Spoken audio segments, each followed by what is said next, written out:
and Marcus. Brian Murphy and Marcus the Waterboy Boucher. Streaming live at twitch.tv/The Sports Leader. Sponsored by Bigelow Tea. Grab a mug and tea proudly. So today's going to be special. Today's going to be really, really special. First of all, apologies to all y'all, particularly to the man to my right. Because I'm going to be hacking today. I'm going to be hacking. All right? So, yeah, that's right. Think about this while you're eating your breakfast, by the way. That's your morning, guys, hacking. So, number one, apologies for the hack. And number two, apologies that we have to talk about what the hell happened at 3rd and King yesterday. And, Marcus, I have a funny way to kind of sum up that day. And first of all, good morning, brother. Oh, good morning. Good morning, my man. And apologies for the hacks in advance. Oh, it's all right. You're hacking There's one right there. You're hacking this morning, and I saw the Reds hacking it at Oracle Park in the 9th inning yesterday. What do you give me for the hacks that I'm going to have today? The lung explosions I'm going to have for the next 4 hours in the Giants last night in the 9th inning. You're going to give me about a 10. Yeah, I think I'm more grossed out by the Giants, to be honest. Yeah. Tell me that at 10 a.m. All right, buddy? Yeah, we''ll see how the show goes. I think I'm going to outgross the Giants. Oh. So here's how yesterday went. Buddy. We do a thing, the Wednesday day games. I like to try to get to the park for Tony V. It's like a little old school sports writer in me. You got to show your face, got to be there for the Q&A. So he knows that we love the game, that we love the process, and that we're there if he has any beef with us, that we can be there and he can take it out on us. And also, I'd love to see Wash and Woe and the whole crew and Brad Mangian and everybody that we see. There we go, more hacks. And so I like to go see Tony V. Here's the catch, Marcus. Tony V's doing something different than other managers have done. He does his Wednesday day media very early, way earlier than everybody. He does it at 10:30. That's a problem. We're off at 10. Yes, indeed. So let's go to Google Maps. Let's do an aerial view of our office in Oracle Park and try to get from here to there by 10:30. Yeah, it's a little bit more difficult than our former studio that used to actually be in San Francisco. Now we're in Daly City. But that said, we also record a promo, and there may or may not have been a sales meeting that I had to deal with a particular possible client who, I don't know, I had to do a little thing with Scotty and Tiffany. Shout out Tiff. And next thing you know, it's about 10:09, 10:10, 10:11 by the time I get in the car. Now, how am I going to get 10:09, 10:10, 10:11 from the parking lot of Daly City to Lot A and inside the park and in the dugout by 10:30? I mean, that's the question of the day. It Big might ask, be the right? John Joe question of the Well, day. here you're going to hear about this a-hole that your partner is. You're going to hear about this a-hole that your partner, and most people know this. There are people on the text line that sniffed me out a long time. They're like, "Hey, Murphy, you try to be a nice guy. You're really an a-hole." And I was like, "Yeah, I am. You're right." So what's the latest example? This. Okay. So I'm driving, and sure enough, it's like 10:20, 10:21, and I'm only starting to get off 280. It's looking bad. And not only that, I decided to take a little, I thought was a little secret passageway, but I run into a red light and an Uber that had hazard lights on, waiting for its guy on kind of a one-way street. There was no way for me to get around him. I got caught between back-to-back red lights without moving. You know those frustrations? Yeah. When you catch one red light and then you can't move and then another red light, you go through a whole cycle and you haven't moved. So now it's 10:20, 10:28, something like that. I mean, a wise man would probably just at that point say, it ain't happening, right? Yes. It's not. Well, I thought, maybe he'll be late. And maybe if I kind of cut a corner here or there, I can get to the lot and kind of trot in there and still get there for the end of Tony V, so that he sees how much we love him, sees how much we love the game, sees how much we love the process. So what does your a-hole partner do when he's faced with a little situation? I say, I'm going to make this illegal turn right here just to get to the lot. Wow. So, I make a quick turn. Nobody's hurt. Nobody's Okay, hurt. Nobody's okay. hurt. Nobody's hurt. No problem. Nobody's right? hurt except for this guy.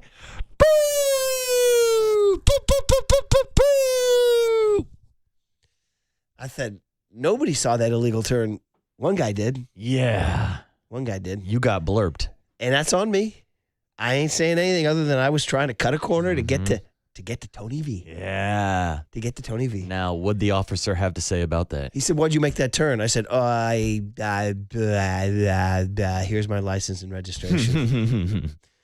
So and then, he's got to go back. He's got to file everything. Now it's 10:45. Bro, I just had to wear it. No chance. That was me. It's on me. It's on me. Or is it on me?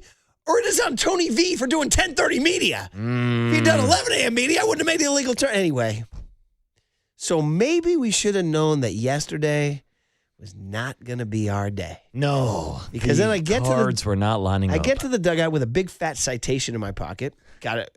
Thankfully, I think I can do traffic school. Damn. I'm gonna you have weren't to do able that. to weasel your way out of it and say, dude, I'm Brian Murphy. I'm going to tell you the declining power of KNBR and the Sports Leader, because I'm going to tell you a true story that twice between the years 2004 and 2015, on my way to 55 Hawthorne, I may have, sped a little bit to work, and twice cops pulled me over and said, "Oh, dude, we listen to you guys all the time. Just take it easy." This guy, not a listener. Oh. Maybe he's still mad about Greg. He's like one of the part of the Greg Papa army. He doesn't want any of this. And I side with him and Greg Papa, by the way. This is brutal. Yeah. The relationship between KNBR and San Francisco police has never been worse. This is bad, man. This is bad. Read about it. Read all about it. So I should have known the day was cursed, because I got there and Tony V was long gone. Poof, long gone. I did get a great hang with Raj Mathai, by the way. Nice. Raj Mathai, good-looking man, and he dresses nicely. Good-looking guy. Did you hack all over him, too? He's probably going to be sick. If you're watching NBC Sports, NBC Bay Area in the next couple of days, and you hear a little congestion in Raj, that's from me. So at that point, I just go get my Brad Mangian, get my Susan Slusser, get my Andy Baggerly, get my Shayna Dom, and just cut my losses and leave. But you should have known, because then what happened to Tony V? Then he got tossed in the first inning. He got tossed in the first inning. So all of a sudden, are things starting to add up that Wednesday, August 26th was not going to be a good day? Well, I thought it was going to be a good day when we got the news that the Giants were throwing Logan Webb to try to get their first sweep of the season, and they somehow, some way, gave him 9 runs and actually gave him some damn support. And then we had the worst blown save in franchise history, my friend. We're talking about your start to the day. How about the end of the day for Tony V and the Giants? Yeah. So that's the precursor is me being an a-hole, Tony V getting tossed, and then what happened in the 9th inning. Yeah. Listen, there's a number of ways to look at this. Believe it or not, do you know what for me was, you tell me what, like, the worst part of that 9th inning for you was, because I'll tell you mine, but for you, like, when did you digest that this was happening and that you could either have rage towards something or sit catatonic and just accept it? I don't know. How did you process it? And was there a moment where you said, they're going to lose this effing game? Well, to be honest with you, I was walking around the entire game just waiting for a way for them to blow it. Like, I was like, oh, this is the Giants team. We've seen them be walked off multiple times this year. Like, they find a way to blow games. And then really it hit me right at the beginning of the 9th inning when I saw Spencer Bivens go out there for a second inning. I'm like, oh, we're playing this game again, where you're going to ask your relievers to get up, get down, get back up, go out there for a second inning, and the leadoff home run. And I looked at John Joe Curley and I said, here comes the avalanche. That was the first drop, and then it just kind of all unfolded. So even when they still had like a 9-4 lead, the home run, I started having a bad feeling. The home run gave you a bad feeling. And then I'm just like, all right, how long are you keeping Bivens out here? Are we waiting for a save situation to make a change here? Can we talk about that home run for a minute?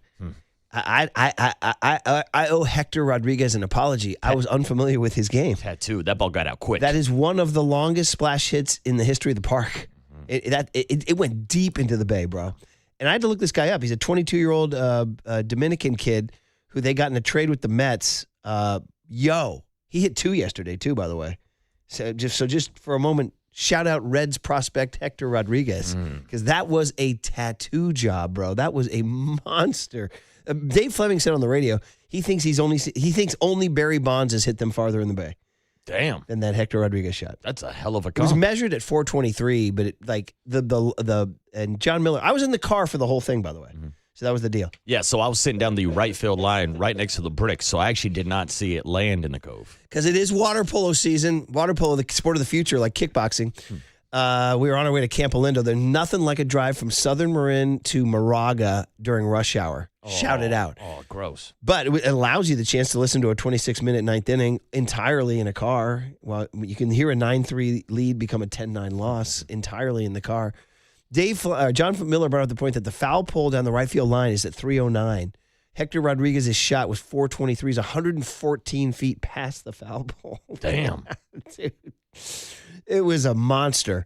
I mean, yeah, and that was just the beginning. And then Just the beginning. next thing you know, everything falls apart. Just the beginning. Because you want what it was for me, buddy? So, yeah, the home run, I'm not going to lie, the home run put a little seed of doubt in my head. But I was like, all right, let's see what happens. So, let's go through this here. After the home run, Ellie De La Cruz singles. He singled through the shortstop hole, right, where there was nobody. They had a shift on. Then he walked Sal Stewart. I thought that was going to be the one that got you, the Sal Stewart walk. The back-to-back free 90s. And then he walked J.J. Bleday. Yeah, and then the bases are loaded. Yeah. So here's what I'm thinking. And they were talking about, on the radio, they were talking about how when Carson Seymour gave up a home run Tuesday night, right? And Dave Fleming was talking on the radio. He goes, I was talking to Tony V about this during the pregame show, and they were saying this team's had so much trouble attacking the strike zone this year that we're trying to tell our relievers, when you're up 3-0 in the ninth inning and there's nobody on, if you give up a home run, you're still up 3-1. So attack the freaking strike zone. And that's been a huge, for stick to Little League, Coach Murph, my big thing is, guys, we're up 8. That run doesn't matter. That run doesn't matter. That run doesn't matter. I don't care. Just give me 3 outs, right? So I was like, yes, that's my feeling. So he was excusing that by way of the Hector Rodriguez home run. He said, at least Bivens attacked him and gave up the home run. It's only 9-4. But then the 2 walks. Yeah, that's not attacking the strike zone. Not at all. Not attacking. That's the not opposite. Attacking. Not attacking. That said, when Eugenio, so then there's another moment in there, and this still isn't the time I snap. They go to get Bivens after the walk, and they bring in Dylan Smith. Marcus, what did we talk about Tuesday morning after the Giants beat the Reds 5-0? We talked about, if you listen to the transcripts, you hear the seeds of truth. What did we say? We were both asking the question, why is Dylan Smith pitching in a 5-0 ball game? We said literally, you might need him Tuesday or Wednesday in a higher leverage situation. Why is he pitching in this game?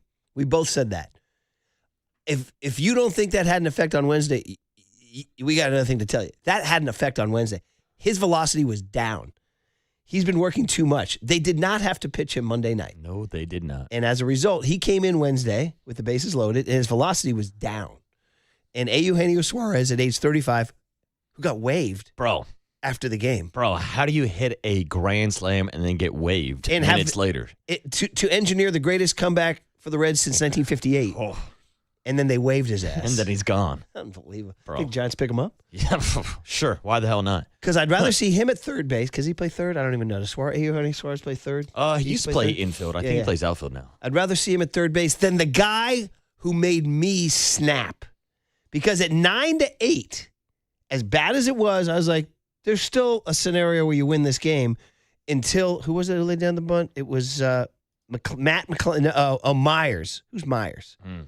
Who's Myers on the Reds? Myers. Is that Dane Myers? Dane Myers? I think so, yeah. He laid a bunt down the third base line. And Buddy Kennedy threw it away. Buddy Kennedy. Don't throw it away. Eat it, eat it, eat it, eat it. That error right then was when I snapped. Yeah, that's what got you. Yes. Now Dane Myers is on second with nobody out. Now you're losing the game. Now, if Dane Myers is on first with nobody out, you're not losing the game necessarily. But Dane Myers is on second with nobody out. Now you're losing the game. Because then Matt McClain laid down a bunt. And according to John Miller, Buddy Kennedy wasn't even prepared to field that bunt either. Went for a single that he was playing too deep. And now it's first and third, nobody out. Forget it. Just choose your poison. How is it going to happen? And it happened, and they lost. So if you missed it, the Giants blew a 9-3 ninth inning lead for the first time in franchise history. A 6-run lead in the ninth inning turned into a loss. Here's a stat. The Giants were 2,208-0 when leading by 6 runs or more. Going into the ninth inning, and you were there for it. Yeah, I was. And I've seen a lot of people say, this is unbelievable. No, to me, it's completely believable. This team stinks. This team's had a bad bullpen all season long. They've blown so many games this year. So, no, I was not surprised, in the words of one Nate Diaz. I kind of was just sitting there. It got to the point where I'm like a disgruntled parent. I'm not mad. I'm just disappointed. Like, here you are. It's time for the Giants to get a grounding or maybe a timeout, go sit in the corner, think about what you've done, because obviously they're not able to close out a ball game. Can we get a Nate Diaz, please? Oh, yeah, you want little Nate this morning. Yeah. I mean, anytime the people ask for a little Nate Diaz, I can give them a little Nate Diaz. Hey, I'm not surprised, motherfuckers. No, I'm not There surprised you by go. anything these days, There Nate. you Nothing go, at all. buddy. So, now, I don't even know if this is like even worth bringing up because I don't want to try to make this thing any. I don't want to try to excuse this thing away. But on June 10th, 2026, this summer, the Giants came back from 10-1 deficit on a Bryce Eldridge walk-off grand slam. Is this baseball karma just evening it out? Remember that grand slam? They were down 10-1 in Yeah. the eighth inning, came back on the net. Yeah, I was there for that one too. Is this just That baseball one saying, was a lot baseball says you get enjoyable. one and then we'll take one? Is that it? Maybe. Or maybe it's just a baseball god saying, Tony V, you will not get a sweep this season. We have a whole nother story on that, which I can tell you on the other side. Listen, we got some fun stuff. Guest list going. Walt's still taking care of his family. So Kyle Haar has slid in. The young, handsome Kyle Haar. We gave Jacob Violante a couple days day off. Or he's working the middays today, right? Yes, I believe he's filling in for Tim Webb today. Sending good vibes to Walt and Hannah and baby Christian. And we'll get the guest list from Kyle on the other side. Because then we got a special news show starting today at 6:30. That's right. Let's get to it on The Sports Leader. And they send up Buddy Kennedy. Buddy Kennedy. Buddy Kennedy.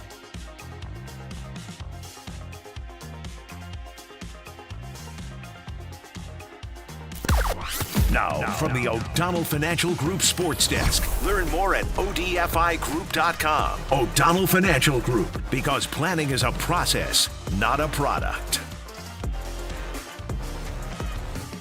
Well, the Giants did it again. Blew a ninth inning lead, but this one truly was special. They were up 9-3 in the ninth inning, and they blew it.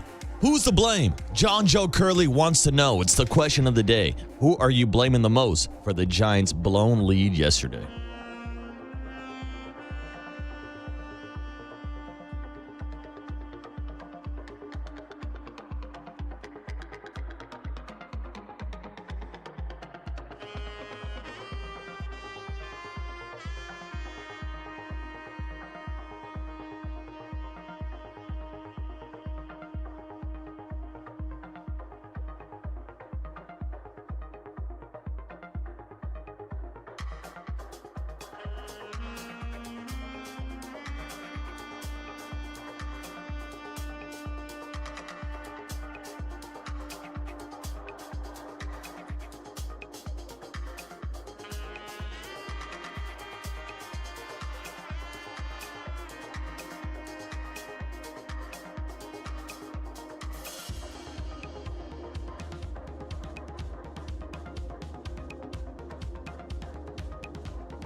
And now it's time for the Protect Your Assets Business and Technology Report with me, David Hollander.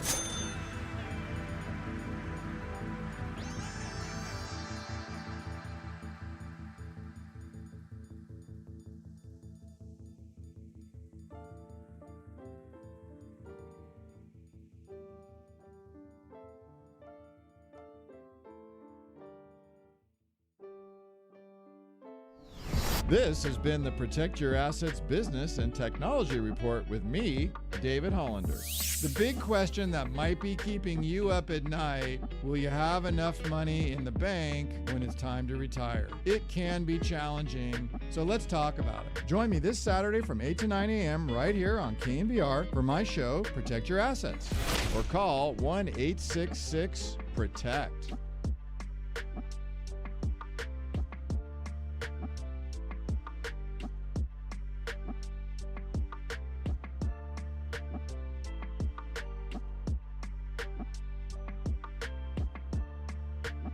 Listen to the sports leader anytime, anywhere. Download KNBR, the sports leader app. Murph and Marcus continue live from the Casino Matrix Progressive Jackpot Studios. Casino Matrix. Progressive jackpots are here. Where are you? Just drop in. 1-800-GAMBLER. Yo, that was special. A lot of people coming. Some people saying blame Tony V for that, but he was ejected in the first inning. Yeah. Although we talked about Dylan Smith on Monday night, for sure is part of the deal. My gosh, were you getting a beer or were you in your seat by the time Tony got ejected? I was actually cracking open my first beer, trying to figure out what he was actually arguing. Now, I did a little bit of research in between innings. He was arguing a check swing call on a 0-1 count.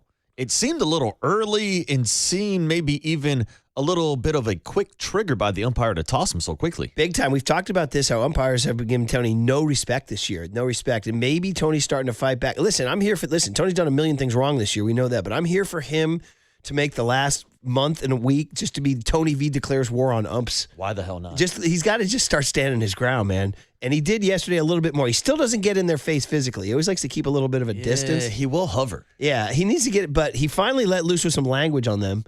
And, was it a check swing? Debatable. It wasn't an obvious check swing. You could have called it a strike. You could have called it a ball. But I just loved how Tony kind of snapped. That's an effing swing.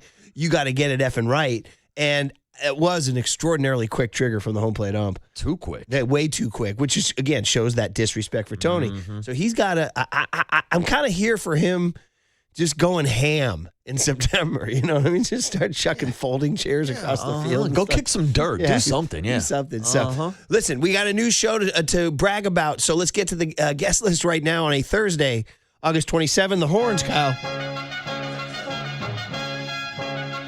The guest list is sponsored by El Cerrito Honda. More than just a car dealership, we are family. Part of our family is young Kyle Haar, the kid out of the city, handsome kid. He's a Cal Golden Bears fan, even though he didn't go to Cal. He went to Cal Poly San Luis Obispo. But he's a Cal fan. You and I have beef next Saturday at Memorial Stadium, buddy. Oh, it's on, Kyle. Yeah. Oh, it's on. It's on like Donkey frickin' Kong, buddy. I'm coming at you like Tony Vitello coming out of a dugout at a home plate ump, all right? Yeah, he'll be out here I'll quick. be the home plate ump. I'll take that guy. Yeah. Toss Kyle the Haar's old about man. to toss you, yeah. All right, listen, we got a clock here to show our new show here, huh? What do we got? Yeah, so at 6:30, San Jose State head football coach, Coach Ken. Ken Niumatalolo. It's fun to say. Niumatalolo. Mm-hmm. He goes by Coach Ken. So, yeah, every Thursday at 6:30, San Jose State, man. Hey, San Jose State once won the Murph and Mackey Coach of the Year or Team of the Year when Brent Brennan took them to that special year during COVID. That's right. Coach Ken is the winningest coach in the history of Navy. How about that? And he's out here trying to help those Spartans have a magical season, and we're going to do this every Thursday at 6:30, right? Hell yeah. Let's go. They play at SC Saturday. Yeah. Big game. And then Giants executive show, Zach Manassian, today at 7:30. How much is he dreading this? Yeah. How much is he dreading this? Not the best day to come on KNBR. What do we say? Do we open with Zach by saying, show what else? Yeah, show. Zach, you probably wanted Edwin Diaz, huh? Man, Cooler of content at 8:30, and then Matt Mayoko at 8:50. Ooh, 49ers Raiders tonight. And I believe we have young Sam Warren, the kid out of Redwood High School in Larkspur, Yeah. our rival high school, who I once mentored in high school, and he's now thriving as an NFL writer for The Athletic. Nice. I got my coaching tree out there. Look at you. I got my coaching tree out there, Marcus. Yeah, we'll talk about your Raiders. Coach Murph. Your Raiders, buddy. Yeah, big game You tonight. getting Fernando tonight? Yeah, I think we'll see some Fernando Some tonight. Mendoza? Yeah, Well, we have to dial up some complex blitz packages for get him. ready for Fernando Mania. Coach Ken Niamatalolo, San Jose State, plays SC Saturday. It'll be fun to talk college football and Spartans and San Jose State, SJSU. Coach Ken next on the Sports Leader.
Listen to the sports leader anytime, anywhere. Download KNBR, the sports leader app. Murph and Marcus continue live from the Casino Matrix Progressive Jackpot Studios. Casino Matrix. Progressive jackpots are here. Where are you? Just drop in. 1-800-GAMBLER.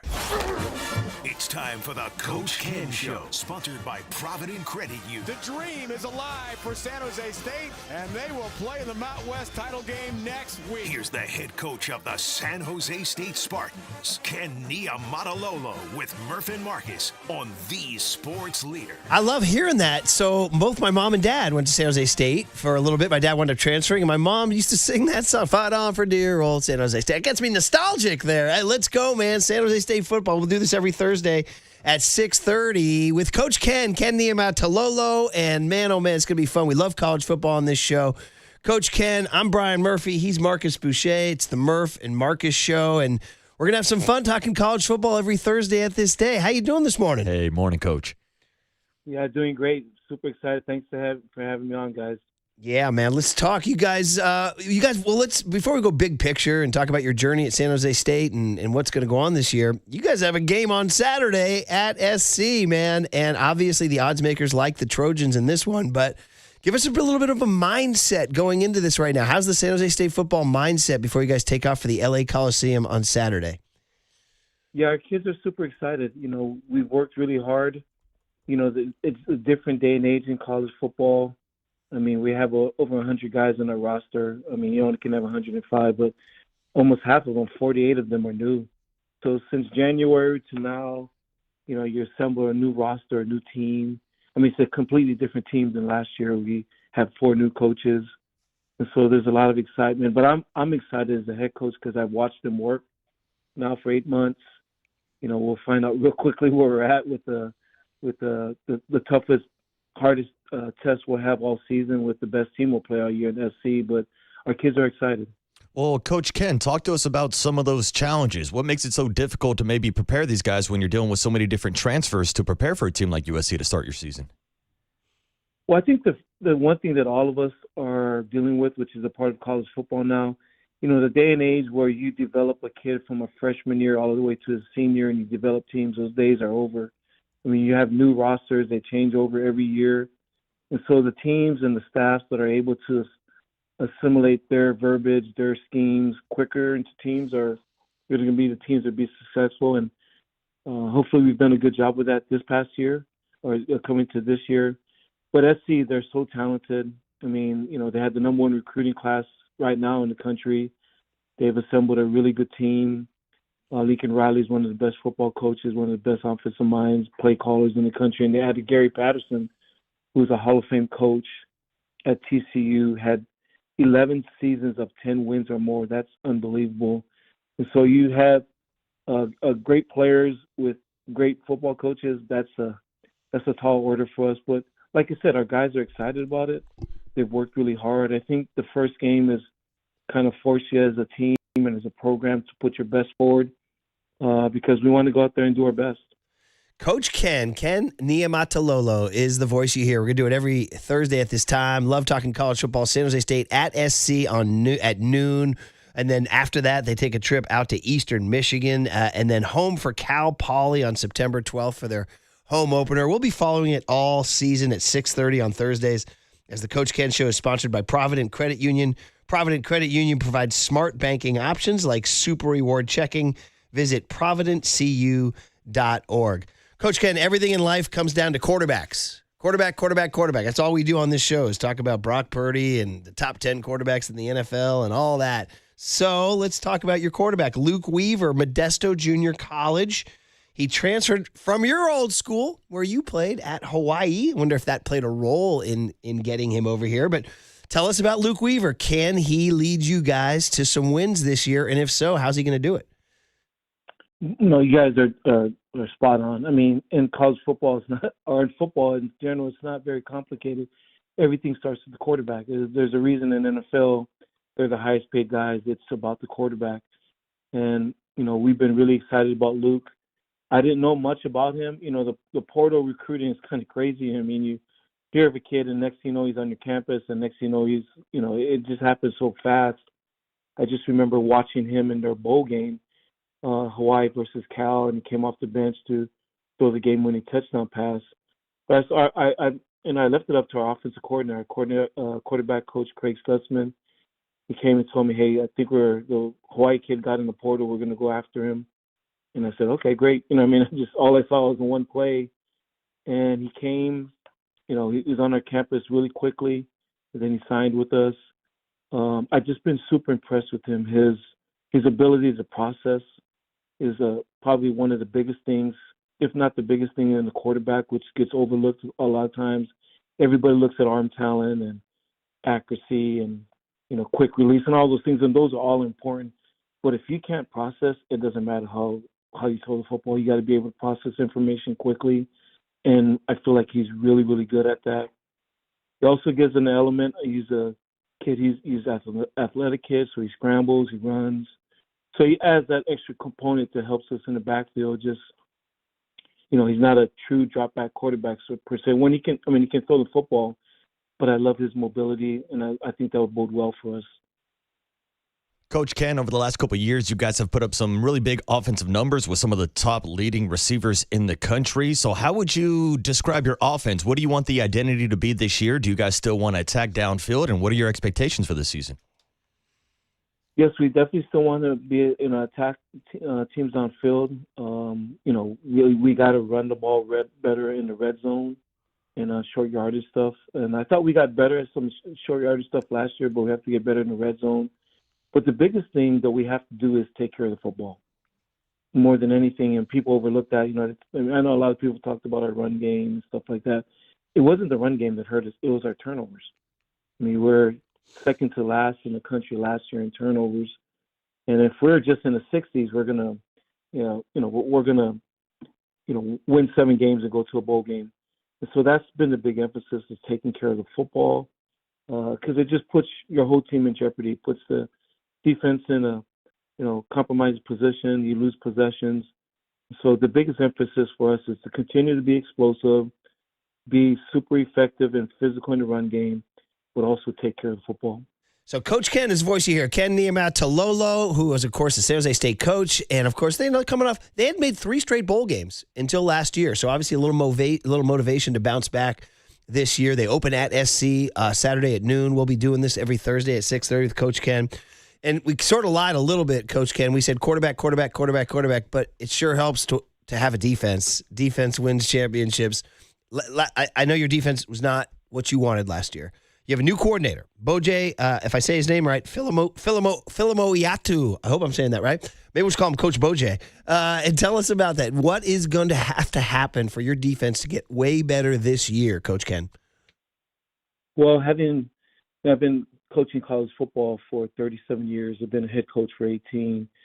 And it didn't take me long to figure out that Boj Filimoiatu he's a star. He's a rising star in his profession. I've been to several of his meetings. When he was an assistant, I was just super impressed with his knowledge, his charisma, his leadership skills, and he's done a fabulous job with our defense. We're probably a no-name defense, so to speak.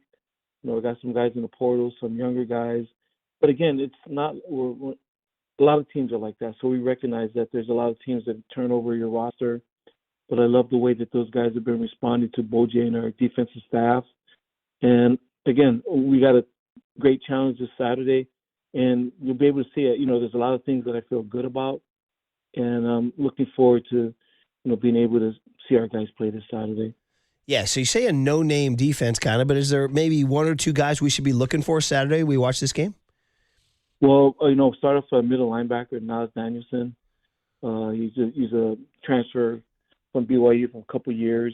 He was behind JP Pollard, who was, all-conference player.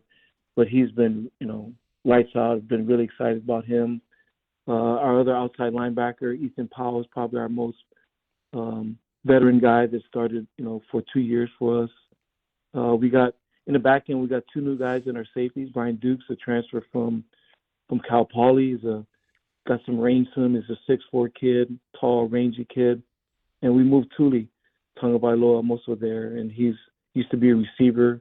He's also playing in the safety position, and those guys have done really good things.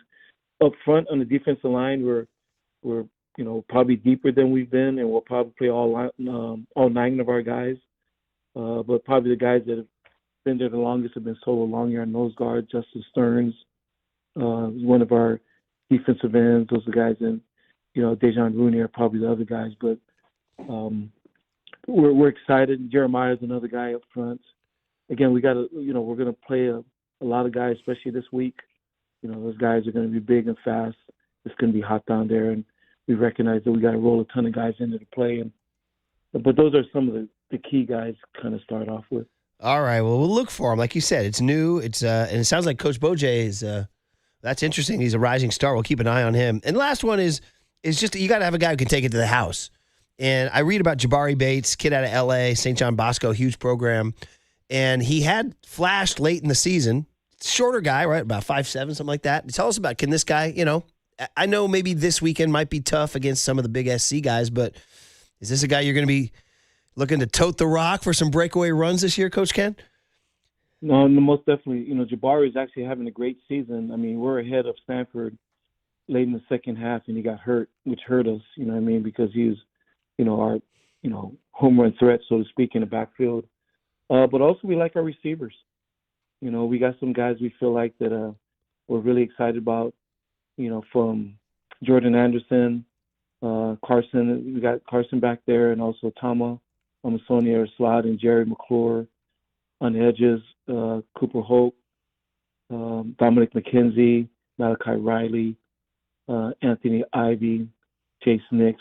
Those are, some guys that we feel like we got a plethora of receivers. And again, we're going to have to use all of them against SC to stay fresh and attack people. I think Brian asked me a little bit of what's going to be our offensive philosophy. We're going to continue to attack people and with while we take better care of the football. And I think that'll bode well for us. Well, Coach Ken, it's our first time meeting you. We look forward to coming down there and seeing a game, meeting you. And I've always rooted for San Jose State. This is a natural fit for us. You and I have a personal connection. I followed you at Navy for years and years and years because my father was in the Navy, my grandfather's in the Navy, and we always root for Navy in that game. Well, it turns out my son, through a long, arduous journey, got recruited to play water polo from Coach Louis, who I know you know pretty well, Louis Nicolau, and he's now a plebe in Annapolis for the water polo team. So I'm wearing Navy gear every day, and I know that's still a soft spot in your heart, huh, Coach Ken? Well, that's awesome for your son. First of all, yes, I definitely love the Naval Academy. I love my time there. I was there 25 years, so I was there a long time. And yes, definitely know Louis is a phenomenal coach, great person, and just tells me a lot about your son. Just to be able to get into the Naval Academy, that's a hard deal. There's thousands of applicants, so it shows me how smart your son is. And to play water polo, he's a tough sucker too. So all the best. I appreciate that very much. By the way, Coach Louis is a San Jose guy, Bellarmine guy. Yeah, that's right. Yeah, so you got Louis hilarious, man. I miss that guy. He's a really fun guy and a great coach. He is a fun guy and a great coach. He's a nice kid. To have my son being mentored by a guy like him is a good thing. Just like you, Coach. Everybody knows that you're a great mentor to all these kids. So we're looking forward to some football this year. We know it's a tough one Saturday, but you guys are going to give it your best shot, I know. And then we'll talk to you next Thursday before the Eastern Michigan game. So thanks for hopping on with Murph and Marcus. We'll do this every week and go get them on Saturday, Coach. Yeah, thanks, Coach. All right, guys. Thanks for having me. That was fun. Thank you. Yeah, Coach Ken Niumatalolo, San Jose State. Bro, that's your territory now. It is, dude. I went to a lot of San Jose football games when I was in college. You know one thing we didn't say to Coach Ken? Is it Sharks territory? Yeah. It's Spartan territory, Murph. You did go to Spartan State? Dude, all the time because a bunch of my buddies all went to San Jose State, and I, of course, went to Sonoma State. We didn't have a football team, so I would always cruise down on the weekends and hit up football games. It's been fun, man. I've done my time at Spartan Stadium. I've had a few fun games. UCLA lost a bowl game at Spartan Stadium to Fresno State one year, the Silicon Valley Bowl. That's a feather in the cap. But yeah, I remember one time we went down there and it was Steve Mariucci. We hung out with Mooch in the box for a game. San Jose State's had some good teams through the years. And like I said, they went to 3 straight bowl games prior to last year. Last year, they've kind of fell off the table. They're looking to bounce back this year. And listen, Saturday, that's a tough deal. We're not looking for – they're 39.5-point dogs. Yeah, that's a big spread. Yeah. So, do what you do. See if you can get some good film, whatever, get some reps, and then go to Eastern Michigan. That's it. And start. They're in the new Mountain West, by the way. We'll have to talk to him about that when the conference starts. Out. No longer are Boise State, Fresno State, San Diego State. They're all out now. And in comes North Dakota State, Northern Illinois, and UTEP. Jimmy Garoppolo's Northern Illinois, and Trey Lance's North Dakota State, bro. Ah, that's it. And the Niners just signed a San Jose State kid, Junior Fajoko. I did see a D that. lineman. Yeah. I was going to ask, but he was there before Coach Ken was Yeah, there. he was, yeah. So he played at San Jose Coach State Ken, before. 25 years in Annapolis, bro. Bro, he's basically a freaking part of the campus there. The yard, as they call it. Yeah, and your kid's a tough sucker. He is. He's quietly. That was a good cut. He's quietly. Yeah, a lot of respect for that kid. He's got it from his mom. Yeah. Clearly. All right, guys, that was fun. Coach Ken, let's go. Okay, we got Zach Manassian at 7:30. Giants fans. Yo. Did something happen with the Giants yesterday? Yo. Oh, man. We got that. And, of course, get you ready for 49ers Raiders. 5 o'clock tonight on The Sports Leader.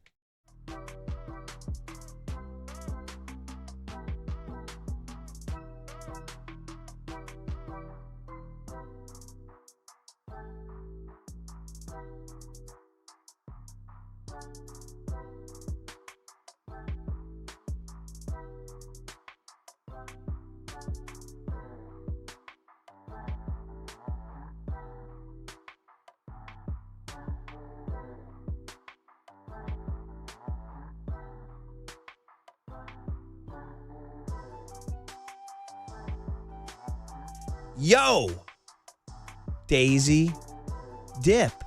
Yeah, we're back. We used to play the Daisy Dip song. They don't like it anymore. The Daisy Dips are awesome. The French onion dip and the ranch dip. We going 30, Kyle? We going 60? We're going 30? We're going 30. The Daisy Dip, French onion, and ranch dip. I do love it. I do. We did something with these guys a couple years ago, and man, oh man, we had it in the fridge, and we were wolfing it down. And by the way, it's all fresh. It's ingredients you find in your kitchen, no preservatives, no artificial ingredients. So, what do you want to be healthy? Chop up the celery and dip it in. You want to have a little more fun and dip in the chips. You want to get wild and dip some wings in there. It's all happening. Daisy Dip. I prefer the French onion. The ranch is a strong silver medalist for me. Maybe one day I'll take the ranch first, the French onion second. Either way, I love Daisy Dip because Daisy Dip is for you on The Sports Leader. Time for your Bay Area Chevy dealers traffic update.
time for KNBR's Opening Bell Report. Sponsored by Protect Your Assets with David Hollander. Concerned inflation will ruin your dream retirement? Learn more. Listen to David's show every Saturday morning or call 1-866-PROTECT.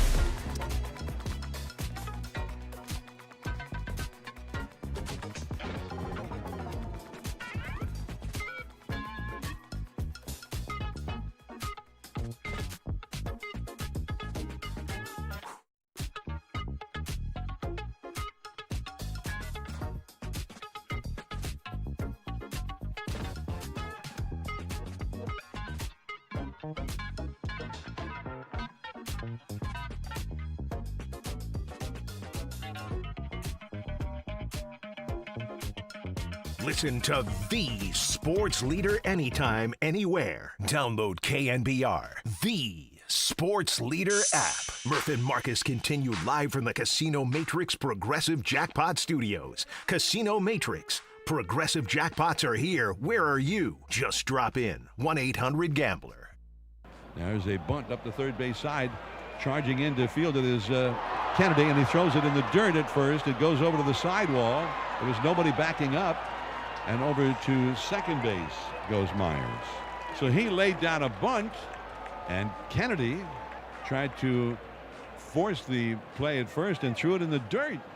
That was the one, man. That was the one. By the way, I want to thank Coach Ken. That was fun. We'll do it again every Thursday at 6:30. That was the one that set me off, Marcus, as we all know that the Giants are, having a historically bad season, and yesterday was historically bad, and I mean historic.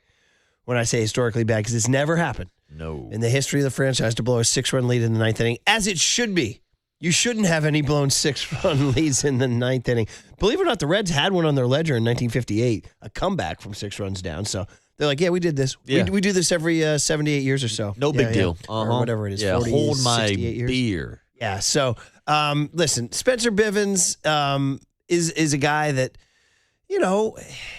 he is what he is. He's not necessarily like a villain in this whole thing. He's been a functional journeyman. He's a good story. He's a guy who kind of persevered through some adversity and anonymity and long roads through minors and independent ball and all that stuff. And he's the kind of guy who probably should pitch with a 9-3 lead, right? The kind of guy you want. He gives up an absolute monster shot to Hector Rodriguez. Hector Rodriguez. He had 2 tanks yesterday. That home run deep into the bay. The Reds might have something there. I mean, he put that deep in the cove. Yeah. That was Barry Bonds territory. So then, but then we can talk about the 2 walks, right? Bivens walking these guys. That's probably the biggest thing that happened in the inning. But for me, the one that triggered me was the Buddy Kennedy error, because we continue to say, why is Buddy Kennedy? And I'd hate to make, Buddy Kennedy's people are listening, his wife, his kids. Oh, I don't think they're listening anymore. It ain't personal. Yeah. It ain't personal. It's just that he's not part of the Giants' future. No, not at all. And look, you're right. He's a big league baseball player. I guess you can maybe argue that he should be in the minor leagues. Or I believe maybe he has a World not Series be in ring the for the bigs. Dodgers last year. Yeah, this guy's a better baseball player than all 3 of us here this morning combined. He's more accomplished than any of us. But that still doesn't change the fact that Buddy Kennedy should not only not be in your lineup, he should not be hitting cleanup for you. Well, we didn't even talk about that this whole day started. Well, first of all, I told you my story. Yeah. The whole day started bad with my story, making an illegal turn like an idiot, trying to bust my neck to get to Tony V. Man. Now, if Tony V would do his media at 11 a.m., it might be a little different, but that's a different story. How about you busting your neck to get down to Tony V to talk about a lineup that has Buddy, Blank, and Kennedy hitting fourth? I asked Susan Slessor and Andy Baggerly, but they seem to be not interested. Beat writers have this way of dismissing radio frauds. I said, is there a metric to show that the Buddy, Kennedy, O'Slavis, Basabe, 4-5, whether you want to use WRC Plus or WAR or whatever, that it was the weakest 4-5 in the history of the San Francisco Giants? Well, I would correct you, because after we announced that Jung-Ho Lee was supposed to be hitting 3 yesterday, he was scratched for the lineup. So it was Basabe. Oh, they moved him. And Buddy hitting 3-4, Murph. Okay. And hell, I'll throw Turner Hill into the conversation too. That 3-4-5 combination. Tell you what, though, I don't mind my Turner Hill. All right. I don't mind my Turner Hill. Yeah, but I'll say this. For the first time in my life, I go to a lot of baseball games, Murph. Hell, I've been to damn near over 200 Giants games the last 3 years. I've never in my life have looked up to the scoreboard, saw the bottom that said, due up next inning, 3-4-5, and decided, you know what? Now's a good time to get up and go get a beer. Yeah, this is the first time Like, ever. that's the first time ever. Yeah. Like, I don't leave Little League games when there's a 3, 4, 5 hitters coming up to the plate. Speaking of which, we have the Ohio-Iowa game on right now, and my Davenport, Iowa kids are down 5-0. I don't think they're pitching either one of their studs. I don't know why. What are you saving them for? Do they have a pitch count problem? Anyway, you're listening to KNBR AM and KNBR FM San Francisco, the sports leader, a Cumulus media station. So is there a metric to show that the 3-4 of Basabe and Kennedy was the worst 3-4 in Giants history? I'd say maybe baseball history. Maybe Major League Baseball history. I don't know what metric you can use, like WRC or WAR or whatever. WRC plus. I don't know, but there's got to be a metric for that. So that's how the day started, right? But then they go and they score 9 runs. Yeah, somehow with that lineup, they score 9. Shea Whitcomb hits a tank. Jonah Cox hits a tank. Yeah, first one at Oracle Park. Rafael Devers hits a tank. Again. Another one. Is he at 29? Yes, he is. He's gonna finish 29 now, yeah. Is he going to get to 35? He might get to 30 before the end of the month. He's hot right now. And then Drew Gilbert gets the bases clearing double in the yeah, smoked that ball off the bricks. which would have been a home run in every other park, right? So 9-3 is fine. So Spencer Bivens pitches the 8th, and we talk sometimes about like the adrenaline spike of putting a guy out there for the second inning. Well, this was one of those cases. This is a case where, Spencer Bivens' adrenaline should have been fine. And he gives up the tank to Rodriguez. It's 9-4. And yeah, whatever. Nobody's listening. By the way, the park was empty yesterday, right? Oh, bro. It was so empty that myself and John Joe Curley were sitting in the lower bowl down the right field line, and the dude next to us, the only other guy in the row, started rolling up a backwood. He sparked it and started smoking it during the 9th inning. I'm not even joking. Okay, so that's a true story. The dude lit one up in the 9th inning during that 26-minute 9th inning yesterday. Again, I'm speaking to a certain generation here. We come from Candlestick. Okay, this is how it was. It was empty. You moved wherever you wanted, and guys were lighting up blunts or spliffs. Yeah, maybe a spliff. Yeah. No, this was a backwood, and it was a big one. Yeah, and well, go ahead. Yeah, I had no problem with it. But is there no smoking anywhere in the park? Yeah, even a cigarette? you're not even allowed to hit a vape during Giants games. Like, there's absolutely no smoking. Security did catch him. They went over and just asked him to put it out, and the guy stayed and watched the end of the game. Incredible. So that's how the park vibe was yesterday. Yeah. You didn't go over there and ask him for a little... I know. I almost thought about hitting him with one of my favorite lines. I smell it. Let me inhale it. But no, I did not want to be guilty by association. I mean, let's think about the fact that had the nuclear disaster not happened in the 9th inning, we'd be talking about the most unlikely sweep in Giants history. Mm-hmm. Yeah. Oh, by the way, I told you, I teased this. There's a controversy brewing that the Giants media relations department is in cahoots with Elias Sports Bureau, or I should say Elias Sports Bureau is helping out the Giants media. They're saying the 2 wins over Atlanta before the rain out in June, in June, is a series sweep. No, it's not. No, it is not. That's what they're saying. No, it is not. We joked about this when it happened. No, I'm saying I believe you were on vacation. I'm not even kidding, dude. And we're like, oh, yeah, we'll call it a sweep because this team's so desperate to break out the brooms. No, they're playing the Braves on Monday. So what, if they beat the Braves, is that a 1-game series sweep on Monday? Then they'll have 2 sweeps on the season? Yes. No way. Yes. I'm not buying that. This is what they're saying. No way. Again, it's outrageous. Slusser and Baggerly were outraged as longtime writers. They even asked Dave Fleming, can a 1-game be a series? And Dave Fleming said, no, it can't be. Can 1 game be a series? By definition, it literally cannot be. Right. So, we were talking about that, like we were making jokes about like the E.T. series because there's only 1 movie. But, dude, so that's literally how the Giants are trying to sneak past this. Yeah, I'm not buying that one. No, you could not buy it. You can't sell me Just that. letting you know that they're out there trying to say they're trying to sell you a little bill of goods. Don't urinate on me and tell me it's raining. I'm not that dumb. Okay. I was born at night, but not last night. I'm just telling you. So would this have been the most unlikely sweep in Giants history? Yeah, they did enough. That lineup scored 9 runs after we mocked it and all that stuff. And these guys are young and hungry. And listen, they're going to play the Diamondbacks for 4. Friday, Saturday, and a doubleheader. Or Thursday, Friday, and a doubleheader Saturday. By the way, Jeff Kent Day Saturday. If everybody wants to go out there and pay homage to number 21, he'll be out there. I think they're going to have... I heard that Juan Marichal going to be there. Really? Yeah. Oh, that's By the way, cool. Juan looks amazing. Saw him at the Willie Mays funeral. What was it, 2 years ago? Guy looks like a freaking $1 million. He's like in his late 80s, too. Incredible DNA genes on that guy. Juan Marichal going to be there. Will Clark's going to be out, so it's going to be really fun. Hell yeah. So here's the deal. The young guys that they're playing are playing pretty well. But Buddy Kennedy isn't one of those young guys that they need. No. Jonah Cox is a guy who theoretically might have a future with the franchise. Drew Gilbert is a guy who might have a future with the franchise. What about the rest of that lineup yesterday? Drew Kavanaugh came in as a pinch hitter. Well, you know me. I'm a Drew Kavanaugh guy. Mm-hmm. Okay, I don't think Basabe does. No. I don't think Turner Hill might have a future with the franchise. He might. Maybe. We're talking backup outfielders here, right? He went 3 for 4 last night, by the way. He's hitting .318 with a .907 OPS. Damn. I don't know if you want to, at a certain point, Grant McCray, 2 more strikeouts yesterday. Does Shea Whitcomb have probably not, right? By the way, this would be a nice time for Marcelo Meyer to return. Yes, it would be. It's been about a week now with this bone bruise. Hell, it'd be a good time for Parks Harbor. It'd be a good time for Bo Davidson. It'd be a good time for... Get back to Parks Harbor for just a second. That's been my contention for weeks. Every time Buddy Kennedy's out there, I'm saying these are Parks Harbor's at-bats. This is a guy who could very well be a part of the Giants' future, and they're not. And this is where we get into the 40-man thing. This is where we get into the lockout thing. Yep. And for people, it's not sexy at all, but John Shea wrote a huge piece in the SF Standard. Bo Davidson is another guy that should be up here getting reps, but they don't want to put these guys on the 40-man because when the inevitable lockout happens, you can't have any contact or training or workouts with your 40-man roster. You can, however, do it with the guys who are not on your 40-man roster. So a Parks Harbor, a Bo Davidson can continue to work with Giants coaches and staff in the cage, on the fields, do all that stuff. Now, the guys on the 40-man will be doing their own thing. The Matt Chapmans of the world and all those people. I heard Chapman in the piece, in John Shea's piece, he's like, yeah, listen, we all have our trainers. We all have our weight programs. We're going to be working out. It's just we can't do it with the Giants. The Giants would like to work with Parks Harbor. They'd like to work with Bo Davidson.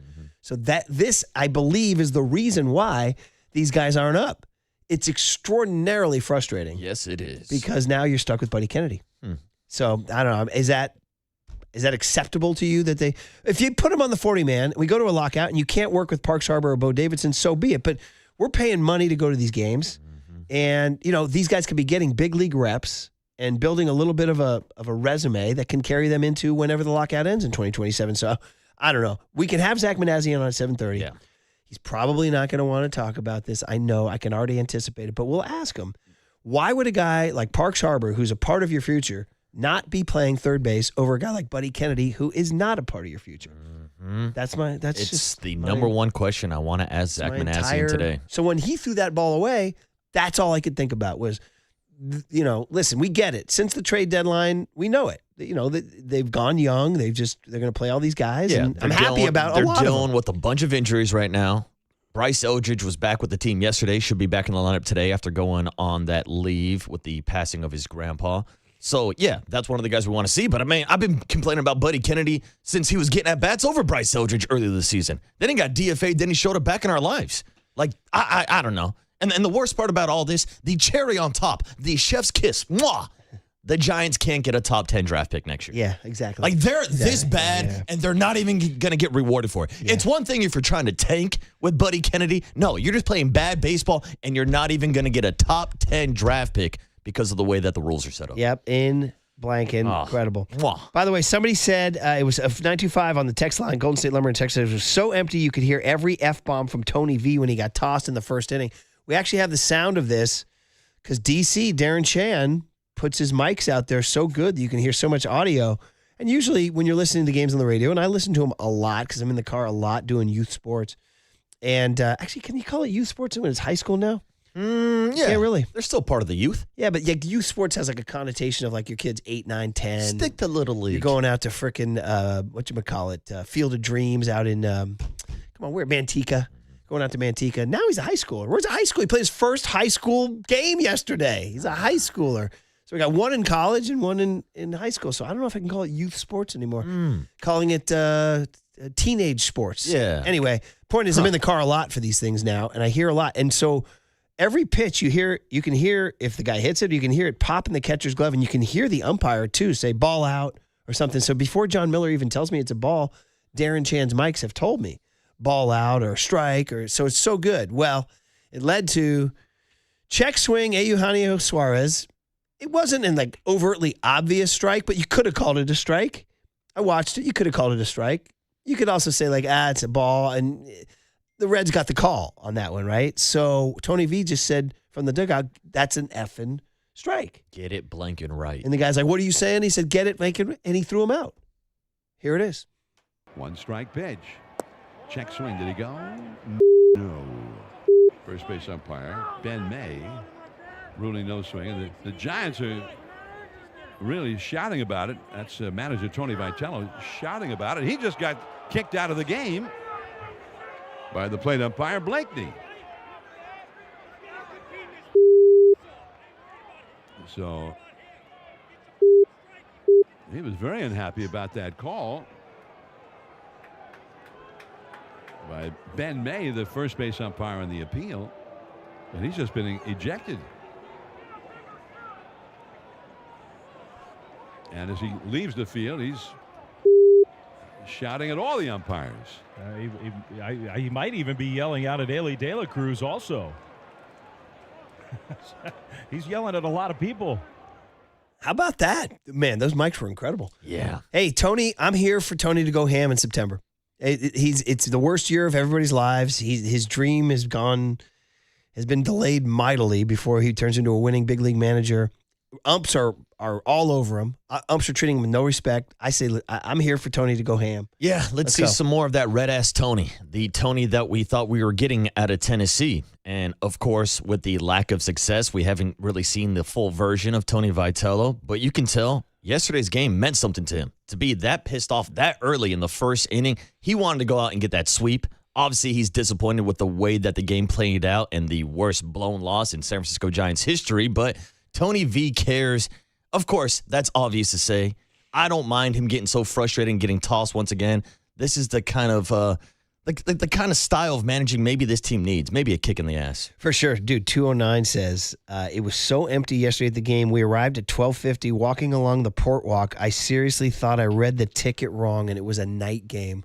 Bro, Yeah, dude. that's incredible. It was a light crowd. Another 209er says, let's see here. Another 209er says, it was, 661. That was soft A, baby S from the umpires. Yeah, Very, it was a quick descriptive trigger. I don't understand why he got tossed so quickly. 209 says, going to be full for the Pokemon Light Show. Pokemon World Championship is this weekend. Moscone Center going to be busy in the city this weekend. Oh, yeah, I heard. Kyle, you know about this, I heard buddy? Pokemon's taking over San Francisco this weekend. Kyle Haar in Today Behind the Glass. You're nodding your head. Do you know anything about this Pokemon Light Show, dude? No. Oh, you don't? Only because they promote it on the broadcast. Okay. Well, it feels like a lot. Yeah, I think there's going to be a Pokemon drone show tonight, possibly at the Giants game. I do know that there's a giant event going on this weekend over at Moscone, like the texter just said. I almost thought about re-downloading Pokemon Go just to join in on the festivities. Well, you can do that, Buzz. By the way, 818 says, was it a check swing? Ask Gabe Morales if you know. You know. Hey, buddy, 818. Do I know? We know. I went to a game one of the last 2 weeks. Which game did I go to? It was the Saturday game against Colorado. And Gabe Morales was at second base. And, bro, I just let loose. I was yelling. You let him have it? I just, my kid must be so embarrassed. He was with his 2 buddies, too. And I was like, hey, I see you at second base, Gabe. We don't forget. We don't forget, Gabe. If you thought we forgot, we didn't. I still see you. And everybody around me is like, who is this? Yeah. Absolute. And they're probably questioning, prick. who the hell are you even heckling? Yeah. Yeah, they don't know who the hell Gabe Morales is. Surprised security didn't come eject me. I should have just lit one up at that point. I was going to say, you should have rolled up a backwood. Yeah. All right, Zach Manazian at 7:30 to ask all these questions about the 40-man and what's going on, who can come on, who cannot, lockouts, et cetera, et cetera, et cetera. And are they going to pick up Eugenio Suarez off waivers after he hit a grand slam yesterday off Dylan Smith? How do you get waived? The Reds waived the guy after who hit hitting a a slam. grand slam and a 9-3 comeback? Absolutely incredible. On the Sports Leader. Check swing. Did he go? No.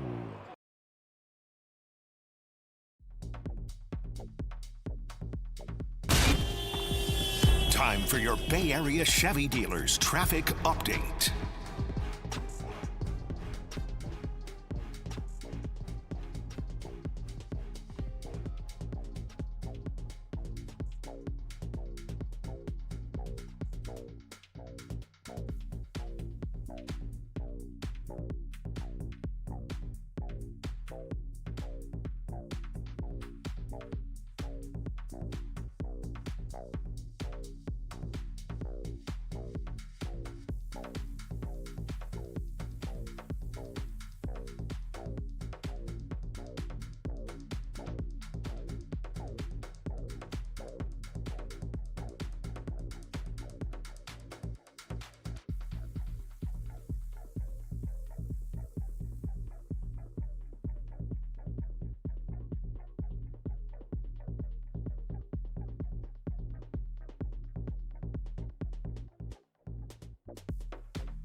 And now it's time for the Protect Your Assets Business and Technology Report with me, David Hollander.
Listen to the sports leader anytime, anywhere. Download KNBR, the sports leader app. Murph and Marcus continue live from the Casino Matrix Progressive Jackpot Studios. Casino Matrix. Progressive jackpots are here. Where are you? Just drop in. 1-800-GAMBLER. Kyle, what's the plan for the final preseason game as far as how much the starters will play if they play at all? I don't think you'll see many starters. We just don't have enough time as we usually do, so I'll be surprised if any of them are out there. There might be a couple, but it'll be closer to how week one was. There it is, Kyle Shanahan talking about tonight in Vegas, 5 o'clock, 49ers and Raiders. Couple of backup battles going on. I was surprised to have Larry Krueger yesterday thinking he thinks Jacob Cowing, he doesn't think Jacob Cowing's going to make the team. Yeah, and he said Larry was doing a lot of math that wasn't lining up with my math because there are about 6 or 7 wide receivers, insert meme here, that are fighting for a spot right now on the roster. Yeah, I think it's going to come down to Cowing or Watkins, 2 guys who both need to have a good showing tonight. He said he thinks Watkins is on for sure, and he thought Cowing was going to fight with Will Pauling the Notre Dame Yeah, kid. but let's just lay this out real quick because we know that Deebo Samuel, Mike Evans, and Dejon Stribling are going to be on the roster. He said DeMarcus Robinson. Then you throw in D-Rob. Yeah. Then let's go down then the line, he continue said on. Watkins. Yeah, Watkins. And then he said the 6th spot would be between Cowing and the kid from Notre Dame. So I'm guessing that's just the Christian assumption Kirk, that too. Christian Kirk going to be on the IR to start the season? Not sure. Unless he thinks Christian Kirk is not going to make the roster. Yeah. Like, again, like my math was not lining up with Larry when you throw Christian Kirk into the conversation. I don't see an extra spot on the roster for Will Pauling. This is all going to go down on Sunday. Yeah. He has to watch linebackers tonight as guys like Garrett Wallow, Jalen Graham, Jaden Duggar, the rookie, who's showing well. I mean, there's not a ton to look for tonight, but that's the kind of thing you're looking for. Left guard, which is like, come on, man. Is there anything less sexy than the left guard competition for the 49ers? No, not at all. But one thing that I'm really keeping an eye on will be Kalon Black tonight to see what he can do in the backfield, getting some actual action against an NFL team. Now, the storyline that I'm keeping an eye on is also the other running back that we're going to see tonight in silver and black, Mike Washington Jr., who the Raiders took in the 4th round, a round after Kalon Black was drafted by the 49ers. And he looked fantastic last week in the Raiders' last preseason game. That's something to keep an eye on with people saying that Kalon Black was a reach. Obviously, the very next pick after Kalon Black, the Raiders took Trey Zune, an offensive lineman who was rumored to maybe be picked by the 49ers with that 3rd-round draft pick. So just an interesting storyline that I'll be keeping an eye on throughout the season with backup running backs with this draft class being so, I don't know if controversial is the right way to say it, but it definitely faced some criticism for the reaches or what were perceived at the time as reaches on Kalon Black. And the other running back who we just haven't ever seen all summer is Jordan James. And that's a guy who flashed a little bit at the end of last year, and then they kind of had high hopes for him this year, and then he got injured, part of the substation. And but hopefully we'll see him tonight. Yeah, hopefully. And see what he looks like compared to Kalon Black. Other than that, brother man, there's not a ton to watch. What are you talking about? You got Fernando tonight. Here comes Fernando Mania. You guys are not starting him week 1, right? I don't think it's been announced officially yet, but yeah, all signs are pointing towards Kirk Cousins getting the start week 1. I don't see this as a scenario like Derek Carr outplaying Matt Flynn in the preseason and taking the starting job week 1 as a rookie. Fernando struggled a little bit last week, and he's still really learning the system, learning how to play football under center. I mean, I think he played 5 snaps under center last year at Indiana, so he's got to learn that new system now.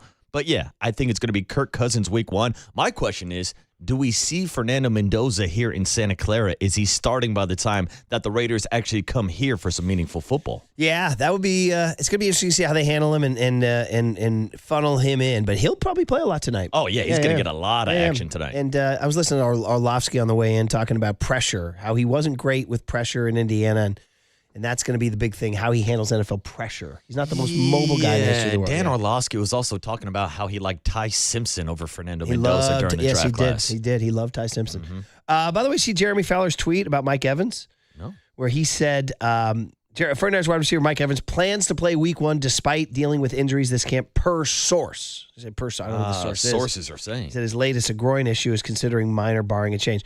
I mean, that's been kind of the whole thing with Mike Evans the whole time is like, just let me know on September 10, because August has been one long, Mike Evans left practice today with an ice pack. Mike Evans left practice today with a strained quad. Mike Evans left practice today with tightness. I mean, it was like every day in August there was something. It was funny. It all started the day we had him on the show when he was great. But I was expecting that, I didn't think he wasn't going to play, but it was interesting enough that Fowler sent out a tweet on it saying that he's going to play per source. Good. Well, who's the source? Is it Mike Evans himself? I don't know. I mean, I don't know. Bubble wrap him and get ready for Australia. Yeah. There you go, man. By the way, while we're on the NFL, buddy, we didn't pour out our 40 ounces. R.I.P. the Pro Bowl. How about that? Yeah.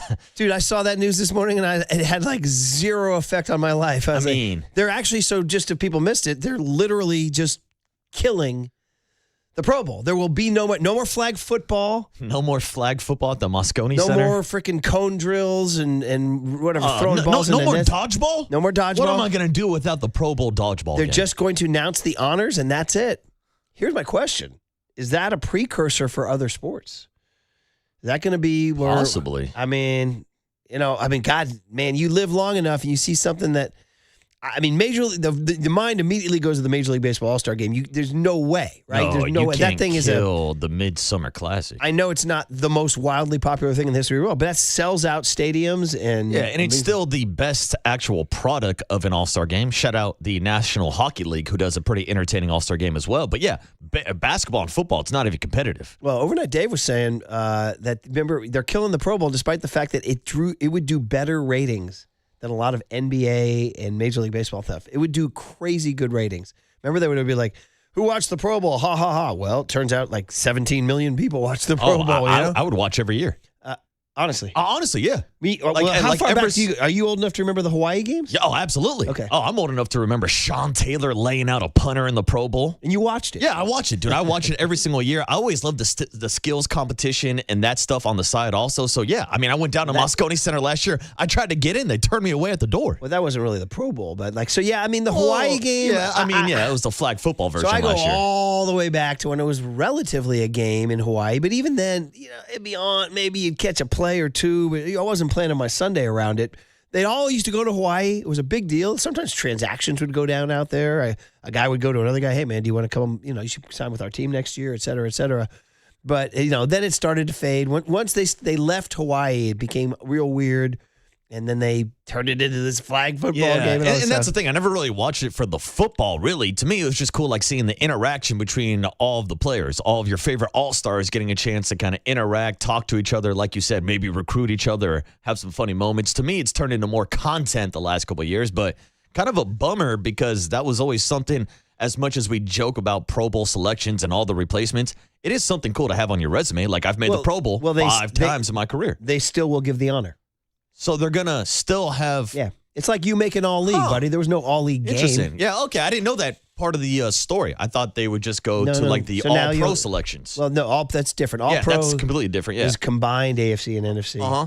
And now they will still name Pro Bowlers, just not have a Pro Bowl. Correct. Oh, thank you for the clarification. How about that? Yeah, I was unaware. So you can make a Pro Bowl.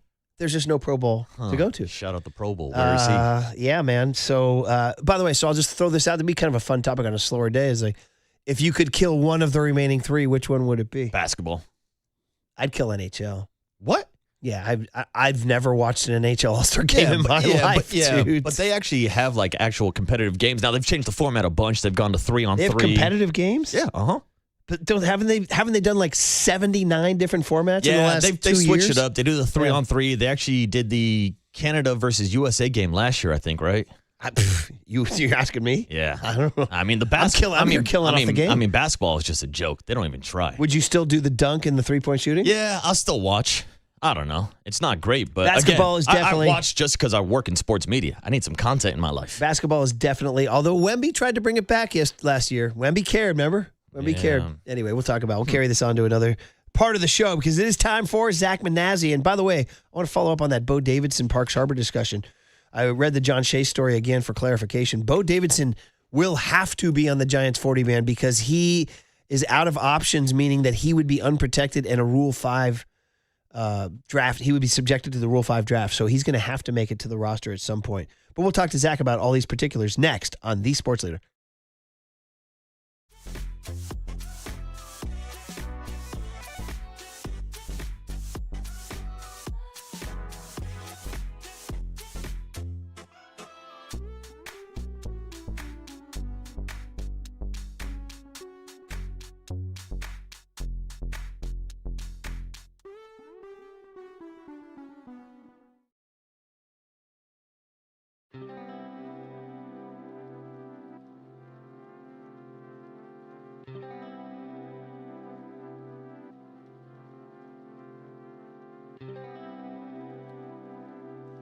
All right, El Cerrito Honda is the place to go to get the best service, selection, and just a great Honda hybrid to make you blow past the gas pump and enjoy the luxury. The new Honda CR-V hybrid that I'm driving is so good.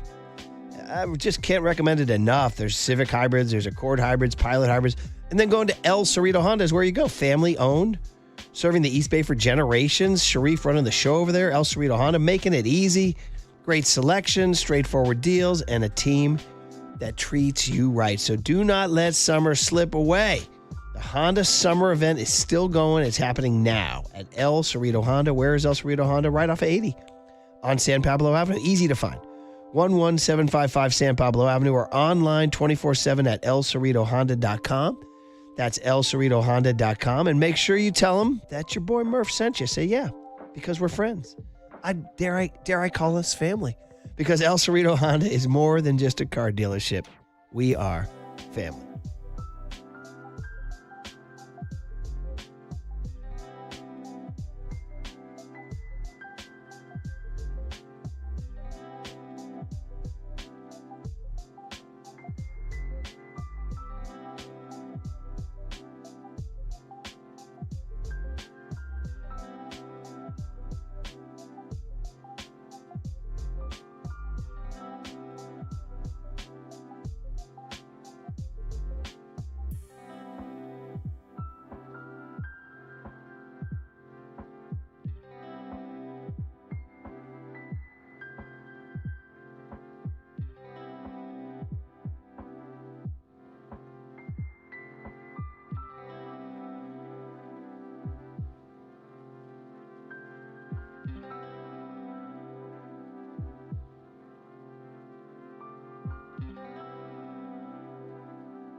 Listen to the sports leader anytime, anywhere. Download KNBR, the sports leader app. Murph and Marcus continue live from the Casino Matrix Progressive Jackpot Studios. Casino Matrix. Progressive jackpots are here. Where are you? Just drop in. 1-800-GAMBLER.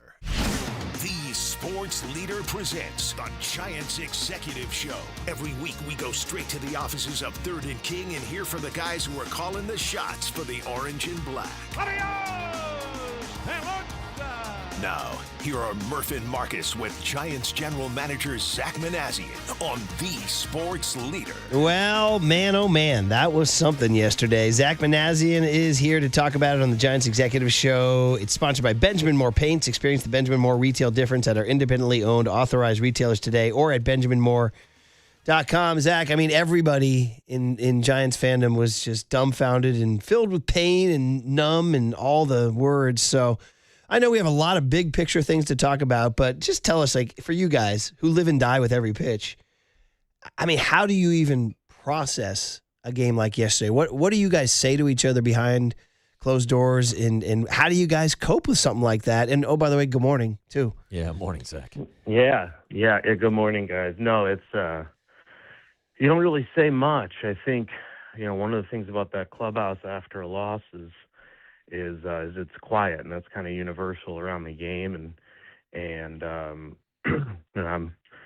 kind of take that on sometimes as well, and there really isn't a whole lot to say except it is painful, and I think it's on us as a front office.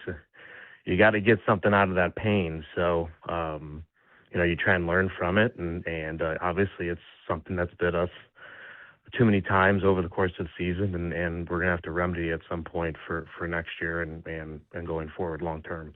Yeah, it was staggering, and my gosh, I don't know. You think back on the bullpen here, and we're in that situation, and I know we've talked about this with you several times during the summer, but sort of picking up on the end of your answer there, is there an easy way to tell the fans, like, hey, yeah, we are absolutely hell-bent on rebuilding our bullpen going into 2027?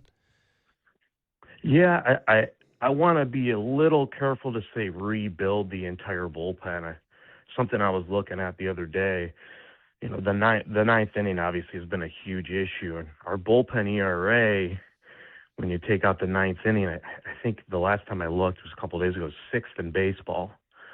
So when you look at some of the names out in that bullpen, some of the guys who stepped up and thrown well. I know Dylan Smith had a tough one yesterday, but Dylan Smith he's thrown well this year. You know, Carson Seymour's looked really good this year. Keaton Wynn, who unfortunately is hurt right now, I think took some great positive strides. Sam Hentges and Jason Foley are two guys, you know, first year removed from injury, and those guys have flashed what they can be at times as well. So there's talent there, but one thing I will say is I know as a front office we don't feel comfortable obviously resting on what we have. You always want more talent. I don't necessarily want to take away from some of the guys that we have that I think can be a part of a really good bullpen. But you know, that bullpen ace, that ninth inning has obviously we've just seen it too many times this year, and you know, we know that obviously a winning formula, it's just something that hasn't worked for us. Yeah, talking to Zach Manassian here on the Executive Show, and so obviously there's almost not much to say. I mean, it is what it is. What happened yesterday, the played out in front of ourselves here. So, well, let's talk about some of these bullpen arms you mentioned there. I mean, you know, Dylan Smith is a guy that's very interesting to us because, man, there's a lot of good tape, as we would say in the NFL, good film on him. And yet there's times, too, that, you know, yesterday he seemed like his velocity was down. He might have been a little overworked. Has he graduated to a point where you guys are looking at him as, like, I don't know if he's a closer per se, but like 7th, 8th inning guy? Like, can you tell us how the evaluation of Dylan Smith, the way you guys acquired him and how he's moved through your system and what he's earned so far? Yeah, he was someone that had been designated for assignment and we traded for. You know, came up first outing, had a nice outing, and was subsequently optioned after the game. Something that we unfortunately go through often in the game today.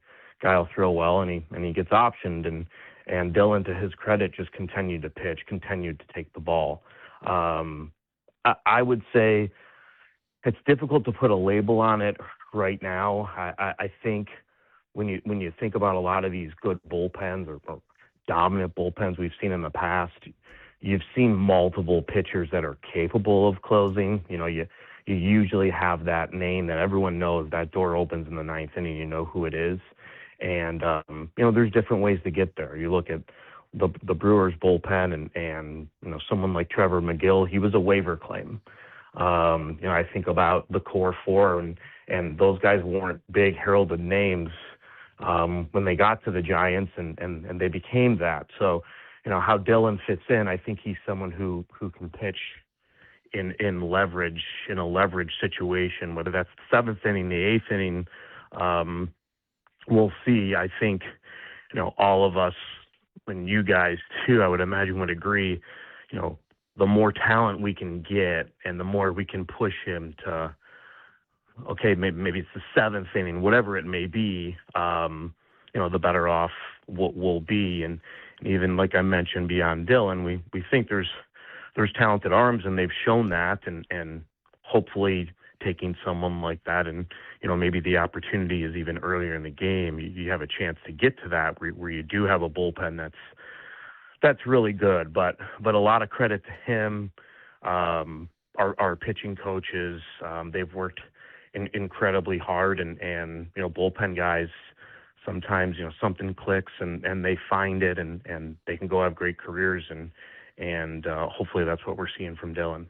Zach, the lineup yesterday looked a lot different than the lineup we saw on opening day, and obviously a lot has changed throughout the season with injuries and trades that you guys made at the trade deadline. But I think when Giants fans are looking at the roster right now, they're looking for young guys to take advantage of opportunities, and I'm sure there's a bunch of players we could ask you about at the Sacramento AAA level right now about whether or not they're going to get called up. But kind of big picture, is there any potential impact with next year's looming lockout, which everybody's kind of sensing coming? Does that impact your roster decisions and some of the, I don't know, maybe the moves that you will or won't make because of next year's impending lockout? It possibly could. I don't know if we're there right now. I think looking around the field and seeing the players that are getting opportunity, unfortunately, there's some players going through injury that we'd love to see out there. some that will be back, and even veteran players or players that were blossoming like a Matt Chapman or Casey Schmidt that we'd like to see out there that we likely won't get to see. So, but seeing players like Turner Hill, Jonah Cox, I think Drew Gilbert's gotten better and better over the course of the season. Those are things that obviously we've prioritized for the rest of the season, and I do think they're talented to the point where if those guys are making strides over the course of the next 20, 30 something games we have left, it should equate to more wins. So, there are players in AAA that are playing well, like Bo Davidson, Parks Harbor, Scott Bandura, that and beyond that are going to be on our mind, and yeah, you don't know exactly where the work stoppage, if that happens or not. And I think in a lot of those instances, even my role, I'm just as much in the dark as you guys are. So you try and make the best decisions and take it out of your mind, but it's always a little bit of a concern on how it could impact things going forward. Yeah, following up on that thread, Zach, we're talking to Zach Manassian here, Giants GM on the Giants Executive Show, and John Shea wrote a really good piece in the SF Standard about the different players, and so I guess Rule 5 has to do with service time. It gets a little in the weeds, but here's what Giants fans need to know. Like, Bo Davidson needs to be on the 40-man if there's a lockout because he would be subjected to a Rule 5 draft. Whereas Parks Harbor has not accrued enough service time, he would not be subjected to the Rule 5 draft. And that leads to my question. With all due respect to Buddy Kennedy, who's fine, he's a fine baseball player, but I don't see him as a part of your future. Whereas I do see Parks Harbor as a part of your future. Now, you can maybe correct me on that. Maybe Buddy Kennedy is part of your future and Parks Harbor isn't. But if Parks Harbor is part of your future and Buddy Kennedy isn't, why isn't Parks Harbor getting these extraordinarily valuable reps right now? And why are we wasting the reps on a guy who's not part of the future like Buddy Kennedy? Yeah. No, I think it's a fair question. I would prefer to stay away from getting into individual names, but like I said, when you guys originally asked about does the lockout potentially impact a decision, it's hard to say that it doesn't. I think as we're in this situation we're in right now, and we're trying to prioritize the future and giving players opportunity. The future is obviously a very broad term, which could include things like that. So it would be difficult to say the potential of that is not on your mind at all. It's probably the best way I could answer that. Zach Manassian, his voice here this morning on the Giants Executive Show, sponsored by Redwood Credit Union, for you, for community, for 75 years. And Zach, I believe this is the first time we've talked since the trade deadline, so we could have done this entire interview just breaking back all the prospects, or should I say breaking down all the prospects that you got at this year's trade deadline. But the one guy I do want to ask about is Marcelo Meyer, who, of course, was a top 5 draft pick in the Boston Red Sox organizations. You guys ended up trading for him and sending out Eric Miller. What can you tell us about why you guys wanted to make that move? And also, can you give us any injury update on when potentially he could join the big league club? Yeah. I think going into the trade deadline, we didn't necessarily have Eric as someone that we were looking to move. We've talked a lot, me with you guys and us publicly, about the struggles of our bullpen late in games, in the ninth inning especially, and Eric probably has that type of ability where he could pitch the ninth inning. But as we were talking to Boston, Buster was dealing with Craig Breslow and had asked about Eric. We felt like we were going to set our sights high to even consider trading him, and Buster asked about Marcelo, and he wasn't really made available in this type of deal until just a couple hours before the trade deadline. And I think what he brings us is a young player. I think he's 23 years old. He's versatile, left-handed hitter. I think he was the 4th overall pick in the draft several years ago. Still tremendous upside left, and the type of upside we just felt like we had to take a chance on. So he's doing all right. He had suffered an injury to his foot back when he was with Boston, just a foul ball, nothing that he was dealing with at the time of injury, time of trade. And we moved forward, obviously made the trade, and then he got out and started playing and had some soreness in his foot. So nothing that's long-term, that we expect to be long-term. We're still hoping to see him out on the field this year. And I think feet are a little tricky. And I don't want to play doctor too much and say when. I know Marcelo's chomping at the bit to get out there. He really wants to play, but also we don't want to put him in harm's way. So very hopeful that he will get out there and there's runway and reps for him in that infield right now, and we're hoping to see him and just like Giants fans, and I know he's anxious to get out there on the big league field. Well, double that. Tell the kid, hey man, we'd love to see you. Grab a glove. Mm-hmm. Let's go, buddy. Let's go. If you're listening right now, Marcelo, let's go. Nothing to wait for. Let's go. We got other people to ask about. Jackson Flora, your number 1 draft pick. What's the chart right now? What's the itinerary? What's the progress? He's doing great. He's been throwing bullpens, live BP, potentially going to get into a game at some point this week, likely in Arizona. We'll see how that goes, and I think there's a real strong possibility he gets out to one of our 4 affiliates and throws in a game, at least one, maybe up to several. So, but he's progressing, and the PD staff's excited to have him, and he's been a joy for them, and another player. Obviously, we're anxious to see him out there and get him going. There's so many to ask about. I'll ask about next up is Tugboat. Tugboat Wilkinson, 2 shutout innings in Cleveland were great. Boston, there was some hard contact, and that kind of raised a little fear of like, can big league hitters, pound the fastball? Early days. The guy's only pitched 5 2/3 innings. There's some really good stuff. No walks, I believe. But my question is, are you guys starting to get a handle on what his role would be? Is he a starter?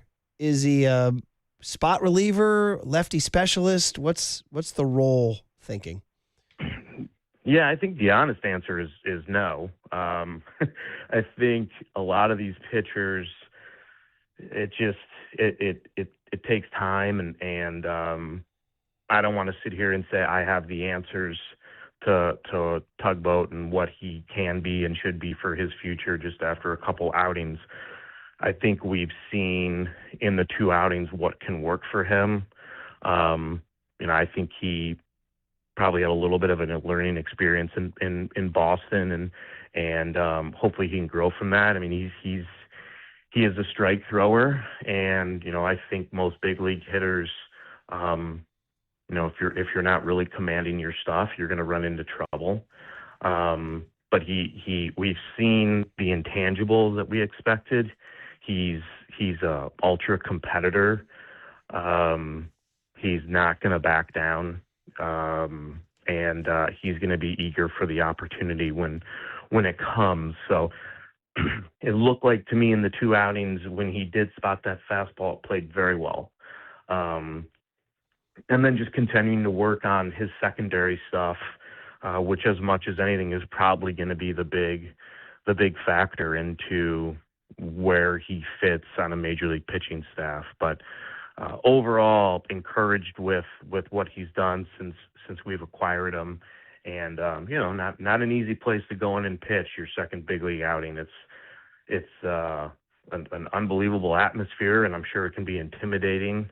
And talking about a team that's as hot as any team in baseball in the second half, and boy, he was about 6 inches away from a 4-inning 2-run outing. That ball scrapes the monster, and it got away from him just a little bit. So, but that's the big leagues, and he'll have to adjust and just continuing to improve. And quietly, is Josuar Gonzalez on a rocket ship? I don't know what limits you want to put on this guy. Is he moving up? How fast? Are you guys willing to just continue to green light this guy?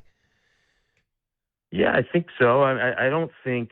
Randy Wynn and Kyle Haynes in player development, they've done a great job. Huge credit to Joe Salermo, who runs our international department, finding a talent like that. And the system as a whole is in a really healthy spot. And Josh Moore is one of the brightest spots. And,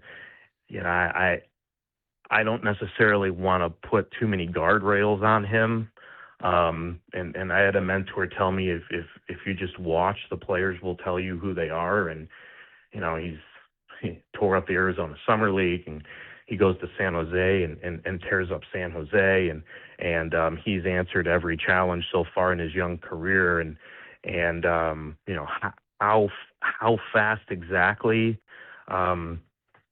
is probably anyone's guess, but he's super talented. He's got all the tools that you could want, and I think there's a part of the game that I know Giants fans really appreciate. Some of the little things that guys do, the baseball IQ. He's got a great feel for the game, and obviously a lot of those things just come with more and more experience. So on one hand, we don't want to shortchange him. On the other hand, we don't want to be foolish and keep a premium talent down either. So he'll continue to push us with, geez, can we really advance this 18-year-old here or there? But he's just had a tremendous year, and he's got a great future ahead of him. All right, Zach, we could have asked about 10 million other people, too. We didn't get to Ramon Marquez or all the other, so many, Johnny Level, Gavin Key. We can go on and on and on and on and on, but we ran out of time. So we appreciate you coming on. Tough one yesterday, as you said. And, hey, but listen, we'll see what happens this weekend and how these young guys develop. Thanks for coming on. Yeah, thanks, Zach. I appreciate it. Thanks for having me, guys. Zach Manassian, it was a tough one yesterday, so not easy to come on. Could have been come on talking about a sweep. Yeah. Although Elias Sports Bureau and the Giants are telling you that the 2 games in Atlanta was a sweep. Yeah, I don't believe it. No. I'm not buying it. Nobody does. No. Nobody does. Still searching for that sweep. Your reaction. Yeah, there's a Niners-Raiders game tonight, and we'll get to it. Matt Mayoko, 8:50, Sam Warren from The Athletic at 9:30. But, probably going to play most of the backups tonight. So your reaction, particularly about the bullpen, what Zach Manassian had to say. 808-KMBR is the phone number for the big hit. 415-808-5627 is the Golden State Lumber and Showroom text line on The Sports Leader.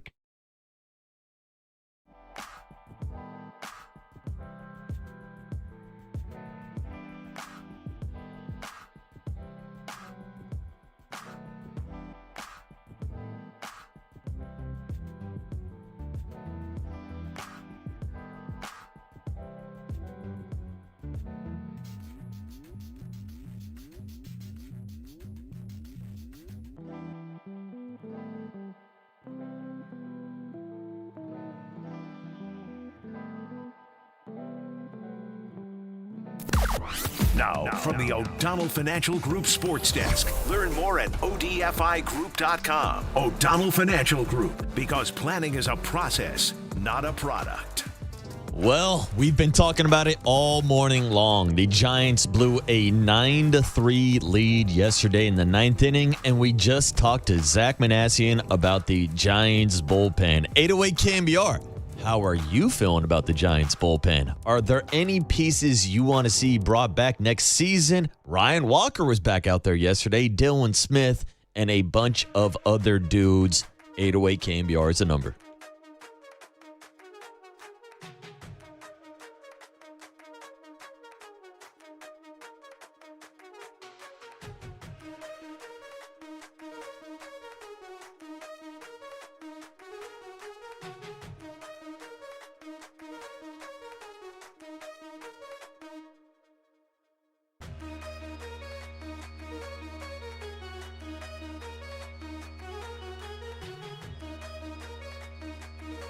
All right, my friends at Kalshi is thinking football, baby. We're getting so close. Before the season even kicks off, everyone's making predictions. Who's winning the NFC West? Who's winning the Super Bowl championship? Who's making the playoffs? On Kalshi, America's #1 prediction platform, you can trade those predictions in a live market. For example, our very own 49ers, trading at 5%. Meaning a $100 trade would pay out $1,875 if they win it all. Also, Over in the AFC, Buffalo. They're trading at 15%, meaning a $100 trade would pay out $590 if they won the AFC Championship. So, it's on Kalshi. You're trading against peers in a live market, meaning there's no house. And as the probability changes, you can buy in and out of your position. Trade the draft, pick the game, and more on Kalshi.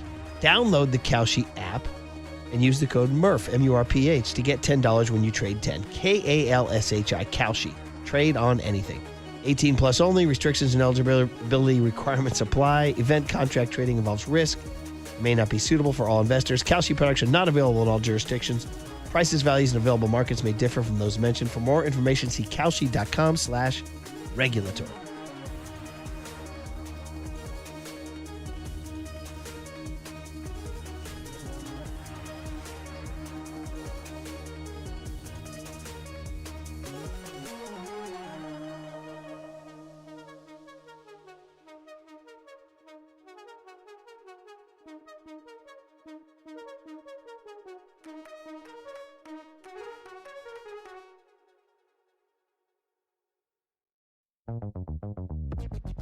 Yeah, let's talk to Steve Moskowitz, our buddy, our tax attorney. He's always here to help with problems. Some people have unfiled tax returns, Steve. Well, that's kind of daunting. So how can you help them? Good morning. Good morning. We have a lot of help. The number one reason people don't file tax returns is plain old simple, don't have the money to pay. Folks, no problem. We have a package deal. We'll make a deal for you with the IRS. You don't have to worry. You don't have to talk to them. And you don't have to wait until they do something bad to you. You know, it is a crime not to file a tax return. And on the civil side, the government makes up tax returns and they come after you to collect. All bad things that are avoidable. What if you don't have your records? We get all the records the IRS, the state has on them. The bottom line is we've been doing this for years. We're familiar with it. We'll file all the back returns for you. We'll make a deal for you. And most important, we'll give you back a normal life. This problem is totally fixable, and yes, it's totally fixable, even if you don't have the money to pay the taxes. We've been doing this for so long. The only thing you have to do is pick up your phone and say, "Hey, Steve, again." That's what you do. That's tax attorney Steve Moskowitz. He's my tax attorney. He should be your tax attorney. Give him a call at 888-TAX-DEAL, 888-TAX-DEAL, or go online to moskowitzllp.com.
This is The Big Hit, sponsored by Benjamin Moore Paints. Experience the Benjamin Moore retail difference at our independently owned authorized retailers today or at benjaminmoore.com. Murph and Marcus continue live from the Casino Matrix Progressive Jackpot Studios. Casino Matrix. Progressive jackpots are here. Where are you? Just drop in. 1-800-GAMBLER. Hey, happy Thursday, everybody from foggy Daly City. Let's go 49er football tonight, but that's not our big hit. We are reacting to the Zach Manassian conversation we just had after, well, when I say a historic day in Giants history, I mean a historic day in Giants history. The biggest blown lead in the history of the franchise, and as I always say, this franchise goes back to 1883. Frickin' Ulysses S. Grant. Don't you know? 808 can be our Civil War takes. He went to a Giants game at the Polo Grounds. That's how far back we're going, buddy. We're talking beards and black and white tin photos, bro. And that he never saw a Giants team blow a 6-run lead in the 9th inning, but yesterday's team did. And we're here to discuss it. And we talked to Zach Manassian about this bullpen. We'll get into it. But first, you're listening to KNBR AM and KNBR FM San Francisco, the sports leader, a Cumulus media station. And reason to stick around, Matt Mayoko at 8:50 and Sam Warren from The Athletic, a local kid who's now covering the Raiders. So we'll get a little Raiders 49ers there tonight as we talk about position battles that will be looming. But Marcus, your takeaway, if any, from Zach Manassian. My takeaway? Oh, from Zach Manassian. I thought you were going to ask me my takeaway from yesterday's game. Well, you can combine. Oh, I'll say, Murph, welcome to the memory-making business. That's a memory that I'm not going to forget. I like to forget about it. Hell, I tried to drink so much yesterday that I would forget about it. But yeah, that was a disaster. And it almost feels worse after that conversation with Zach Manassian because it doesn't really seem like there is a quick fix for this bullpen. Like, it seems like you do need to blow it up. I know he talked about maybe some pieces performing well outside of the 9th inning. But the problem is there's a 9th inning in baseball. You need to find a closer. And hopefully Randy Rodriguez recovers from Tommy John surgery. Maybe he's the answer, but I think it's going to take more than just Randy Rodriguez to fix this bullpen. Listen, we talked to Zach just a second ago, and we asked him the big picture question. And we got people calling in at 808 KNBR. We'll get to that in just a second here. About can you tell the fans that you are committed to completely rebuilding this entire bullpen? Kyle Haar, cut B. Here's Zach Manassian on that question. Yeah, I want to be a little careful to say rebuild the entire bullpen. Something I was looking at the other day, you know, the ninth inning obviously has been a huge issue. And our bullpen ERA, when you take out the 9th inning, I think the last time I looked was a couple of days ago, 6th in baseball. So when you look at some of the names out in that bullpen, some of the guys who have stepped up and thrown well. I know Dylan Smith had a tough one yesterday, but Dylan Smith he's thrown well this year. You know, Carson Seymour's looked really good this year. Keaton Wynn, who unfortunately is hurt right now, I think took some great positive strides. Sam Hentges and Jason Foley are two guys, you know, first year removed from injury, and those guys have flashed what they can be at times as well. So there's talent there, but one thing I will say is I know as a front office we don't feel comfortable obviously resting on what we have. You always want more talent. I don't necessarily want to take away from some of the guys that we have that I think can be a part of a really good bullpen. But you know, that bullpen ace, that 9th inning has obviously we've just seen it too many times this year, and you know, we know that obviously a winning formula, it's just something that hasn't worked for us. Okay, well, there it is. That's kind of the answer right there. First of all, he tries to hit you with the take out the 9th inning. If you take out the 9th inning, the bullpen ERA is 6th, and well, you can't take out the 9th inning, as he knows here. If I was able to take out, you know, like math and English and science from my GPA, I'd be a 4.0 student. You're a 4.0 student in my book, buddy. Yeah, exactly. We'll just take out math. I'll just skip 6th period. Listen, I was thinking about how Zach is. Listen, we respect that. We like Zach. He's a likable guy. He's a friendly guy. But there's a lack of that Brian Sabian bluntness that like kind of you need right now, in which he sort of told us that Carson Seymour's looked really good. I don't know about that. I mean, Carson Seymour, big league hitters take him deep a lot. He said Keaton Wynn has looked good. He's injured. Well, Keaton Wynn is injured because of the mishandling by the Giants. Sam Hentges, he talked about. Hentges just blew a game the other day. What was the game they blew? Was the game against? They all blend together. Was the game against Colorado? Was it against Boston? Right? Was it? Or no, Cleveland. Cleveland. Sure. I lose track. Anyway, they've blown. Yeah, so the day many. game against Cleveland, right? Wasn't that one? Jason Foley. I mean, bro, he talks about those guys coming off injury that maybe theoretically they'll be better next year. So he's like, I'm hesitant to blow up the entire bullpen. I think I need more of a blunt guy saying he needs to tell these bullpen guys it ain't happening, bro. You're not getting it done. And, yeah, your jobs are on the line. So I think that we need a little more sort of urgency there, a little more bluntness, because that's how fans feel. Yeah, and fans don't want to hear about how your numbers are so great outside of the ninth inning when we've seen the Giants get walked off, 11 times this year, and they've blown even more games than that. Scarecrow in Sacramento, 808 KNBR. Old school call. Scarecrow, good morning. Hey, what's up? Hey, guys. The bullpen was out there for everybody to see, but that was a coaching mistake, plain and simple. And the fact that the bullpen keeps getting mismanaged is a coaching problem. Now, somebody needs to tell these guys that are sitting on the bench that are pretending to be coaches, hey, your job's on the line too. And if you keep making the same mistake, why wasn't somebody up there warming up just in case? I mean, Bevins was going for a second inning. Smith had already pitched twice. Okay? I mean, your bullpen has already been a problem. What do you need to be told, hey, put somebody in there just in case? They have mishandled the bullpen pretty much all year, Scarecrow, whether it was, we go back to that lefty-righty thing that happened back early in the season with Jesse Chavez and the Keaton win 3 days in a row, and now he's got elbow issues at play game all year. The doubleheader in Philadelphia when, the 9 straight sliders or sinkers or whatever it was. So, yeah, I would say this. It's tough to say, and thanks for the call, Scarecrow, is that the pitching coaches, they're going to have to clean house. Yeah, I mean, this reflects very poorly on Justin Message, Frank Anderson, and Christian Wonders. All three of them with the lack of success with the bullpen, but also with the starting rotation. The problem that the Giants have had all years with not being able to throw strikes. And then we see a guy like Eric Miller, who was involved in that conversation of not throwing strikes here in San Francisco. He's now a strike-throwing machine with the Boston Red Sox. Yeah. Like, shout out Andrew Bailey, who was here as a pitching coach with the Giants when they won all those games back in 2021. He's been able to fix something with Eric Miller because now he's pitching like one of the best relievers in baseball since putting on that jersey in Boston. Well, guys, there you go, man. Here you go. 760 says, Murph, you called it on Monday. So did Marcus. Why was Dylan Smith in the game on Monday in a 5-0 game? We did. Good. Appreciate the ears. Yeah, 760. Because that is true. We did say that. 831 says, if you just take away rent, groceries, and bills, I'd be rich. There you go. 707 says, who was that basketball coach who said, statistically, we won the game? That's how Zach sounded. Yeah. That was our guy, the guy from Cleveland, our former Warriors assistant. Yeah, Kenny Atkinson. Kenny Atkinson. Thank you very much here. So guys, that's a tough one. We asked him, we asked him bluntly too, and he thinks that there's talent there. And I don't know. There's a disagreement right now between fans and the coaching staff, guys. Man, oh man. Yes. Yeah. And I was going to say, I get it. Zach doesn't want to throw these guys underneath the bus on a live radio program. I mean, you asked him pretty bluntly about Buddy Kennedy being in the lineup.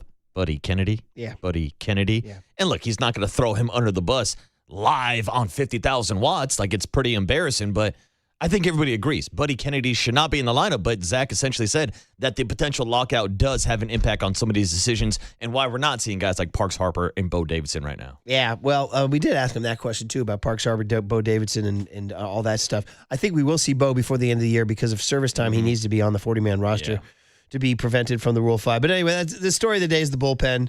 And the story of the day of the season is the bullpen. And by the way, we asked him straight up about Parks Harper versus Buddy Kennedy, and he said in very sort of executive speak, he said it's difficult to say that doesn't impact your thinking, meaning they don't have Parks Harper on the roster because if he's not on the 40-man roster, he can play minor league baseball during a lockout. And that's pretty much what they said. So we're just going to have to suck it up. Yeah. Buddy Kennedy in your future, buddy. Well, we'll see you in Sacramento next year, Parks. Well, also, this is because Casey Schmidt and Matt Chapman Of course. Of course. And Willie Adames, too.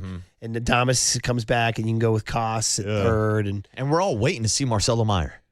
Marcelo Meyer We're would be the all guy. waiting. That's a big one, man. Oh, and he plays That's a big everywhere. one. Second, short, third. He can play all over the infield. I got to tell Marcelo, the knock on him in Boston was a little fragile. Must be Italian. That's the old Christmas story with the leg lamp, right? Whoa, you talking Italians? And he comes out here. They say he's healing up his forearm injury. And the moment the forearm injury is healed, he says, yeah, my foot hurts.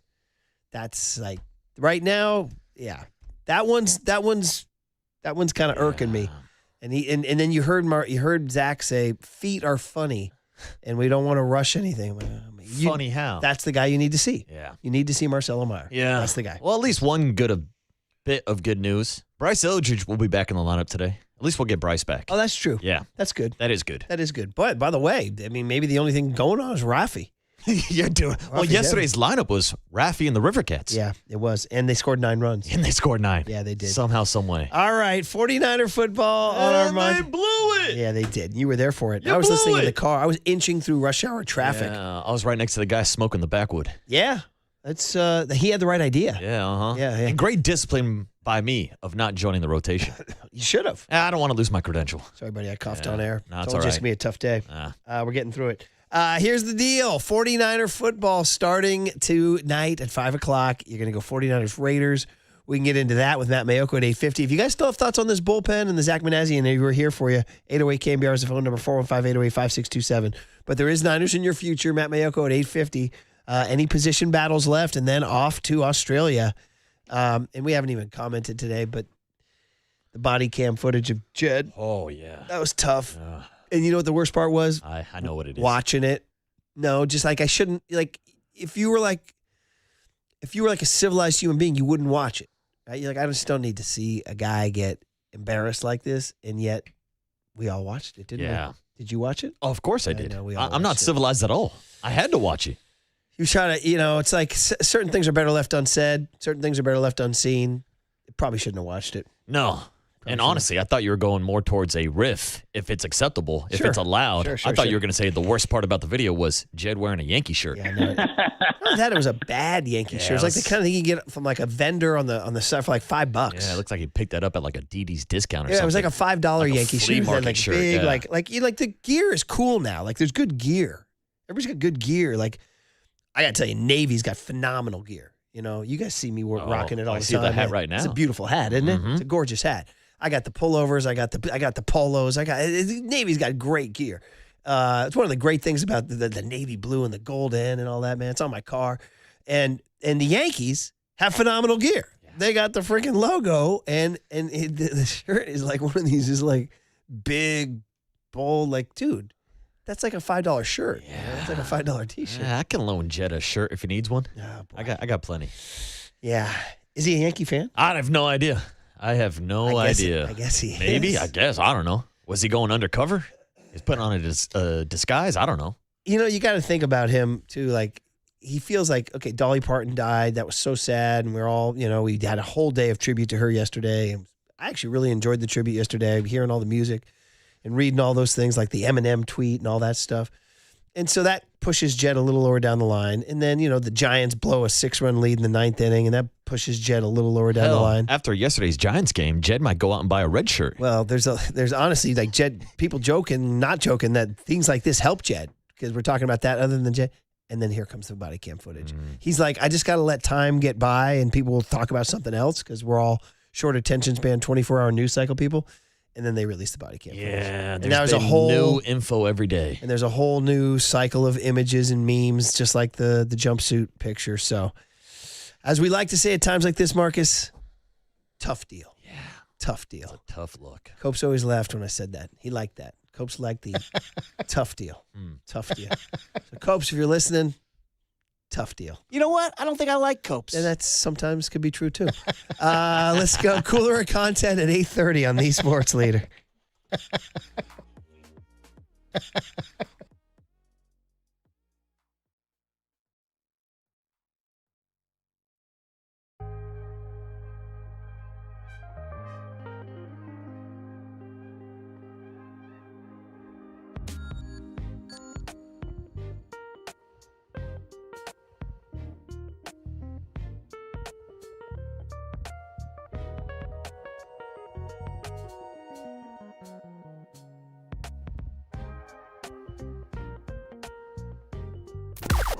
Now, from the O'Donnell Financial Group Sports Desk. Learn more at odfigroup.com. O'Donnell Financial Group, because planning is a process, not a product.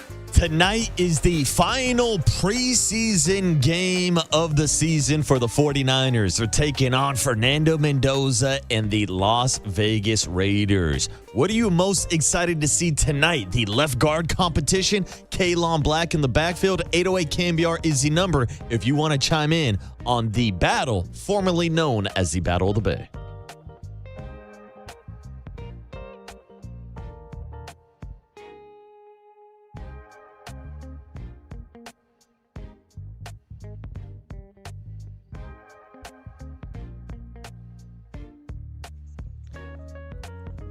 Football and pizza. That's it. That's all you need in life. Amici's, East Coast Pizzeria, and football. That's all you need. We have football Saturday. We talked to Coach Ken from San Jose State today. There's football this Saturday, baby. Eat Amici's pizza while you watch football. Here's the ways to do it. You're not going to the game in person. It's on TV. So let's go. Have them deliver it to your house. Use the amicis.com or the mobile app. It's delivered directly from the kitchens to your location. It's beautiful. Roll out the pastas, roll out the salads, roll out the chicken wings, roll out the pizza, the New York style thin crust pizza or the Detroit style crispy cheesy crust. So they bring it to your house. How about you're out and about and you're going to go home and watch the game? Swing by any of the 10 Bay Area locations and pick it up. Okay? Or how about this? You and your friends say, you know what? Let's watch some college football Saturday. Let's go to Amici's, big screen TV, beautiful fresh pizza right out of the oven. So let's go. Football and Amici's pizza. That's the way to do it. Looking forward to football season.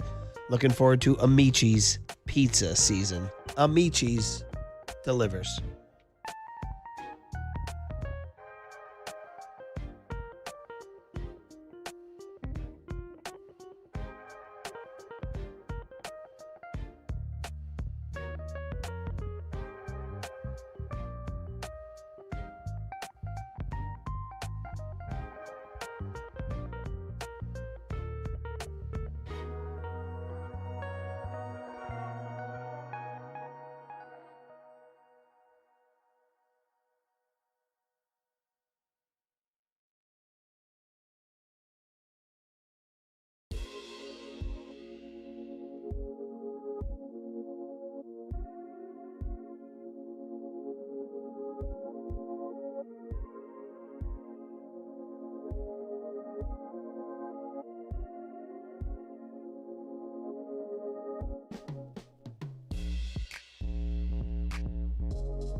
And now it's time for the Protect Your Assets Business and Technology Report with me, David Hollander.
Listen to the sports leader anytime, anywhere. Download KNBR, the sports leader app. Murph and Marcus continue live from the Casino Matrix Progressive Jackpot Studios. Casino Matrix. Progressive jackpots are here. Where are you? Just drop in. 1-800-GAMBLER. Let's go. We got 49er football tonight. We'll talk to Matt Mayoko at 8:50. Giants, bro. We've been talking about it all morning. I don't have to tell you, bro. I just absorbed it all stoically in the car. We were driving, inching through rush hour traffic, driving from Mill Valley, California to Moraga, California during rush hour. I don't recommend it, by the way. I don't recommend it. Bad time to drive over there. Unless you are listening to the Giants. John Miller and Dave Fleming doing a great job, and they were just as dumbfounded as you all. You were there. Yeah, I was. You were there. I stayed for the entire Empty, right? thing. Empty park? Oh, yeah. Crickets. I mean, it was so quiet, you could fully hear Tony Vitello trying to get his money's worth when he was tossed in the first inning. Some people have brought this up, and we're happy that Tony's going ham, and we want ham Tony in September to start chucking folding chairs and things like that. But when he gets on the field, he never gets in the face of the umpire. He always kind of drifts away. He likes to hover. I need him to go I don't even think he's nose hovering. to nose. I don't think he's hovering. Hovering to me is you're within the person's arm ring. Yeah. Yeah, that's a hover to me. Yeah, you're right. He's not even hover territory. It's more of like a drift. I take back that take. Yeah, I don't know. It's like staring at a girl from across the dance club. Like, Tony, get on the dance floor. Get up on there. Yeah, okay. I'll take that. Get your back up off the wall. Come on, Tony. Hey, I just heard Get Down on it the other day, and I maintain Cool in the Gang. I've seen him twice live. Unbelievable. Fantastic. Just like I was driving home last night, and poor Rory, we heard George Benson's Let Me Love You One More Time, and I was like, hey, Rory, this is the stuff, man. And I was singing it loud in the car, and I don't think he cared. I don't think he cared I don't know. He is in high school now. Let me love you one more time. Feel your heart. Give me some Let Me Love You. Give me some George Benson, Let Me Love You One More Time, bro. You know George Benson? Yes, I know George Benson. I don't think I know that song, though. Oh, yeah, you do. Yeah, maybe. Come on now. I don't know why. We're just doing some. Here we go. Why the hell not? Here we go. Come on. Yeah, come on, DJ Y2K. Driving back last night from the water polo. Shout out Campo. They beat us.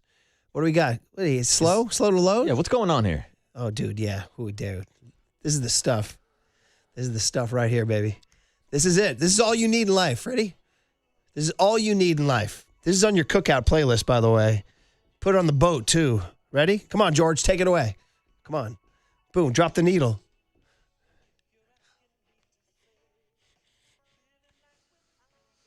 Yeah. This will make the pain of a blown 6-run lead in the ninth go away. This does sound better than Talking Giants. You know this one? No, I actually don't know this track. Let's get to the chorus. Ooh. Don't bore us. Get to the chorus. Here we go.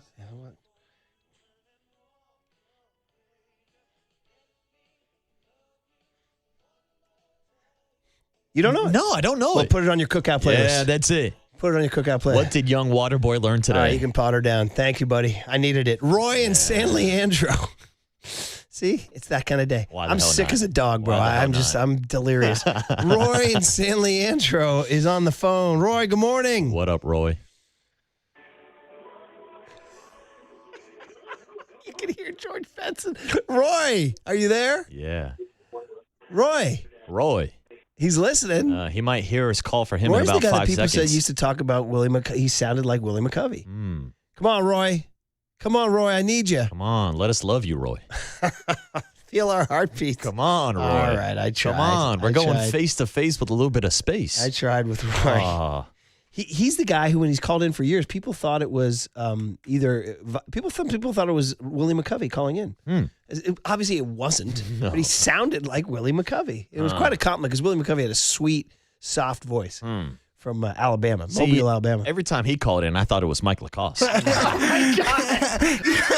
Bro, by the way, how good is Lacoste looking right now? I was thinking about that. How good is Lacoste looking right now? I was like, that's how wild this season has gone for the Giants on and off the field with some of these PR nightmares.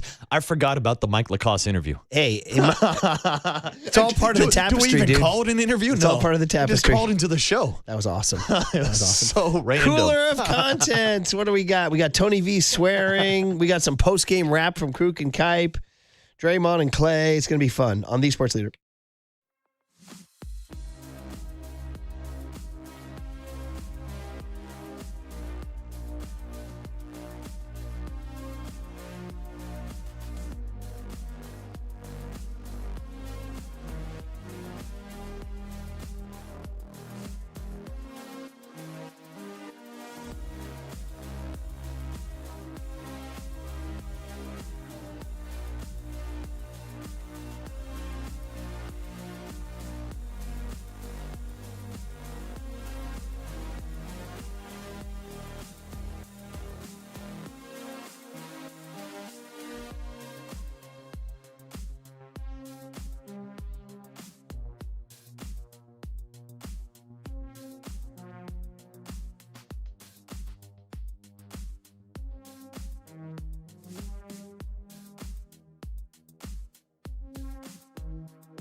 All right, everyone, chill. This is the cooler He's bitten a cooler of content. Cornucapacious of joyful news. We might be on to something.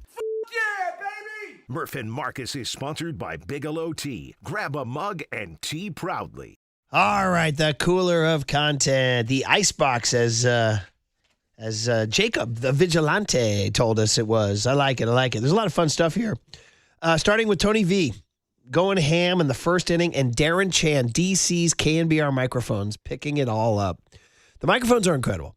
And if you listen to the games on the radio, which I do all the time, you hear incredible pop of the glove, pop of the catcher's mitt, on and on and on. But this time, the park was so empty, Marcus, in the first inning that anything yelled from the dugout you could hear. Mm-hmm.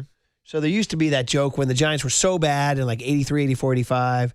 The joke was that you had your own personal vendor, or they say on infield flies, you could call for it in the stands. You know, like ball. That was like the joke. Well, yesterday was like that. Oh, yesterday was so quiet, I could hear John Joe Curley chewing in the press box. That's how quiet it was. That's gross. That's what that is.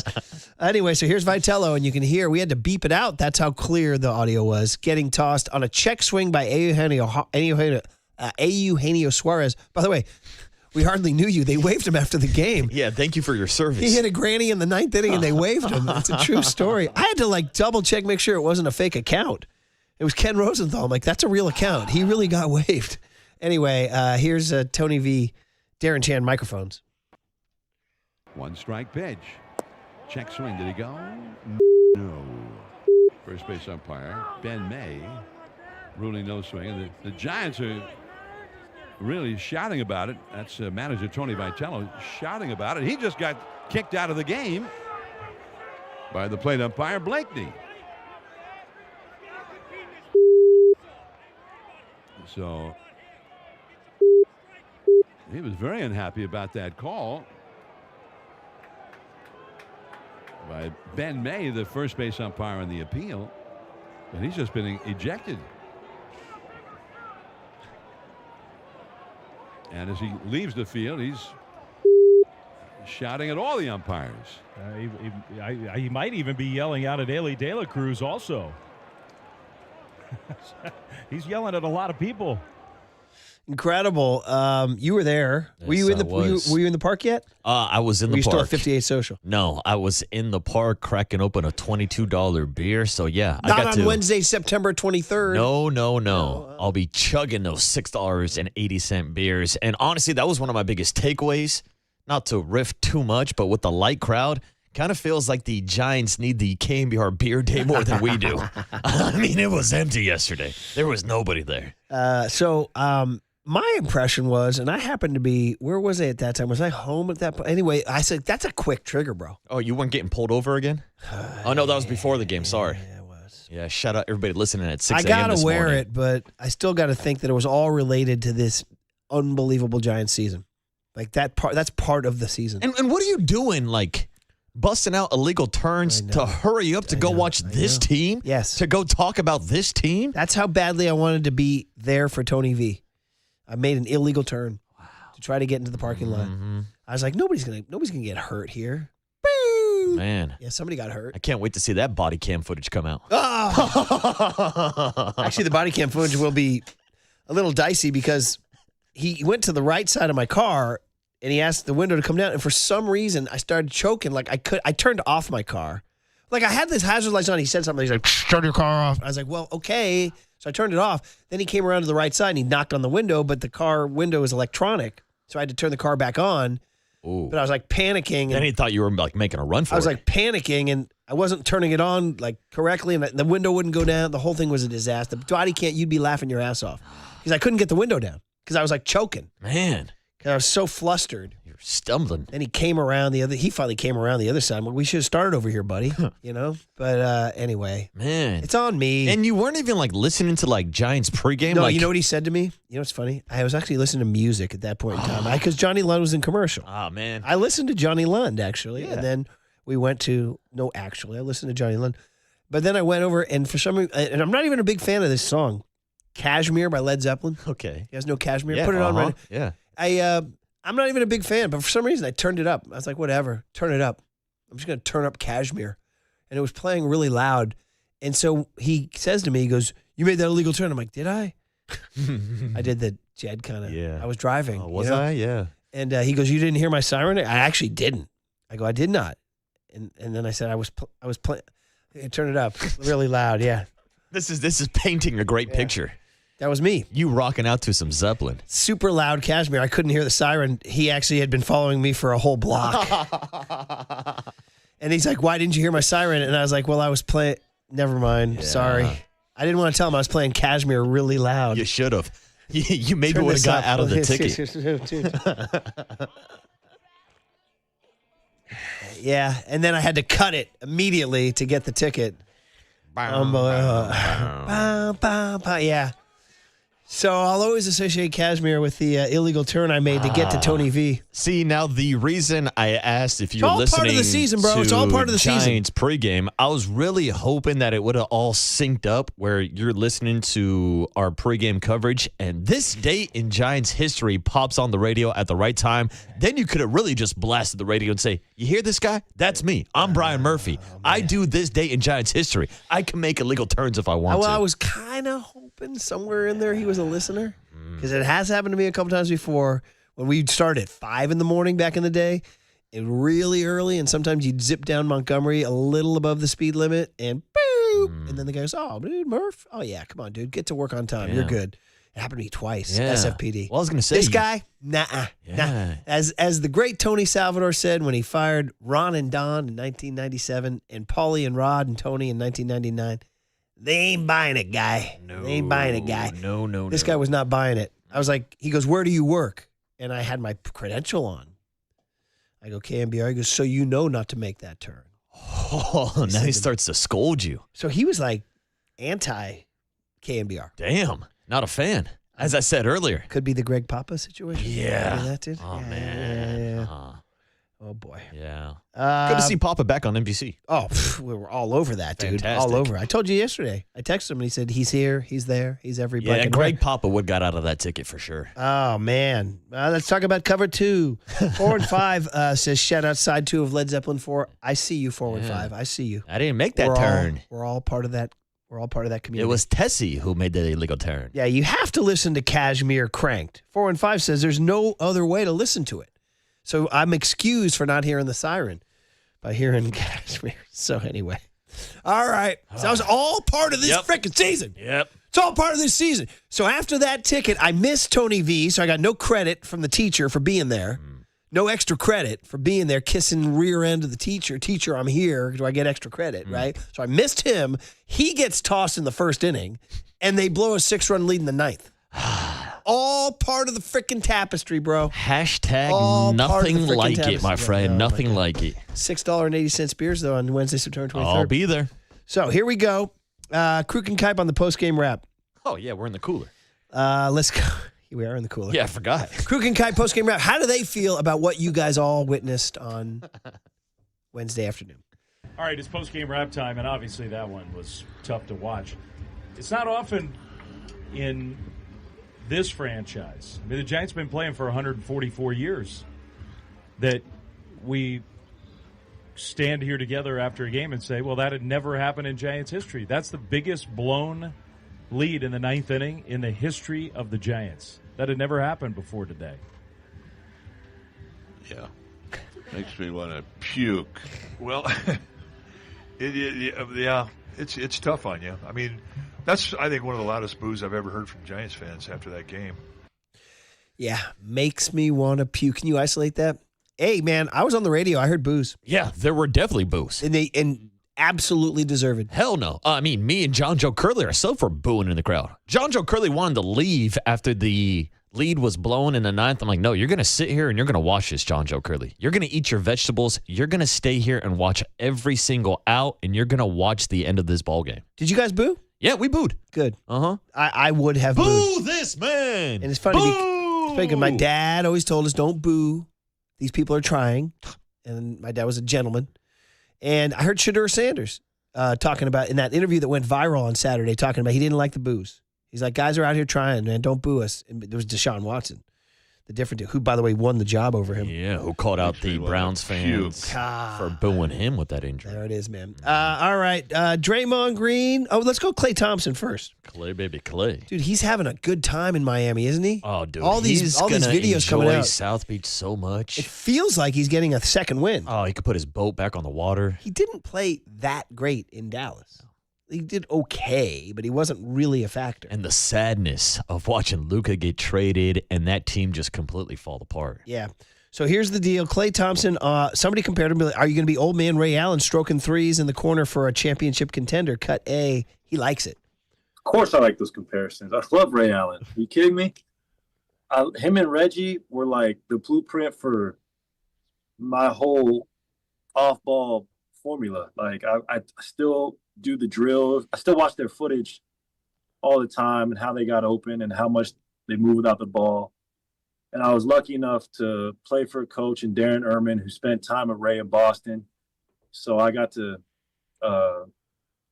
learn from Darren what Ray would do in his off time, how serious he took his conditioning and his fitness. And it gives me chills that I'm even in the same sentence as Ray, because if you would have told me this my rookie season, like, I would have never believed you. So it's Ray has one of the greatest shots, obviously, in NBA history, and I still practice that drill, the back pedal drill to the corner, like he did in Game 6, 2013.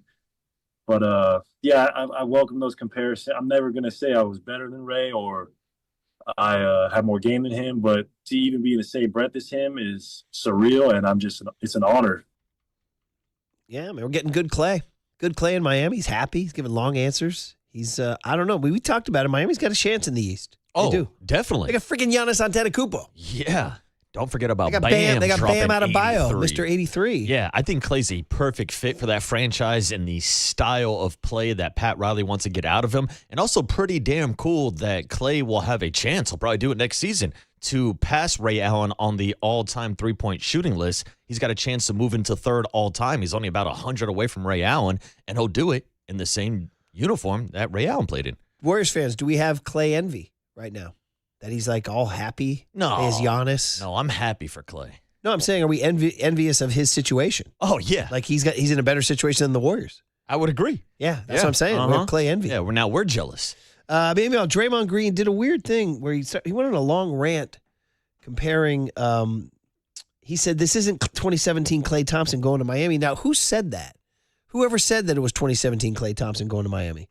I don't know. It's weird. Just listen to Draymond. Hey, I feel like he's attacking a false premise here, but this is Draymond's podcast.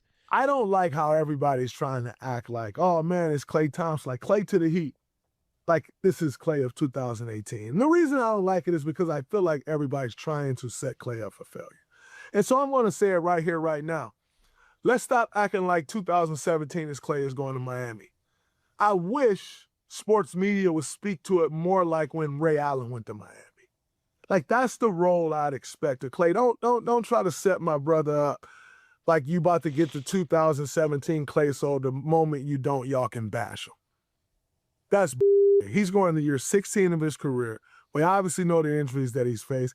Yes, he is going to go provide shooting because he shoot the lights out the ball, and when he's 60, he'll be able to shoot the lights out the ball. But don't try to build it up like, oh man, look what happened, so that y'all can tear him down when he's not averaging 20 points a game. That's what media does, and I don't like that.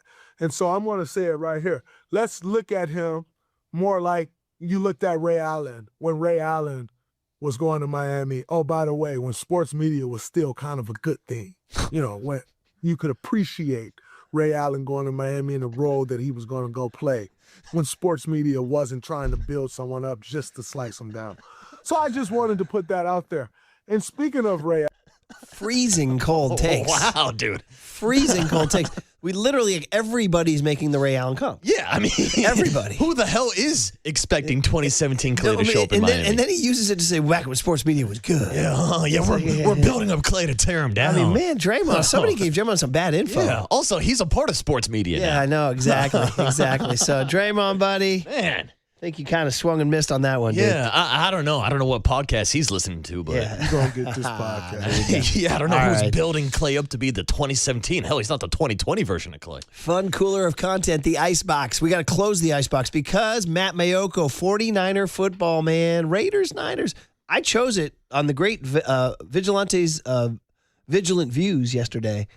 He said if you could bring back Niners, Raiders in the Bay or A's, Giants in the Bay, you went A's Giants. I did. I went Niners Raiders. Wow. I feel like Niners Raiders is so grand, so epic. It was more rare. It only happened every 4 years.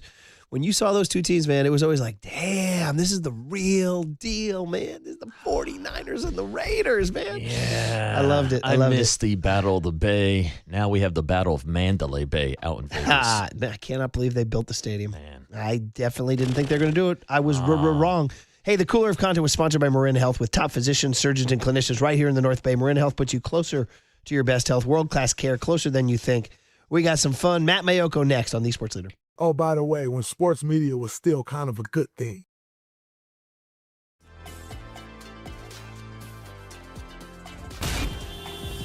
Time for your Bay Area Chevy dealers traffic update.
Listen to the sports leader anytime, anywhere. Download KNBR, the sports leader app. Murph and Marcus continue live from the Casino Matrix Progressive Jackpot Studios. Casino Matrix. Progressive jackpots are here. Where are you? Just drop in. 1-800-GAMBLER.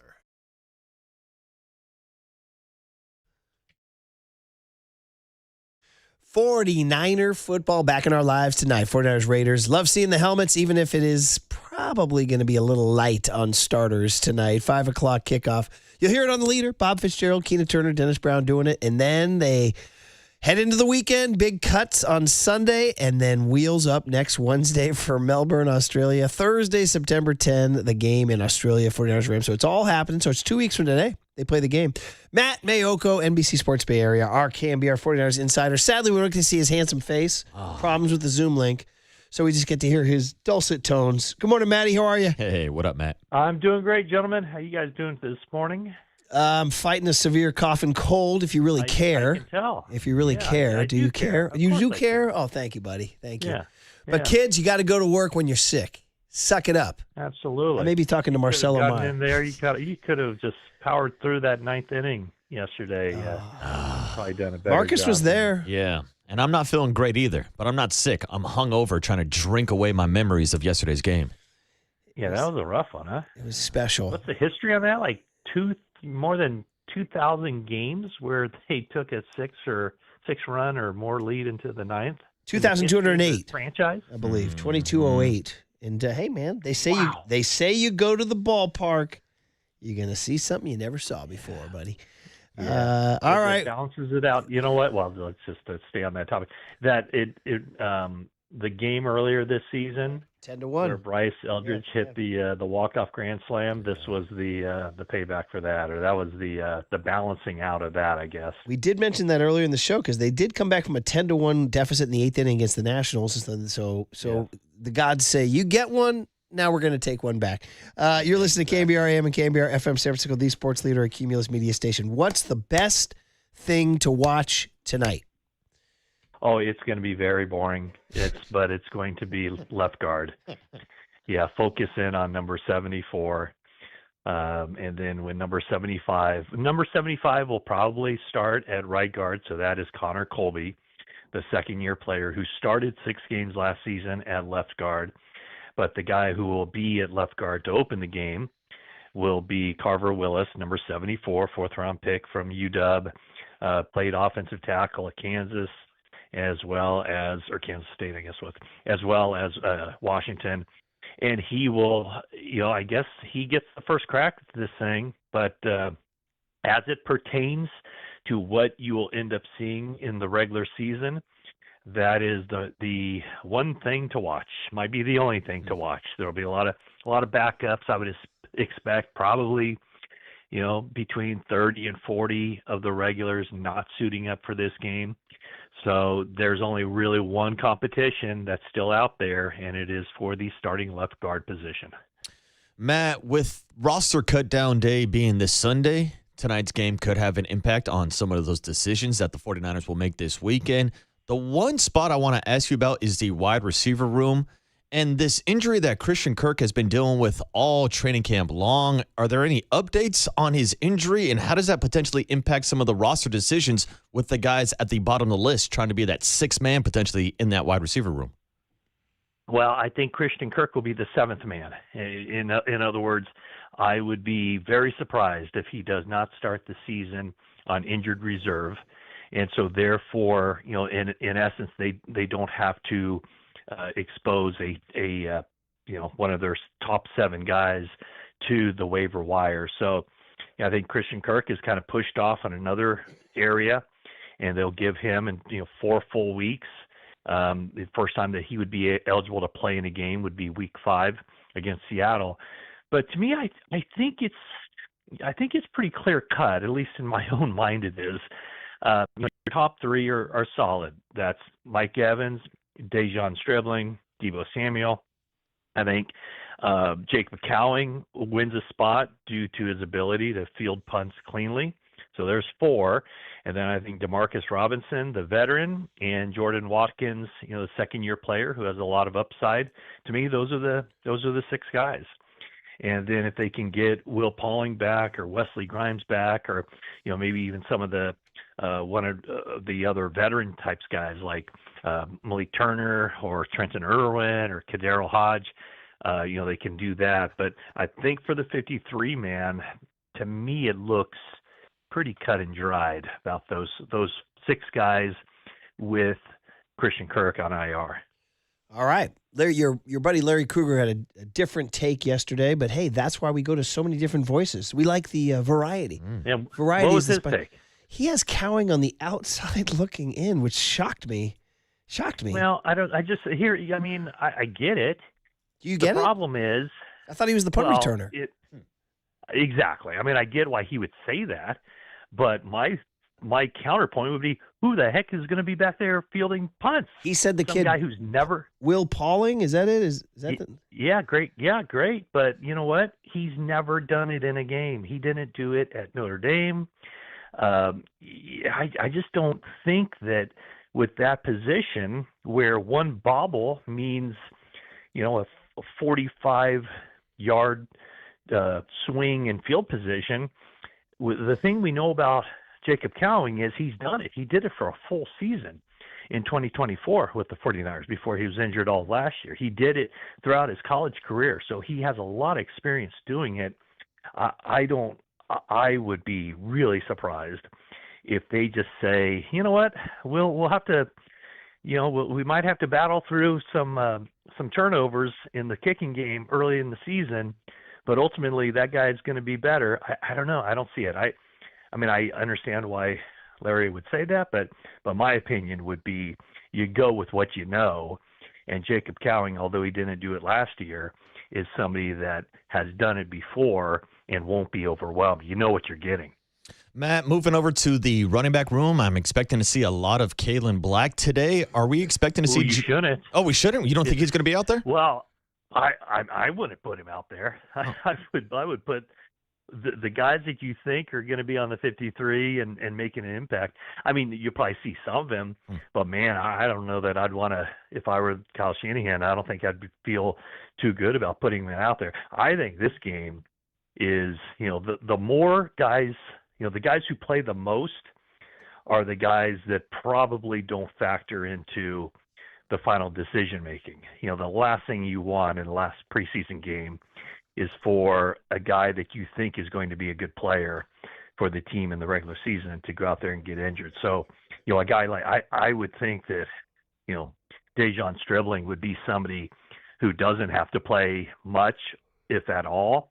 I'd put Kalen Black in that same category, to just get him ready for the regular season, because in my mind, he's pretty clearly the next running back in line behind Christian McCaffrey. And, Jordan James looks good too, but man, I think Kalen Black is a really good player. So I don't know how much they're going to play him. I'd be surprised if they give him more than a handful of carries.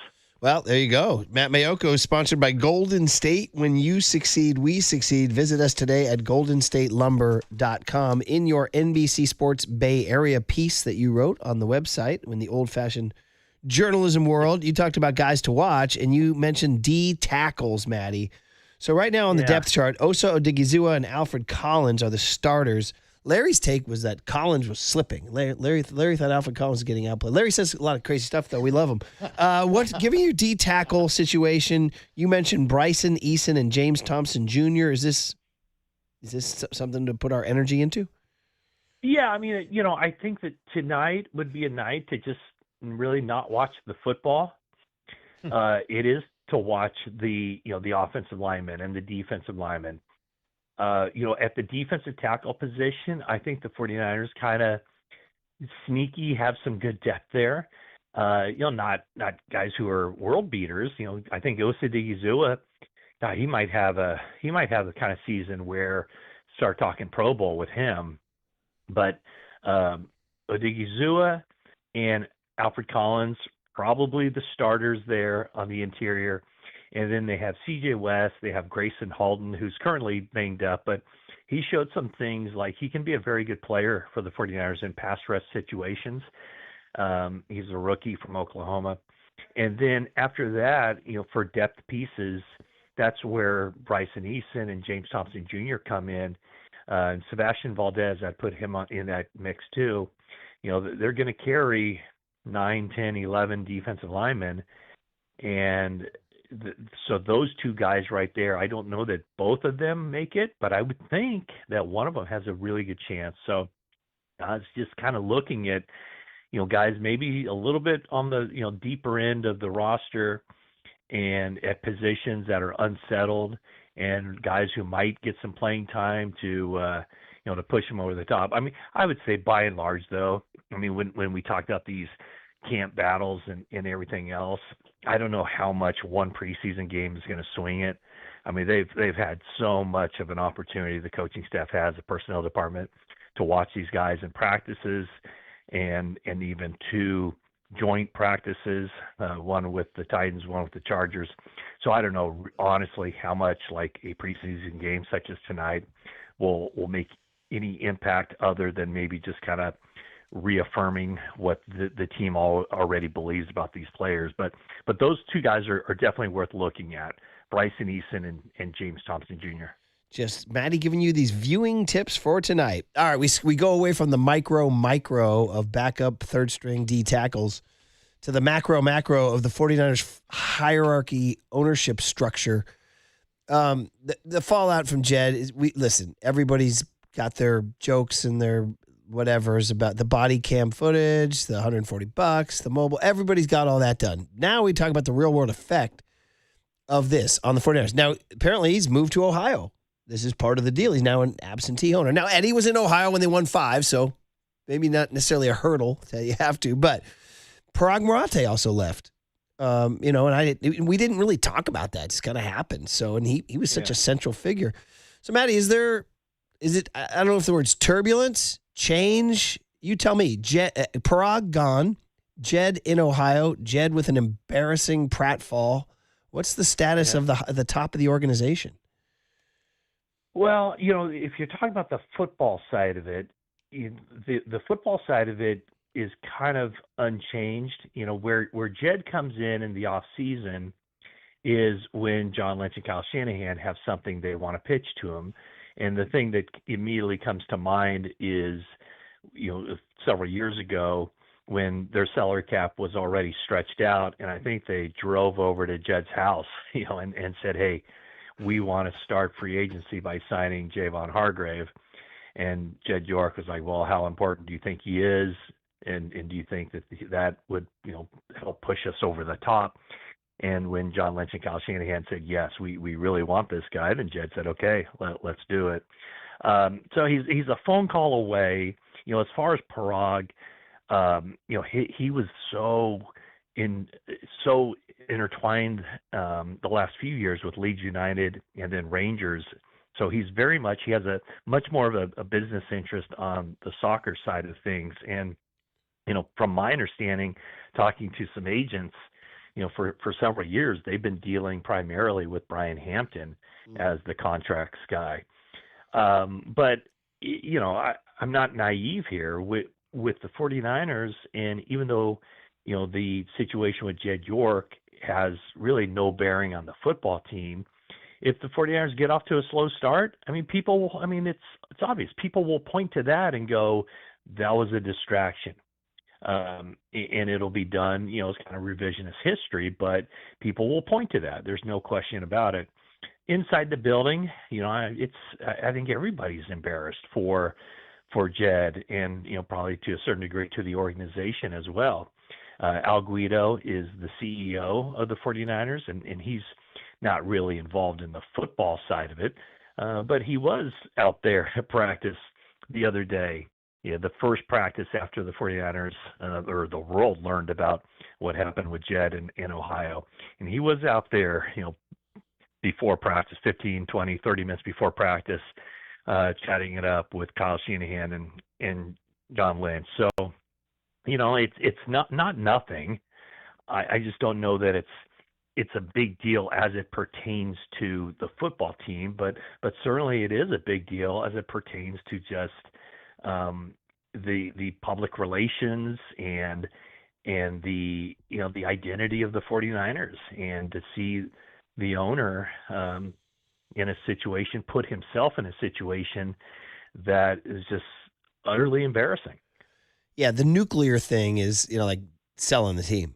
And I don't know, I can't see that. I mean, they Jed bought equity from his mom in order to become the principal owner. Yes, the 49ers have sold off. They've raised a lot of money by selling off. I think it's like 9.7% of the organization. But when they transferred ownership officially over to Jed as the principal owner, the idea was this was a move made, to basically ensure that there was a smooth, the family, it remained in the family. I would imagine, that, the long-term plan is for Jed to hand it over to, one of his sons or keep it in the family in some way. I don't think that this will impact that. It's an embarrassing thing, but yeah, I don't think it's warrants like this tectonic shift in the 49ers now have to sell. I don't think anybody's calling for that. I think that there will be some discipline that Commissioner Roger Goodell mets out. I think that it can happen sooner than later now because the legal process has run its course. It's over. And he does apply. He is subject to discipline under the NFL's policy on personal conduct. So I would expect a fine. I would expect, maybe even a suspension of he has to stay away from the team for a certain amount of time. But I don't think, I would be really surprised that it ends up as the York ownership and specifically Jed York sells the team. Nobody was talking about that with Robert Kraft, and I think it'll blow over, but it will always be kind of in the back of people's minds, just like it is when people talk about the New England Patriots and Robert Kraft. Yeah, wild stuff, man. All right, Maddie. We did the big, we did the small, we did everything in between, buddy. And hey, are you going to Australia? Yeah, we were doing so well, and we even finished strong, Murph. We did not blow a 6-run lead in the ninth. Oh man, buddy.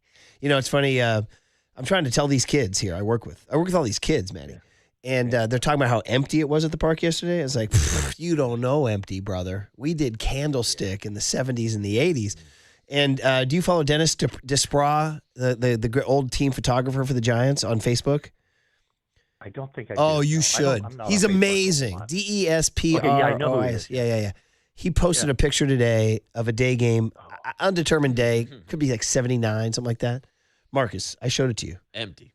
Bro. That was empty. Makes it look like yesterday looked like Yankee Stadium in October. Oh, dude, yesterday was a party. Are we talking fully enclosed Candlestick Park? Yeah. He took it from the upper deck in center field. Yeah, he's the only guy up there. And you can only see just dots of humanity, just little individual dots of humanity around the park. There might be 200 people there, dude. So that's probably like on a whatever, a Saturday when the Giants would get like 35,000 against the Dodgers and be like, wow, what a great crowd. Oh, it'd be shocking. You'd have those rare Saturdays, like a giveaway, like Bat Day or something. You're like, wow, look at this. And then you go back the Monday night against the Expos, bro, and pick your seat. I did hear your question. I'm sorry I cut you off. But yes, I will be going to Australia. Great news. Now, have you ever been? Wednesday. Have you ever been? No, never been. Really excited about going. Maddie down under. Let's go, baby. Keep that phone on. 8 days. Can't wait for that cultural review from you down there, bud. You can do a little. I'm going to have a little Vegemite for breakfast one of those days. Well, we all fall back to our Australia stereotype. Shrimp on the barbie, right? Number one. Vegemite, number two, right? Foster's. Australian for beer. But I'm looking forward to the Matt Mayoko beer review from Australia. Yeah, that will be. I'll have to do a little bit more research. I've gotten some. I have a good Australian friend who's given me some good pointers and So yeah, I'll have to find some pubs and see what Australian hops are all about. Well, see, since we have you on the phone right now, can you give your public endorsement to Marcus and I fighting the power and getting KMBR Beer Day Wednesday, September 23rd, Giants Twins, $6.80 Coors Lights, $10.45 Coronas. That is incredible, and that's across the board. That's everywhere in the stadium for that day. I believe so. Oh boy, Larry didn't throw that asterisk at us. It might be select That locations. is, I don't know. That doesn't happen if the Giants are playing 6:25 ball. I don't know about that. Don't underestimate our power here, buddy. All right? Okay, true. Yeah, I don't mean to underestimate. And do you have a Dolly Parton memory on the way out, buddy? What's your Dolly Parton favorite? Oh boy, I don't. I can't say I Nothing? do, but I have seen the videos of when she just kind of wandered into an Irish pub and started one of the musicians there. It wasn't a busker, but it was somebody inside the pub, recognized her and started playing one of her songs and got her to stand up in a not altogether packed pub somewhere in Ireland and started singing. So that was kind of cool to watch that here in the last few days. As played and detailed extensively on the Murph and Marcus show yesterday. Yes. County Kerry, 1990, coat of many colors. It was awesome. Maddie, you're the best. Right. Have a great time watching nothing tonight, and we'll talk to you next week. Thanks, Matt. Yeah, and next week I'm trying to think. With I will. No, we won't talk to you next week. We won't talk to you next week. Listen to this. Well, no, because I'll land. Okay, I am not going to experience September 3rd, 2026. This is awesome. I'm going to go straight from September 2nd to September 4th. This is incredible.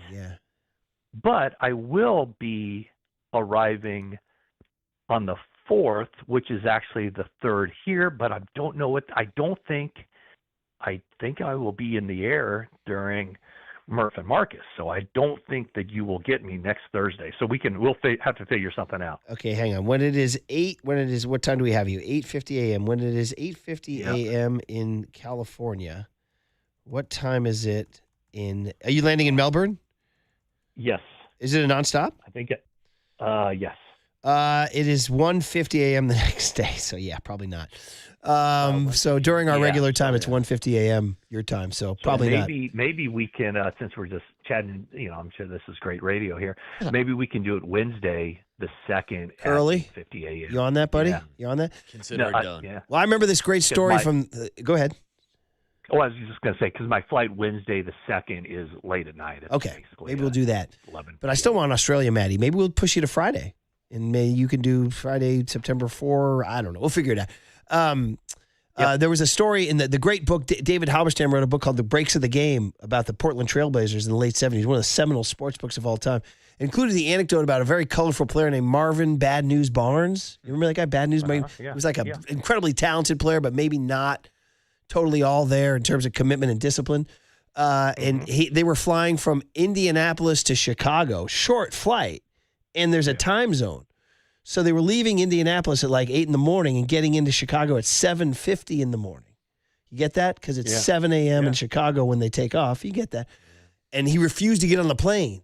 And they said, why? He goes, man, I'm not getting in no time machine. That's what he said. Well, that'll be you, buddy. Here's one on my flight back. I go through Fiji, but it's just like a 2-hour delay or layover.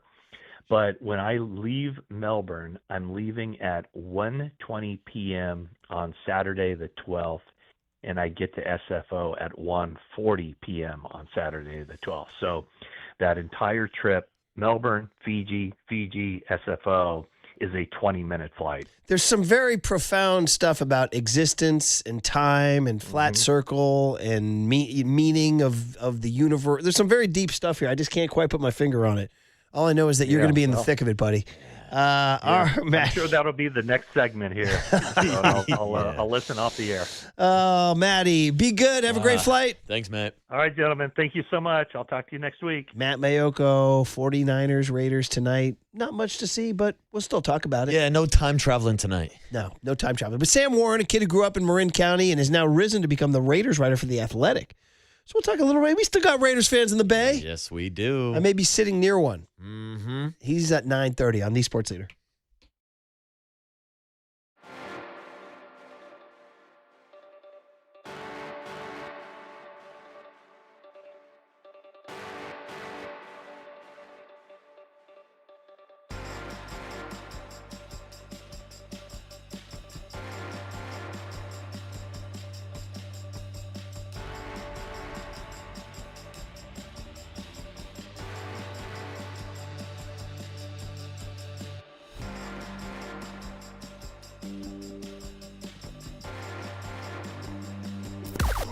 Now, from the O'Donnell Financial Group Sports Desk. Learn more at odfigroup.com. O'Donnell Financial Group, because planning is a process, not a product. Tonight is the final preseason game of the season for your San Francisco 49ers, and they're taking on Fernando Mendoza and the Silver and Black. 808 KMBR. Who do you want to see? What do you want to see? Will you even watch the game tonight? Give us all your thoughts on the 49ers' final preseason game.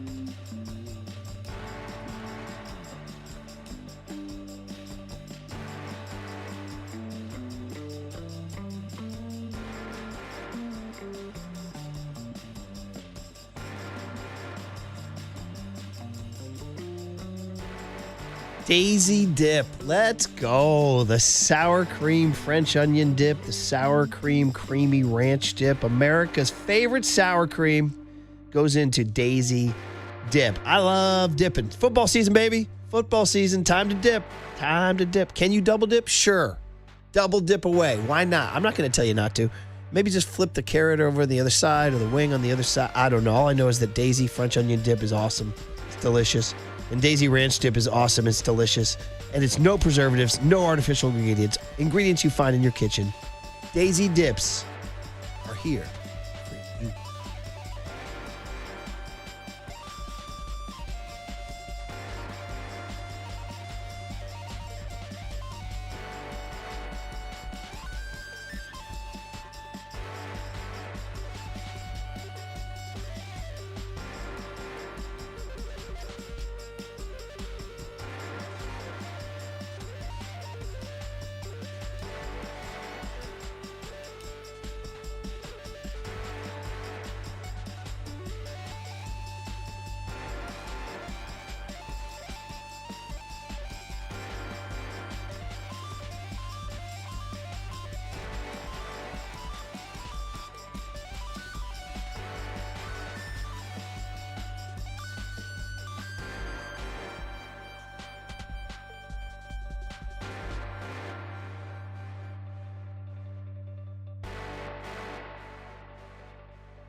And now it's time for the Protect Your Assets Business and Technology Report with me, David Hollander.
Listen to the sports leader anytime, anywhere. Download KNBR, the sports leader app. Murph and Marcus continue live from the Casino Matrix Progressive Jackpot Studios. Casino Matrix. Progressive jackpots are here. Where are you? Just drop in. 1-800-GAMBLER. Oh, this is good. Good work by young Kyle Haar.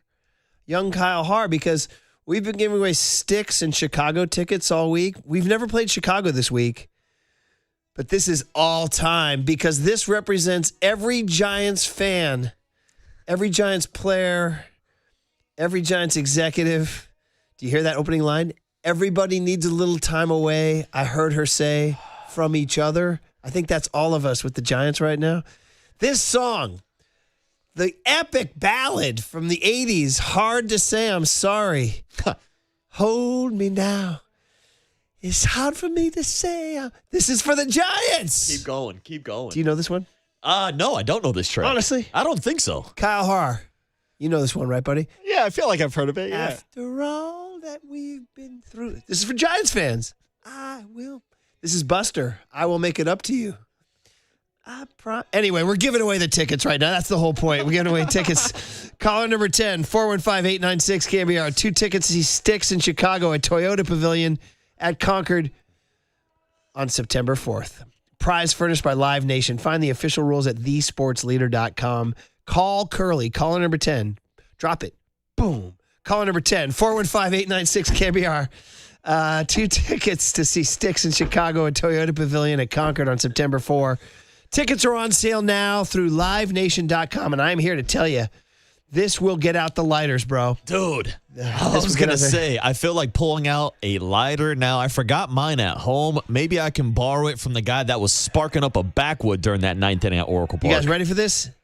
Number 1, 1982. Number 1, bro. Number 1. This was Chicago. Yeah, September. It was 1982, their second number 1 hit. Hold me now. It's hard for me to say I'm sorry. I got the lyrics wrong. I don't know. You used to put this on mixed tapes for the girl you had a crush on. Did you make a lot of mixtapes? After all that we've been through. You guys didn't know this one, huh? No, this was not making my Anyway, mixtapes. it's for the Giants. Yeah. That's the point. It's hard to All say right, sorry. we're riffing and having fun, but you found a really cool story. Yeah, apparently it's not that hard for Mark Davis to say sorry. Now, this is a story with the Raiders and 49ers squaring off tonight. We were talking about earlier in the show how Greg Papa is back working with NBC Sports Bay Area. And our good friend Sam Gordon, who's also now working out in Las Vegas, wrote a really good story in an article about how Mark Davis reached out to Greg Papa, and it sounds like they've kind of restored their relationship. That's awesome. That's fantastic. I mean, we knew there was a little bit of, not a little bit, there was a breakup. Yes, there was. There was a breakup. And, got it. Boy, it was complicated because it had to do with Al, and Greg's relationship with Al, and Mark being Al's son, et cetera, et cetera, et cetera. All that. It's very complicated and sticky. But this is what happens, man. This is good. This just says a lot about Mark Davis. Yes, this says a lot, and good on Mark Davis for reaching out via text to Greg Papa. He's already offered him the opportunity when Papa's healthy to come and light the Al Davis torch Oh, my out gosh. at Allegiant Stadium. So, yeah, this story Let me ask you. really warms my heart because we know how much Papa loves Let me Al ask you, Davis and the Davis As a family. Raider fan, if G Papa's up there, will you get a little? I might shed a tear, dude. You get the goosebumps? Dude, yeah, without question. Yeah, like yeah. people know like how much I love Greg Papa, and he's a huge reason why I'm even working in radio. He calls you his booth. Little booth thing. Yeah, And you let him. Yeah, of course. It's Greg Papa. Papa can call me whatever the hell he wants To you because is one of the great figures. Right? he's my favorite broadcaster of all time. He's one of my favorite people in general on this planet. Like, I've told the story a million times as a kid, back when Raider games were blacked out because they were so bad. The only way I could digest Raiders games was through the voice of Greg Papa. So he really launched my love for the Raiders and for radio and what he does. So, yeah, this story really warms my heart to see them kind of mend and fix that relationship after I was standing on the sideline just a couple years ago at 49er Raider joint practice up in Las Vegas, and Papa couldn't even get on the practice field.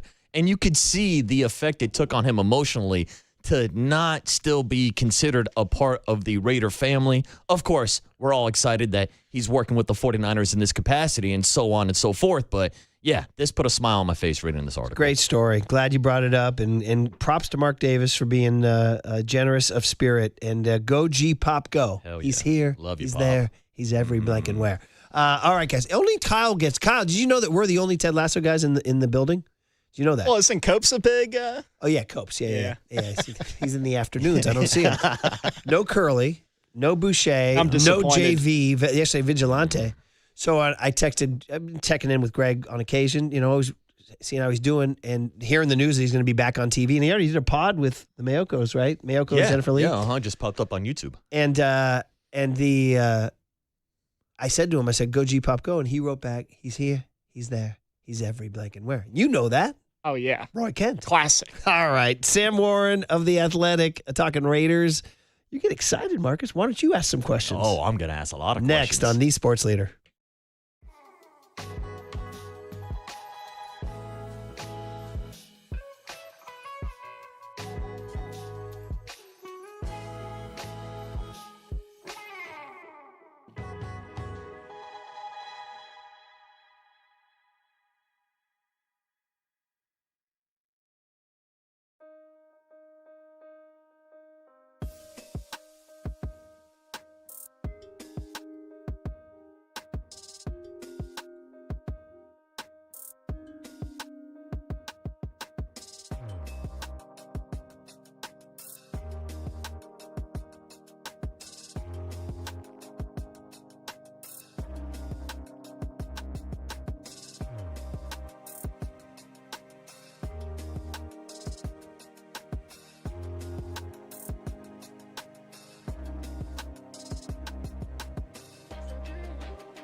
Listen to the sports leader anytime, anywhere. Download KNBR, the sports leader app. Murph and Marcus continue live from the Casino Matrix Progressive Jackpot Studios. Casino Matrix. Progressive jackpots are here. Where are you? Just drop in. 1-800-GAMBLER.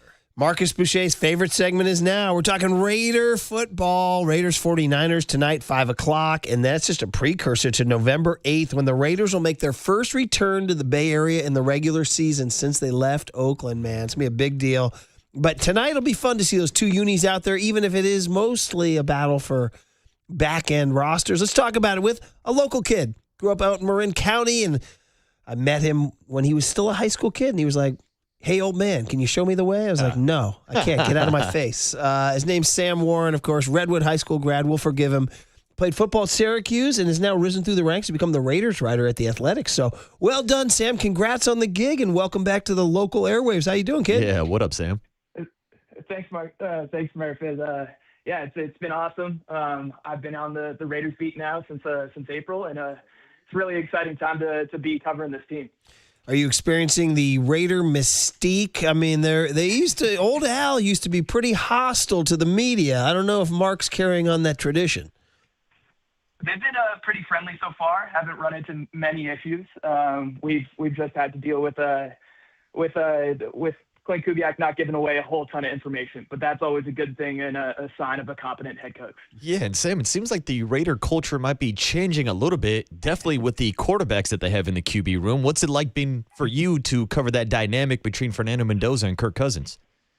Yeah, it's been awesome so far. Both Kirk and Fernando have been great with the media, and it's really clear that they're going to be a really solid partnership between Kirk still having a ton of passion for the game, being a guy that Fernando can really learn from, and Fernando just kind of bringing some youthful energy into it and really being passionate about his preparation and really being excited to be in the NFL. Yeah, I mean, we got to just know, like, how Fernando is almost like a celebrity in terms of, well, first, he's a national champion and a Heisman Trophy winner, but he's gone just viral everywhere for the way he behaves, the way he talks. I mean, you covered the Houston Texans. You've been around a little bit. Is he unlike anybody you've met in an NFL locker room?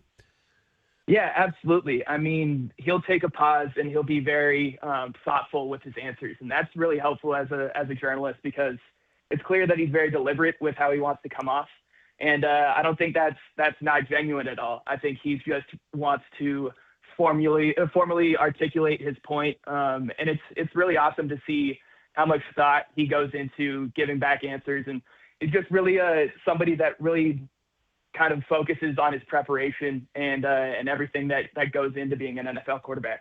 Sam, I know that one of the storylines surrounding Fernando Mendoza this preseason has been getting him under center to get more reps, something that he rarely did at Indiana. So talk to us about that development and what you've been seeing from him maybe getting under center in this Clint Kubiak system. Yeah, it was definitely a little bit rocky to start when we saw him go out there in the spring during kind of rookie minicamp and OTAs, and that was a big focus for the team, trying to get him comfortable with being under center. But throughout this training camp, everything that we've seen and everything that we've heard is that he's gotten really comfortable talking to his two centers, Tyler Linderbaum and Jordan Meredith. Both those guys have said they found no issues with him playing under center.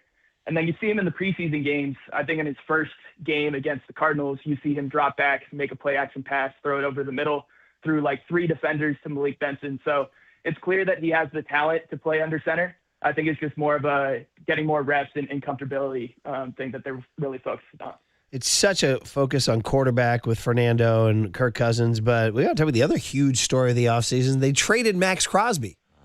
Not so fast. Then he turned around and they untraded Max Crosby. From what I can tell from afar, most of his attitude has been like, I'm a Raider for life and all that. Then there was a thought that they were going to trade him again. Can you just catch us up to speed? What's the Max Crosby situation? Yeah, so I think Max came back, and obviously there was a little bit of, disjointedness as you can't really blame that with the guy coming back after being traded.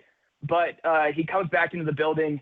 I think Clint Kubiak wanted him to be there. How could you not when he's one of the top pass rushers in the game? And Max has really kind of just bought into what the vision under Clint Kubiak and John Spytek is. So I think he's happy with the offseason moves that have been made. I think the big thing is how he kind of responds to the early part of the season. Because one of the things was, Max is a guy that's been on pretty bad teams throughout his career, hasn't seen a whole ton of success. So wanted to, while he's still in his prime, get out there, have a chance to compete. If the Raiders aren't doing too great at the start, we'll see how he responds to that. But I think he's happy now with kind of a clean slate going into this new season with a new head coach, new regime. Even with Max Crosby on the field the last couple of seasons, the Raiders have ranked 25th overall defensively 2024 and 2025. But you mentioned some of those offseason moves. Two of my favorite moves of the offseason was bringing in Nakobe Dean and Quay Walker. Is there more optimism now that the Raiders defense maybe will be able to turn around this season with those additions? Yeah, we'll see. I think Rob Leonard is doing some really creative stuff with those two guys. Nakobe is really going to be that kind of field general in the middle. And then I think Rob Leonard described Quay Walker as like an avatar, as a guy that's a huge off-ball linebacker that they can kind of play everywhere. He's good in pass coverage. He's good against the run. He's good, commanding a defense from the middle. So it'll be really interesting to see how they kind of use those two guys as kind of the quarterbacks of the defense. And yeah, and when you add two linebackers of that caliber, I don't really know how they can't improve defensively. Sam, let's go big picture. You mentioned Clint Kubiak. Tell us about him. I mean, he's obviously he leaves the Seahawks, which is good for the 49ers. And you said he's tight with information. What else? What's the culture? Yeah, I think he's all ball. That's what we've heard from all the players. That's what we've seen out there on the field. That's what we've perceived from his responses in our sections with the media. But yeah, he's a guy that's really kind of bringing order to a Raiders franchise that really hasn't had any over the past few seasons. He's a guy that has tried to keep everybody accountable. I think we saw that when he suspended Kirk Cousins and Max Crosby from practice when they got in a fight a little bit. So he's a guy that's not afraid to kind of lay down the law. And I think that was a big thing to see for this Raiders team, because when Clint was hired, the big thing was he's this, genius offensive mind, but how is he going to control a team? And so far that's been really positive returns in terms of his leadership and everything. Sam, last question for me is just a check-in on Ashton Jeanty, who I know was left the field the other day with an ankle injury. Any update on his timeline and what his status might be for Week 1? Yeah, so what we know from Clint Kubiak is that he's quote unquote on the mend. That's all all the information he was gonna give away to us when we asked about him on Tuesday. But we'll see when the official roster comes out on Sunday where he lands, whether he's an IR candidate or if he's a guy that's on the active roster. I think that'll be very telling about his status. And but I think the thing is that they're really positive about his backup, rookie Mike Washington Jr. He's a guy that's really flashed in the training camp and preseason stuff. So it'll be really interesting to see how he is utilized, especially with Ashton coming back from that injury, if he's getting more reps as Ashton kind of gets on the mend and gets more acclimated to playing again. And then finally, the biggest picture question, Tom Brady.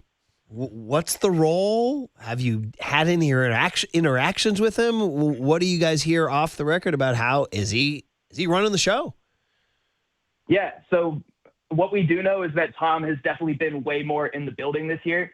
I think it's obvious that since he bought into the team, he hasn't been too much of a fan of the results on the field. So I think he's really taken an active approach in bringing Mendoza into the fold, kind of hand-selecting Clint Kubiak as the head coach. Being able to bring Clint Kubiak in as the head coach is kind of the top coach on the market after firing so many coaches after a year in the recent season. So I think that was a big win for the team.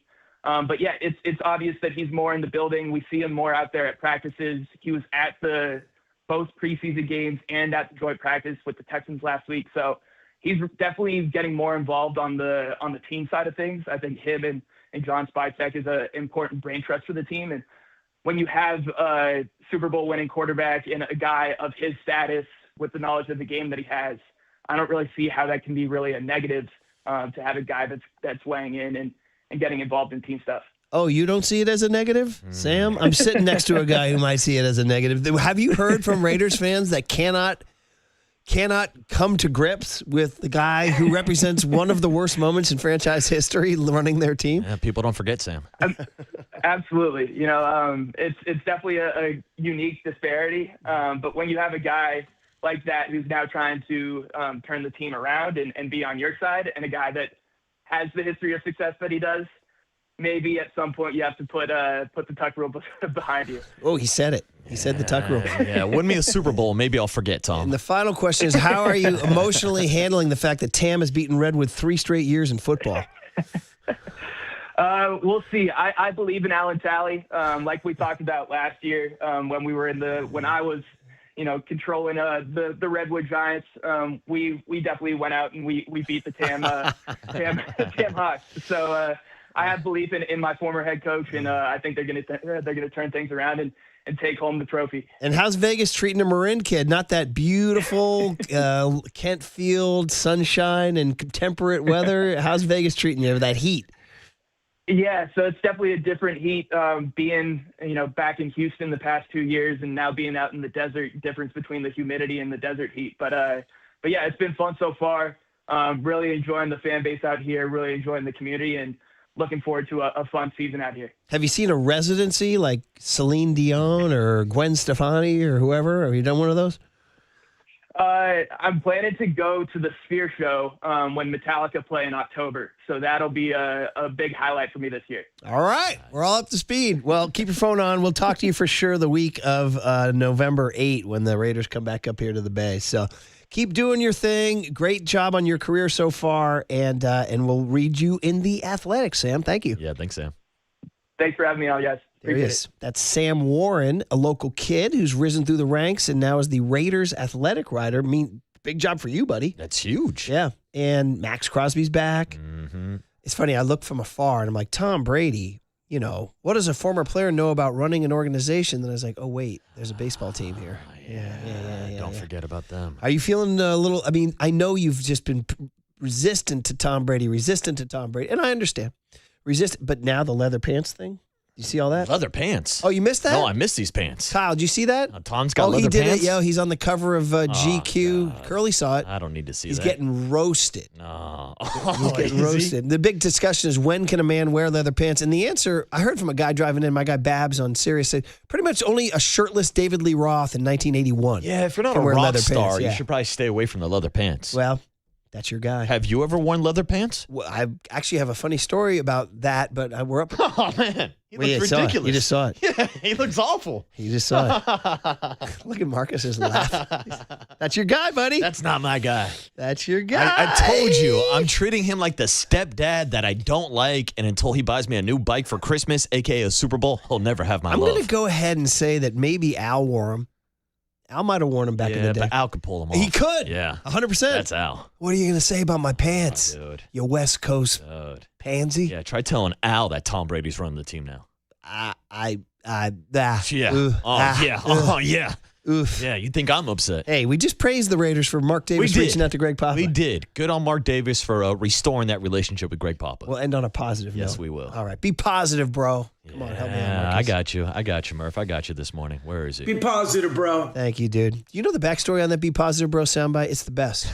A gal hired Mark McGrath, the front man from Sugar Ray. Every morning there's a halo.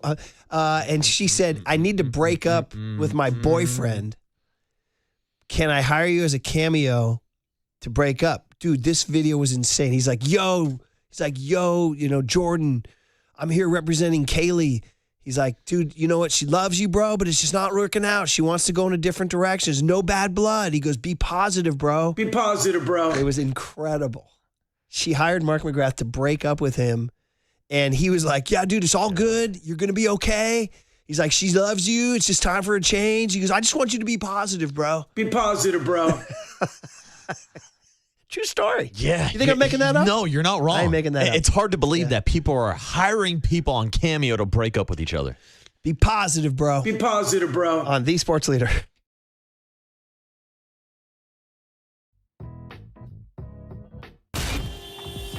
Time for your Bay Area Chevy dealers traffic update.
Listen to the sports leader anytime, anywhere. Download KNBR, the sports leader app. Murph and Marcus continue live from the Casino Matrix Progressive Jackpot Studios. Casino Matrix. Progressive jackpots are here. Where are you? Just drop in. 1-800-GAMBLER. Scariest words in medical history. Dr. Boucher will see you now. Oh. And he walks with the clipboard, and you're like, what's on that clipboard? He's like, I don't know. Nothing good. Yes. What do you got, buddy? Nothing good. Well, Murph, I've got a Stanford Healthcare Health Report sponsored by Stanford Healthcare, and I've got an update for you on the San Francisco Giants. We talked about Carson Whisenhunt the other day with his torn UCL. He is headed towards Tommy John surgery, and the Giants officially transferred him over to the 60-day injured list. Now we have an update on Adrian Hauser, who also left the game early on back-to-back days. He's been placed on the 15-day injured list with right forearm strain. So we'll see if that leads to maybe a potential bigger injury for Adrian Hauser. And that was our Stanford Healthcare Health Report, sponsored by Stanford Healthcare. You didn't put me on your Stanford Healthcare report. Oh, yeah. You've been banged up. Yeah. Although today I coughed a lot less than I thought I was going to. So who knows? Maybe, are we starting to maybe come out of it? I don't know. By the way, a lot of people checking in on leather pants. 415, Lenny left off the obvious. Lenny Kravitz. He can pull them off for sure. 707 for my generation, Eddie Murphy and Raw wore the red leather pants. Totally. 1,000%. Yeah, well, it definitely feels like leather pants in general are more of your generation. Yeah, 707 right? said, I believe every member of Judas Priest, both past and present, wore leather pants. I saw him at the 83 US Festival in 90-degree weather wearing leather pants. So, yeah, very, very good. Enjoyed the leather pants thought. That was for Tom Brady, Marcus's guy. No. All right, what did we learn today? I think it was Marcus who learned. Ladies want to know. 20 minutes and a ham sandwich. Can I get an amen? Amen. What did Waterboy learn today? Yo, what's going on, man? This is Murph. Ooh, this is a good one. We were talking about what we did learn today, and I was telling you how I was in the car all day going to high school sporting events now. Shout out Rory making his debut in the high school scene yesterday. Tough loss, but hey, it's exciting to get out there.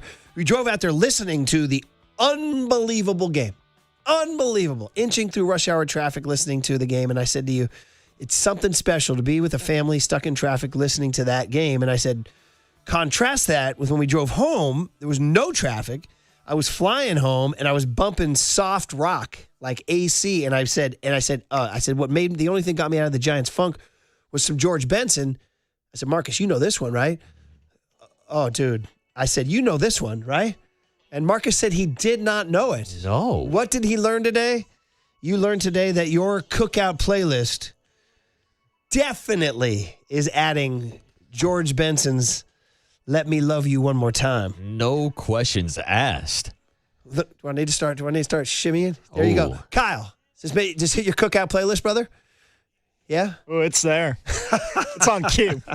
Dude, I might just have Kyle play this as I walk out of the studio today. This is some of my favorite stuff in the world. It's what I live good, for. Is the 78 to 83 R&B. Wait. Let me love you. There you go. So that's put me out of my bad mood. You learned it. We'll call today a win. One more time, Murph. We'll call it a win. But in George Benson, how about that picture? Oh, dude. The album cover? Yeah. I mean, with a look like that, he is getting loved one more time. I think he's relaxed because I think he knows he's going to have company tonight. Absolutely. He's going to have company tonight. Yeah. There was almost a joke there about. Yeah, I thought about it too. I thought about it too. I'm not going to make it. I'm not going to make that joke. I'm not going to do it. Watch your Raiders tonight. You're listening to KNBR AM and KNBR FM San Francisco. Thank you, Kyle, the sports leader, a Cumulus Media station. Check swing. Did he go? No. Makes me want to puke. Oh, by the way, when sports media was still kind of a good thing. That's the end of the game.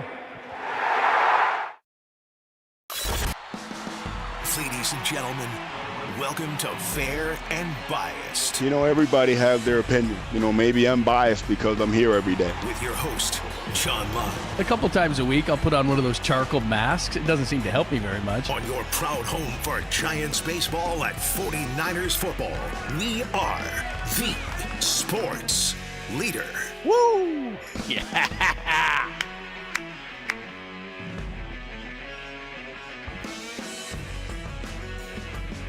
What's happening? Thanks for joining us, Fair and Biased Radio, for your entertainment value over the next 4 hours. We have a I'm not going to lie to you. We have a hell of a show. 20 minutes from now, I think it is time. What is it time for? I'll tell you that in 20 minutes, but it is time. In fact, it might be overdue. I haven't done one of these yet. We got to do it. 20 minutes away. But we give you the 3 things you absolutely positively have to know right now. 3 things. We'll get to that momentarily.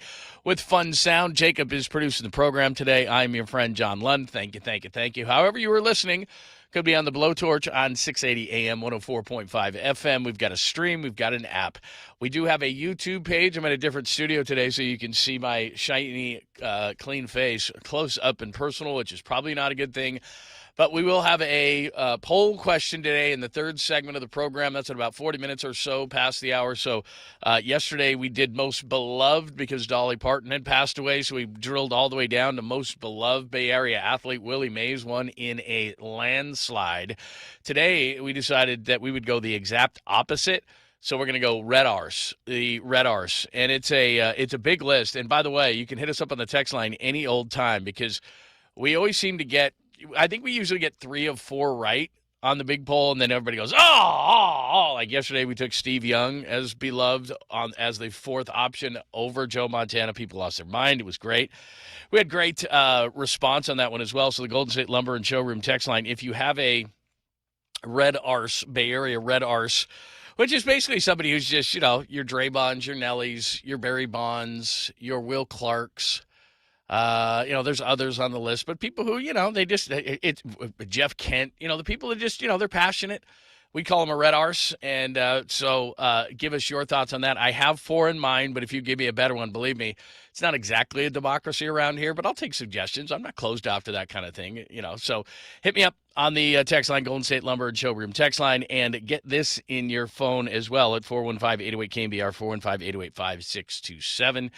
If you want to call the show, I think I will give you compelling things to talk about today because we have a ton. All right, before the 3 things, one other quick thing. Today is National Burger Day, so that's a big debate. So go have a burger at lunch, and everybody wants to debate the chain burgers, and that's fine. We can do that, In-N-Out or whatever. I think that we played something the other day, Puka Nakua likes McDonald's. That's not my jam, but whatever. To each their own. You live your life. You be you. You do what you need to do to be a productive member of society. You know what the best burgers are, in my humble opinion, is just like it's kind of the same thing with tacos. Like you find some hole-in-the-wall place, and I don't know why, but a place will just give a vibe, and you'll just know. Like you'll look at it, and you'll just think to yourself, it's usually like some hole-in-the-wall bar or something like that, and you're like, I bet they have good burgers. I remember I was skiing one time, and I was in Colorado, and we got to the bottom, and we were driving home, and we got to like the bottom of the canyon, and we looked over, and there was a place, and they were advertising garlic burgers, and we were like, man, I don't know why that sounds so good, and it does. And you walk in, and it's just this hole in the wall, and they're frying up burgers, and it was and we nailed it. Like sometimes you miss, sometimes you hit, but that's kind of the thing. Like I said, with tacos, burgers, things like that, you just kind of have a vibe about it. And you walk in and you're like, oh, my God. So anyway, we'll talk burgers today. It is National Burger Day. Go out and have yourself one for lunch or something. It's absolutely great. So a lot of stuff on the board today, but let's get it going. We got 3 things you absolutely positively have to know. Let's do it right now. Let's get to the headlines. Fair and Biased gives you 3 things you need to know right now. Number 1. There is blowing a game. And then there's doing what the Giants did last night. This was all over social media today. The Giants were 2,208-0. 2,208-0. And if you don't know this, then impress all your friends with it today. That's all-time when leading by 6+ runs in the 9th inning before yesterday's loss to the Reds. Their 11th loss when leading in the 9th inning this season, the most in Major League Baseball. 8 blown leads in the 9th inning leads as well. So, again, but the big number there is the rest of the stuff, blah, blah, blah. But 2,208-0 when leading by 6 or more runs. They were up 9-3. They lose 10-9. Another stat that can blow your mind and impress your friends. Giants are now 773-1 since 1974, playoffs included, when leading by 6+ in the 9th as well. The Reds hadn't won a game in which they trailed going into the 9th by 6 or more runs since 1974. Not good. Here's the final call right here on KMBR. As Pagan delivers. And a splitter strikes him out swinging. That one just was the prototype of the splitter, tumbling down and ending up well down below the knees. And for the Giants, the chance to sweep a 3-game series disappears. They were just 3 outs away from doing it with a 6-run lead, and they could not do it. That's about as speechless as you're ever going to hear John Miller. John Miller is, I was going to say never speechless, and he wasn't exactly speechless there, like he said something. But he normally can spin even the most negative into a positive, or at least, something where you kind of chuckle a little bit. Like even he was like, "What?" And we've got even more a little bit later on in the show. Love to get your thoughts. I'm not giving it enough oomph or emphasis. It's a blown lead, but what would you call this? What term would you use here? The Golden State Lumber and Showroom text line. I'll steal it from you, but I will give you full credit. What would you call last night exactly? And I can't use profanity on the air, though I'd love to. Here is Tony Vitello, who got thrown out of that game very early, getting in a little kerfuffle with the home plate umpire. Here he is when asked the question about the biggest blown lead in franchise history. I think this is the largest blown lead in the 9th inning in franchise history, and that's the entire franchise. How do you come back from a loss like this? Come back tomorrow and win. Compete against a team that we haven't been very good against all year long. And, a good example late in the game by one of our guys. If you don't like something or you're frustrated, then turn it into determination. That's fine. Look, I'm not here to overassess what Tony Vitello at this point of the season says. I think we're at 29 games, 28, 30, whatever it is. The lineup yesterday was laughable. I think that I had John Shea on the show yesterday, who's absolutely great from the SF Standard. He's one of the best around locally and nationally, and he called it a hangover lineup. He referenced yesterday, if you weren't with the show, what's wrong with you? But he referenced 2012, in which this is crazy. They've done this before. They actually won a division. And everybody parties, and then, it's a bunch of who's that guy. But at least you would know some of those guys. And look, Jonah Cox hits a home run, and Rafi Devers was great, but it's atrocious. I mean, I've got to come up with a better word than this. This is my job, but I'm leaning on you on this one. I'm not ripping Tony Vitello for not basically saying this is a joke, this is ridiculous, this can't happen. Like, I think a lot of managers would have said that. I think he's to the point where it's almost like, when you have a tragic situation, this isn't tragic. It's embarrassing. But Tony Vitello's almost cried out, if you know what I'm talking about. Like, what else do you want me to say? But that one's pretty bad.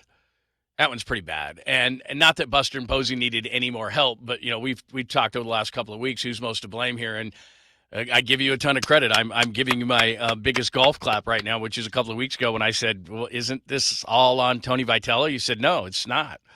And you snapped back and you said it's on the bullpen. Well, clearly last night and yesterday it was on the bullpen. We're going to talk more about this. I'm not compelled to talk a ton of Giants right now because I think you have to earn your way onto the show, but this demands more discussion, and we'll do that in just a few minutes. Number 2, unfortunately for Jed York, this thing just will not go away. It's like, will the news cycle please move? Will someone else do something dumber than me? Well, nope, they won't. And now TMZ does what TMZ does, and they posted the Jed York video. Here's just a small snippet. This isn't Jed at all. This is the police officers afterwards, and it just reiterates to you just how dumb of a thing this was. This is after they had put him in the back of the police car, and this is just 2 police officers talking after they caught Jed in this not so great situation. That was super easy despite doing a circle here. You got more cash in his wallet, dude. You got cash. Yeah, he does. He's a real estate guy. He's got all the money. Wow. It's crazy the people that do this. Right. Like that, they could do whatever they want. Like they could do other things. Yeah. They could go other ways, but it's wild. Clearly what he's suggesting is, I don't know, you could call an escort, you could do all these things. I'm not saying that that's better, but it's certainly smarter. It's just not going away. It's embarrassing. There's owners' meetings going on right now. Clearly he's not going to go to those owners' meetings. He's just got to let it blow over. And, it's unbelievable that that this just continues. I think this might be the final thing when you post the footage. It's I don't know, I'd even call it sad. I mean, it's embarrassing for him and all the other things that we've talked about, but when you watch it, you're just like, oh my God, how could this dude put himself in this situation? It's just unbelievable. So anyway, that is the latest with that. And finally, the 49ers are playing the last preseason game. Remember a couple weeks ago, I think I might have done this. I might have actually defended preseason football, but now you just can't. You're amped up and you're ready, and they're going to Australia. I think Holler checked me on this because I said 8 days yesterday. I think it's 6 days, so I was wrong yesterday. I might add, but I think it's 6 days until they head off to Australia. And I heard Matt Mayoko with the morning show this morning with Murph and Marcus, and he brought up a great point, which is don't watch the football. He's not saying don't watch the football game. He's saying don't watch the football because he said nobody's going to be playing. They don't want to get anybody hurt, obviously, and they've already got a huge list of hurt people. But he said really where the game is, or where these guys are going to make a team or not make a team, the interior of the defensive line is big. The interior of the offensive line is big. So there's special teams. You know, he was mentioning Jacob Cowing. Just because he had an 83-yard punt return doesn't mean he makes the team. But so everybody's got all their projections out. But it's the Raiders, it's the Niners, but it's not really the Raiders. The Niners and fans are looking at this going, please, please, please, please, please, could we just get to the regular season? Here's Kyle Shanahan reiterating all of that. Not many starters are going to play. Kyle, what's the plan for the final preseason game as far as how much the starters will play, if they play at all? I don't think you'll see many starters. We just don't have enough time as we usually do, so I'll be surprised if any of them are out there. There might be a couple, but it'll be closer to how week one was. All right, so there you go. So I know you'll watch because you're a football fan, and it's the Niners, and we'll have pregame for you and postgame for you. And I believe Tim was telling me this earlier. Jacob is in for Tim today. Tim produces the show. Jacob, am I right in this that it's not on KMBR because we have Giants baseball, but I think that he and Adam are doing the show from his apartment. I think it's Tim's apartment in the city. That's what I was told. That is correct. I think they have a sleepover going on, too. So anyway, there you go. We will still have pregame. It will still be broadcast. It's just from Tim's apartment. And I don't mean that in like it's an easy bake oven and you're only going to hear it if you live by Tim's apartment. It's going to be booming out, right? But it's just not. We've got Giants baseball. So anyway, there you go. So check out the Raiders, check out the Niners.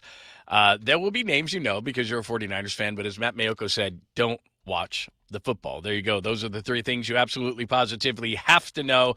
The Giants blow it, and I'm looking for a better word. 415-808-KMBR, 415-808-5627. I will give you full credit. Put your name on it on the text line, on the Golden State Lumber and Showroom text line, and I will give you full credit where credit is due if you come up with a better name than I have, which is, I just said they blew the lead. The Jed York video is out just when you didn't think it could get any more embarrassing. There you go. And number one on the list, the Niners and Raiders do play, but it is the last preseason game. Just pray for no injuries. All right, I think we are overdue on this. I wasn't going to do this, and the more I thought about it, I felt a responsibility to you. I'll tell you what it is coming up next. Thanks for joining us. Fair and Biased Radio, only here on the Sports Leader.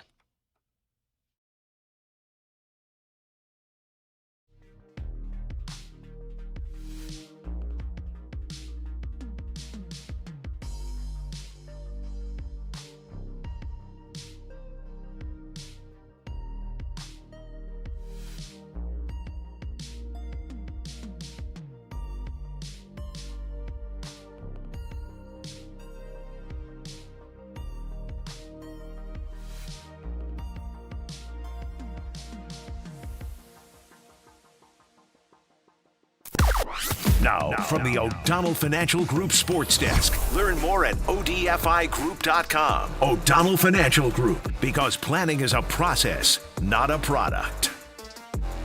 All right, we were just telling you about it from Tim's apartment with Copes and the whole crew on KSFO.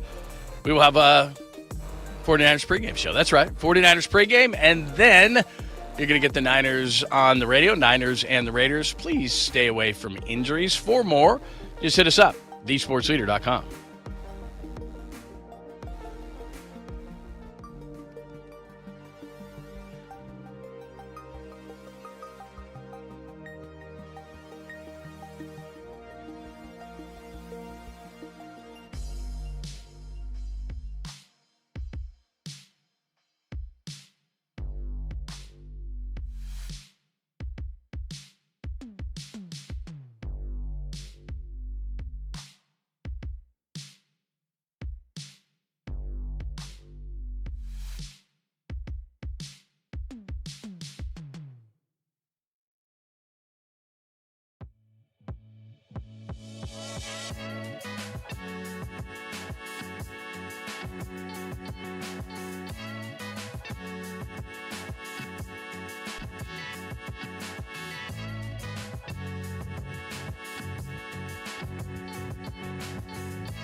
Check the mic and make sure it sound right, boys.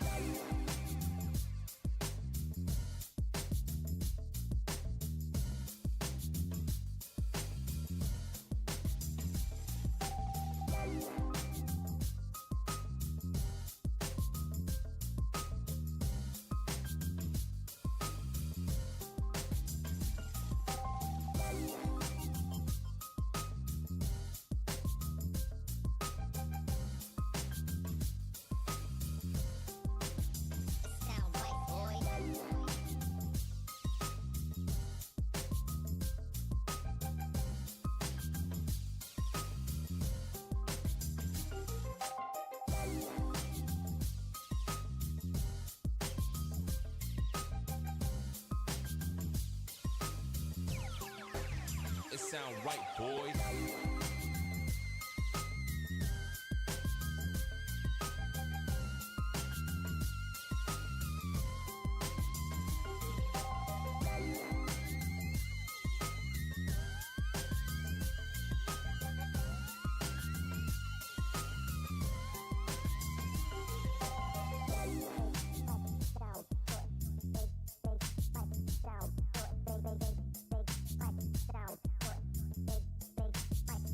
Right, boy.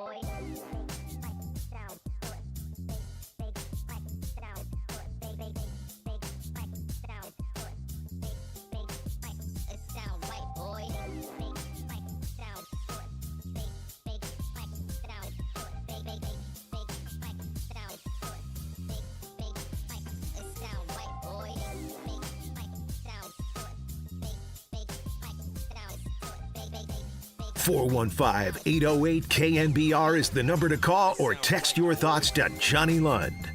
This is Fair and Biased on the Sports Leader. Now the pitch. There's a high towering drive deep into left field and a grand slam. It's a one-run game. The Giants, who led 9-3 coming into the inning. And after the leadoff homer by Rodriguez, then a ground ball single, wild pitches, and 2 walks. As if to illustrate why you don't give that stuff away. Oh, John, poor John. Poor whole broadcast crew. They're doing the hell of a job. Mike Krukow deserves better, people. I don't love doing this. I'm going to do this in just a minute. I don't love doing this. I'll tell you what it is in a minute. But I gave you a homework assignment over the break, and you absolutely crushed it, as you always do.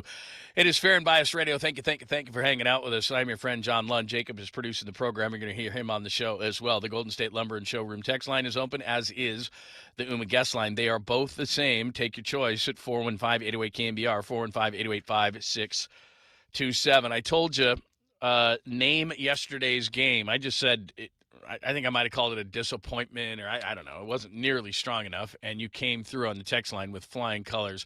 Let me see here. The no-closer bulldozer. They, 619 said they yorked it. I don't know what he's talking about. Clown show, train wreck. I love train wreck. Train wreck is an oldie but a goodie. Unbelievable heartbreak. What else would we say? Choke job. That's pretty good. Typical of the 2026 Giants. Ouch. That one hurts. Collapse. That's a good word. Very nicely done. Very nice. What else do we got? 831 says, is London an interrogation room? I am not in an interrogation room. And in the first segment, if you're on YouTube, in the first segment of the show, all you could see was the top of my forehead. We've gotten that figured out. We've gotten that fixed. I'm not in a cleaning closet. What else do we have? Interrogation room. Oh, that's hilarious. Very nice. All right. Thank you for that. Keep them coming. Again, either it is you're going to call us, you're going to text us, 415-808-KNBR. All right. I don't love doing this. But it's a perfect time, really, to do this. Okay, so the Giants are just trying to play out the string. I understand. We looked at the lineup. You're not expecting a whole lot. I understand that. But as a fan right now, all you're trying to do is say, can you just give us a little hope for next year? Can you put somebody out there? Can you bring somebody up here? Can somebody give me some hope? Now, we know Bryce Eldridge is up here. That's cool. Rafael Devers, give him a ton of credit. If you criticized him earlier in the season, you got to take that all back. He's been amazing. We can all change our opinion. It's new information. You don't have to stick to an opinion that you had a month or 2 or 3 ago. There's new information. Logan Webb's doing the best he can. He's here. Devers is here, and Bryce Eldridge gives you a little bit of hope for the future. Other than that, the Giants give you nothing. They can't even finish off a season in which all you're trying to do as a fan is go to the ballpark, soak up some sun. It's an amazing place to go, have a dog, have a beer, have a good time, and just not see incompetent baseball. And you're just looking for a flash for the future. Can Jonah Cox show you something, or whomever the player may be? That's all you're trying to do. Play out the string. You understand. But it's getting to the point where they can't even do that. And you start looking at the big picture of this thing, like, okay, 10, 12, and 14. All right, let's bury that for just a second. 12, 13 years ago, I love that the Giants keep bringing those guys out and trotting them out, and they're trying to basically say, hey, don't look over here, look over here. Don't look behind that. Don't look behind that. That's the current Giants. Look over here, look over here, look over here. Look at. And they're waving their arms up and down. Look, we just brought back this guy and this guy and this guy. There's nothing wrong with that. The Giants do an unbelievable job of that. Maybe better than any other team in baseball. But now I start looking deeper into the whole thing, and it's like, who have they developed since then? Logan Webb? That's awesome. What star position player have they? By the way, for everybody who keeps talking about their prospects, their top 5 are 17, 19, 18, 21, and 20. The projection on those players, if you go to Baseball America, they're coming here in 29, 30, 28, 28, and 20. So at least 2 seasons away. Oh, boy, here they come. They're the most underachieving franchise in Major League Baseball. That's just what it is. They have a .406 winning percentage, which is 66 and 96. The only times they were worse since moving here in 1958, they had a .395 in 17. They had a .383 in 85. They had a .407 in 1984. So basically 2 seasons of just garbage. And then 2017. They got in the playoffs in 16 and 21. They haven't won a series since 14. And this is not the Minnesota Twins. This is not a team that does not have the resources. It's the largest single city with baseball in the major leagues. New York's got 2 teams. LA's got 2 teams. Chicago's got 2 teams. Then there's San Francisco with just 1. They should be up, at least to me. Okay, even if we didn't say put them up with the Dodgers. I get it. And the Dodgers may fall. That might be a house of cards. But the next group right now, the best team beyond the Dodgers is the Brewers, and they might beat them. Okay, even if you're being nice and said, okay, the Giants don't belong there. Is there any question whatsoever that the next group of teams, at least in my mind, the Cubs, the Phillies, the Braves, shouldn't they be up with them? I mean, they've got the type of resources to have that type of a team. They seemingly finish 81 and 81 every single year. They don't go to the playoffs anymore, but yet, and I don't want to advocate for fans not to go to the ballpark because it's such a beautiful ballpark. And I'm sorry to have to say this, but if you keep going to the ballpark and put 35,000 in the seats, it's kind of like going to a restaurant who's serving horse meat, and they keep telling you, we're really going to bring in nice steaks. We're going to bring in Wagyu, but you just got to keep going through this horse meat phase. And if you go through the horse meat phase, then we're going to bring in Wagyu at some point, and it's going to be really good. But keep supporting us. Keep supporting us. This horse meat sure is chewy. I mean, just look at it. It's inexplicable for a team with this kind of resources to be this bad year after year after year after year. And I was there in 2021, just like you. I don't know how they won 107 games. I don't know. But outside of that 107 games, it's 68 wins or 72 wins or 74 wins or 80 wins, 82 wins in the strike year or lockout year or whatever. 50 games, they're 29 and 31. Oh, we were so close. Keep coming back and eating that horse meat. We'll get Wagyu one day. Okay, you're not the Dodgers. I'll give you that. You're not even the Brewers. I'll give you that. But that next group, and I'm not specifically calling out Buster Posey because I don't think he's been here long enough. It's just been ineptitude ever since 14, and the Giants, and look, to their credit, and these guys are all awesome guys and nice guys and fun guys, and they're all, they're on the pregame and the postgame, and we get to see them a ton, and they keep coming back, and they keep finding reasons to bring them back, and they're going to put them on the wall, and they're going to celebrate this team and that team and everything else, and it's all to distract you from the fact that a team that has the type of resources that the Giants have is crap year after year after year. Since they last won the World Series, they've developed two. Logan Webb has been developed. You might have a young superstar right now on your team. That is awesome. Bryce Eldridge, that's great. Where else and who else? And their intentions are good. I mean, the fact that look, I'll admit this. When they brought in Willie Adames, I'm like, oh my God, they brought in a bat, somebody who can hit. That's a great signing. Devers, I have no issue whatsoever. I'd do that trade 10 times out of 10. Absolutely fine with it. Kyle Harrison's doing what he's doing. That's what a trade is supposed to do. Now he's doing it on the Brewers, but still, that's what, when you get a player of Devers' quality, you're going to give something up. Oh my God, how could they give up Harrison? It's fine. Rafael Devers is going to be around here a long time. John Shea joined us yesterday and was talking about, he doesn't talk to the media a lot, but he's a leader in the clubhouse. I'm cool with Devers. Well done, Buster Posey. Well done. But as we sit right now, all this development of all these players, and again, I'm not going to say this is Buster's fault. This is on Farhan. This is on a bunch of people. This is not one thing. When you slide to these depths, and it's just kind of an exclamation point of what yesterday was, and I get it. They're just playing out the string. The lineup wasn't a normal lineup. I get it. The bullpen is, I understand all those things. But if I'm a Giants fan and I see that yesterday, not even just going to the game, it's like, my God, man. We're going on like 12, 13 years of this. 10, 12, and 14, nobody will take it away. It's awesome. It's incredible. The ballpark is incredible. They market the thing in an incredible fashion. They've upgraded and updated, and, I mean, you can't turn around without a bar. I mean, all of it's great. The broadcasters are the best in the business. We're so lucky to have them. But what about the product on the field? You have to divert yourself away. The broadcasters are so great, and they are. The bringing back the 10 and 12, 14, awesome. The marketing that they do, the ballpark sells itself. Even that's both a blessing and a curse, by the way, the ballpark. Because if it was like Tropicana Field, no one would go, and the Giants would actually have to go, guys, the ballpark is the big selling point. It isn't. What are we going to do? If it was Tropicana Field or some crummy stadium, the Giants would have 10,000 people. It'd be like being back at Candlestick. But they know that they can sell those tickets because the ballpark is great. They know they can market. They know they can bring back guys. They know the broadcasters are amazing. Everything about the Giants is great, except for the actual game itself on the field. And it's not just this year, where they're on pace to go 66 and 96 with amazing attendance. This is the fourth worst, and nobody's talking about it. This is the fourth worst team since they moved here in 1958.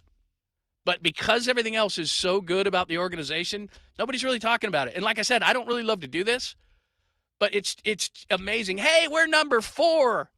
Your farm system is number 4 with a bunch of 17, 18, and 19-year-olds. I got a guy named Marco Luciano. Let's go all down the line. I'm sorry, I'm not getting overly excited about guys that are 4 and 5 years away. Maybe. I mean, I've seen all the stats just like you do. I'm a dork when it comes to all of that stuff. I hope they all come through, and it's the next great, Giants infield. But chances are, it's not. So the decisions that have been made, this isn't, like I said, this just isn't on Buster. This is years and years and years and years and years and years of ineptitude, of not developing position players, of not signing the right guys, of not being able to sign the right guys because of the ballpark or whatever. I mean, a lot of things have worked against them.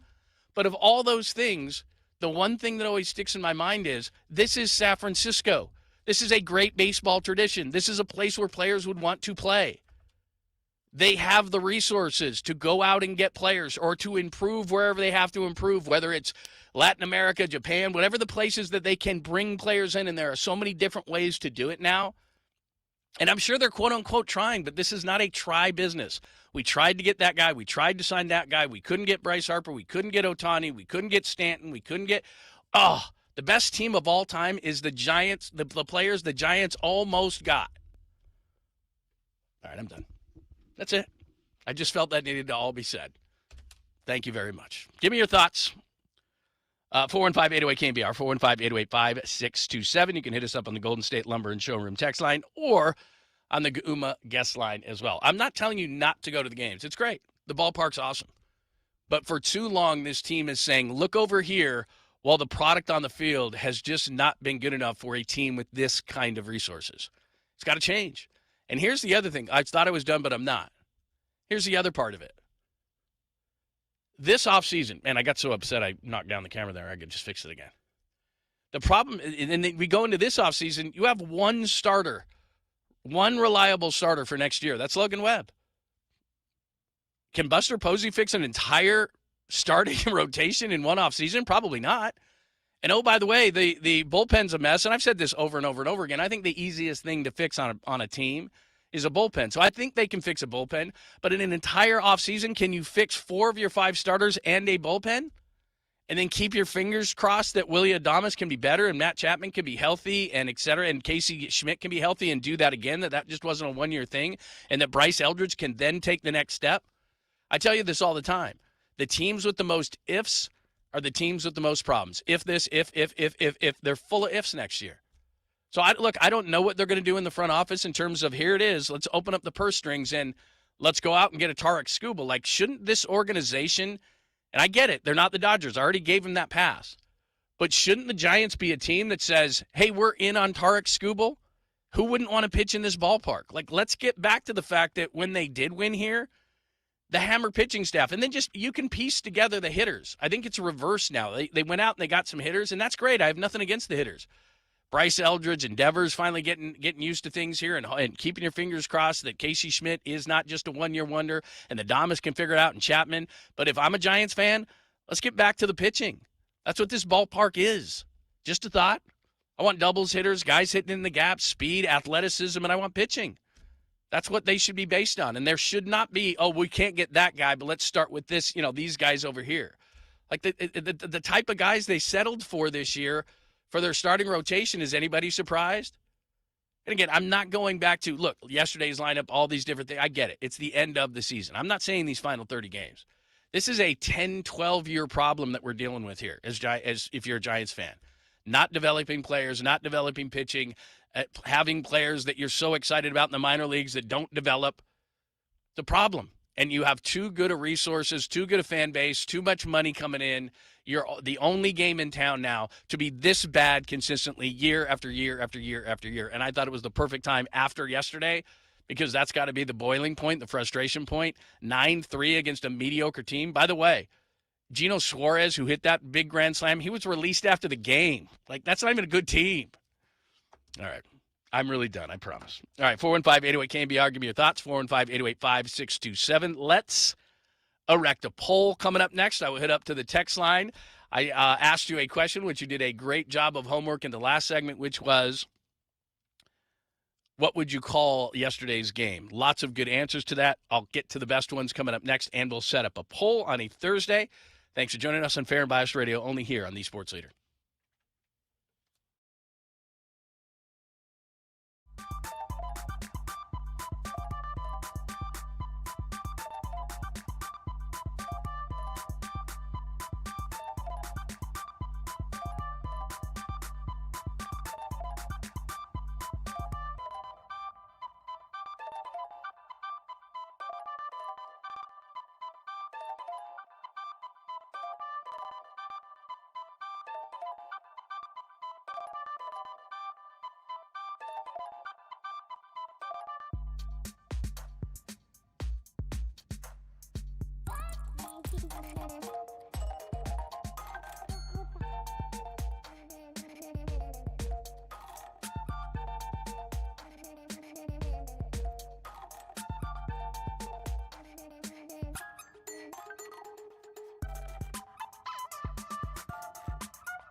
Stare into John Lund's eyes if you dare.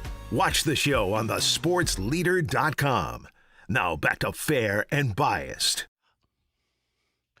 Thanks for joining us. We appreciate it. Love your viewpoint of yesterday's collapse, I would call it. Train wreck, some people are saying. What would you call yesterday? Make me smarter. Tell me what I should call it. Golden State Lumber and Showroom text line is wide open. Love it. 415-808-KMBR, 415-808-5627. You can also hit us on the UMA guest line at 415-808-5627. Just to finish, sorry, I thought it would cool off, but just to finish, in the last 10 years, all right, so let's 2017, last 10 years, because they're not going to finish 500. It's 64 wins, 73, 77, 29 in the short year, but that's under 500. The crazy 107, to give them credit, 81, 79, 80, 81, and then now this year 54. So if you put that in perspective, they finished above 500 one time, and that was the crazy year of 2021. Even in the years where they didn't finish below 500, they finished 81 and 81 twice. So in the last 10 years, a team with the resources that the Giants have finished above 500 one time. And they have finished with 64 wins, a 395. This is as I said before, this is a 406 winning percentage, which would be the fourth worst since they moved here in 58. So it's not going the right direction. And what I hear from fans, and I feel bad for fans because they're going, but have you seen our minor league system? You mean the 19 and 18 and 17-year-old that's going to be here in 2030? Yeah, I've seen them. I mean, that's very exciting. But I think that a lot of Giants fans have PTSD from all the names that we've heard over the years that were supposed to be the next this or that. So, again, this is not a personal shot at anybody. This is not even a shot at Buster Posey, who's only 2 years into this thing and is asked to fix something that has been going wrong for years and years and years and years. And like I said, I think it's a really unique organization, and I give them all the credit in the world for this, in bringing back players, in having an amazing stadium, in having the best broadcasters in the business, in upgrading all these things at the stadium to make the fan experience so absolutely amazing for everything except for the product itself. And it's look over here, look over here, look over here. Don't look on the field. And some of it isn't their fault. Players play, coaches coach. You bring in these guys like Willie Adames, and you bring in a Chapman, and he gets hurt. And you think these prospects are what they are. But in that vein, you're supposed to know these prospects. And some of these prospects who they never traded, they probably should have, and they could have gotten actual great players. And I would not be on this rant whatsoever if we were in a market that couldn't afford it. But we're not. And all I'm asking, and then I'll finish this up and we'll get to a poll question. All I'm asking is, I'm not asking them even to be the Dodgers. I'm not even asking them to be the Brewers. Could you be the Diamondbacks, who went to the World Series in 2023 and are in the chase this year? Can you be the Padres, who spend above their number, and we'll see what their new owners are going to do? And look, I know what people are going to say. Well, they don't have a lot of great contracts there. You're right. But all I'm asking them to do is, can you contend for a wild card? Can of those last 10 years in which you had the magical year of 2021 and then everything else is either 81 and 81 or to just contend. That's what the wild card was put there to do, to put more cities in it. We've been out of it since May. That's just not, I'm just saying, that's just not acceptable. Everything else, this is what's crazy. Everything else about the Giants is great except the winning. All right. I think I'm done. 415-808-5627, 415-808-CANBR. Keep those, I don't know what I would call them, what you're calling last night's game. They have been absolutely outstanding. But we're going to put a new poll up. And yesterday, and we'll put this up on YouTube, and then you can also, you did an amazing job of this yesterday on the show. So yesterday, with the unfortunate passing of America's sweetheart, Dolly Parton, at the age of 80, we were debating a lot of stuff back and forth, but we finally drilled down to the point where we said, okay, who is the most beloved Bay Area athlete of all time? And we put 4 of them on there, and people were screaming and yelling. It was great feedback on who should have been there, et cetera. Willie Mays ran away with it, as he probably should have. So I think we got that one right. Today, the poll question is kind of the opposite, because we got into the discussion and we were having some fun with it. So I think this is going to be right. But what we did for the poll question today was the exact opposite of what yesterday was. So we said the most beloved yesterday. Now, and I'm doing this for the sake of your kids, for the people who say, hey, Lund, would you not say those things that you say because my kid's in the back? So we're just going to call this, like, and most kids are in school right now, so I think we're okay. It's not midnight or after 10 p.m. or anything, but we'll just call the word arse.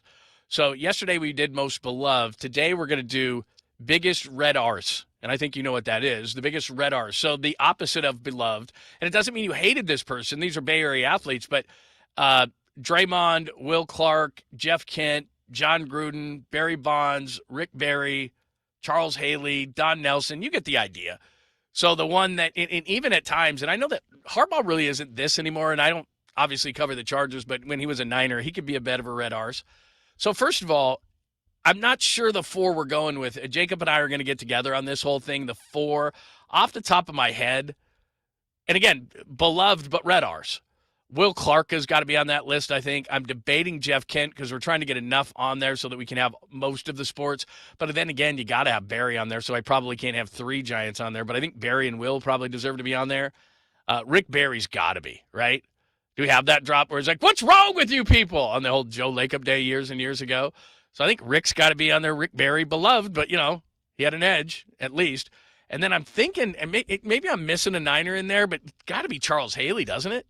So this is what I'm thinking, all right? You can tell me where I'm wrong or who I'm missing. And maybe Draymond's on there. I mean, Draymond definitely is a red arse. So maybe I'm missing Draymond, and I just got to go. I got to make a choice between the Giants of Barry or Will Clark. I might go Will Clark, actually. So could it be Draymond, Will Clark, Rick Barry, Charles Haley? I think maybe that's the 4. Jacob, would you go with somebody different? Am I missing somebody? Because we're going to put the poll up. But people can tell us on the text line if I'm missing somebody, if I might be blatantly missing somebody. Hit us up on the Golden State Lumber and Showroom text line, 415-808-KNBR, 415-808-5627. Before I make this official, let me just double check that Don Nelson's a really good one. Don Nelson is a really good. Oh, Bumgarner. See, am I just going to do all Giants? Do I put Bumgarner on there, or do I put Jeff Kent on there? Do I put Will Clark? Who's a bigger red arse? Bumgarner and Clark, or Clark and Clark? That's true. And Bumgarner, somebody just brought up a great point. They said for a whole generation, right here at the 530, it says, but these are zipping in so fast, they keep moving on me. I got bad eyesight. Yeah, a lot of people saying we're missing Bumgarner, so maybe I got to put him in there. I think you got to go all Giants, dude. It's almost all Giants. I know. Everybody's going. I'm looking at the text line right now, and it is all Giants. Oh, my God. Let me see here. Man, I'm on 916. I got your text there about what the game is from last night. And if I say that word, it'll probably come out wrong. So I'm not going to use it, but just know that I'm acknowledging 916 that you put that fluster word in there, and it's a good one, but I probably will screw it up, and then we'll have to call the FCC, so I don't want to do that. Let's see, what else do we have? Yeah, we might have to go all Giants. AJ Brzezinski, Ray Ratto's a great one. If we went off the board and put media in there, Ray's a great one. That's an amazing one. All right, let's make the decision. Billy Martin is a great one. He might be number 1 of all time, 925. He might be number 1 all time. Yeesh. Boy, this is a tough topic. All right, we're going to make a decision. I'm glad we didn't do this yesterday because the big one we had about most beloved, it came down to Joe versus Steve, and we put on Steve, and people went crazy. Oh, how could I not have 408? Great point.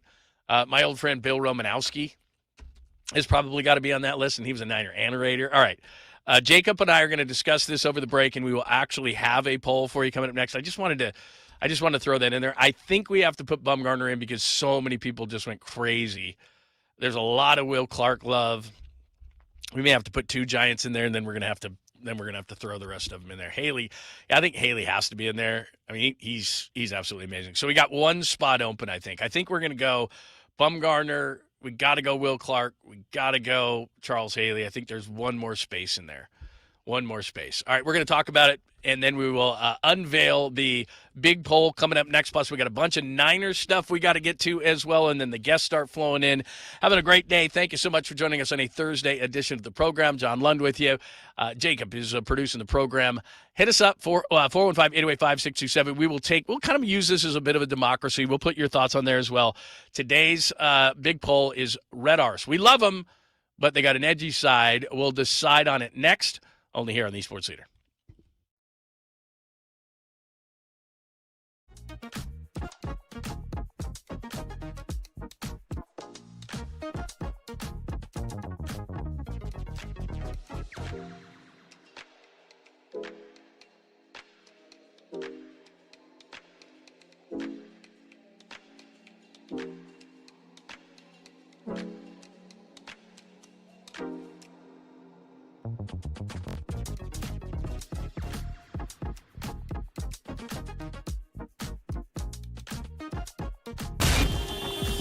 Time for your Bay Area Chevy dealers traffic update.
We are your home for all things red and gold.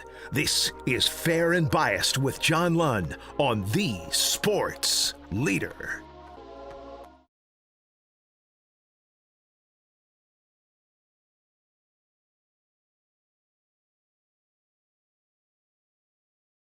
Sitting here reading text messages. They're unbelievable. Thanks for joining us. You missed the 3 things you absolutely positively have to know. You missed why Giants ran. I think it was fair. I think it was absolutely fair. I don't necessarily think it was biased, but maybe. So we are Fair and Biased Radio. Thank you for joining us. John Lund with you, and Jacob is producing the program today. Love that you have interacted so much. The show works much better when you do. The Golden State Lumber and Showroom text line is 415-808-KMBR, 415-808-5627.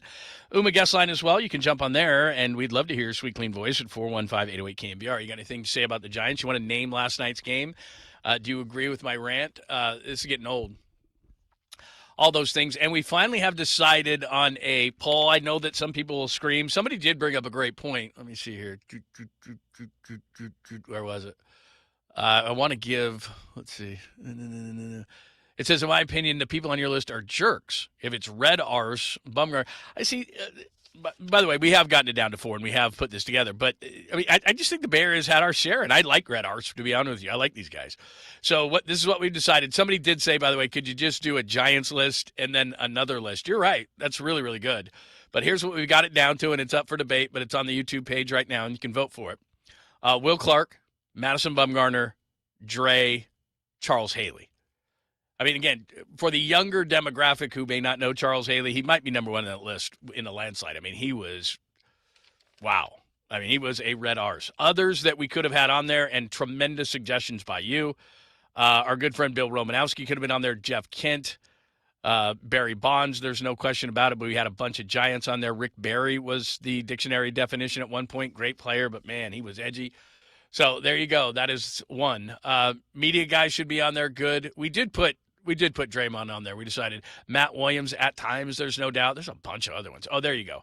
510 says you can have 2 polls, Giants and others. Great. That is a great point.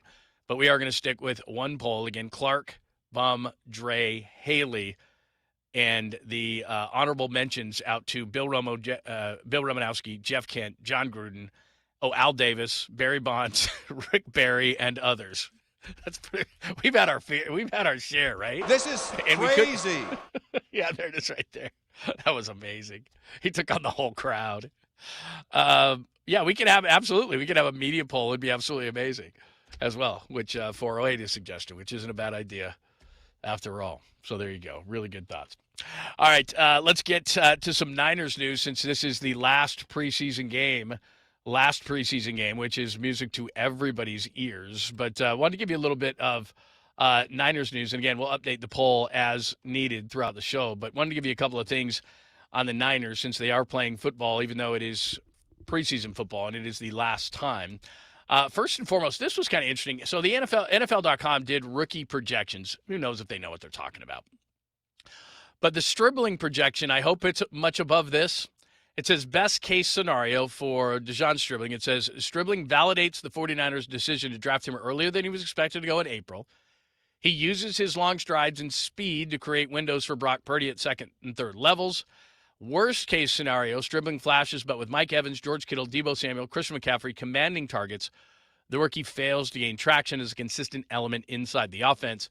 Now, here's where I think, and I tend to go under on a lot of things. Like if people say over-under on wins or all these different things, I tend to play conservative in these roles, but I think this is pretty conservative. It says projected stats, and this is just one person's opinion, 36 catches, 543 yards, 3 touchdowns. I think he's going to be much more than that. Is he going to catch 80 or 90 balls? He's not going to do that. But where they put worst case scenario here, Mike Evans already got an issue. George Kittle, 32, coming off an Achilles. I'll believe it when I see it with Deebo. He wasn't very effective in Washington. And Christian McCaffrey's Christian McCaffrey. Most of his stuff is going to come on the ground, even though he's going to catch a lot of passes. There's no doubt. But if I projected, and I'll write this down and let's see who's going to be right here. I'm more in the range of, let's say he gets, well, math is not my strength, as you well know. But if I said 4 to 5 catches a game, that doesn't seem outrageous to me. So, I mean, I think he's going to be more in the 50 range. I think that Deshaun's dribbling 36 catches, 543. I'd call it like 55 catches and about, 750 yards, 5 touchdowns, something along those lines. He's been that good. And I know I'm kind of the leader of the it's preseason, settle down. But I think he's going to be better than 36 catches. Not only do I think he's really good, number one, but number two, where they said worst case scenario at NFL.com, and they mentioned Evans, Kittle, Debo, and Christian McCaffrey. I was asked this yesterday. I was on a radio station in Seattle, and they were talking about it from a fantasy perspective, and they said, well, what do you think of McCaffrey? And I said, well, other than Bijan Robinson, obviously, and Gibbs in Detroit, McCaffrey's a freak. And even though he's hitting that magical age of 30 for a running back, he's in great shape. Now, anybody could get hurt, so I think McCaffrey's going to be fine. I'm concerned about Evans. I'm concerned about Kittle, not because I don't think Kittle's going to come back from his injury. I think he is. He's been absolutely amazing getting to that point. Whether he plays in week 1 or not, he's going to play early in the season. But George Kittle knows one way to play, and it's just pedal to the metal, balls to the wall. That's how he plays. And so he's going to get hurt this year. And then, like I said, I'm just going to reserve judgment for Debo. I hope Debo plays well. I hope Debo does what Debo used to do in this offense. I know Kyle Shanahan knows how to use him better than anybody else, but he lost a step in Washington. And I know that we keep hearing he's in the best shape, he's in the best shape, he's in the best shape. We'll see. Everybody says that. So that, to me, is Stribling. And then the other name that's not put on there is Christian Kirk. He hasn't participated in camp at all. So here's Kyle Shanahan the other day talking about Christian Kirk possibly moving to IR. Is Christian Kirk's situation something where he would be a candidate for IR to start the season? Yes, possibly. We got a number of guys like that, so we got to just see how that pans out here over the next few days. So I should look this up, and I will. Christian Kirk, as far as the money that he's owed, but he's become irrelevant to me with Deshaun Stribling, and even if those two were equal, so let's say Christian Kirk comes back. I mean, if I'm Kyle Shanahan, and look, I don't know what Kyle thinks. I know that Kyle has been a fan of Christian Kirk's in the past, but I would imagine that Deshaun Stribling has passed him long ago. And I'm not putting him as their number one receiver. You still got to keep your fingers crossed that Mike Evans can be healthy. But with Evans, Stribling, and hoping that Debo can be healthy, I think that can be a good wide receiver core. Throw George Kittle, hope that he can be healthy, and that's what we talk about massively a ton of times with the 49ers. And speaking of, was this yesterday? So obviously, PUP players still, Isaac Guerrero, Mikael Williams. They could use those guys. And then injuries too. Right now, we are 6 days away. Holler hasn't texted me and told me I'm wrong on that. So let's do this. 6 days away from the opener. Mike Evans groin, Jacob Cowing groin, Dominic Pooney concussion, Upton Stout hip flexor. So that's not good. Nick Bosa still with the tendonitis, and he said the other day that he's doing well and is hoping to have him back in practice in some capacity next week. That's good. Curtis Rourke, the broken ribs, those hurt. We've talked about broken ribs. Those are probably the worst, but he wasn't going to be playing a whole heck of a lot. I don't like talking about guards because I think that ratings go down when you do, but Robert Jones, Austin Pleasance, those kind of guys.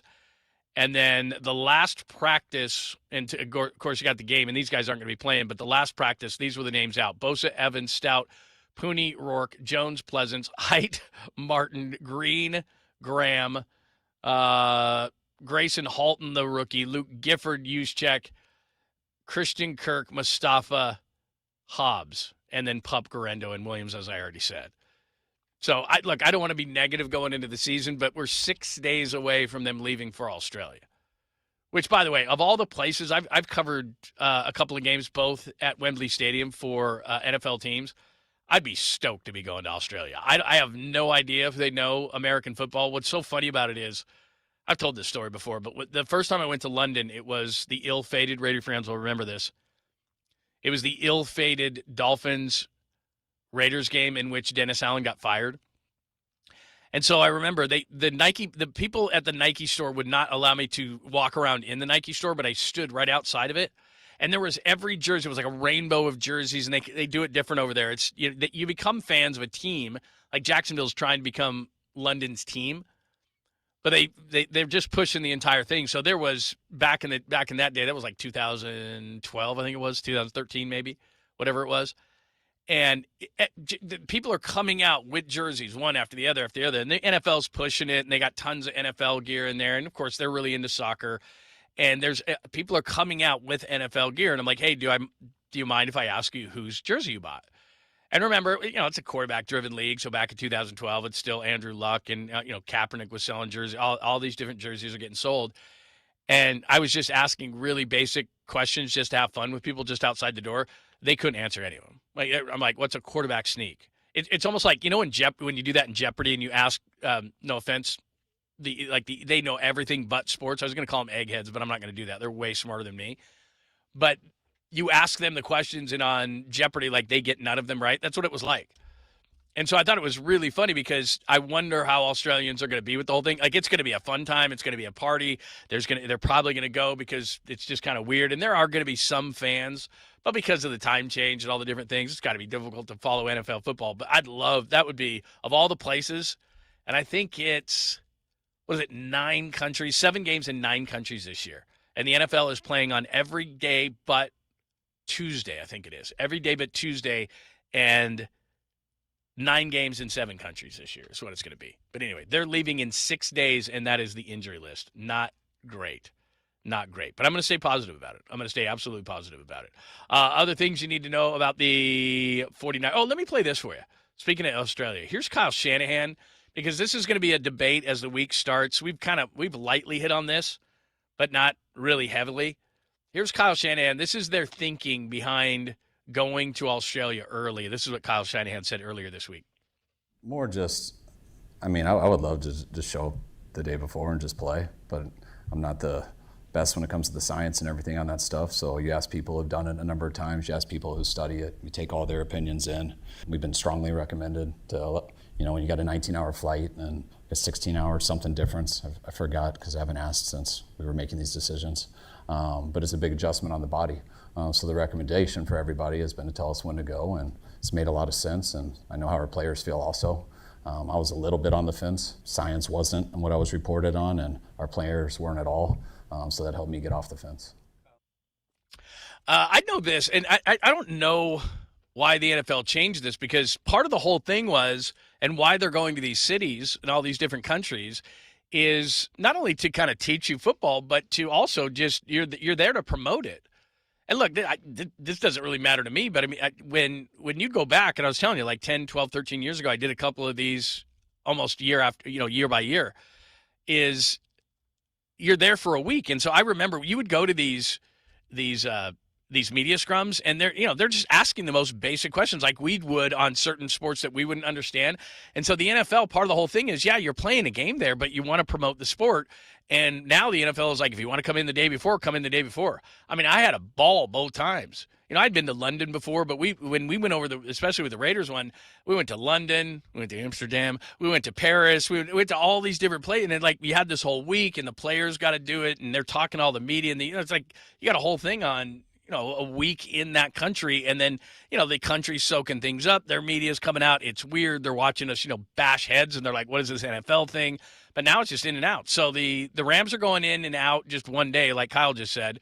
I would think, clearly I'm no scientist, doctor, or anything that requires any kind of a big-time degree, but wouldn't it seem to make sense that going in a week in advance? Now, some people are saying that if you're only going in a day, then later on in the year, whatever.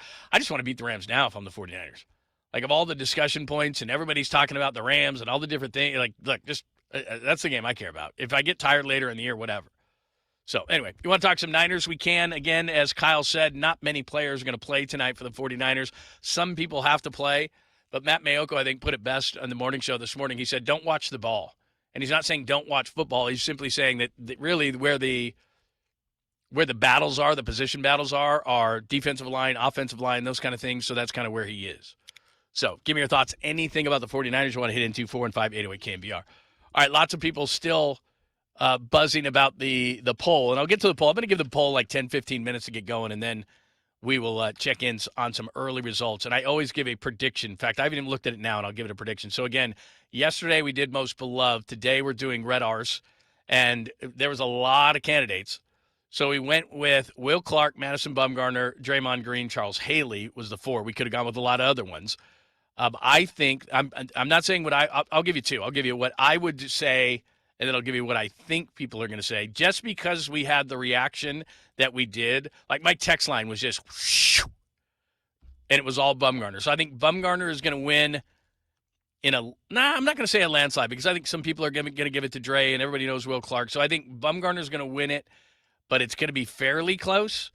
And then who I would vote for is probably going to come in last. I would vote for Charles Haley because he really is a true red arse, but because he's the oldest on this list probably, I think people are going to forget about him. I think he's going to come in last, but that's who I would vote for. I think Bumgarner's going to win, so we'll see. All right, keep the votes going on the YouTube page. Keep them coming if you disagree with what we have. We've already had a Giants rant on the show today. What are your thoughts about last night? What would you call that game? We've got a bunch of good ones there. Some people, dumpster fire, rock bottom, train wreck. What else did we have? Somebody said he yorked it. I don't understand that reference. But anyway, there you go. Give me your thoughts on what you would call the collapse from yesterday. I don't know.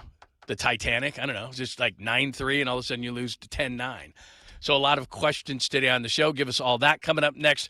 I want to play a piece of audio for you coming up next. We will update the poll for the first time, and then I'm going to play this piece of audio and ask you, do you agree or not? We'll do that coming up next. Thanks for hanging out with us.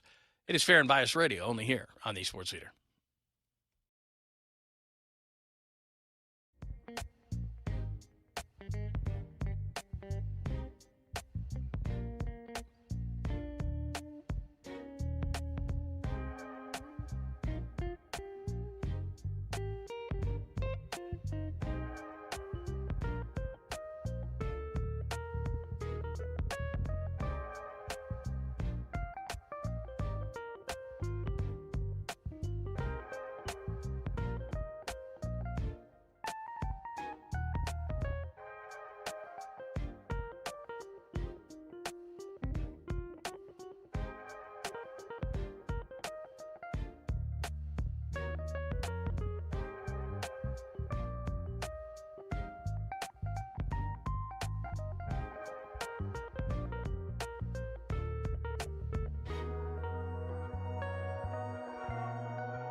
Now, from the O'Donnell Financial Group Sports Desk. Learn more at odfigroup.com. O'Donnell Financial Group, because planning is a process, not a product.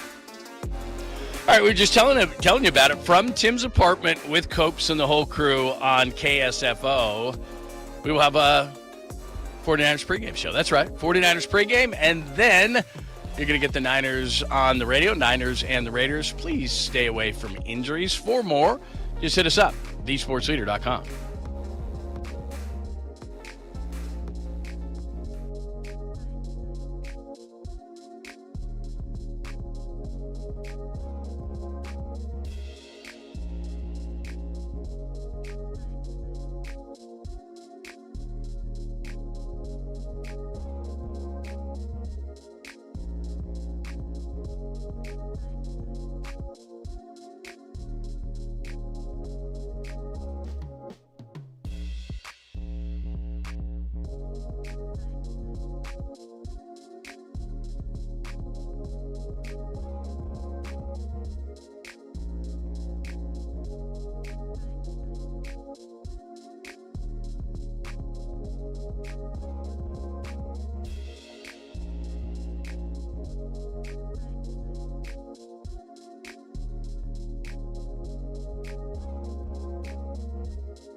Now back to Fair and Biased. Follow us on YouTube at The Sports Leader and interact with John Lund right now. He may nibble, but he won't bite.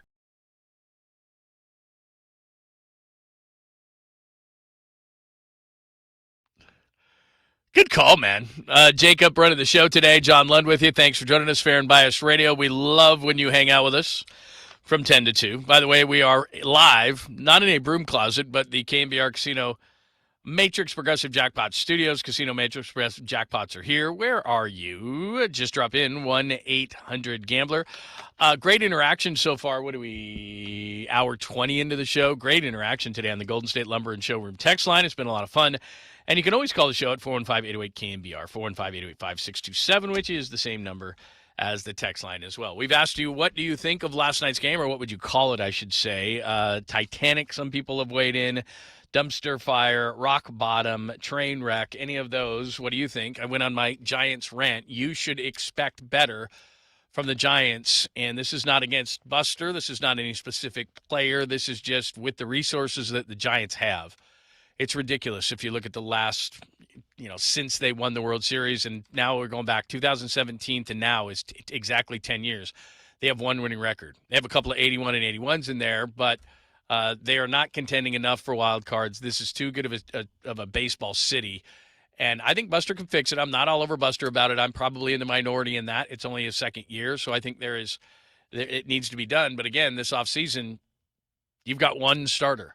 And you need a bunch of them. You need a complete bullpen. That was drilled home again last night. It's just not acceptable to be where the Giants are and in a consistent basis. Meanwhile, the rest of everything about the Giants, and you can agree or disagree with this, 808 KMBR, 415-808-5627. Just to reset all this, the park is, to me, beyond reproach. It's awesome. The broadcasters are the best in the business. They do an amazing job in bringing their players back so that you don't look over here, which is behind the curtain of what the actual baseball team is doing. But they do an amazing job bringing the players back, maybe better than anybody. They treat the players amazing. Like, everything around the organization is top-notch except for the product on the field. And if you're a fan, you have to demand better. And I'm not going to tell you to not go to the games because the park is too great and going to the game is too fun and all those different things. But you only have one thing to do here, only one way, to me.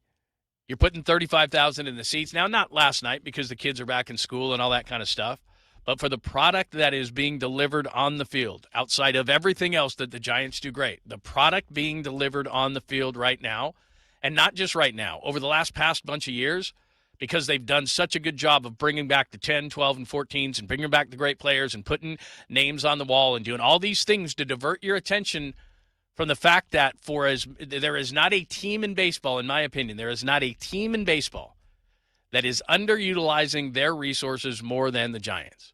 They're underutilizing. There are teams that I don't know how Milwaukee does it and Tampa does it. Those are the outliers. And I get it that the Dodgers are spending so much. That might be a house of cards. Who knows? But is it too much for Giants fans to expect? Can we contend like the Padres do every year for a wild card? Can we contend like the Diamondbacks seem to do, or the Phillies do, or the Braves? I mean, those teams, in the case of like a San Diego and an Arizona, they don't have the resources you do, but there they are contending for a wild card this year. Shouldn't you be as good as the Cardinals, who are contending for a wild card?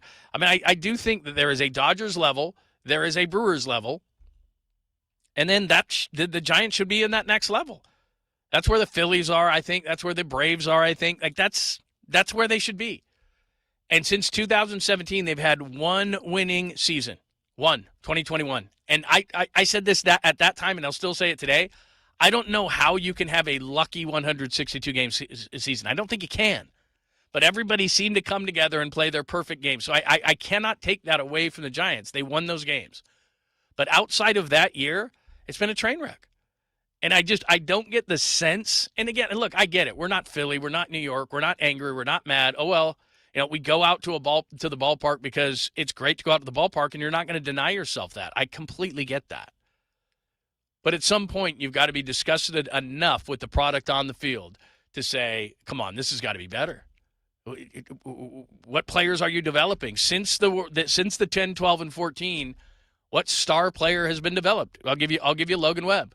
I love the trade for Rafael Devers. I mean, love it. I'd do it 10 times out of 10. Great job. I think that Bryce Eldridge is going to be something. Okay. What else? Because if you look at most teams' rosters, even bad teams, at least they've got a couple of stars on the team. I mean, Logan Webb is a perennial all-star, but you wouldn't put him probably in the top 10 pitchers in baseball. And Rafael Devers, when he first got here, I was thinking, okay, top 10 hitter in baseball. Maybe just outside that, but he's a really, really good player. I like it. Keep going, keep going, keep going. The farm system has been a major disappointment, and I'm not excited like a lot of people are for a bunch of 17 and 18 and 19-year-olds who are going to get here in 2030. Sorry, I just don't have that kind of patience. And I think it's going to be a hell of an undertaking in the offseason when you have one reliable starter in Logan Webb, an entire bullpen that needs to be fixed. And then you've got to keep your fingers crossed because they can't spend a heck of a lot of money on position players that Matt Chapman is healthy and Adames is better. And you got to hope that Eldridge takes that next step and Devers is the guy May 1st plus in this whole thing. It's a big undertaking to think that they're going to be competing next year. I hope they are. And I'm not holding the last 29, 30, whatever games left. I'm not holding it against them. The only thing I find not amusing, sad about it is they can't even finish off the season. Because yesterday, it's like, come on, you're up 9-3. You're up 9-3 in that game. What was it, 2,208 or whatever it was, and the bullpen implodes to that level? Maybe it's a good thing.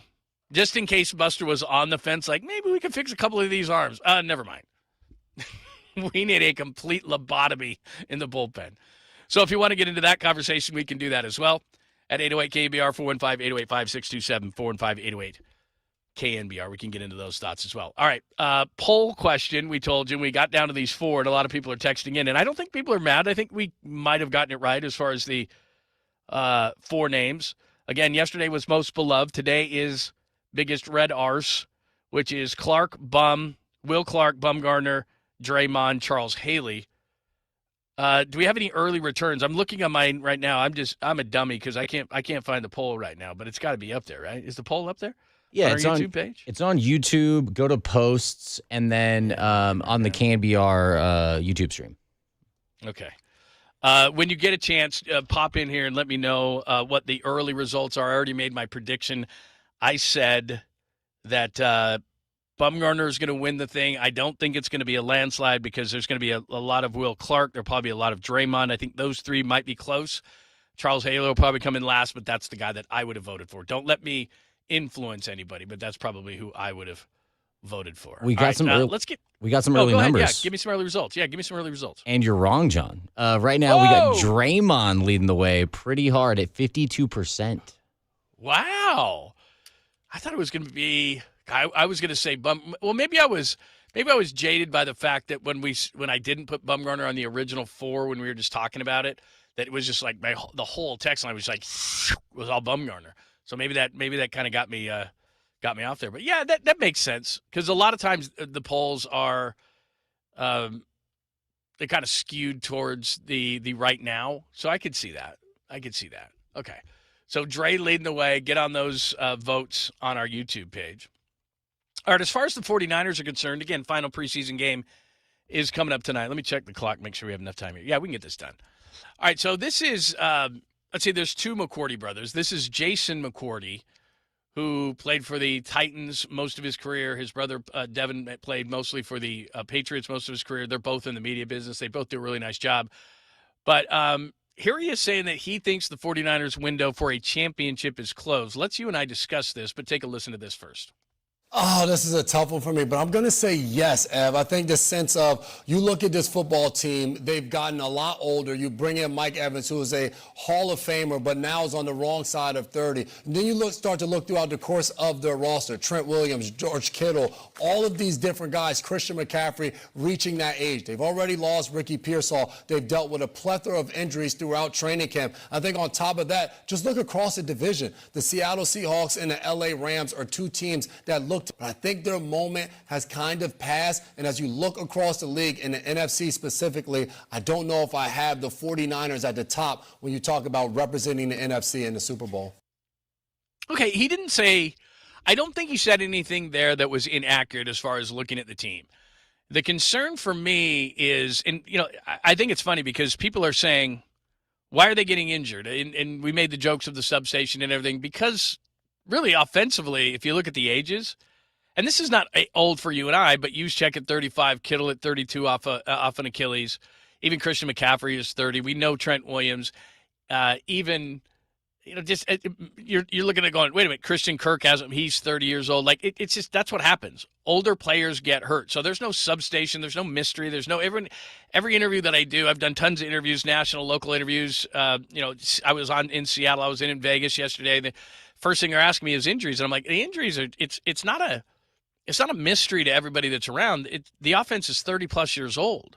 There's not a ton of injuries on the defense. Look at the defensive side. Fred Warner's coming off an injury at 29. Dre Greenlaw's coming off an injury at 29, but they're holding them back. They're going to play once the regular season hits.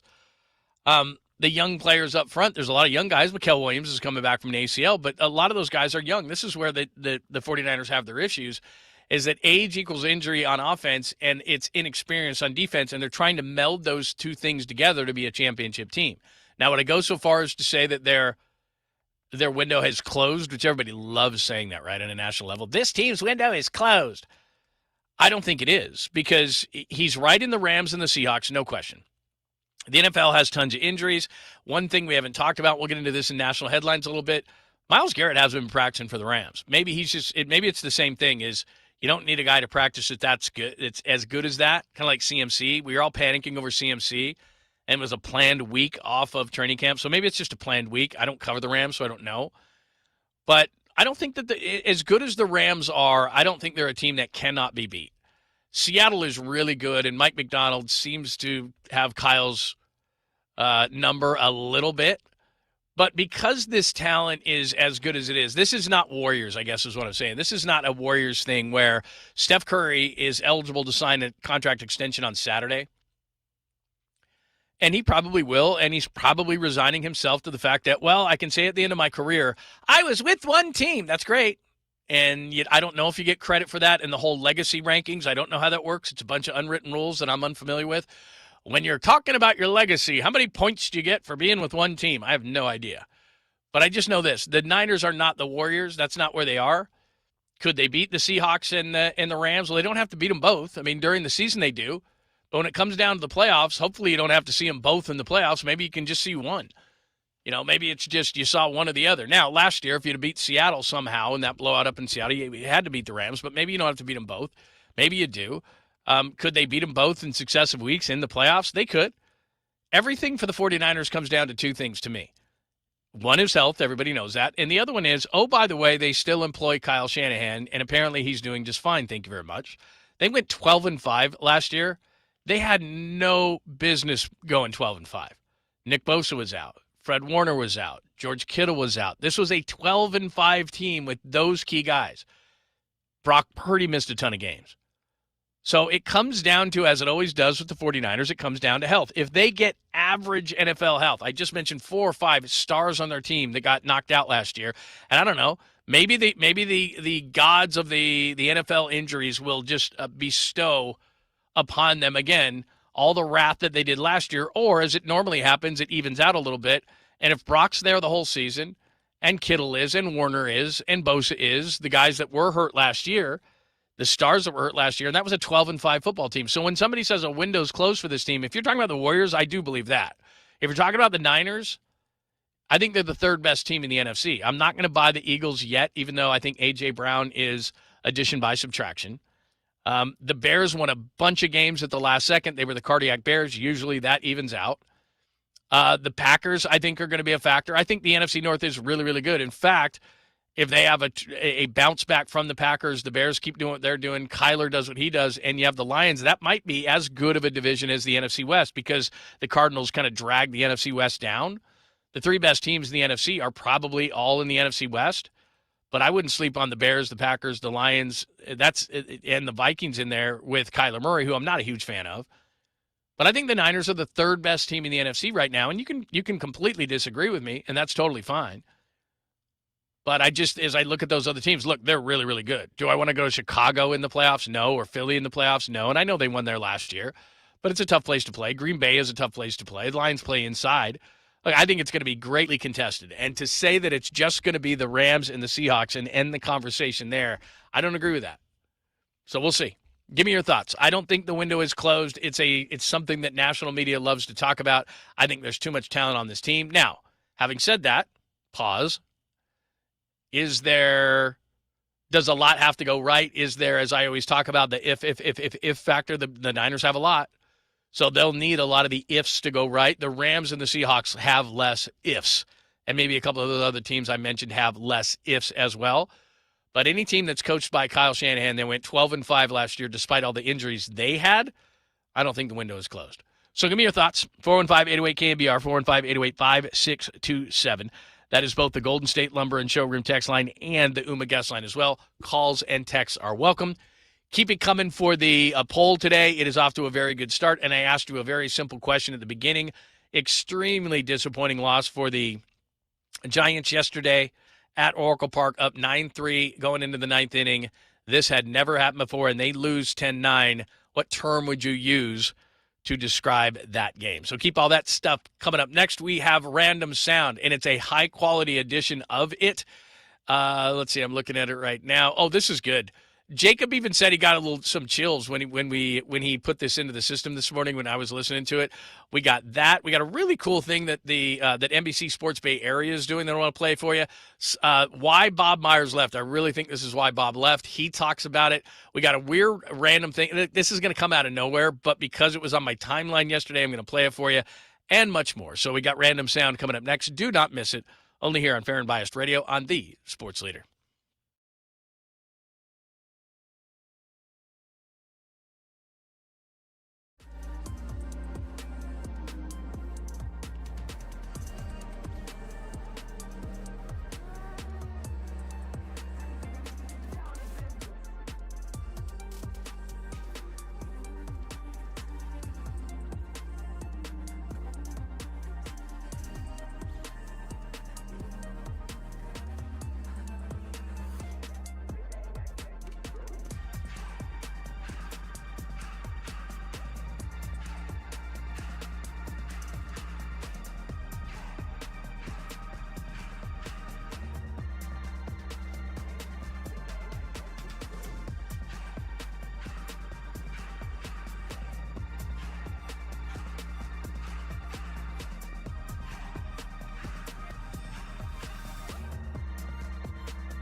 This is Fair and Biased with John Lund, and you've got it locked on the sports leader.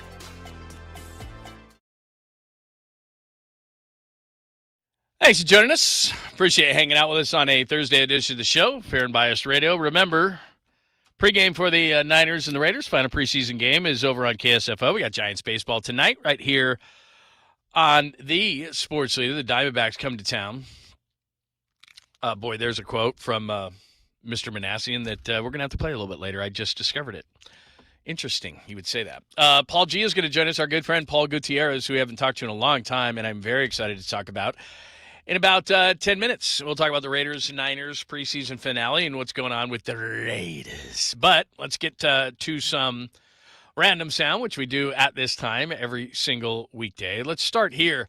So you were telling me, right, Jacob, because I heard this and I thought the exact same thing. This is an intro to the Niners and the Raiders. Both teams went to the playoffs that year. This is the intro to the Niners and the Raiders. Of course, the Raiders went to the Super Bowl. This is Joe Buck, Chris Collinsworth, Troy Aikman in the booth for 49ers Raiders 2002.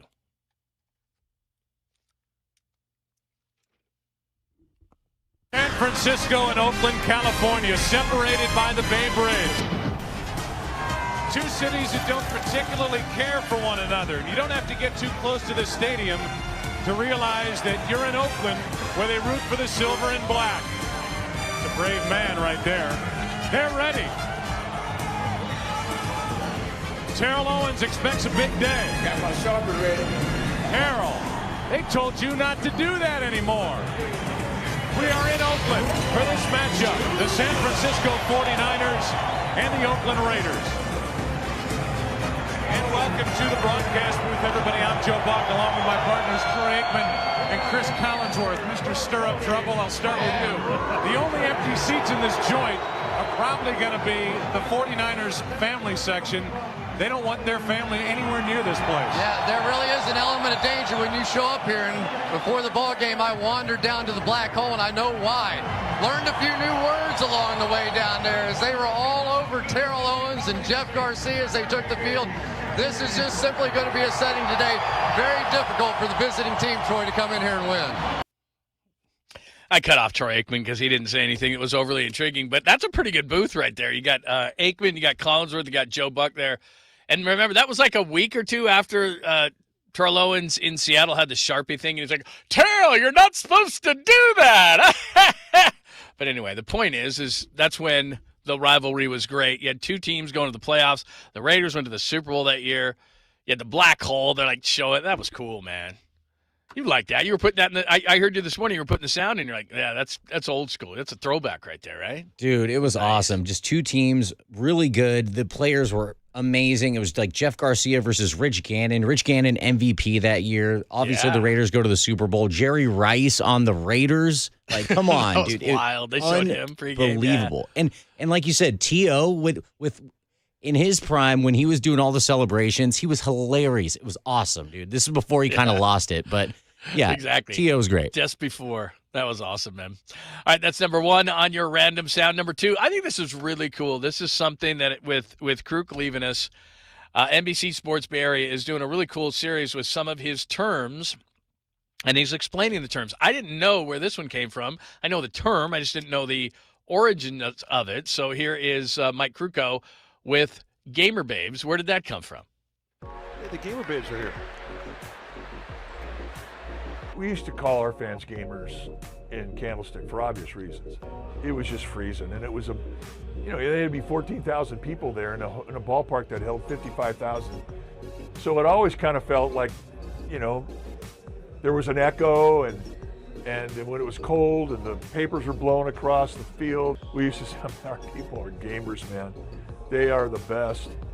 Well, I mean, one year we're there, and they went up in the stands, and they showed our women, and they were all dressed out in orange and black, and there was a song going on. There was like 6 of them, and they were dancing. And it was the greatest thing we'd ever seen. They were just having the time of their life. And they became the Gamer Babes. And then for some reason, we just kind of, Gamer Babes from Half Moon Bay, just kind of had a ring to it. So it's just kind of been our fans. Gamer Babe in training. I think this is her first game. What do you think? Yep. We still have people come to us with T-shirts on that we sign, and they'll say, "Gamer Babe from Modesto, Gamer Babe from Vacaville, Gamer Babe from Yountville." Yeah, so it's still alive and well, and we love our Gamer Babes. Hey, the girls are here. Yes, they are. Gamer Babes. They got their orange, that's for sure. That's cool, man. That's a cool series. That is a really cool series that they're doing to honor Mike Krukow before he leaves us.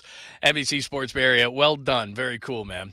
Bob Myers. He was on a podcast the other day. This was interesting. Why do you know? Everybody speculates why Bob left, and maybe it was Joe Lacob, maybe it was this, maybe it was that, maybe he wanted new challenges. Remember, he was an agent and went into a front office. Maybe he's just one of those kind of guys. Certainly, he wasn't long for TV. He used to glare at Screaming A like, dude, do I really have to do this? Anyway, this is Bob talking about with Clay going to Miami, that how difficult it would have been for him to sever ties with some of these players that the Warriors have had to get rid of in the last few years. It never did, but had I stayed in Golden State, it might have. Okay. Like, if I had to move off of Clay, I might have had a hard time with that. If I had been there and, like, I had to do something with Draymond or Steph or something like that, that would have been personal because of what we went through together. Guys like Iguodala, Livingston, guys that won multiple championships. If I don't feel then what the hell was I doing? If I don't have a relationship with those guys, now there's not 10 of them, but there's a few guys where I would have a hard time. I think I'd still do the right thing for the organization, but it would be really hard to tell a guy like all that guy did for my life, like personally. Yeah. Forget about the organization, like, which is what you're hired to do what's best for the organization when you're executive. But when you win and win multiple championships with people that played and gave everything and made changed my life personally, not the organization's, mine. How can I not let that affect me? Right. That's good stuff. Maybe that's the main reason he left. He was like, I gotta get rid of Clay. I might have to get rid of Draymond or, heaven forbid, Steph or something like that. I can't do that. Bob's one of the nicest guys you could ever meet. We got to play this one. I got to fit this last one, and we can fit a couple of these other ones a little bit later. But this is why it's called random audio, because yesterday I'm just flipping through, getting stories so that the show is entertaining at a very high level, and I just see this. There's no rhyme or reason for this.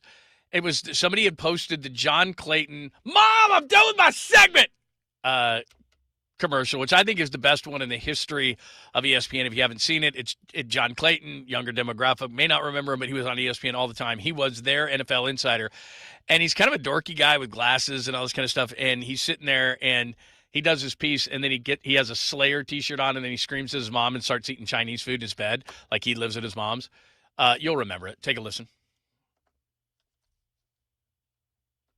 It's hard to find an expert more dedicated than John Clayton. He's the consummate pro. We'll see how the 4-3 and the cover 3 work together. John Clayton with the latest. Thanks, Dan. Take care.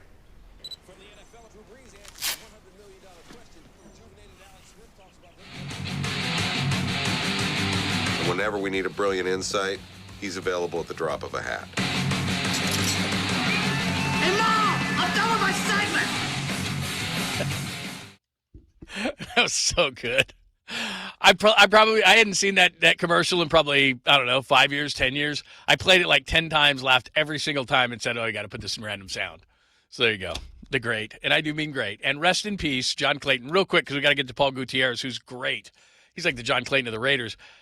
One time we did a fantasy football camp, and John Clayton came in, and I was running a radio station, and I said, John, it's great to have you here. And he said, I got to get to an office. Tell me where not. He comes out an hour later, and he had everything. These guys who were doing a fantasy football camp were wired because John Clayton's like, this guy's starting, that guy's bench. Oh, that guy's hurt. Like, he goes off for like an hour straight, doesn't even take a breath. And it was like, oh, my God. It was like a god for these fantasy football guys. They were like, this guy is God. John Clayton. There you go. That is your random sound today. We have a little bit more, but we can fit it in another segment. We got to get to Paul Gutierrez coming up next. What's going on with the Raiders? Raiders-Niners wrap up the preseason. Paul G is the best, and he joins us next, only here on the Sports Leader.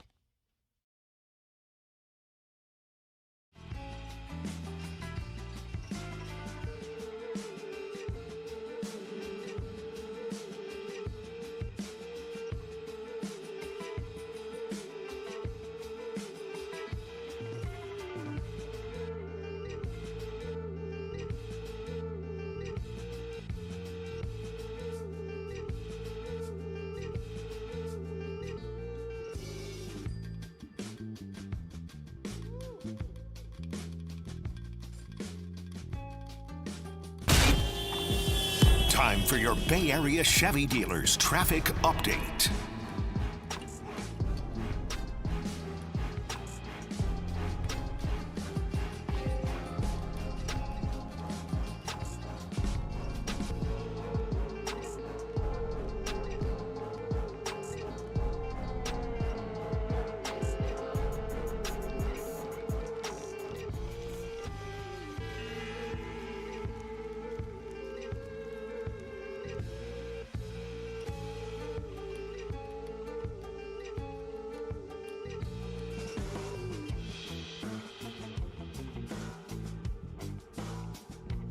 I know you've missed me. It's been a while. It's your good friend John Lund here. And do you know that many of the attorney ads that you've seen or heard, they're not even based here in the Bay Area.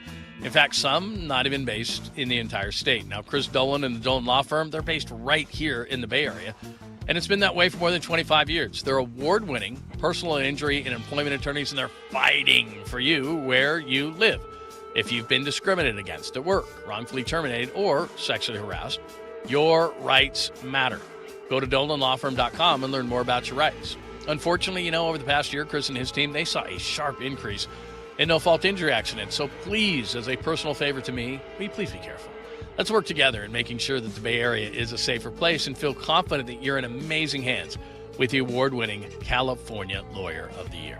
The Dolan Law Firm, they've secured more than a big number here. It might blow your mind. $1 billion. That's right, with a B as in Bob, with a B in verdicts and settlements on behalf of their clients, but somehow you pay nothing up front, no hourly rates, no upfront fees. They don't get paid until you get paid. They live here. They work here. They win here.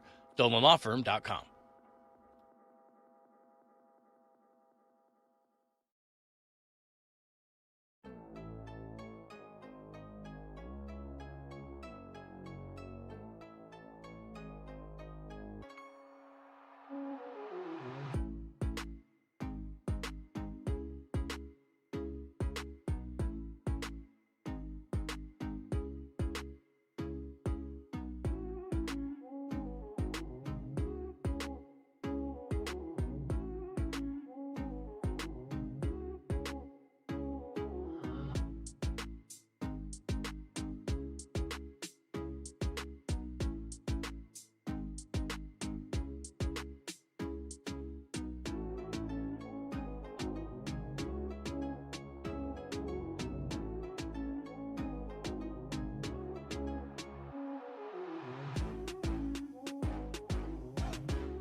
Sometimes he's fair, most of the time he's biased. Back to John Lund on Fair and Biased, only on the Sports Leader.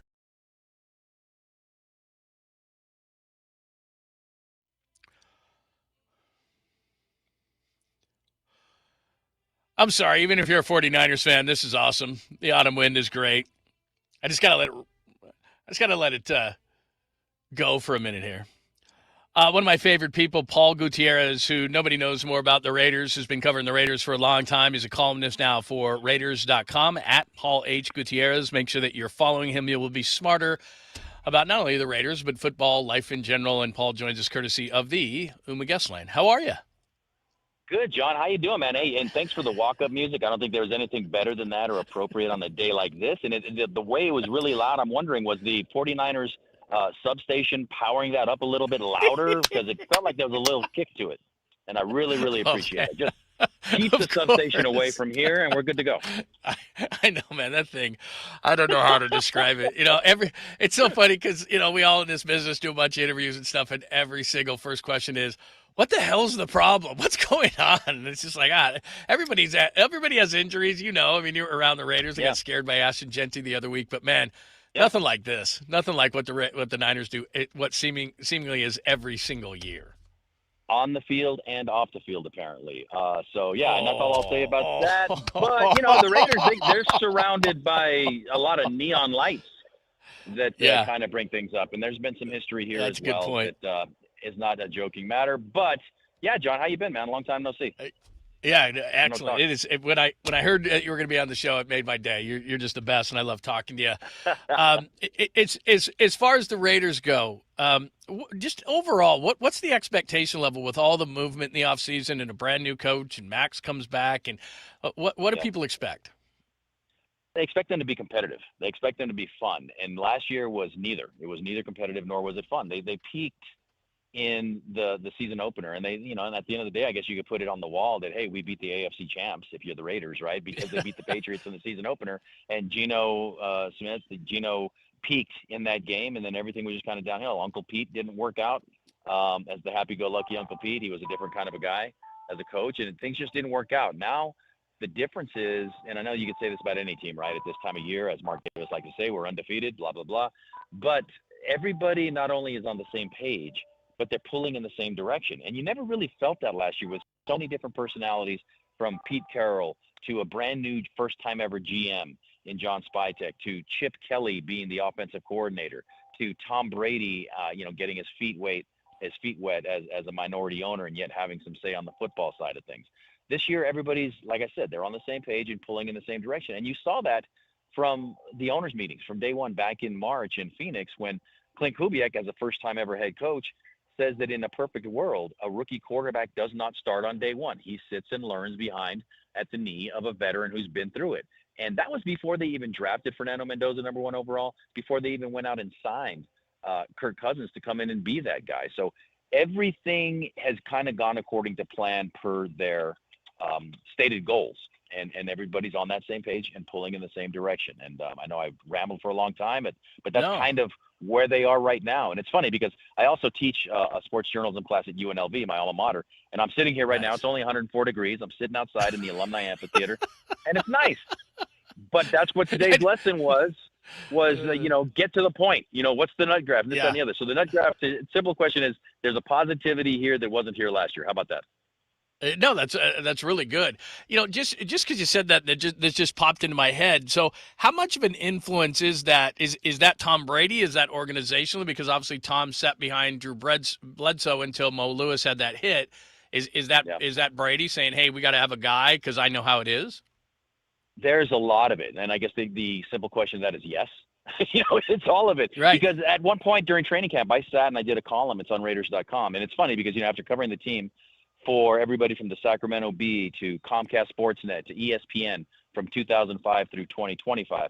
Now I'm on the other side of the curtain, so to speak, and I get a little bit more behind the scenes, so to speak. So I was able to do a story with Mark Davis. We sat and watched a training camp practice together. And in watching the team go through it and getting his take on everything, it was interesting because he really likes all three quarterbacks. In his mind, the Raiders have three legitimate starting NFL quarterbacks, and that's counting AOC as well. Aiden O'Connell. So as he's breaking it down, he's talking about how Kirk Cousins, he's not fast. He's not flashy. His arm's not the strongest, and his throws kind of have a weird arc to it. And he says, but all I see is him completing passes and guys getting open. And that's when he whispered, maybe it's the Tom Brady effect, because that's what you thought of Tom Brady. He wasn't the biggest. He wasn't the fastest. If you look at his combine tape, it's like, who is this guy? And yet all he did was win. So that is kind of the hope. That is kind of, it's not kind of, it is. That's the hope that everything is going on. It's the Tom Brady effect. It's Mark Davis saying this is his 15th year in charge since his father passed. And that's amazing that it's been that long already. He says, maybe I got it right this time. Maybe we got it right this time, because it's about a we thing with the Raiders, not so much an I thing. And it all really comes down to that philosophy and that mentality. Wow. Of all the things you said, I'm sorry to focus on this, but I can't believe it's been 15 years, because I remember the game. I remember the program. I remember early on, and I think you were still with Comcast. I remember Papa popping on the air that day. I remember them going to Houston the next week with Hugh Jackson. And, oh, my God, it's been 15 years. That's crazy. The craziest thing about that was, I was at Comcast, and I was the only beat writer at the time that traveled. Like, I used to mirror my travel with the team in case something crazy happened so that I would be there. Right. So I was at the team hotel when news came down the next day. All the other beat writers traveled that day on a Saturday, but I was there. So I woke up and I had the run of the hotel. It was myself and Steve Weiss from NFL Network. And we got to have, like I said, had all that stuff. Sat in the hotel bar and watched Jim Plunkett and Tom Flores and all the old school guys raise a toast to the memory of Al Davis. It was insane, and it was one of those cool moments in a career to be able to be there. And again, probably the most impressive thing that Mark Davis has said was in that initial press conference when he said, I don't know a lot, but I know what I don't know, and I need to surround myself with people that do know. And that's what he's been trying to do for the 15 years. He thought he had it nailed down with John Gruden. Some emails and some leaks got in the way of that. So now it's hitting the restart, not even restart, but the refresh button a little bit. And that's where we are today. Wow. Great stuff from Paul Gutierrez at Paul H. Gutierrez. And he's writing now for Raiders.com as we take a look at the final preseason game, which happens tonight between the Raiders and the 49ers. Well, I know it's a preseason game, but they've had games. I was at the regular season game there, that crazy overtime game with Jared Stidham at quarterback. So they've played. They play in week 9 coming up. What does Raiders-Niners feel like to you now that the Raiders are in Vegas and have been there for a while now? It's still there. And, and I did cover the 49ers for 2 seasons, 2014 and 2015 for ESPN. And so I got Harbaugh's last year and Jimmy Tomsula. I got him for 1 year. Open up your shirt like a Jimmy Tomsula, for 1 year. So I saw what that was about. Open Levi Stadium. Oh, man. And it still means a lot. You know who it means the most to is the fans. And, whether you're an LA Raider fan, an Oakland Raider fan times 2, or a Las Vegas Raider fan, there's still something there. And it's funny watching the Battle of the Bay. It's not that anymore, obviously, but there's a lot of old clips, whether it's the 2002 game or the 2000 game where Tim Brown walks it off, or, things got so heated in the fans that they had to cancel the preseason affair because of what happened at Candlestick. So it means a lot to the fans. And the fact that this is, again, a third preseason game where you're going to be seeing guys that either won't be in the league next week or on Sunday or will be on practice squads. It still means something when they put those colors on. And from the Raider perspective, they still have some questions. They still want to see some guys. There's still a couple spots that are open. So that's really what it's all about. The danger is, do you put your frontline players out there against guys that are trying to make a name for themselves? Because that's always what the preseason has been about. On a personal level, just get rid of the third exhibition game and go straight to an 18-season regular season and play the 2 exhibitions and just be on with it. Give two buys during the season. I'm old enough to remember when there were 2 buys in 1990 for a 16-game season. Yeah.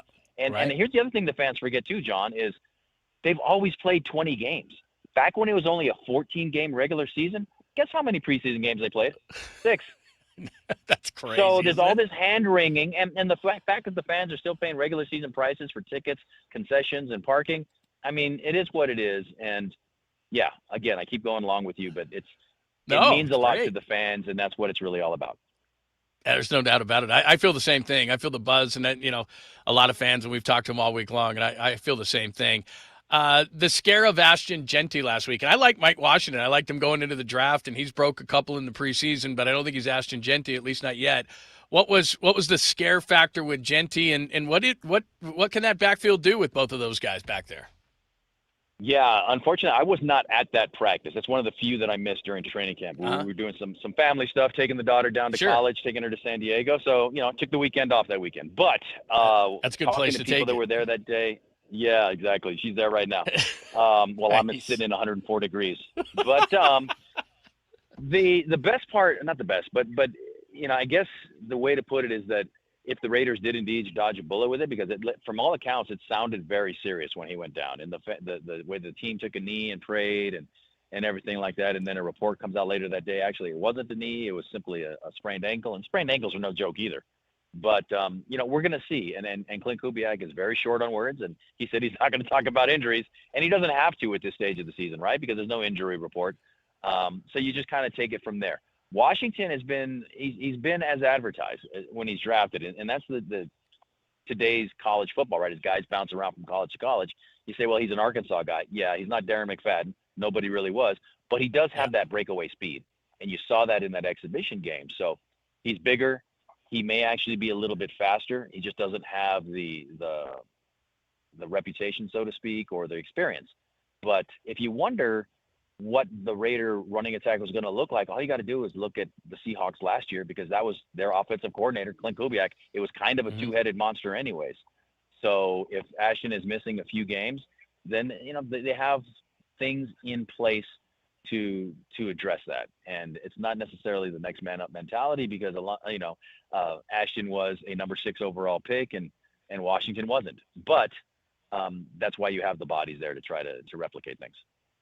All right, I want to get you out of the heat because I don't want you to die, but real quick, because you brought it up, Clint Kubiak. I mean, look, maybe it's not Shanahan tree, but his brother is, of course, in San Francisco. His dad was a head coach. I mean, they're intertwined with the Broncos, with the McCaffreys and the Shanahans and everything else. So he's a first-time head coach, but he's a Super Bowl-winning offensive coordinator, and he's got the lineage. So what is Clint Kubiak? What is the camp like, and how do you think he's going to be as a head coach?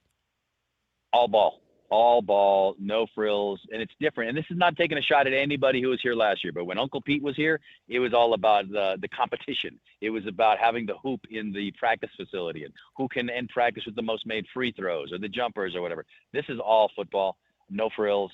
Just get in there, do your work, be who you want to be. Max Crosby, if you want to drop a record in the middle of training camp or the night that Fernando Mendoza is drafted number 1 overall, by all means do it, but just do your work. And he does it.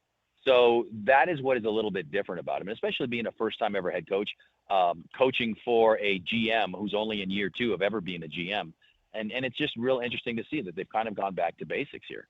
So, and, the interesting thing is that when he was introduced, I talked to Mark Davis a little bit about it, and he said, yeah, with the Kubiak last name and the Broncos connection, I didn't like the Kubiaks, he said, because of that Bronco connection. He said, but now that he's a Raider, he's family.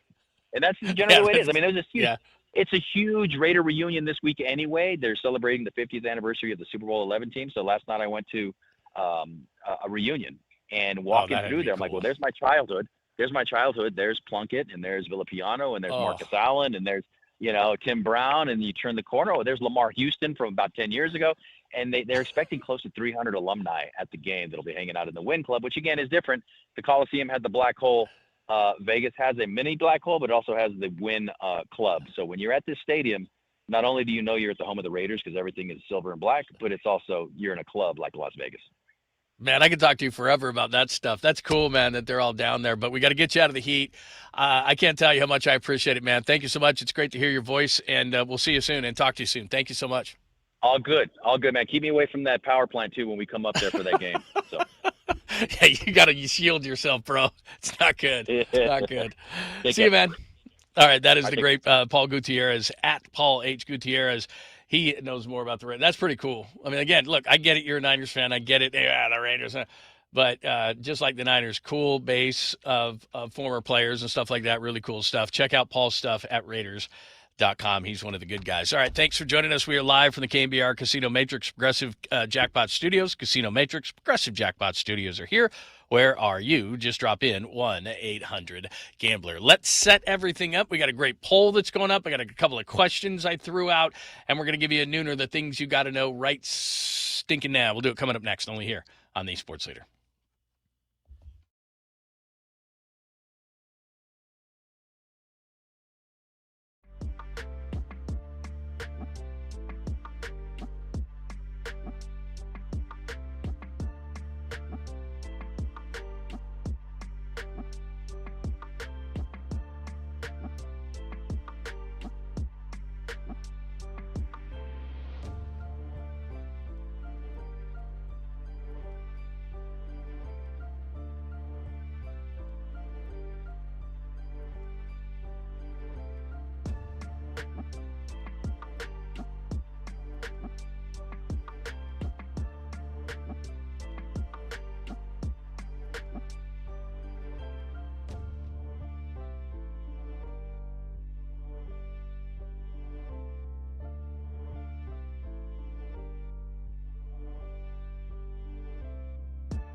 Time for your Bay Area Chevy dealers traffic update.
And now it's time for the Protect Your Assets Business and Technology Report with me, David Hollander.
Fair and Biased thinks you need a lunch break. So sit back and grab a bite of the latest stories in sports. This is The Nooner on the Sports Leader.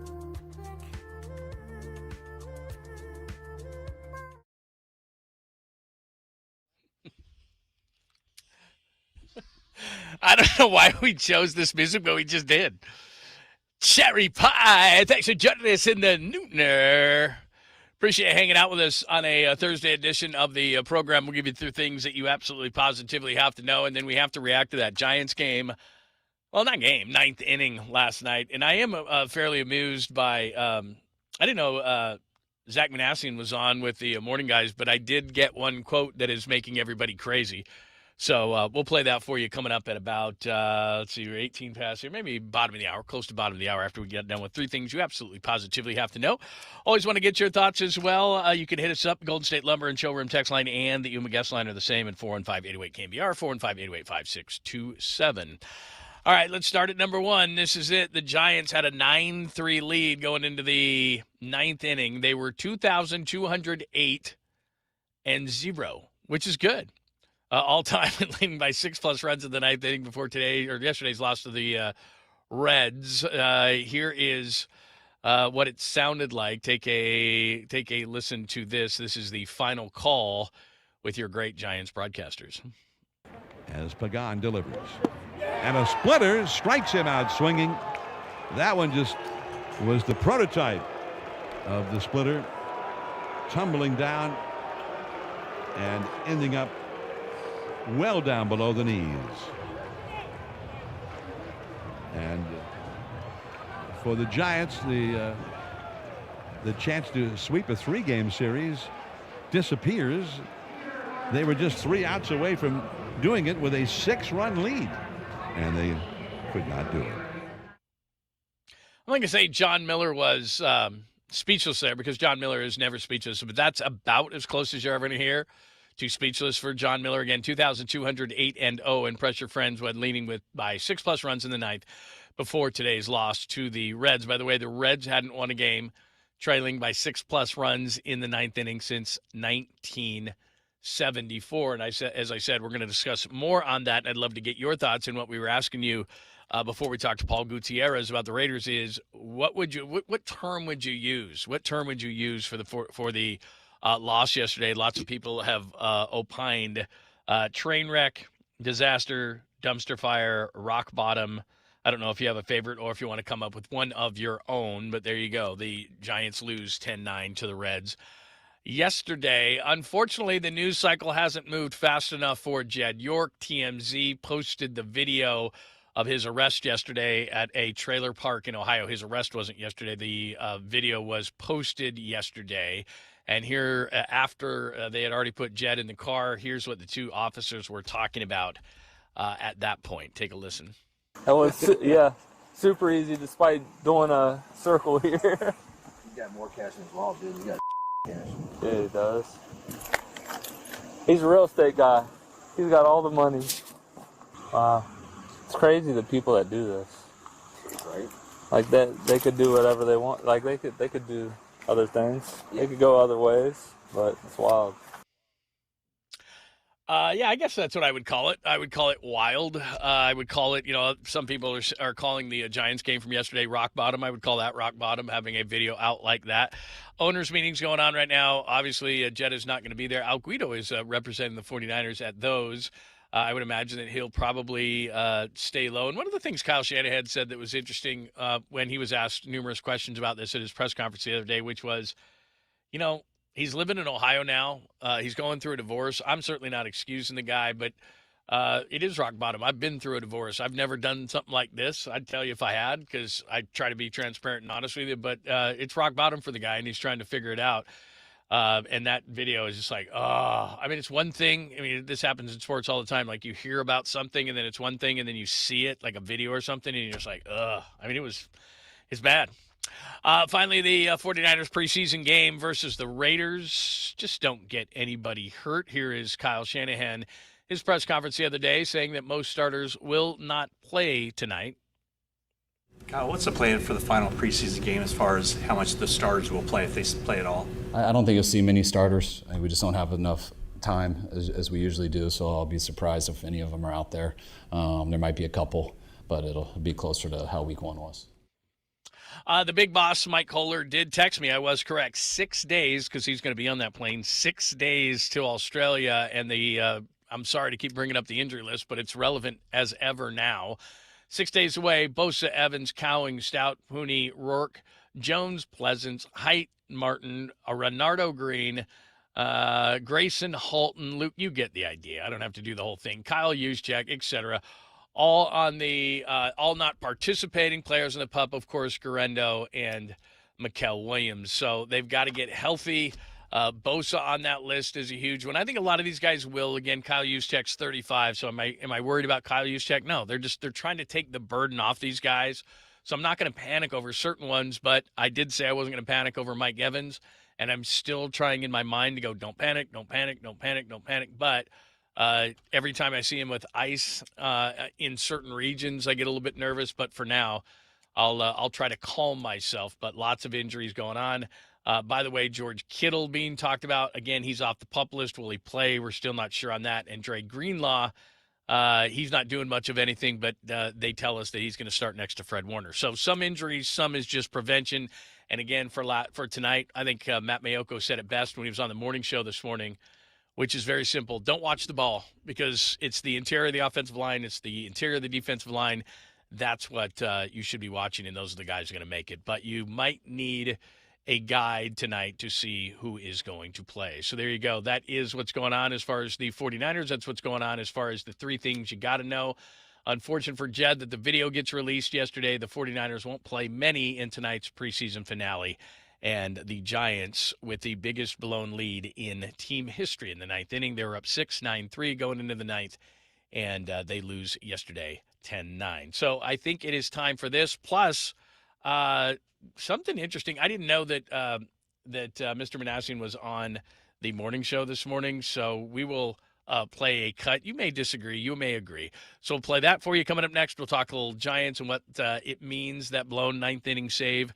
Kind of got me in a little bit of a tangent, so we'll do that. Plus, we need to make sure that we update the poll. We'll do all those things coming up next. Happy Thursday. Hope all is well.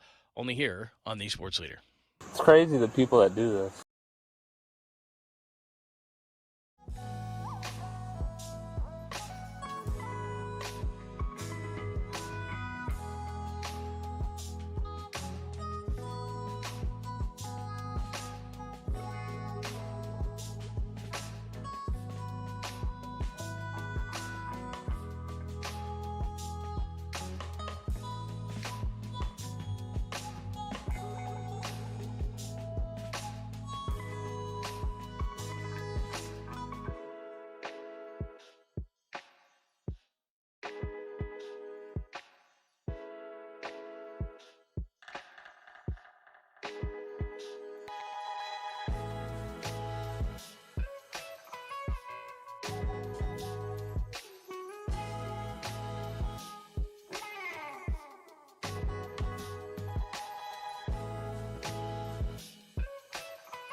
Your home of Giants baseball for nearly half a century. We are the sports leader, and this is Fair and Biased with your host, John Lund.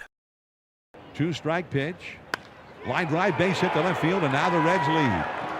That was an 0-2 pitch. And he threw a hanging breaking ball right over the heart of the plate.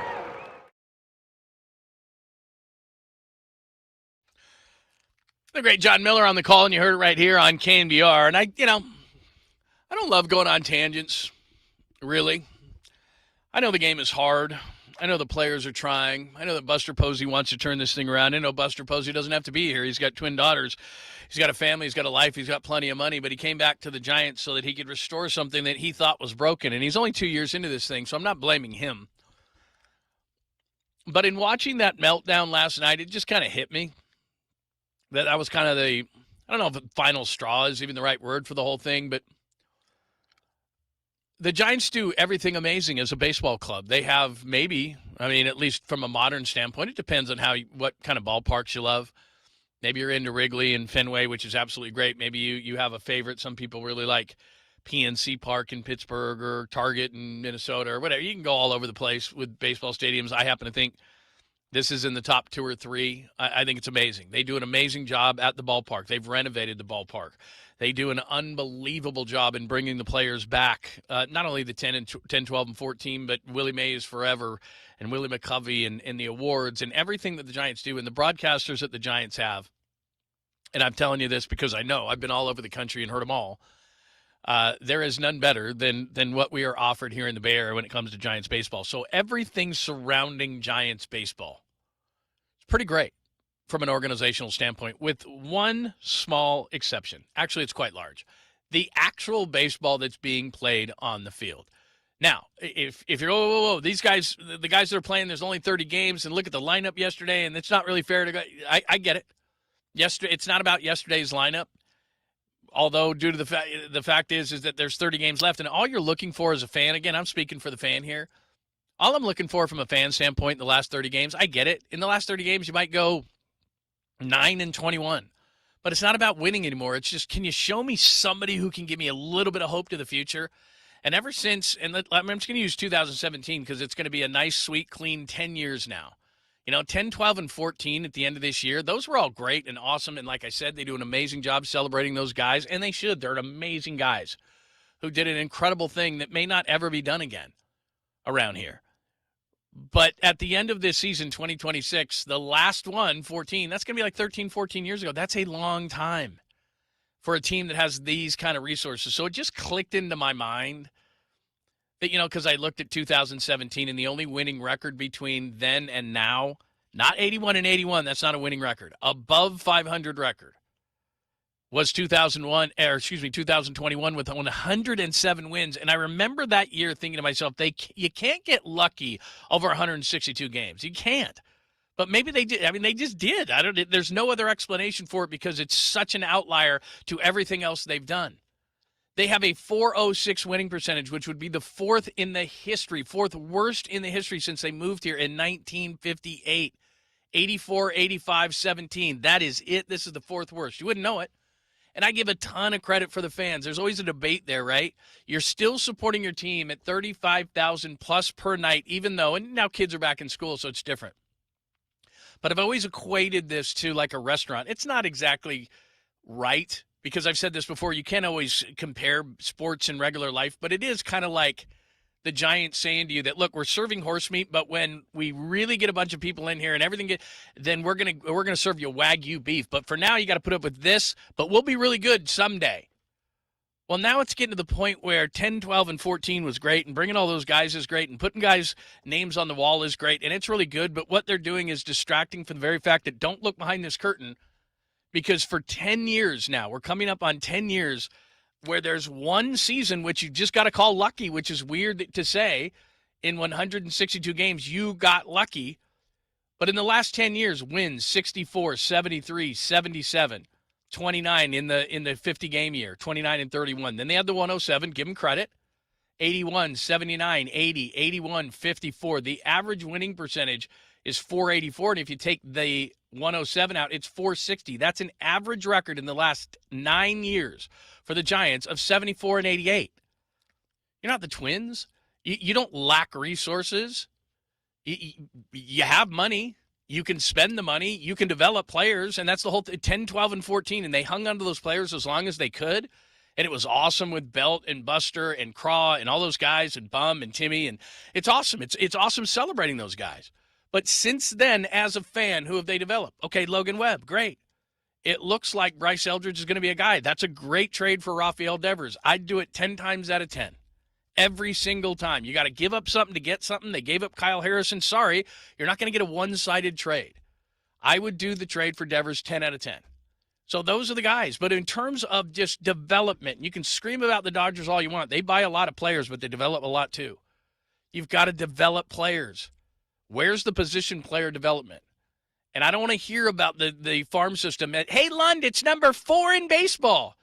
Those kids are 17, 18, and 19 years old, and their ETAs are 20, 30. So for a team with the resources that they have, and over the last 10 years, all I'm simply saying is that as a fan, congratulations on going to the park because you're doing an amazing job of that. You're a great fandom. This is a baseball town. But this team is not living up to what you're giving them. They're finding ways, and I give them a ton of credit for this, they're finding ways to entertain you, and this is amazing. Finding ways to entertain you despite the baseball product on the field, bringing guys back, guys on the wall, amazing broadcasters, maybe second to none ballpark. Everything is great about the Giants except for the most important thing, which is the product on the field. And at some point, you got to ask yourself, like, why is this happening? You know, like I said, if I was sitting in a small market, and you got the Rays and you got the Brewers, and you got some teams that can overcome that, but most teams can't. You know, the Kansas Cities of the world, the Minnesotas of the world, the smaller market teams, that's not the Giants. They're a top 10 payroll team. They're the largest team in baseball that is a one-city baseball team. New York's got 2, LA's got 2, Chicago's got 2, and then it's us. There's 1. You should be dominating the market. This is not on Buster Posey. It's only his second year. You can get on me about giving him a pass, but I am. This is years and years and years and years and years of bad decisions, bad drafting, bad trades, bad moves, everything. And just living on the fact that you had 10, 12, and 14. And by the way, this weekend, we're bringing them back. Not that there's anything wrong with that. Not that there's anything wrong with that. They treat the players like gold, and they should, and it's a gold standard organization, except for the actual baseball on the field. And we're getting up to 10 years now where it's mediocre, mediocre, mediocre, mediocre. And they had a 2021 season where you're like, who sold their soul to the devil for that year? But outside of that, it's bad baseball. And in watching yesterday, and it's just 1 inning, and I get that. And maybe it doesn't deserve all of this, but I just thought to myself, my God, the people deserve better. Great park, great broadcasters, great treatment of ex-players, cool promotions, all these great things that happen. The park is amazing. I'm not advocating that you don't go to the ballpark. I love the ballpark, but the product we have to demand better. And to be completely honest, I don't know how they're going to do it because you have 1 solid starter going into next year, and that's Logan Webb. And after that, hello? A bullpen that as we just saw, needs to be completely revamped. Which, by the way, I think this is a good time to stop on this. So Zach Manassian was good enough to join the morning show this morning.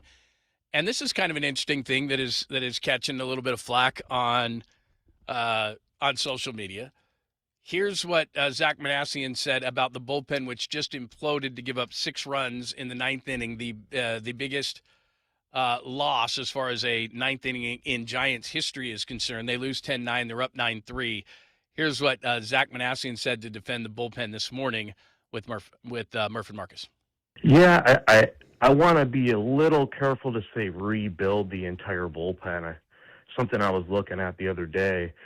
You know, the ninth inning obviously has been a huge issue. And our bullpen ERA, when you take out the 9th inning, I think the last time I looked was a couple of days ago, 6th in baseball. So when you look at some of the names out in that bullpen, some of the guys who have stepped up and thrown well. I know Dylan Smith had a tough one yesterday, but Dylan Smith he's thrown well this year. You know, Carson Seymour's looked really good this year. Keaton Wynn, who unfortunately is hurt right now, I think took some great positive strides. Sam Hentges and Jason Foley are two guys, first year removed from injury, and those guys have flashed what they can be at times as well. So there's talent there, but one thing I will say is I know as a front office we don't feel comfortable obviously resting on what we have. Well, that's good. But really, Miss Lincoln, how was the rest of the play? I mean, the ninth inning, look, Zach Manasseh knows a hell of a lot more about baseball than me, but I would follow up going, isn't the ninth inning kind of important? Kinda. I mean, Billy Beane has downplayed it before and said you don't need a closer back there. I think you do. Billy Beane knows a lot more about baseball than I do too. But he said other than the ninth inning, he says our bullpen ERA when you take out the ninth inning is sixth in baseball. Okay, great. The ninth inning was what happened yesterday when he gave up 6. Maybe it's just an isolated incident. I just know this. The bullpen's been bad, and he knows that. And behind the scenes, I mean, he's defending his guys. I understand that. You got to understand how it works, too. He's not going to come on KMBR or in any other outlet and say, yeah, our bullpen is garbage. Hot, stinking garbage. We got to get rid of everybody. Because he doesn't know who's going to be back next year and who's not. So he's got to play that game. I understand that. But I probably wouldn't have said it today, that other than the ninth inning, we're sixth in baseball in bullpen. Like, yeah. Because you're going to get what you've gotten online. The ninth inning's fairly important. I think the ninth inning's different. Probably not going to hit real well. So there you go. All right, I feel better. I've ranted a little bit. I feel a little bit better about everything. Give me your thoughts. 808-KMBR, 415-808-5627. All I'm simply saying is I don't lay this at the feet of Buster Posey. This is a long time coming. This is not this year. This is not last year. This is a few different regimes in a row who have not developed talent, especially when it comes to position players, who have not developed the pitching to a high enough level. To be honest, the bigger picture to me is, do you understand that you play half the games in this ballpark? This ballpark is about pitching. I'm glad that Buster has gone out and gotten the hitting. Like I said, I'm 10 out of 10 times to make the Devers move. I don't even really have an issue with the Adames move. And let me explain something before you go, what are you talking about? The thought process behind bringing him here was good. Players wouldn't sign here. You got a guy who's, but defensively he's been really bad. He's had injury issues now. It hasn't been good. Now, he hit 20 home runs again. There's those kind of things, but we know what's been going on there. Matt Chapman's been hurt ever since he signed the extension. I didn't have a problem when he first signed the extension. So, look, players play, coaches coach, general managers, manage teams and rosters. Some of this absolutely is on the players. A lot of it is absolutely on the players who have not developed. I don't know about the development systems, and I can't get overly excited about a farm system when I still have Marco Luciano hangover and all these other guys that were supposed to be the next this or that. And, bad luck happens. You have these things. I mean, all this, how lucky is it that boom, boom, boom, you get guys like Lincecum, Kane, and Bumgarner just boom, boom, boom in the draft. There's skill in that, but there's luck in that as well. And it's the same thing with the other side of things, which is the players don't develop. I mean, a lot of that is on the player. There's no question. And the hardest thing, I think, in any sport, hockey's like this too, but in baseball, a lot of times, especially when you're talking about Latin players, you're getting 16 and 17-year-old players and saying, hey, let's project this guy to 22 and 23 and see what he can do. And it's the same thing out of high school. That's why less high school kids, I think, are being taken, because they're saying, look, if we can see a kid up to his junior year in college and look at him a little bit longer, 3 or 4 years, then we'll have a better idea of what kind of baseball player, what kind of person this person who might be on our roster is going to be. So I understand how difficult these things are, but other teams do it. Other teams develop players, and it's getting to the point where, hey, that was great that you developed all those players at 10, 12, and 14, and no one's going to forget it, and you should bring them back, and the organization does all these great things except baseball. Don't look behind this curtain. We have great broadcasters. Don't look behind this curtain. Look at what we're doing. We're bringing them back. Don't look behind this curtain. Look, we've got new players on the wall. Like, they do amazing things, and the ballpark sells itself. But we're getting to the point now where it was like 10, 12, and 14 is awesome, and you can pull on that and hang on that for a long time. But we're now to the point where it's like, look, that was 13, 14 years ago, the last one. Like, where's the new group of stars? Oh, they're 17, 18, and 19 years old. In 2030, we'll have those players. Don't worry. I like Bryce Eldridge. That's great. I love Logan Webb. I have for a long time. I think the Devers trade is great. Where's the rest? And I think it's going to be really difficult in the offseason to fix everything they have to fix. Just a thought. All right, give me yours. 808-KNBR, 415-808-KNBR, 415-808-5627. I just thought it was the right time after the frustration, I think, of last night. It was just one thing, but I think it just kind of was the final straw for a lot of people to just go, come on, man. And the other thing, by the way, they're the only team in baseball this year that hasn't swept anybody. That would have been their first sweep of the year against the Reds. This team has too many resources, too many good things around it to not be in a tier. Okay, you don't have to be in the Dodgers tier. I'll give you that. You don't have to be in a Dodgers tier. That's fine. Okay. You don't even have to be in a Brewers tier. But the next tier of teams where I think the Phillies are, the Braves are, those teams, I think that's where the Giants should consistently sit. And even if you said, okay, at the very, very, very, I think that's where they should be, but at the very bottom of it, consistent wild card contention. That shouldn't be too much to ask. I mean, that's where the Padres are. That's where the Diamondbacks are. That's where the Cardinals are. Like, shouldn't that then be at least the floor? And if it was a year or two or three, you're like, it happens. We're coming up on 10, 12, 10 years of this. 81-81, 29-31, 64 wins. This year they're in the 50s. They're going to have the fourth worst. They have the fourth worst winning percentage this year since they moved to San Francisco in 1958. That should punch you right in the face. All right, give me your thoughts. I'm done. I need to take a breath. 415-808-KNBR, 415-808-5627. Give me your thoughts. You can hit me up on the Golden State Lumber and Showroom text line, and you can always hit us up on the UMA guest line as well. We've got Marcus Thompson coming up, one of my favorite people. All right, let's talk to Marcus Thompson. He always, not only we would talk Warriors and NBA, and Clay is in Miami now, but a couple of years ago, I would always ask Marcus what an outcome of a Niners game was going to be at the game because he was like clairvoyant. He could see the future. And so we'll ask him about that, of course, the Raiders and the Niners, and we'll get into a little bit of Niners regular season talk. The great Marcus Thompson. He joins us next, only here on The Sports Leader.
Now, from the O'Donnell Financial Group Sports Desk. Learn more at odfigroup.com. O'Donnell Financial Group, because planning is a process, not a product. All right, we were just telling you about it from Tim's apartment with Copes and the whole crew on KSFO. We will have a 49ers pregame show. That's right, 49ers pregame, and then you're going to get the Niners on the radio, Niners and the Raiders. Please stay away from injuries. For more, just hit us up, thesportsleader.com.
You're listening to Fair and Biased with John Lund. Follow us on X and Instagram at KNBR. This is the sports leader. What's going on? Thanks for joining us. We appreciate you hanging out with us on a Thursday. I had to think about it for a second. Appreciate you hanging out at the KNBR Casino Matrix Progressive Jackpot Studios. Casino Matrix Progressive Jackpots are here where you just drop in 1-800-GAMBLER. Hit us up on the text line. Really appreciate it. You don't have to agree with the host. I tell you that all the time. I could be wrong. I often am. Yeah, so I love when you hit us up, whether I'm right, wrong, or indifferent on the text line. It only works, or it works better, I should tell you, if you interact with the show, and that's the Golden State Lumber and Showroom text line at 415-808-KNBR, 415-808-5627. You can join us on the UMA guest line as well. Love to hear your voice at 415-808-KNBR, 415-808-5627. So we can talk some Giants if you wish. I just wanted a diatribe about them. It was frustrating to watch that ninth inning, and I felt like it was a good time to say, hey, this thing needs to get turned around. The Giants know that. Buster Posey knows that. But and they do a great job, like I said, of distracting. But you're getting to the point now where it's been quite a few years now. And I'm not saying don't celebrate 10, 12, and 14. Just saying that and again, and I'm also not telling you to not go to the game. Some people are texting in going, well, you're saying not going. And the only reason I'm making that restaurant kind of comp, and by the way, we're waiting for our good friend Marcus Thompson will join us momentarily, is that, you're going and hoping for a better product. You're going 35,000+, which is amazing, and most baseball cities wouldn't do this, and San Francisco is certainly a baseball city. They wouldn't go. They just say, we're not going. We got better stuff to do. Fans are going, hey, you're feeding us the horse meat. At some point, you're telling us there's going to be Wagyu beef. Let's at some point get a little Wagyu beef in here. It is hard. I get it. What they're doing is difficult. I'm not going to lay it at the feet of Buster Posey just yet. He's only in his second year, and I think there's a lot of things that need to be changed. He's learning on the job. I'm fine with it. There are some things that you're looking at going, okay, Bryce Eldridge, good. Rafael Devers, good. Logan Webb continues to be good. Just saying that the rest of it, and there's a lot of work to be done for this organization, and the bottom line to me of the whole thing is, and this is what I mean by the whole rant is, this is too good of an organization with too many great resources to year in and year out think, well, if we can be 81-81, which they've been a ton over the last now 10 years, and this year it's obviously not going to be that, but they've got to start making some strides in the right direction. That's all I'm saying. As far as the poll question today is concerned, this was a good one because yesterday we did most beloved. Yesterday we did most beloved because Dolly Parton had passed away, and that was a debate that went, really strong one way or the other. And I think we came out with Willie Mays as most beloved. I'm going to do this off the top of my head. We had Willie Mays on there. We had obviously Steph Curry on there. We had I know we had Steve Young because everyone was like, oh, you got to have Joe Montana on there. So we had 4, and Willie Mays came out with, I think it was Willie Mays. Willie Mays came out on top at a large margin. Today we took the opposite approach. We said, who is the biggest? And your child might be in the back of your car, so I will respect you. Red Arse, who's the opposite of that. Again, we still love these guys. It's just, look, they're Red Arses. We have Will Clark, we had Bumgarner, Dre, and Charles Haley. So Will Clark, Madison Bumgarner, Draymond Green, Charles Haley. I thought Bum was going to win the thing. Early results had Draymond Green. We'll check on that in a second. But we had lots of guys to choose from. Lots of great suggestions by you, the sweet, clean listener. Romo, Jeff Kent, John Gruden, Al Davis, Barry Bonds, Rick Barry. There was many, many more. But we had to get it down to 4 today. And at last check, Draymond Green was leading. So we'll keep you up to date on that as far as the poll is concerned. And we had lots of good feedback on that as well. Do we have an update on the poll? Do we have any kind of an update on where we're at on the big poll today? Is Draymond Green still leading that thing? So we do. Draymond Green still leading? Draymond Green running away with this thing 60%. Wow. I would not have thought that. There is a cluster, though. Your boy Chuck Haley, second place in 15%. Okay. Mad Bum 13, Will Clark 12. So, it's a up in the air for second place. I was very wrong. When we post these polls, I come up front and I say, okay, this is who I think is going to win. And because we did originally, because today we had a bunch out there, and maybe I was influenced by the fact that a lot of people were like, you got to have Joe in yesterday in the most beloved. We didn't. And so I said, before we kind of go in, we got kind of buzzing on the whole thing. And I said, these are, and then I didn't have Madison Bumgarner in there. And then a bunch of people went crazy. You got to have Bumgarner in there. And then Bumgarner, and like you said, the three after Draymond are kind of going back and forth. I thought Charles Haley would be last just because he's the oldest of the group. Haley, to me, is the biggest red arse. Bumgarner, I thought, would be up there. Dre, but again, recency bias maybe a little bit, or maybe Dre is. Maybe just Dre is. That's very, very possible. So anyway, there's that. All right. As far as some text line thoughts, the 360 says, it's not surprising that the bullpen blew it yesterday, but also like 6 runs should be enough. But season from hell, glad you're back, John. Thank you very much, 360. I appreciate it. Yeah, it's kind of the I don't know, it's not a cherry on the Sunday kind of a thing, but it's a crap Sunday, and at the top of it, you just kind of go, yeah, I guess they are setting a record for that. The one thing I was thinking this morning, and when I heard Zach Manassian say, well, outside of the 9th inning, our bullpen is great. And like I said, it's like, other than that, Miss Lincoln, how was the play? I mean, it's the 9th inning is like the inning. And like I said before, I know that Billy Beane said, well, anybody can throw it in the 9th. They can't. So the thing that is concerning to me moving Giants is, let's just be positive for a minute, okay? And say, all right, Rafael Devers is going to start better next year. He's been awesome since May, but okay, Devers is going to be better. Schmidt, that wasn't a one-year thing. Willie Adames is going to be more consistent. Matt Chapman is going to be healthy. The catchers is kind of a mess situation. I don't think that the catcher for next year is on this roster. Jung-Hoo Lee shows a little bit more. Center field, there's a couple of guys out there. I mean, that's what I'm doing. We're playing the if game here, and there's a lot. But my bigger concern than the position players, like you could probably live with the position players if they all just stay healthy. I think they could score enough. But my biggest concern becomes after Logan Webb, there's what?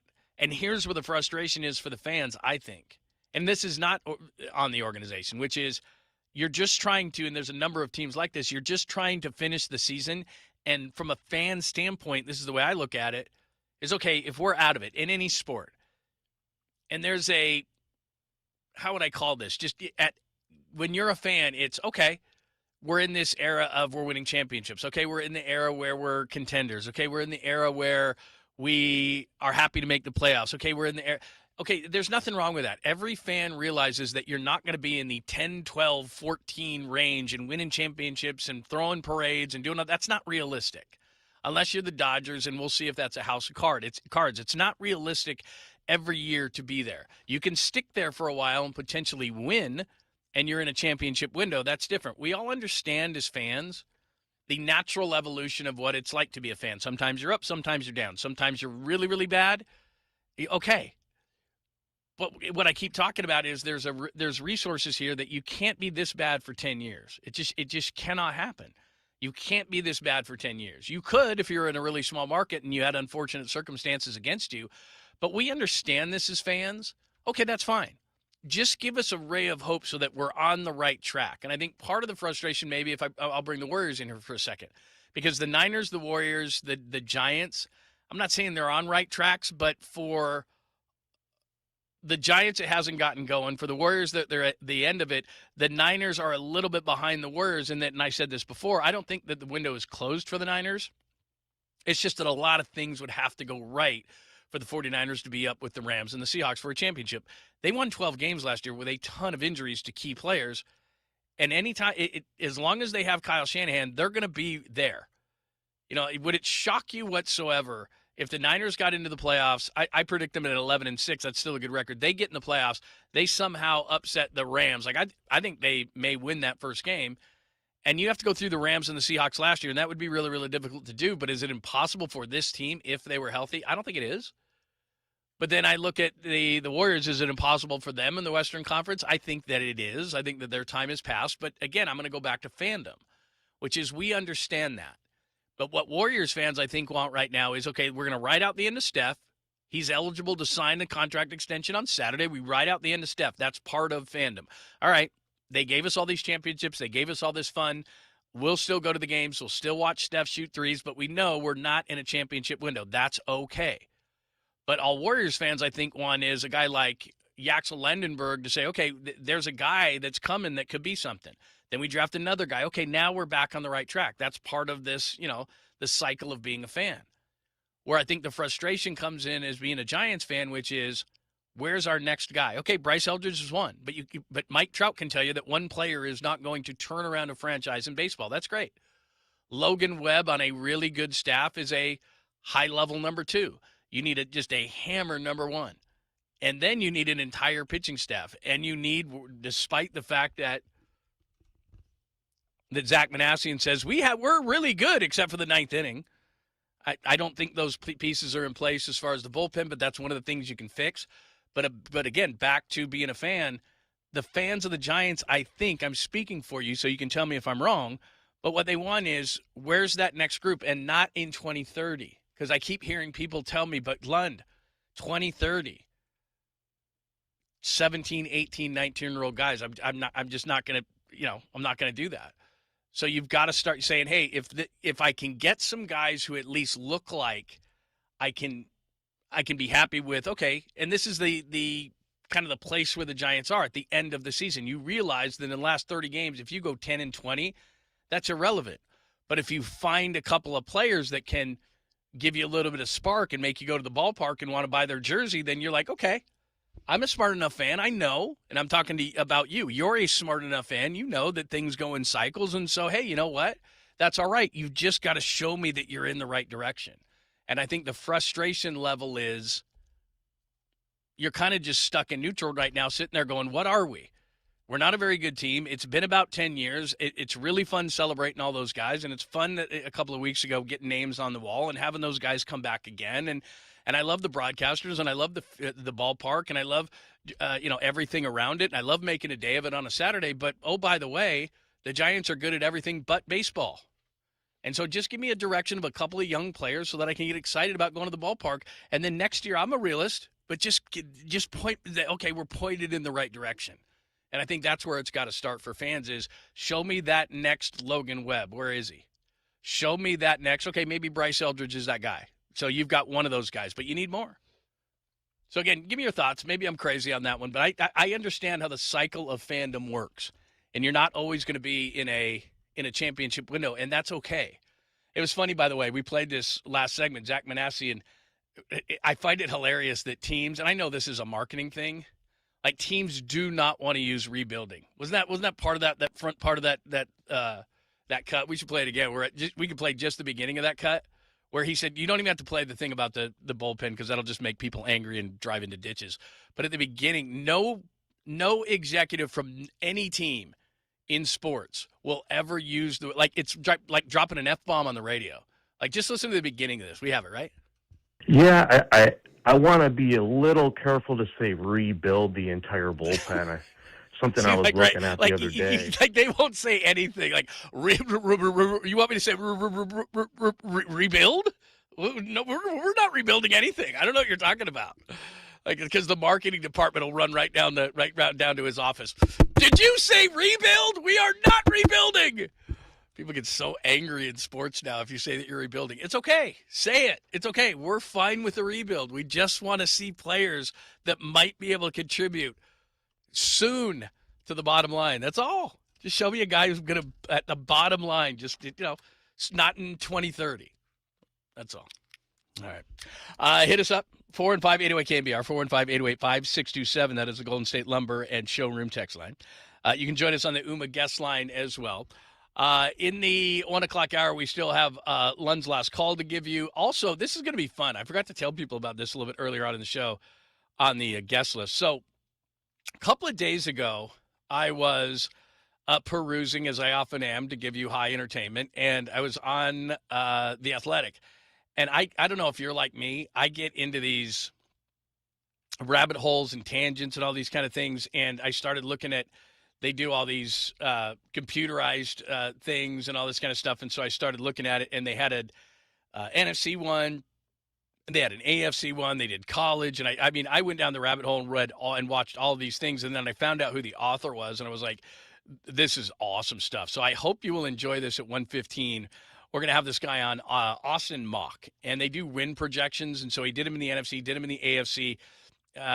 We have a couple of friends that we have on the show on a consistent basis, but I don't think we've ever had him on before. And it's like Cynthia Freeland of the NFL Network, We have her on all the time, and she's great at it, and they do a really good job of these and explain exactly what the computers do and everything. So we're going to do win projections, which he wrote about in the NFC, the AFC, all these kind of things, and he's going to join the show at about 1:15. We'll get into those conversations as well. So he'll join us there. A couple of national news items that I was going to get to at 1:15, but since he late in the show, he said, or about an hour ago, he said he could do the show. Couple of quick things that I wanted to mention, and we won't be able to because we're going to have Austin Mock on the show. I think you know this by now, but Jonathan Kuminga's agreed to a 2-year, $13 million deal with the Minnesota Timberwolves. And it's funny because a lot of people were making a big deal that he's going to start. So where Minnesota is, Anthony Edwards, LaMelo Ball, Jaden Daniels, Rudy Gobert, as they say on a West contender. It's not that Minnesota's not a West contender. It's just that, wasn't it proven? Maybe it wasn't. Maybe I'm 100% wrong on this. But, there's always this debate going back and forth. Did the Warriors not live up to Jonathan Kuminga? Did Kuminga not live up to the Warriors? But they gave him a chance in Atlanta. And remember when Jonathan Kuminga first went to Atlanta and everybody was like, oh, what a steal, and the Warriors are stupid, and all, and they didn't re-sign him. There wasn't a bidding war for his services. There was a lot of talk that he was going to go to the Lakers. And he only, like I said, not only because, you and I were like, you want to give me a 2-year, $13 million contract? That'd be nice.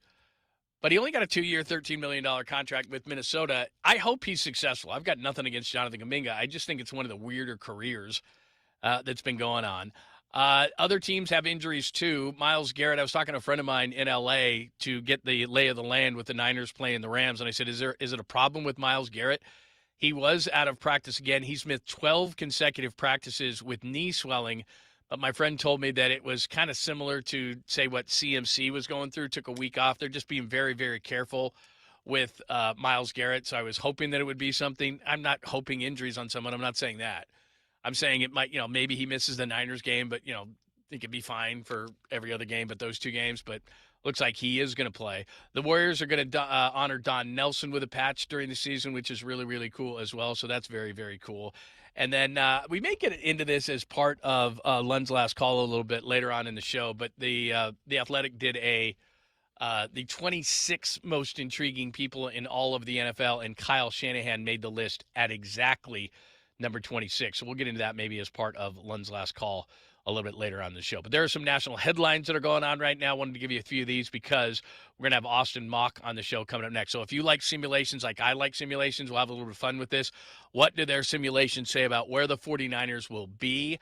Will they be up with the Rams and the Seahawks, those kind of things? So we'll get into those conversations coming up next. Austin Mock is going to join us. We still have Lund's last call and much more in the 1 o'clock hour. We'll do all that coming up next.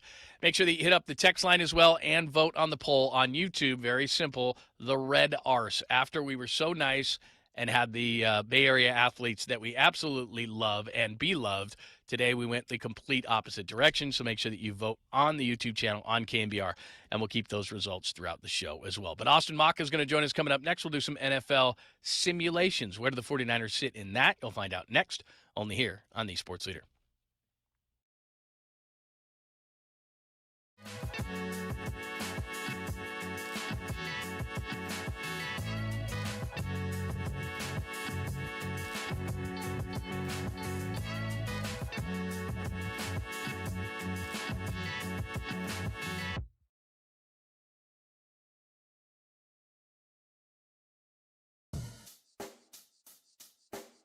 Check the mic and make sure it sound right, boys.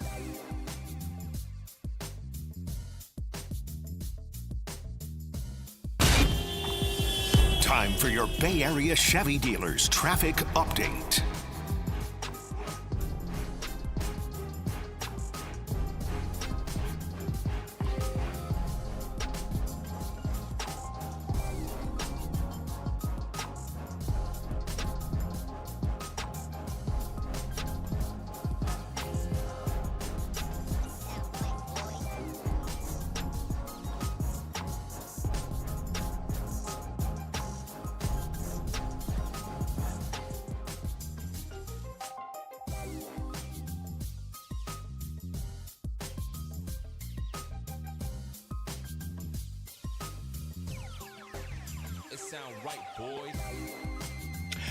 It is always great, my pleasure, and our pleasure on KMBR to welcome our good friend Steve Moskowitz. He is going to help you with all of your tax issues, including a big one, unfiled tax returns. What do people do there, Steve? They call us, we can care it for them. The number one, by far, reason people don't file returns is just a plain old simple, they didn't have the money.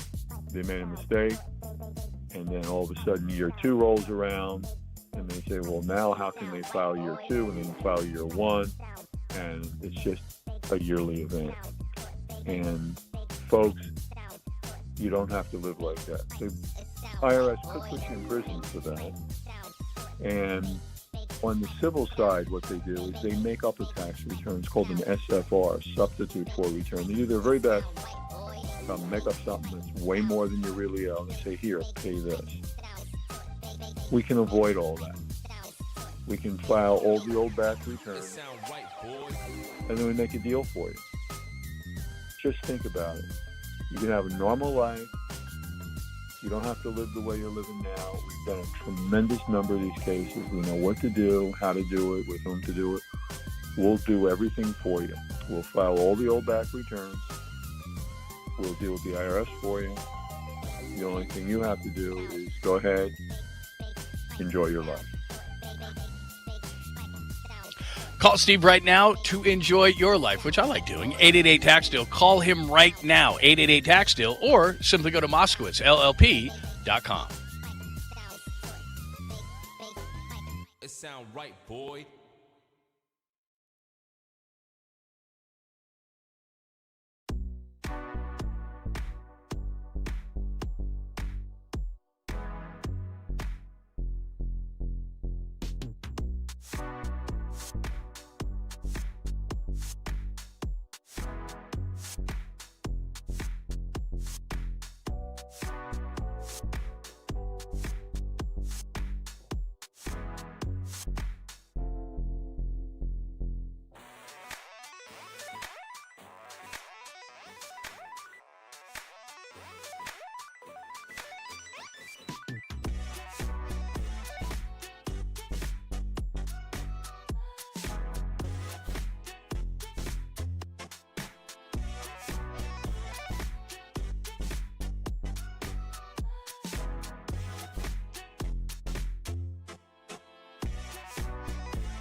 And now it's time for the Protect Your Assets Business and Technology Report with me, David Hollander.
(415-808-KNBR) is the number to call, or text your thoughts to Johnny Lund.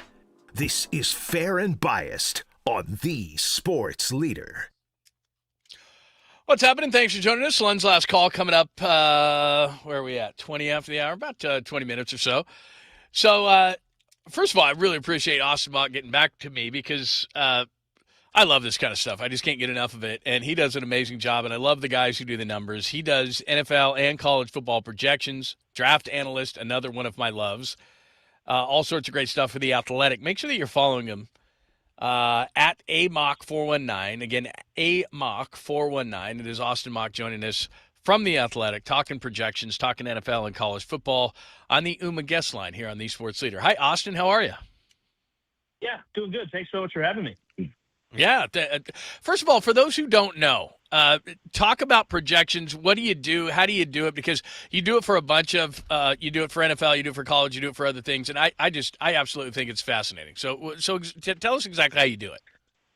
Yeah. So basically I take a bunch of stats and I try to get that at like the play-by-play level, especially when it comes to football, NFL or college football. And I'm able to use that, adjust for your opponents. So if you're playing a good team, that's going to be, adjusted, and you're going to get more credit. If you're playing a bad team, vice versa. And that rolls up into kind of a team projection, like a power rating of sorts. And from there, I'm able to basically say, hey, these two teams play, where are they playing, and how likely each team is to win.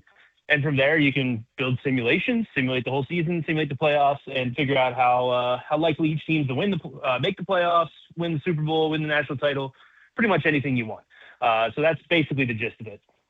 All right, so I'm going to go through some NFC, some AFC. We'll even do some college stuff as well, because I love that you did some sleepers and all those kind of things. But by no one's surprise, the Rams at the top, and you have them at 11.6, which it just off the top of my head, I tend to, like most fans, it's like, oh, that's got to be under. But 11.6 for the Rams. Talk about the Rams a little bit, because I don't know, off the top of my head, just because everybody is so jacked up on the Rams, it seems low to me. How did you come to that number?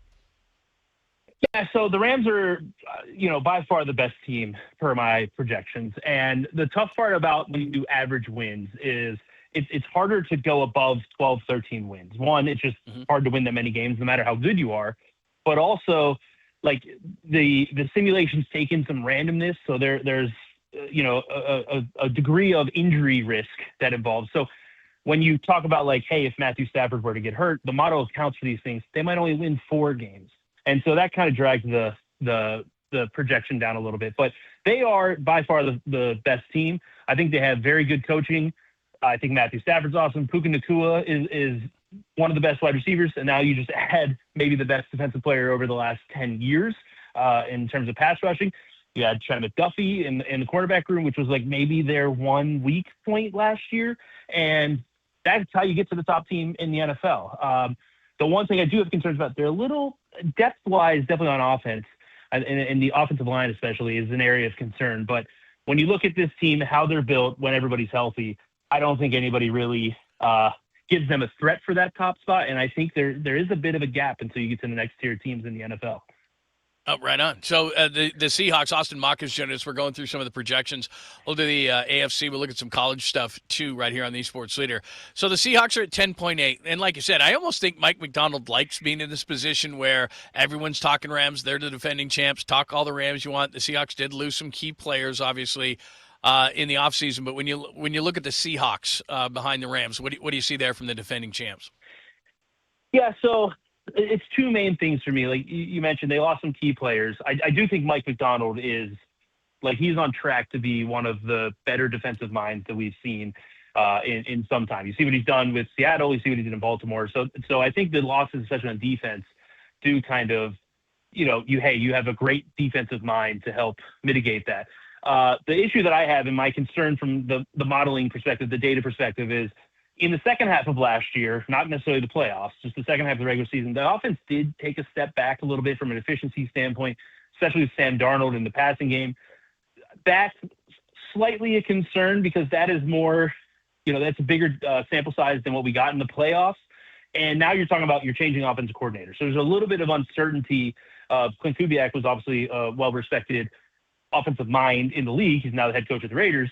You're bringing in Brian Fleury, new offensive coordinator, who doesn't really have play calling experience. He comes from a system in San Francisco where he was there for the last 6 or 7 years. So there's upside, but there's always a little bit of uncertainty of, hey, if we went from an above average offensive coordinator to a below average offensive coordinator, what does that look like? So that's really the concern for the Seahawks, on top of the fact that the NFC is deep, the NFC West is good. They play a pretty tough schedule, just like the Rams. So that kind of limits their ceiling a little bit as well.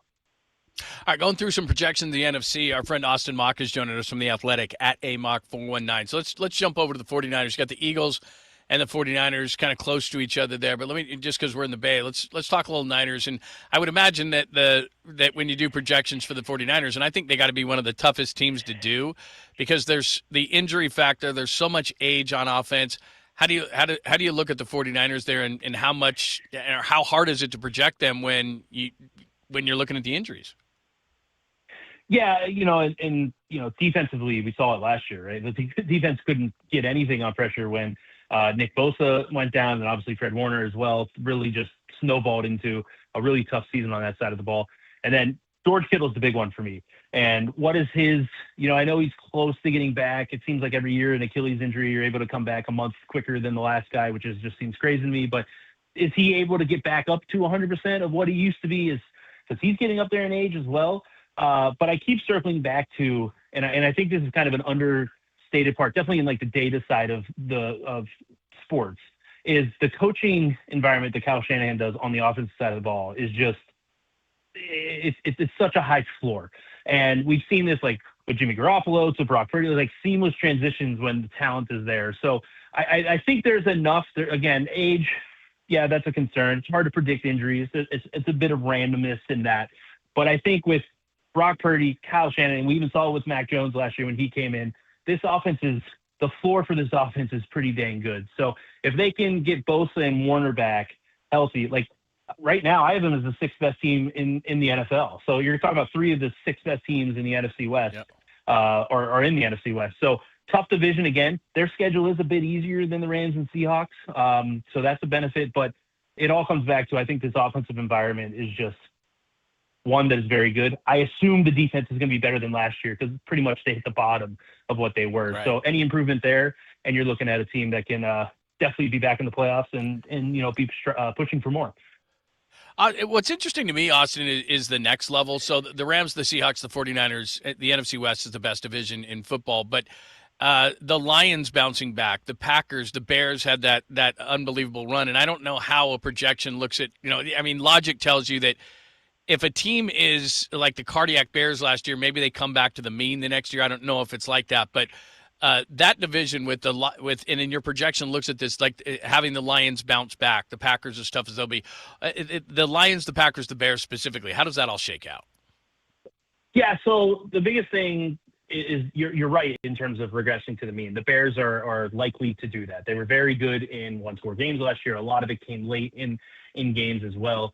I do love Ben Johnson, what they have. So I still think all three of those teams are projected between like 9 and 10 wins. So they're right there, right? And the edge really comes down to the Lions play the easiest schedule by a pretty decent margin, and that's going to be, they finished fourth. The Vikings won a game at the end of the year last year. That gave them that benefit there. So I give the edge to the Lions, but in terms of how I rank these teams, they're all right there. They're all right around each other. They all have flaws. They're not perfect rosters by any means. There are some question marks, like the Packers have a ton of question marks. Micah Parsons isn't going to be here for 6 weeks or so. They making a change on defensive side of the ball with their defensive coordinator. Their offensive line is kind of in shambles. But again, Matt LaFleur is a guy who, with Jordan Love, they've had a pretty good offensive ecosystem. So it's kind of like the 49ers in that, like, can I distrust what they've been able to do the last 3-4 years with Jordan Love at the helm there? But should be a really fun division because all three of those teams, and even the Vikings aren't that far away either, where they're all going to be vying for that spot. And do they beat up on each other to where that hurts their ability to get a higher seed in the playoffs or a wild card spot? That's certainly possible, but I give the edge to the Lions right now. All right, let me flip to the FC just because I think it's so fascinating. Austin Mock is joining us from The Athletic, does a great job with NFL, college football projections, and more at AMock419. You've got your projections have the Ravens at the top. They have a brand new coach in Jesse Minter, brand new coach of the Bills at number 2. Patriots at 3. Will they have a fall off? And then what's interesting to me is in the middle there, you've got the Texans at 9.8 wins, the Chiefs with Mahomes coming back at 9.6 wins. How jumbled is the AFC in terms of just what could happen there? Because you got new coaches, guys coming back from injuries. It seems like the NFC is more set, especially at the top, but the AFC could be kind of topsy-turvy there. Yeah, the AFC is just one jumbled mess of, I don't want to say like misfit toys, but that's what it kind of reminds me of, in that no roster's perfect. There's a whole bunch of, like you mentioned, coaches changing and just a whole bunch of unknowns. And I think I saw 11 teams projected to win 8 games. That's just going to be a wild playoff race on that side. So I give the edge to the Bills, right now in the AFC, but like it's just so close. I don't think the Bills have a perfect roster. They just have Josh Allen. Josh Allen's awesome. Like it's a quarterback league. How far can he take them? But you go to the Ravens, Lamar Jackson's great, but he was banged up last year, didn't have a year that he's used to. So the two teams that I have at the top, I think the Bills are vulnerable. The Patriots just won the AFC. They played a very easy schedule. They trade for A.J. Brown, and then you just keep going down the list. The Bengals, can Joe Burrow stay healthy? The Steelers are changing up. I know they're defending division champs, but I don't know what their ceiling is with Aaron Rodgers at the quarterback position. So the entire AFC West is kind of like the NFC West, just a peg down. And that the top 3 teams in that division are all very good, but they have concerns. Is Mahomes going to be healthy? I'm not sure. So I truly believe any sort of order of division 1 through 7, those seeds in the AFC is possible. And I don't know if there's an elite team. There's a bunch of solid teams. It'll just be interesting to see who either gets some injury luck on their side or just overperforms their projections. This is awesome stuff, man. You guys, you and the whole crew there do such a good job on these things. I'm always fascinated. Thanks for a few minutes. I hit you up on a DM, so thanks for getting back to me on that. I really appreciate it. A good insight, man, and let's do it during the season. That was a lot of fun. Thank you so much, man. Yeah, thanks so much for having me. Anytime, happy to hop on with you. Thank you. Thanks, man. Austin Mock from The Athletic, AMock419. If you're dorky and geeky like me and love reading these kind of things and the explanations, because not only does he have the stuff up there and the projections and why they work, but then we didn't have time to go through all the stuff, but these are long articles that have a bunch of explanations for everything. But, I mean, he's 100% right that it should be, and this is the whole thing, when people say, well, the 49ers door or window is closed, like we played that a little bit earlier. Somebody said that on one of the national shows, and it's, look, maybe it is. But on his projections, he looks at the NFC. He's got the Rams above everybody by quite a margin. Then he's got the Seahawks, and then it's just kind of a crapshoot at that. So, the NFL is about injuries and who knows. And then you look over to the AFC and the way he has it projected. Jesse Minter is the head coach of the Ravens. It's not that I don't think they could be good, but who knows? And he pointed out the Bills at number 2. Now, look, that's a massive advantage. You have Josh Allen, but they still have issues with their roster. He has the Patriots, or the projection has the Patriots at 3. I think they're going to fall off. He has Burrow and the Bengals at 4. Does he stay healthy? My team in the AFC is the Texans, but I don't know if C.J. Stroud can play. How's Mahomes going to come back? My point in saying all that is that the AFC is, as he pointed out, is a total crapshoot. So if somehow, and look, this is a gauntlet. If you can somehow get out of the NFC, it's massive, because it's not just the NFC West. It's not just, okay, let's focus on the Rams and the Seahawks. I think the Lions are going to bounce back. I think the Packers are going to bounce back. What's Kyler Murray going to be with Minnesota? Because with Brian Flores, that's a really good defense. Like, there's all these great teams. I think 4 or 5, maybe even 6 teams would be better than any team in the AFC. So if you somehow got through that gauntlet, won't be easy. I think just like last year, I think the NFC team is going to beat the AFC team. But really cool stuff. I love that kind of thing. If you hate it, I apologize that you had to sit through it. But I enjoy those kind of things. How accurate are they? I should ask him that too. Did you look back at last year? How accurate was that? I have no idea, but I just think it's fun to talk about. All right, let's get into a little Lund's last call. We got 5 stories that let me double check these, because one's just outrageous. The thought process that this woman has. What do we have? Oh, we have more toilet paper issues. We haven't talked toilet paper on this show since, I believe, the pandemic, when we were running out of it all the time. This teacher came up with this idea that I think is cockamamie and crazy. Look, I give her credit for thinking outside the box, but come on, man. We got this story about this guy acting like he's a wealthy 49ers player. I guess people don't like Tom Brady. I'll explain. And how do you haul away a cabin, and much more. Lund's last call. We'll give you next, only here on the Sports Leader.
The lights are coming on.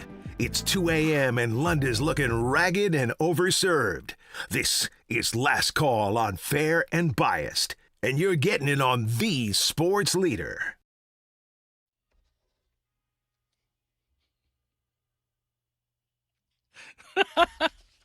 I like it. I like the choice. Thanks for joining us. Your old pal John Lund here. Jacob is here as well. We'll give you Lund's last call with your 5 stories. Some make you go, some make you go, ugh. We'll see which ones. We do have a weird piece of sound today, but a couple of things before I get to the 5, so these don't count. Today is National Burger Day, so I'd have a burger today. I don't want to overanalyze the burger, and I don't want to get into who has the best, the worst, whatever. Everybody has their own opinion. It's great. Go have one. The best ones are and that's even really up for debate. The hole-in-the-wall bars have the best ones. Nationally, you can go in and out or whatever you want to do. I'm just saying, if you want a really good, just sloppy, great burger, just some bar, just like a taco place, it looks like, and then you go in and you're like, oh, my God.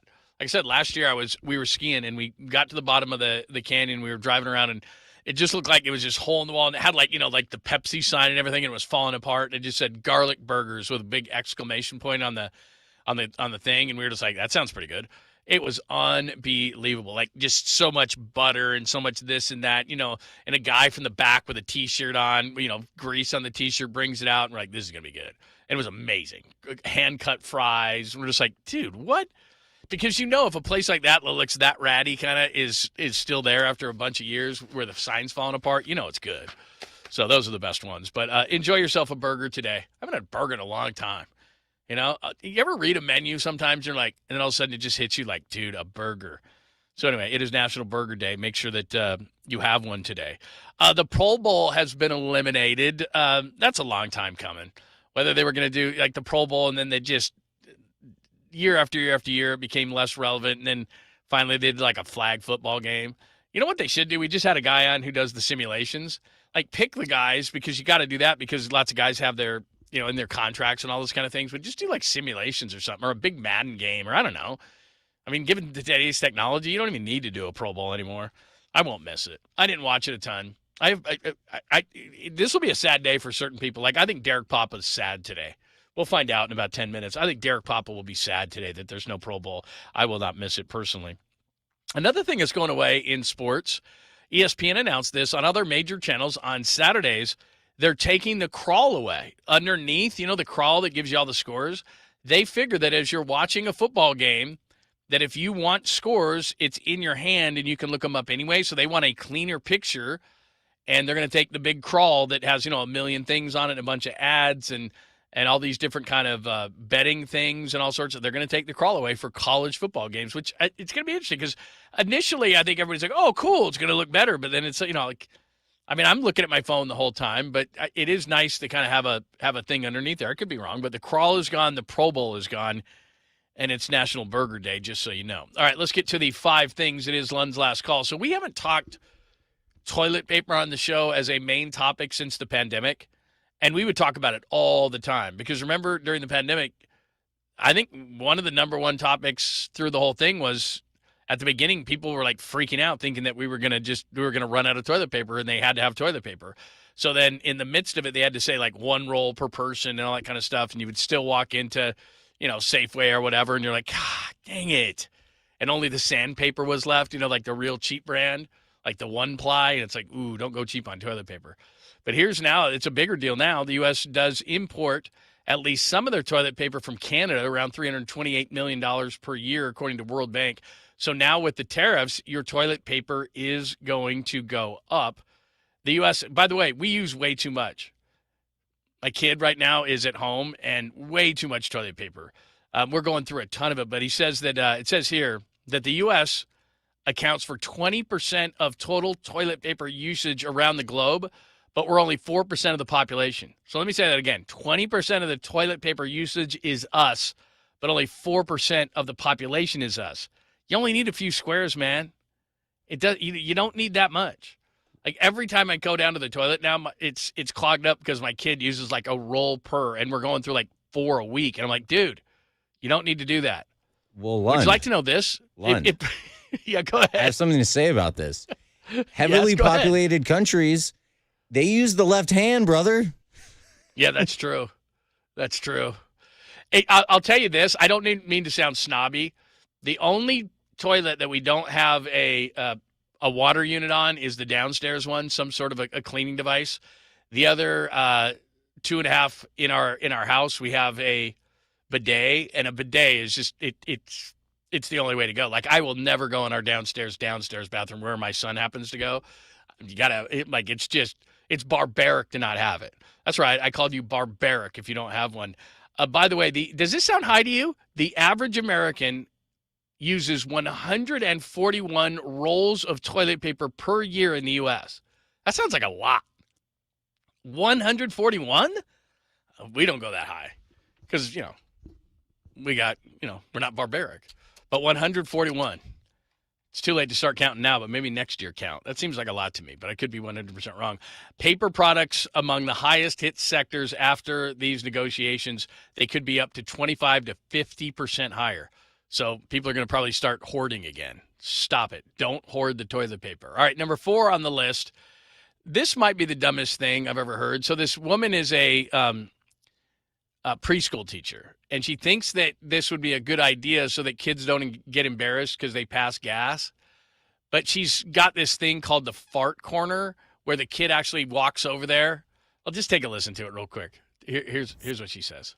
So y'all have been asking me about the gas station in my classroom.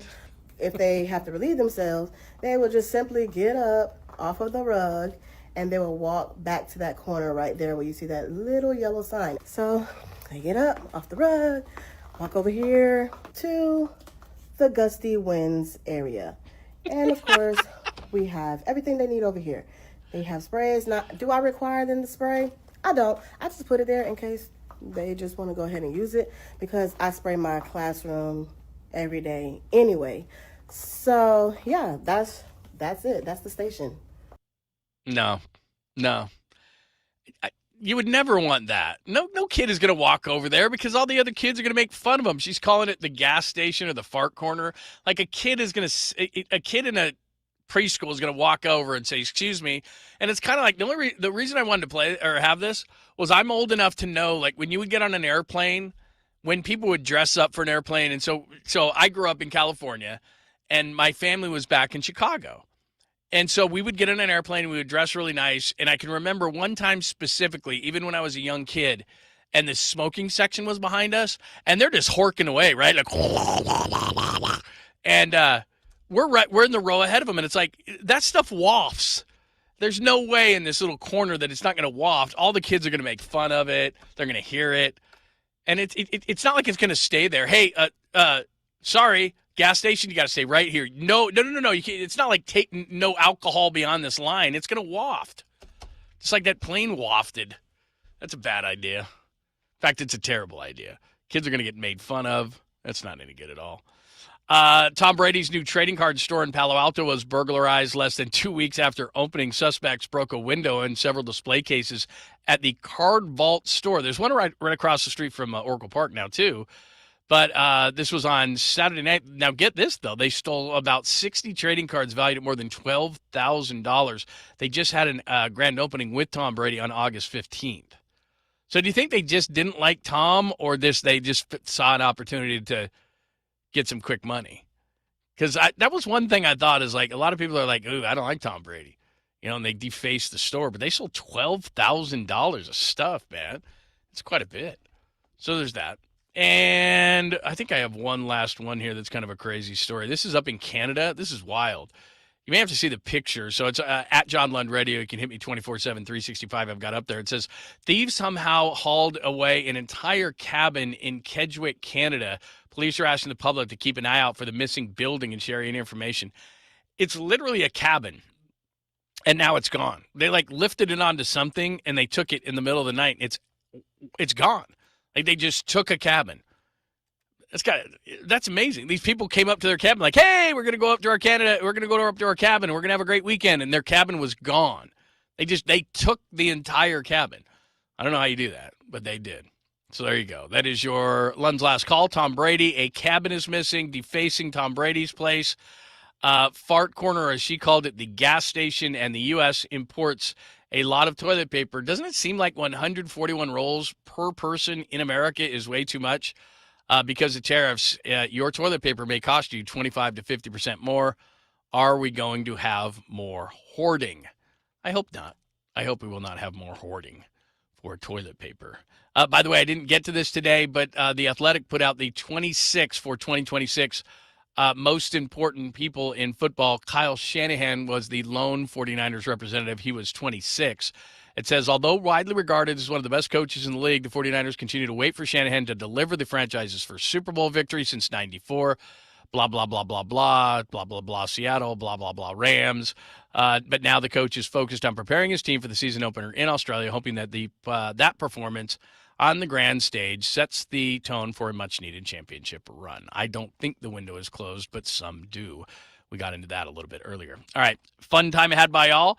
Probably before we get out of here, we will update the poll as well. Yesterday we had the beloved, so we did the exact opposite. Today we took the most red arsed, and at last check, Draymond Green was dominating. I could see that coming. We put Charles Haley on there. We put Will Clark on there. We put Madison Bumgarner on there. There were a lot we could have put on and we didn't. But Draymond was dominating at last check. We'll check on that one more time, and then we'll see what the boys have coming up with Dirty Work, which, by the way, is Depop and a guy that I probably haven't talked to in a long time. Our good friend Rick Tittle. So Rick Tittle and Depop are coming up next. We'll see what they've got coming up next, only here on The Sports Leader.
Now, from the O'Donnell Financial Group Sports Desk. Learn more at odfigroup.com. O'Donnell Financial Group, because planning is a process, not a product. All right, we were just telling you about it from Tim's apartment with Copes and the whole crew on KSFO. We will have a 49ers pregame show. That's right, 49ers pregame, and then you're going to get the Niners on the radio, Niners and the Raiders. Please stay away from injuries. For more, just hit us up, thesportsleader.com.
Stare into John Lund's eyes if you dare.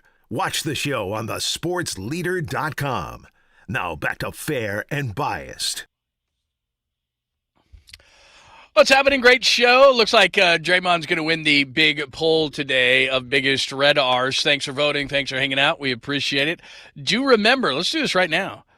You can win tickets right now. This is your cue to call. We're going to take one winner.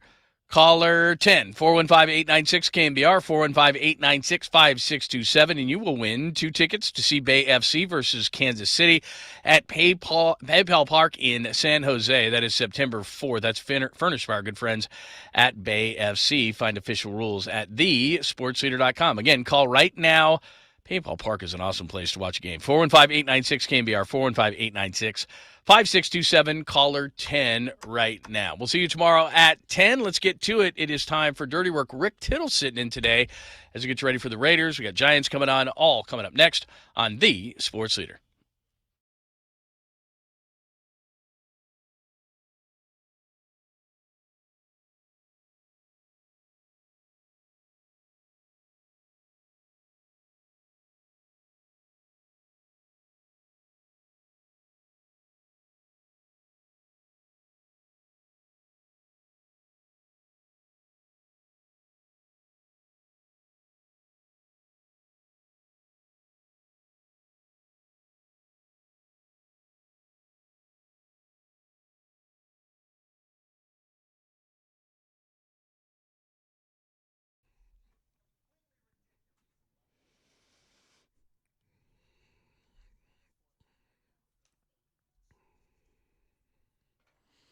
Yo, Dirty Work on the air. Adam Copeland off today because we got counter programming going on. If you're looking for a little 49ers pregame action, I got you covered. It's Adam Copeland, John Dickinson on KSFO right now, live from Tim's apartment. But because there's a Giants game going on tonight, me and the one and only Rick Tittle got you until 5:45 before the Giants take on the Arizona Diamondbacks. Rick, what's going on, my man? Well, I have a little announcement to make, Derek. What's that, Rick? I've been inspired by a Turkish basketball player. I've changed my name to Rick Tittle Freedom, and I would like to be called that from now on. All right? So Yeah. respect me. Okay, I will do that the rest of the show. Actually, so Freedom, I have another announcement. Oh, 2? I've changed it again. I want you to call me That quickly? I want you to call me Jan. Just Jan the rest of the time? Jan 6th. Oh, gotcha. Okay. That took a second. Actually, I was either going to do that or after a certain baseball player, I was going to be Dave Maga Den. All right, I'll let you talk now. Yeah, can I just go with Jan 6th the rest of the show? Is that fine? Yeah. So, Mr. 6th, you and I grew up diehard Raider fans. Yeah. And it's only right that we do the Raider perspective. You know, Copes and JD are doing a Niner pregame. Why don't we do a Raider pregame for those fans that are still longing for the Oakland Raiders? I think the flamethrower will melt if we talk silver and Oh, black. come on, man. Did you not just hear me? They're doing the show from Tim's apartment. This thing's over. I'm kidding. It's the state of radio. That sounds like the Don Rickles thing. Your life is over. Yeah, well, yeah, from Dirty Work. Yeah. So how you been, Ricky? Not too bad. What's tickling your fancy in sports these days? Well, I'm super excited that the Premier League has started again, and my team Spurs got off to a bad start. That's the Premier League, Rick. Premier League. Yeah, what did I say? No, you got Premier League? Oh, the Prem? Yeah. I'm trying to act like I know more about soccer than you do, which I do not. You proved to everybody when we had you on during the World Cup, you definitely know your stuff. Yeah, when I wrote for a newspaper and I worked at, But whatever. It's they beat they were in the League Cup. They beat Charlton yesterday. They got Marmouche over the line in Sevilla. Nice. So I'm feeling a little bit better. No one knows what I'm talking about. No, it's all good. A couple people. Did you watch the Giants collapse yesterday? You know what? I felt really bad. I was actually listening.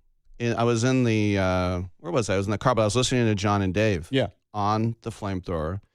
And when Drew, the little guy from Tennessee, Drew Gilbert? Thank you. Drew Gilbert hit that ball off the wall, almost a grand slam. I thought it was over too, yeah. 9-3, and I'm like, wow, they're going to finally have their first sweep.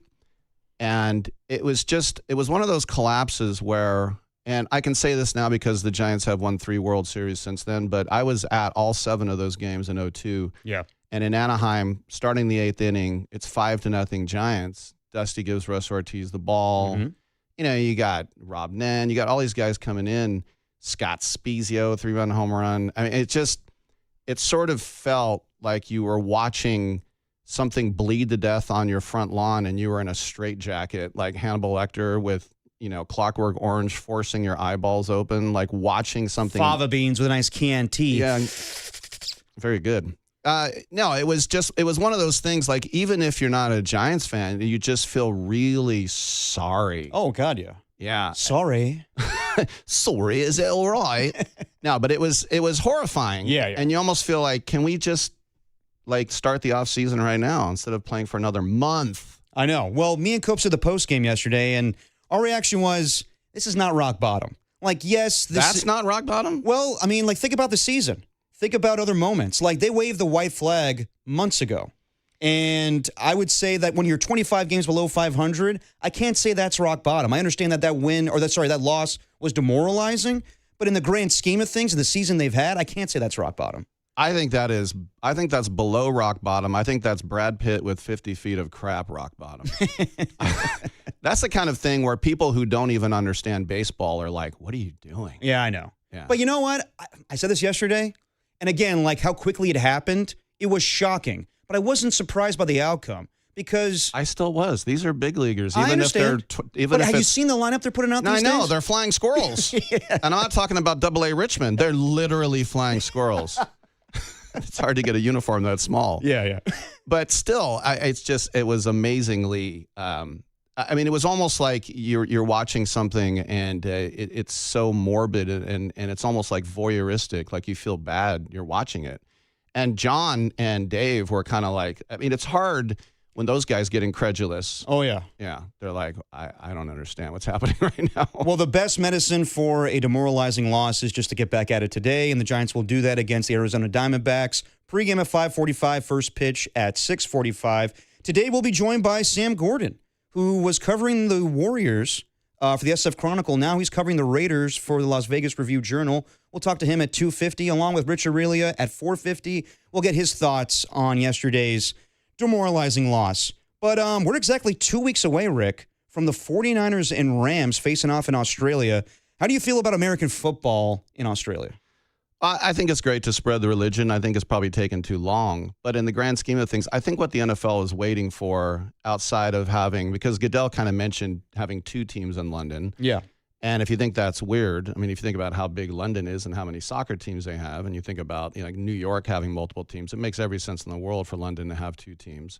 You're going to have that NFL division, and then they're going to play each other. Then they'll come over here probably for 3 weeks to a month. And then if you do the road trip over there, 3 weeks to a month. But the thing is that division is going to stink because the only people that are going to go there are people who get drafted by the Amsterdam. London Silly Nannies? Right. Yes, the Family Guy reference. The London Mary Poppins. It's going to be really hard to get those people to go. It was hard enough to get them to go to NFL Europe, but that was their only recourse at the time. Right. But I think that the thing about having a football game in Australia, that's mostly just for merch and stuff like that. They're never going to have a team there unless somebody invents how to beam you down there like Scotty. No, I don't see that happening, but London is on the horizon. Roger Goodell talked about it a couple weeks ago, as you said. I just don't see it where it's going to be multiple teams. I think we've been talking about this for a while now. Sounds like the Jacksonville Jaguars are going to move to London eventually.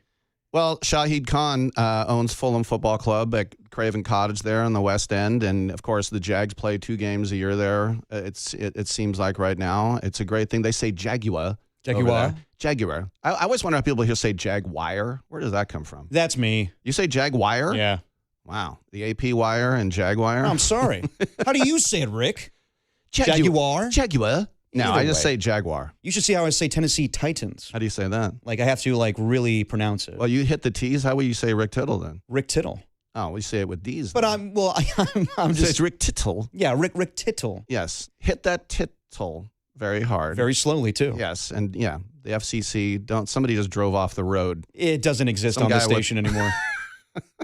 Say somebody. Have you listened to the show? Somebody with a 3-piece suit and a monocle just drove off the road. But no, I mean, Shad Khan, by the way, is a great American story, an immigrant. Everybody's Shad Khan. Do you know how, not bad, Shahid Khan. All right, sorry. He made his money off mufflers like Tommy Callahan. You don't, oh, yes. Yeah. Motown, mufflers. Did he have to have the same situation where him and David Spade had to go like town to town and sell brakes? They did. Please, Dan Aykroyd, save our company. I make parts for the American worker because I am one. You kind of look like Dan Aykroyd. Has anybody ever told you that before? Well, hopefully the earlier one, Wild and Crazy Guy, not the one now. Yeah. No one's ever told me that, no. Well, I'm the first. Yeah, I usually get Ernest Borgnine. Okay. Wow, the references already. Did you interview him back in the day, Rick? I never got Ernest Borgnine, Aw, unfortunately. man. No, I got Ed Asner right before he died, though. Does that count? Close enough. All right. 70s. If anyone was on TV, if anyone was ever on a Love Boat or a Fantasy Island, then it's jury duty to do my sports show. Yeah. Today I had Owen Wilson, who's an actual. I was just about to ask you about that. So I always love it when you post who's coming on your Byline show. Yeah, it's a nationally syndicated show. Yes, great show. But don't listen to it. Listen to KMBR. Well, either way. Yeah. But I love that you get wide-ranging guests.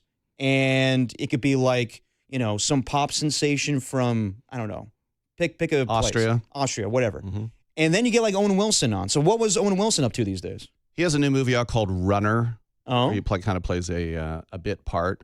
But it's, what's weird is about a guy like that, that's the first time I've had his brother Luke, who's really funny. I like having him on. But when you interview someone and you know their voice perfectly, but it's not because you know them. Oh, wow. Yeah, exactly. It's just like, Wes Anderson was my roommate at UT. I don't do a very good Owen Wilson. Well, I mean, but anyway, it's just weird to hear. But so when I get wrote Rushmore. So when I will get literally Russell Crowe, Chris Pratt, Michael P. Jordan, Ewan McGregor, I get guys like that. The heavy hitters, yeah. Yeah. But then you have to do like Dick Hertz, who's the, or whatever, Phil McCracken, some pop star. Are these porn stars? No, these are. You have to like do a little bit of favors. Yeah, like yeah. we'll give you these three nobodies. Oh, I got you. And if for that. Yeah. So a lot of times I'm like, why am I interviewing this guy? And my boss will be like, well, he's Owen Wilson. He's the guy that got us Chris Pratt. And I was like, okay. Are we any closer to a Wedding Crashers 2? I don't think so. Oh, man. Yeah, I know. I would love to see it, though. I mean, yes and no. Like, there's a lot of sequels these days, and I'm like, you kind of missed the boat on that one. Todd, it was a gift. I'm taking it with me. Yeah, exactly. Great movie. I don't know if we need to know what happened to life after they crashed their last wedding. Yeah. Well, there's some, if it's just a money spinner, no. If it's actually super clever, awesome, then yeah. How many of those do we have these days, though, with sequels? Well, it's like Dumb and Dumber 2. It would there's no way you could hold up to it, so you might as well not have done it. It's a cash grab for, honestly, Carrie and Jeff Daniels. I watched it. I did not. I didn't watch When Harry Met Lloyd. I didn't watch Dumb and Dumber 2. I didn't watch that one either. Yeah. Let me know when the show starts, and we'll talk about interesting stuff. Well, we could definitely talk sports today because you and I have interesting perspectives working in the Bay Area for quite some time. You obviously longer than me, but Raiders and 49ers history. We could talk about classic games or even do some trivia. Our guy Danny Dunn has compiled some questions he can ask later on the show. We got good bits today. We got a grab bag. You asked for that. We're gonna do some grab bag. No sports personality improv. No you know SPI. What? Yeah, I mean that's all you, man. Like you're great with the impersonations. I'm hit or miss. Right. I could just do like a Stephen A. Smith from time to time. You can do a good John Miller. I could do a good John Miller, and we may talk to John Miller later on the show. Oh, for our little Giants pregame, our talk back. That was me that just went. Oh, no, that wasn't a drop or anything. And I'm sure we'll get to that wasn't Farhan. Your thoughts. With the Niners this week. Yeah. Off the field. Jed York. All-time story. I feel really bad for him. I do too. Yeah. You can't, like in the words of Ray Ratto, you can't deny the story is hilarious. Well, I hate to kick a guy when he's down. I know. It's just, to me, that's the story. You tell it, and then after that point, there's nothing more to report, really. Exactly. I thought it was interesting, though. Somebody asked Kyle yesterday, it was a two-part question. It was, first of all, so how does that change things around here? And he's like, it doesn't at all. He's never even been at camp. Exactly. And then one guy said, so I saw Al Guido walking around. Is he in charge now? And Kyle's like, no, nothing changes. I'm in charge. I guess people have to ask, like, why are you even asking that question? It's like, yeah. Well, we'll talk about that and how it, impacts the football team. I think 0%. 0%. Yeah. So there you go. There's the segment right there. But we'll talk to Sam Gordon. We can air static during that segment. Yeah, exactly. We're going to talk to Sam Gordon, who covers the Las Vegas Raiders at 250, Rich Aurelia at 450. Let's talk about the Giants' loss yesterday. All-time bad Giants loss, all-time bad Giants season. You trusting Buster Posey right now? We'll talk about it next. We want to hear from you. 415-808-5627. It's Rick Tittle, Derek Papa, Dirty Work, the alternate broadcast on the Sports Leader.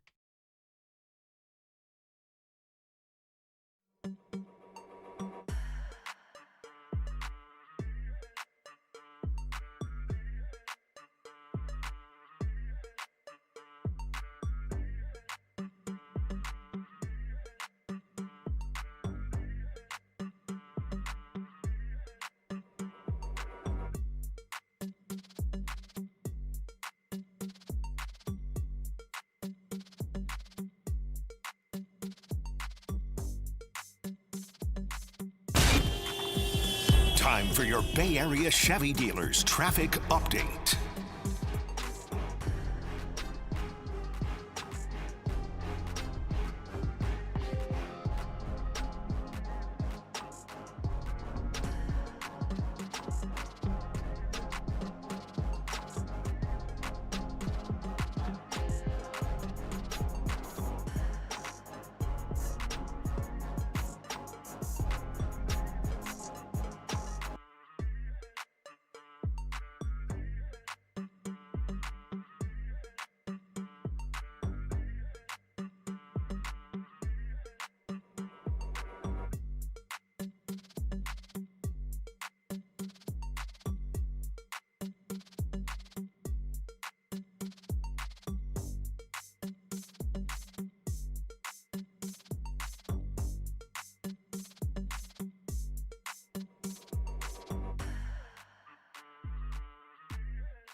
And now it's time for the Protect Your Assets Business and Technology Report with me, David Hollander.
Now back to Dirty Work with Copes and Depop on 104.5 FM and 680 AM, the sports leader. As Pagan delivers. And a splitter strikes him out swinging.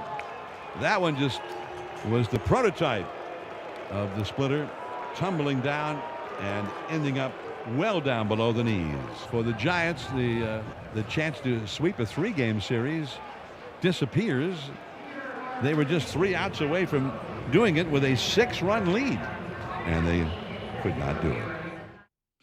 Sounds of yesterday's demoralizing loss. Giants blow a 9-3 lead in the top of the 9th, lose 10-9 to Cincinnati Reds. It's Dirty Work on Thursday. Rick Tittle, Derek Papa. If you're looking for a little 49ers preseason action, I got you covered. It's Adam Copeland and John Dickinson on KSFO right now, live from Tim Webb's apartment. So if you want to listen to that, click over to that. The broadcast will be on there as well. But me and Rick are holding it down until we get to Giants and Diamondbacks. Pregame at 5:45, first pitch at 6:45.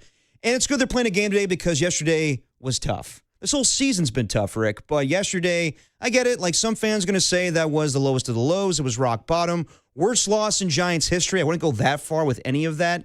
My whole thing is, yes, yesterday sucked. And I feel for Giants fans. But they waved the white flag a long time ago. And there's been a lot of low points. I remember when they got swept back-to-back in series against the Philadelphia Phillies and the Tampa Bay Rays. There were other moments where, I don't know, there's been so many, sometimes I forget. They've blown so many leads. It's just where the bullpen has been just awful. It's been an all-time bad season. And I know that Tony Vitello is trying to build upon something for next season. And that's why yesterday was tough. Yes, you're up against it with the lineup that you put out there, but you want to have some good wins. You want to have, baby steps to something bigger for next season. But am I going to act like yesterday was the biggest loss in Giants history? Absolutely not. Well, you make a great point about how it's not like the NFL where you have to chew on it. And especially if you lose on Thursday Night Football, you got to chew on it for 10 days. Yeah. You get to come out today, which helps. But the thing is, yesterday, even the Reds knew that they lost. That's the thing. They know they're not going to score 6 runs on the top of the 9th, as bad as the Giants are. They're not going to give up. They're going to try, but they know they lost. They got one foot on a plane. But when you are so bad, and everyone knows you're bad, and you got a rookie manager trying his hardest, the umpires, I don't think, respect him very much. I guess you got to earn it. And then you take it to a level that we haven't seen since 1901. So no one alive has ever seen this. When you go to you think you're on the bottom floor and then you go to this basement that you didn't even know was there, that's when it starts to feel sickening. Before it's like, we suck. Lots of teams suck. The A's suck. Right. The Rockies suck. Whatever. You're lame. You whatever you want to blame it on. But when you do something so preposterous as that, I almost feel like you should give the fans their money back. I mean, it was just... Well, they're not going to do that. They're not going to do that. But, I mean, in a way, it's sort of like I remember at the Coliseum when Nick Foles threw, I think it was 7 touchdowns, and then they benched him because they thought we have to let... This is getting out of control now. Was it Riley? Who was that racist receiver from Florida? Riley Cooper? Yeah, I remember him, yeah. Yeah. He went to a country concert. Yeah, and he said the wrong word. Yeah. On purpose. But But I remember I came down from the press box and I just stood on the concourse. So I grew up in section 128. That's row 32. That's where my dad had season tickets all through the 70s. And I just stood there, and it was almost like, this is so horrifying. I can't believe what I'm watching. Yeah. It's theater of the absurd. It's whatever you want to call it. But that's what the Giants, and that's why I couldn't stop listening to the Flamethrower yesterday and listening to John and Dave as they described it. And we know John Miller, if you do stupid base running, he'll say that was the worst base running in the history of baseball. Fantastic call. Yeah. So, and look, it doesn't matter, as you say, because they waved the white flag, but they took it to a new level of futility that none of us have ever seen in our lives. No, I totally get that. I'm not saying it doesn't matter. I think it matters for Tony Vitello and everybody in that clubhouse right now because, yes, even though they waved the white flag, to them, there's still season to be had. There's games to be played. So I totally get it from their perspective, and Tony should be pissed off. The whole team should be pissed off for what happened yesterday. But, for us as, sports talk radio hosts to say, that was an all-time bad moment, it was. But as far as this season, I've seen a lot of bad moments. And when we reflect on it when the season's over, yeah, we're going to remember that bad loss. But there's been a lot of bad losses this year. This bullpen is terrible. You know who I blame? Who do you blame? Jay Stingler. Well, you really can't blame Tony Vitello because he was thrown out in the first inning. Jay Stingler was the manager for the worst inning in 125 years of Giants baseball. I just thought I'd throw that in. That is true. He didn't play, but he was the skipper. And you also made a good point. I thought that he was thrown out way too quickly. Do you think that umpires are not respecting Tony Vitello? No. Yeah. It's pretty apparent. I feel bad for Tony because I think he's just way, way, way too much of a nice guy. He seems too milquetoast to me. Well, did you hear the call when he got thrown out? He wasn't very nice to the umpires. I heard every word, but do you see how he said it? He said it like he was backing up. You know what I mean? It wasn't like some Gene Mock, Billy Martin type of get in your face type of thing, Earl Weaver. Right. It was sort of like, I'm going to come to kind of the on-deck circle, and I'm going to say, F you, that was dumb, F you, and now I'm walking backwards, and now What did you want? You wanted to get in his face? I wanted him to get his money's worth. Right. Yeah, and that doesn't mean throw all the bats and balls and pull up third base and pretend it's a grenade. And when's the last time we saw that? Yeah. Well, I'm just saying, if somebody throws you out, you get in their face and and if you're gonna swear and act like a jackass, get your money's worth, because a lot of these umpires are just these guys. They make longshoremen blush, the kind of language that they hear. Yeah. So in a weird way, I think you're going to earn your respect by not acting milquetoast. You know what I mean? And just being like, hey, you're really dumb. F you. Okay, bye. Well, I mean, it started with him saying, make the right call, and then he was tossed. Yeah. And then he went livid, and I totally understand that. Kind of livid. Well, from what it sounded like on the flamethrower, yeah, he was a little pissed. Yeah. But I think that he's toned it down a little bit because the perception of him coming into the bigs is he's this crazy guy from Tennessee, and he goes into the fans or the stands with the fans, and he's very volatile, and he says what he feels all the time. And I haven't seen that this year. I think he realizes I got to be more professional. Someone probably got to him and said he can't act that way with the Giants. I just think remember, you can take the kid out of Richmond. You can't take the Richmond out of the kid. I need you talking about yourself? Yeah, you need someone who's a Mac. You know what I mean? A Mac daddy? Just a Mac. You need somebody that is going to be the man. And I'm not saying he's not a man. I'm not trying to say anything bad about him. I feel bad for him. I think he's a very bright baseball mind. Yeah. But, you think Bob Melvin would have walked to the on-deck circle and say, screw you, a-hole, and then leave? No. He would have stayed out there for a little bit of time. He wouldn't have turned his hat around, but he would have gone out there and made sure that spit got on his glasses. Yeah, but Bob Melvin's been in this game for quite some time, so he has experience. I think that Tony Vitello is getting his feet wet, and yeah, he's going to learn how to run a bullpen. He's going to learn a lot of things in this league that, honestly, I don't think he's gotten the chance to because this team has been so bad. Honestly, how much do you blame Tony Vitello for this season? None. And that's crazy to think about when we went into this season and he comes in as an inexperienced manager and they're 25 games below 500, and it's not his fault. I said on these airwaves when you guys had me on in the spring, I said, who in their right mind would think the Giants would be better this year? Who? That was my owl impression. Who? It's pretty good. Yeah, because there was no reason. If you just looked at the lineup, forget that they're in a division with the Padres and the Dodgers. If you just, and look, the Diamondbacks are trying to get that last wild card. But if you just looked on paper, why would you ever think that they would be better than a 500 team. 500 was the best they could possibly be, and that's what they had been doing for year after year after year. Yeah. So why would you think, and they go, well, now we got a full year of Rafi, we got this and that. So it was hopeful thinking. But I looked at it, and I'm no genius. We all looked at it, and we were like, you have to be realistic. There's no way they're going to be a winning team with this lineup. I didn't think so. I thought that the offense would be better, and they definitely scuffled the first, God, how many months of the season. And then Rafael Devers has turned things around. Obviously, people were down on him. People were obviously down on Willie Adames. But, yeah, it really was the bullpen. And, yes, there were times where Tony Vitello made questionable moves, but that's going to happen with a rookie manager, especially coming from college. Can I ask you, because you may not. Maybe I'm not watching close enough, because there are guys who step over the line. That's 2 mound visits, or like when Boshi said Mattingly stepped on the mound in Miami, and that's 2 mound visits.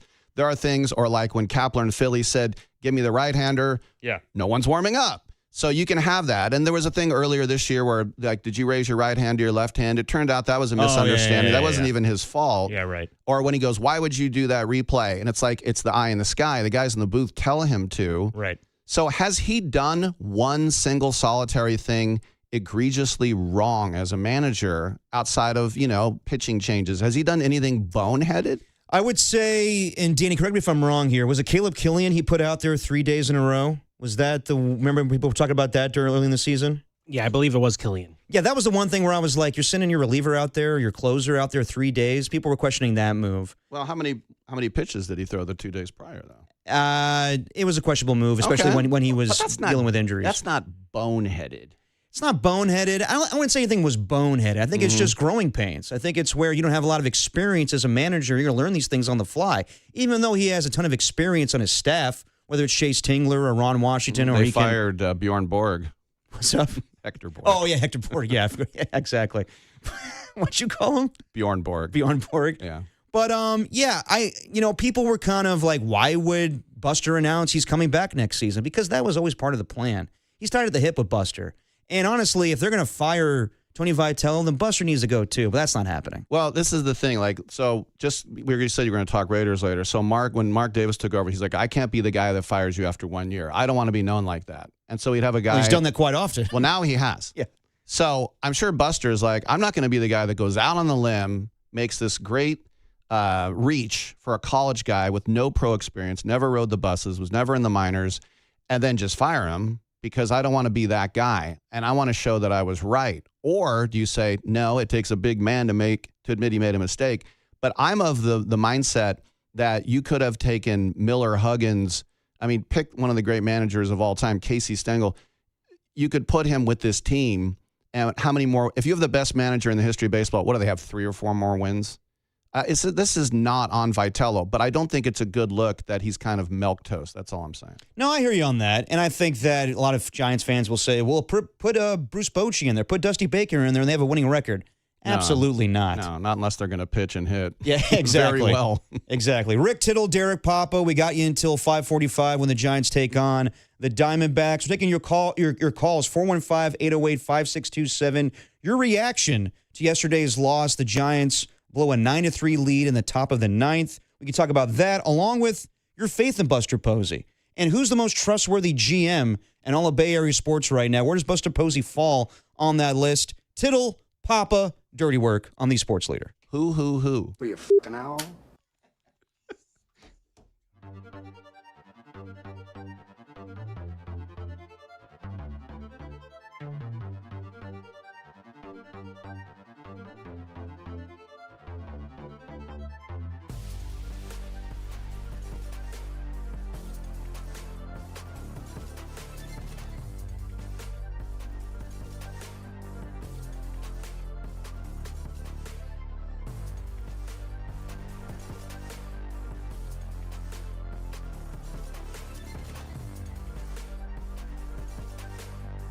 You hear the news?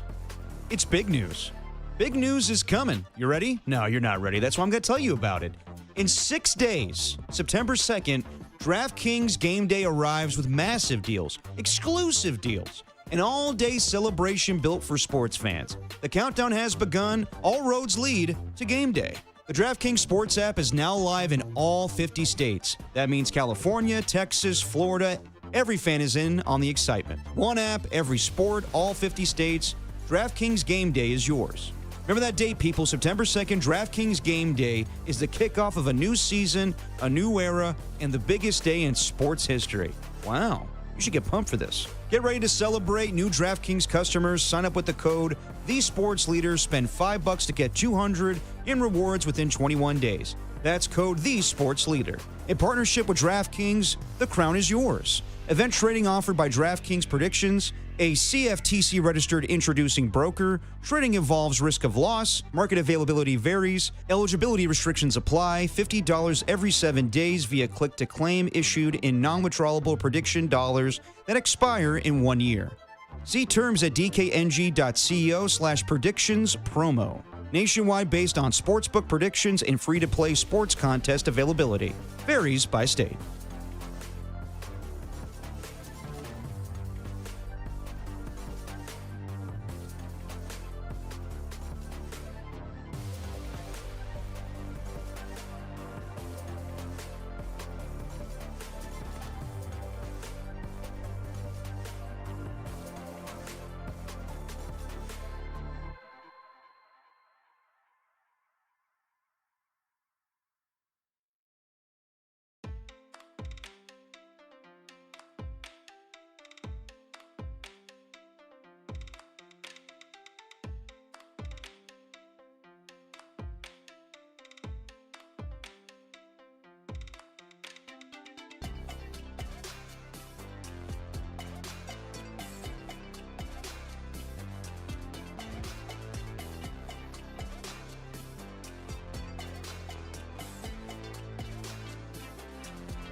You found Dirty Work with Adam Copeland and Derek Papa, where no job is too dirty, on KNBR, the sports leader.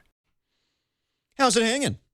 Dirty Work on a Thursday. Adam Copeland, he's got pregame duty for the 49ers and Raiders tonight. You catch that broadcast on KSFO. We're holding things down with Rick Tittle today. Take you up until 5:45 for some Giants D-backs action. Oh, turn that mic on. By the way, on the Golden State Lumber and Sherman text line, the 916. Hey, that's my job. Agrees with me. He says he should have gone ape on the umpires 3 or 4 times by now, just for respect. It was about respect. That's what Tony Vitello is looking for these days. Well, you shouldn't have to earn respect that way, but with those dumbass umpires, that's the way you have to do it sometimes. Yeah. Well, I mean, it's gonna take some time for him. But honestly, you can't blame the loss on him yesterday because he wasn't out there. Mm-hmm. We're taking your calls, 415-808-5627 on the Giants debacle yesterday, the collapse in the 9th inning. Let's go out to the phone lines. Let's go out to JT in Oakland. JT, you're on with Tittle and Papa. great interview, and I'm a Brother Raider fan too for life, so we can go on with that. But the '70s Giants, I was there too, brother, and like right after they traded Mays, yeah, he was old. We called it the Mercer era, the Bobby Mercer era, because when he got there, that's when you heard the complaining about no one can hit home runs there. Where Willie Mays, Willie McCovey, Cepeda, even Jim Ray Hart hit 30 home runs there. So thank you for bringing up the '70s Giants. And this team is probably just as bad. Might be even worse. Who's your favorite guy? Was it Mike Ivey, Chris Spire, the Count? Who was it? I couldn't stand any of those guys. Thank you for the call, Jeff. Yeah, I mean, you know who I liked? I liked the Sheik, Mike Sadek. Oh yeah, yeah, good guy. Nice. Yeah. Well, yeah. I mean, this might be an all-time Giants season as far as losses. Like I was talking to our guy John Curlin, he was like, I just don't want them to lose 11 games this year. Or sorry, 11 games. We're way past that. 100 games this season. And I hear some people be like, whatever. At this point, who cares? 100 losses, it is what it is. That is an all-time bad season and one that you will remember. It's mostly for the fans. It's not like, I mean, when you go through and you go like, oh, yeah, the Tigers lost 112. Like every team has those embarrassing seasons. Right. But it's mostly just for their own fan base to suffer with. Yeah. But I get what Curly's saying as a lifelong San Franciscan. Yeah. No, I mean, I get that. Like, there's a point of pride, and I think Tony Vitello wants to build it up right now. You hear him the last few weeks, they lost a game, I think it was against the Rockies on a Sunday, where he was like, looked like we were a junior college team out there. And then he said, I was a JUCO guy, so I know. Well, yes, but okay, so you don't like that, though. No, that's fine. But I like Tony. You want a little more red ass.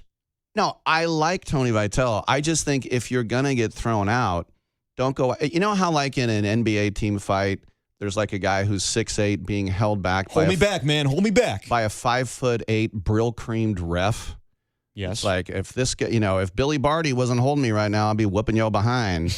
Just go out there and actually, it's like you lose your game check when you get thrown out. Mm-hmm. Go out there and rip that guy.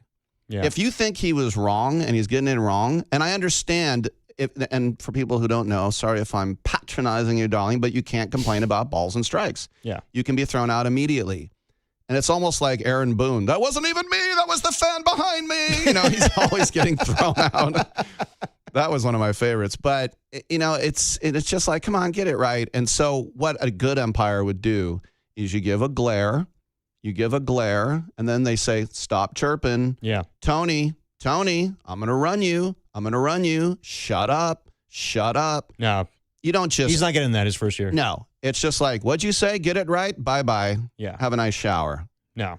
I hear you. I think that maybe he needs to show a little more emotion, but then again, it's tough where he's known from the college ranks. Let's go back out to the phone lines, 415-808-5627, if you want to get in the conversation. Let's go to Todd in Fresno. Wants to talk about the Giants bullpen. Todd, you're on with Rick Tittle and Derek Papa. Yeah, I've coached pitching and been a guy in the bullpen coaching at the JUCO level. I can tell you, if we played like some of the Giants games, we probably would have different guys playing the next day. The next day, we'd be practicing till dark.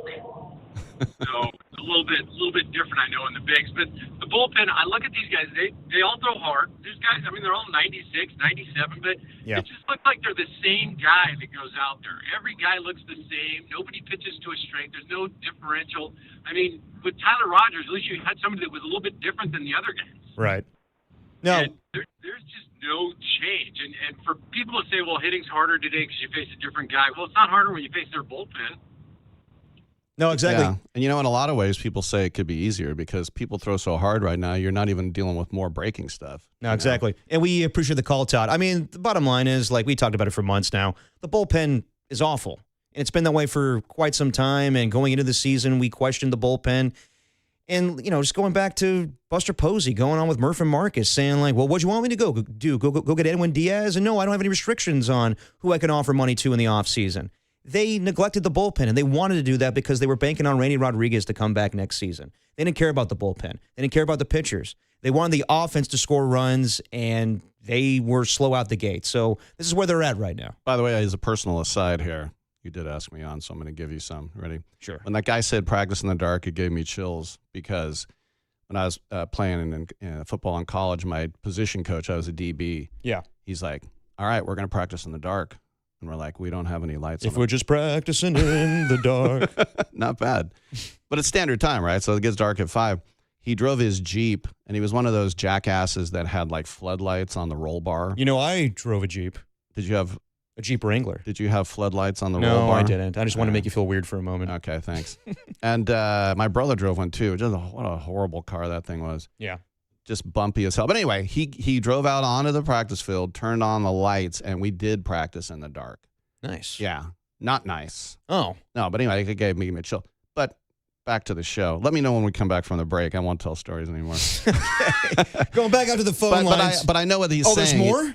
Yeah, well, just the whole thing about, junior college. There are so many great junior college. I mean, look at in the back. I mean, Bryce Harper went to junior college in Vegas. Yeah. But Bob Melvin, when he was at Cal after his freshman year, he's like, well, I got to wait 2 more years to get drafted, but I want to get drafted now. And they go, well, you can go to La Cañada and then get drafted in a year. He goes, okay, and I'll do that. Yeah. There's some great JUCO players. I just want to throw that. Real quick, you brought up Bob Melvin a few times, and you know him going back to the A's days. Do you think they should have stuck with him? Like the way I think you're like kind of alluding to it is like you think that maybe they should have stuck on with him for another season? No. Well, I love Bob, but he wouldn't have done. Like I said, he'd probably have 3 or 4 more wins. Right. Yeah. It's dross. There's double-digit guys that have made their debuts. They got a guy who I thought was the Nebraska quarterback throwing a ball to Irving Fryer, who dropped it in the national championship. Turner Gill. No, it's Turner Hill. You got a Hunter Mentz. You got a guy named Message. Yeah. It's almost like this. If they had better names, they'd be a better team. That's right. It's a parallel universe of bizarro names, and that's what we have right now. Yeah, exactly. We'll be joined by Sam Gordon of the Las Vegas Review-Journal, talk a little Raiders with him. But let's finish up these phone calls. Let's go out to Jeff in L.A. He thinks it's not Vitello's fault. Jeff, you're on with Rick Tittle and Derek Papa.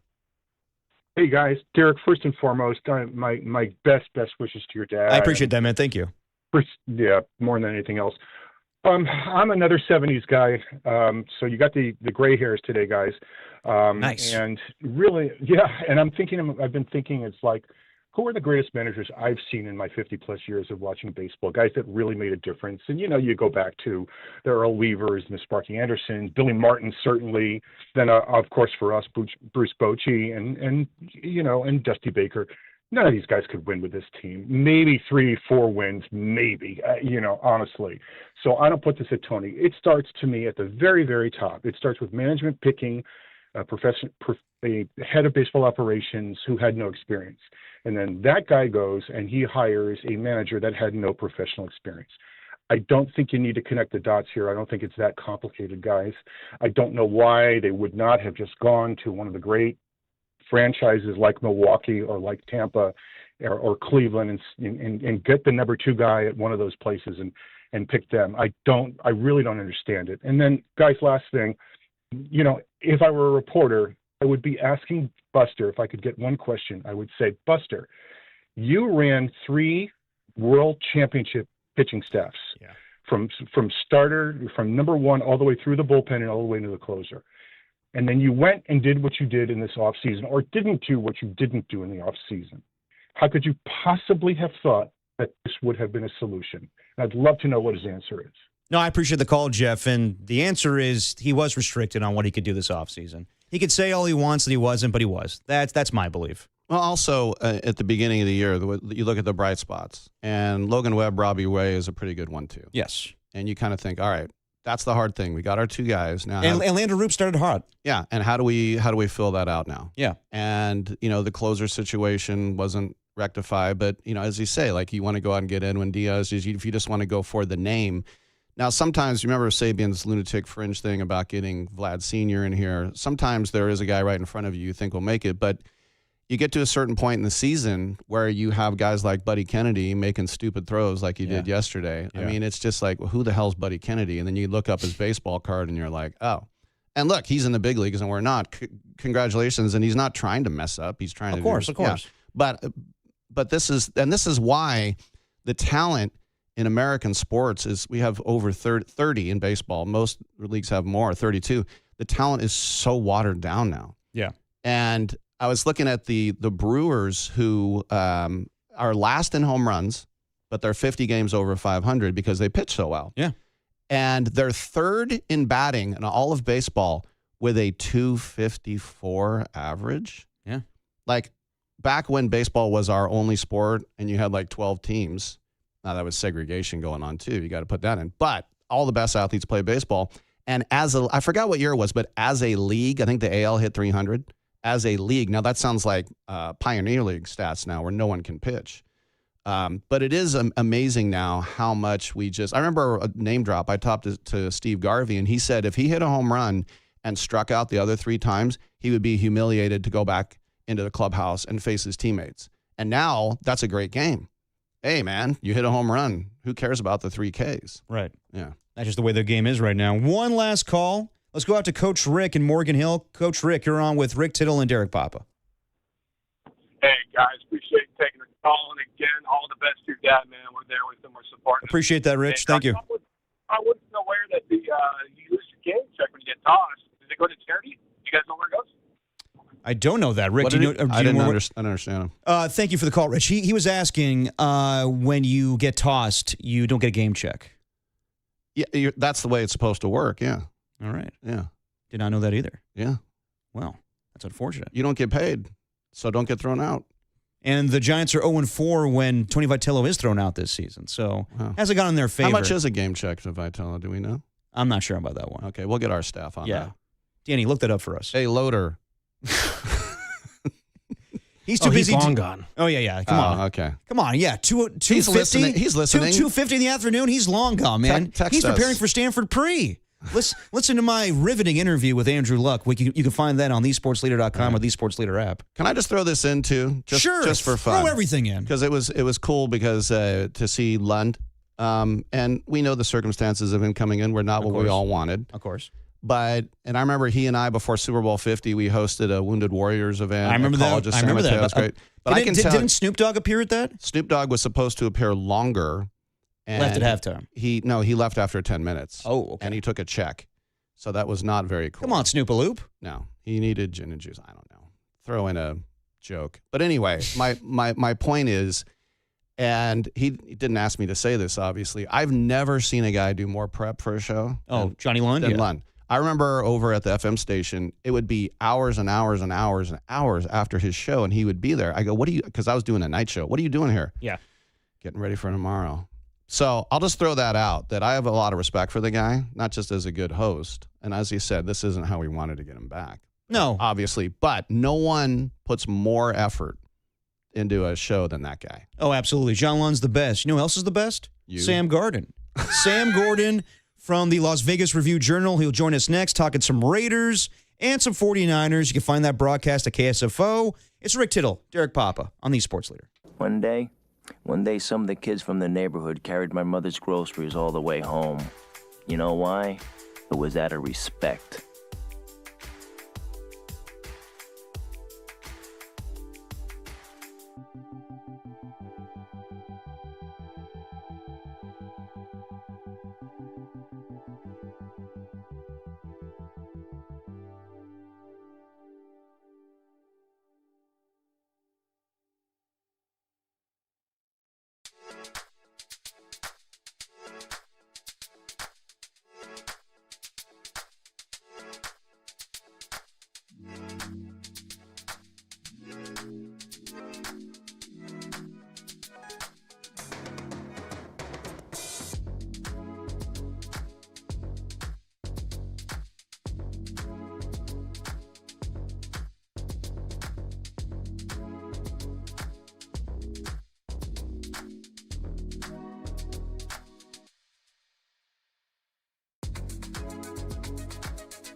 Now, from the O'Donnell Financial Group Sports Desk. Learn more at odfigroup.com. O'Donnell Financial Group, because planning is a process, not a product.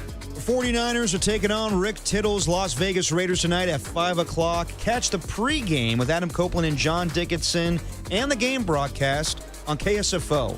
If you want to listen to that, you won't hurt our feelings.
Now back to dirty work.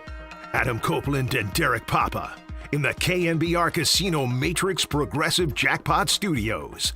Casino Matrix Progressive Jackpots are here. Where are you? Just drop in. Please play responsibly. Call 1-800-GAMBLER. We got the Raiders and the 49ers squaring off tonight. You could catch that broadcast on KSFO. And to get the Raider perspective, let's join an old friend, or let's talk to an old friend, Sam Gordon, who used to cover the Warriors for the Chronicle. Now he covers the Raiders for the Las Vegas Review-Journal. Sam, what's going on? You're on with Rick Tittle and Derek Papa. How are you doing?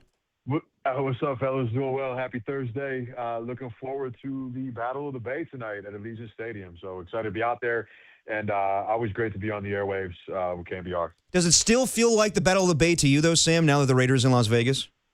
Not quite, not quite. But I will tell you, my time in the Bay.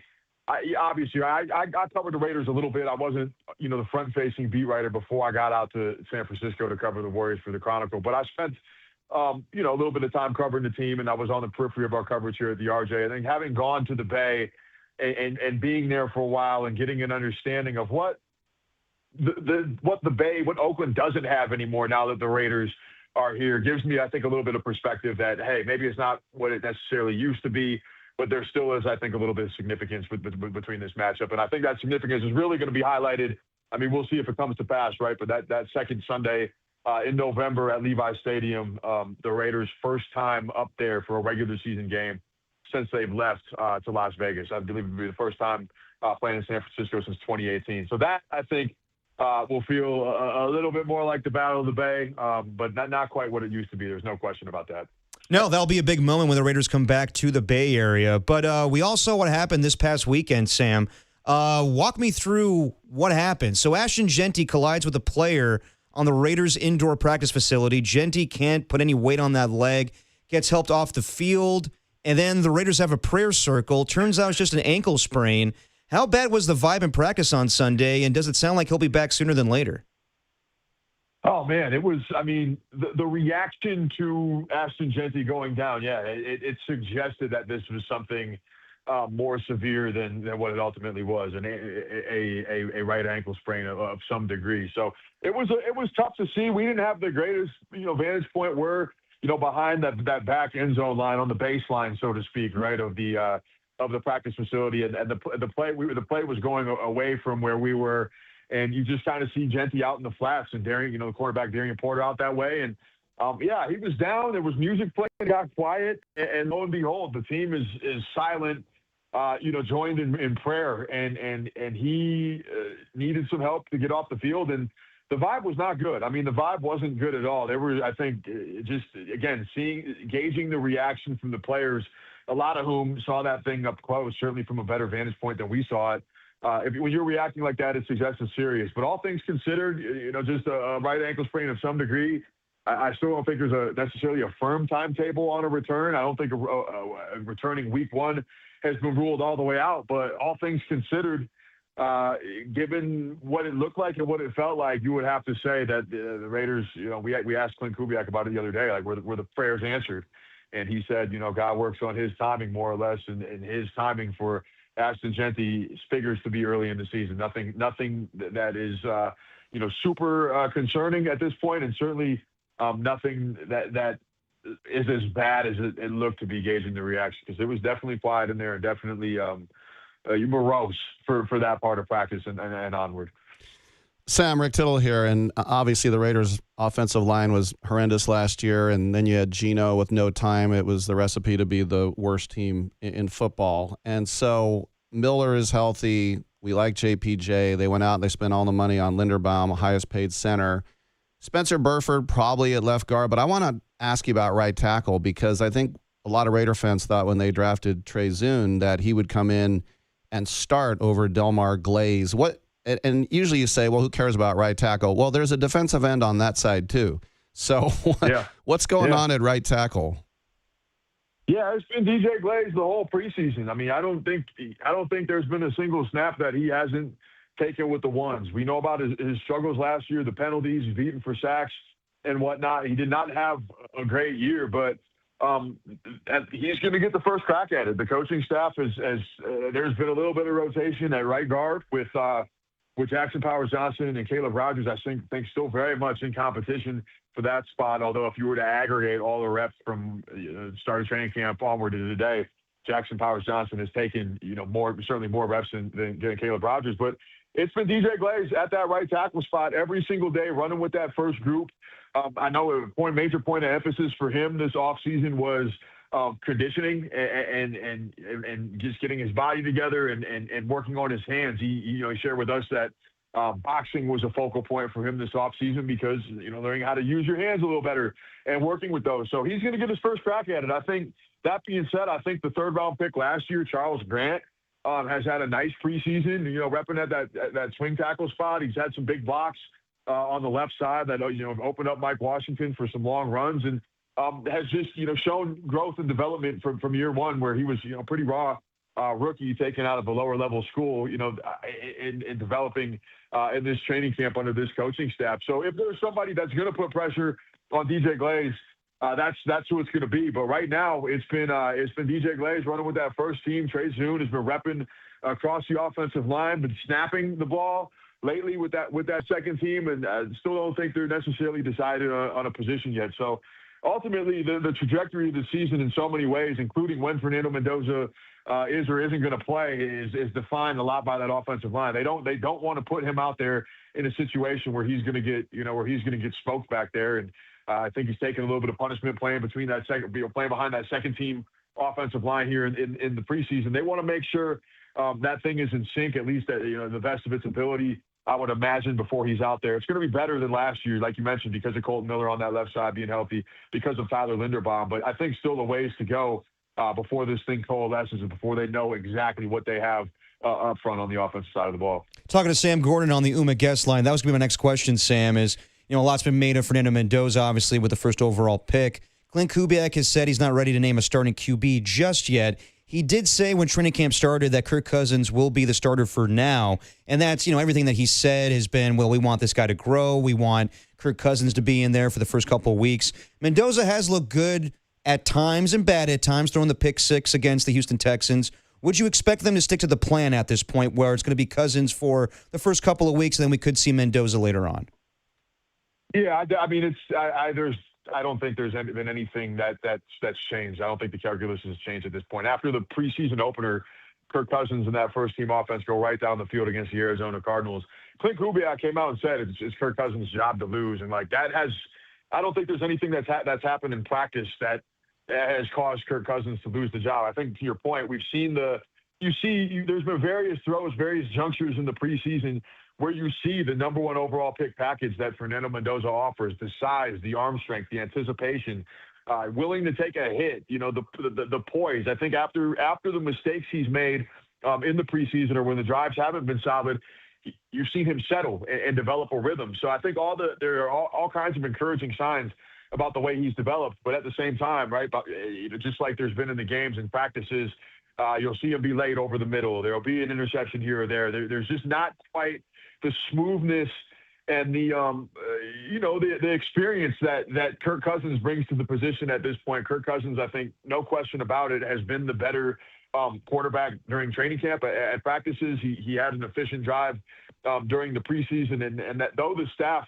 definitely likes how Fernando Mendoza has been developing, the camaraderie he's developed with his teammates, the way he's gaining a command of the huddle.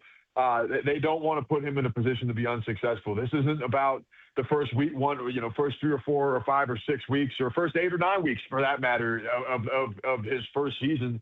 If they get this thing right, they set this thing up right. It's about 10 to 15 years of quarterbacking that the Las Vegas Raiders haven't had during their time here in Vegas, and that the Raiders as a franchise haven't had probably since Rich Gannon. That's the hope, right? Is that Fernando Mendoza can provide that for the next decade, 10 to 15 years for that franchise. So they're not going to rush anything. They're going to make sure he's ready to go. And as long as Kirk Cousins is effective, which he has been during training camp, I don't see any reason to deviate from the plan. Now, of course, the variable is, right, Kirk Cousins is 38. He's 3 years removed from an Achilles injury.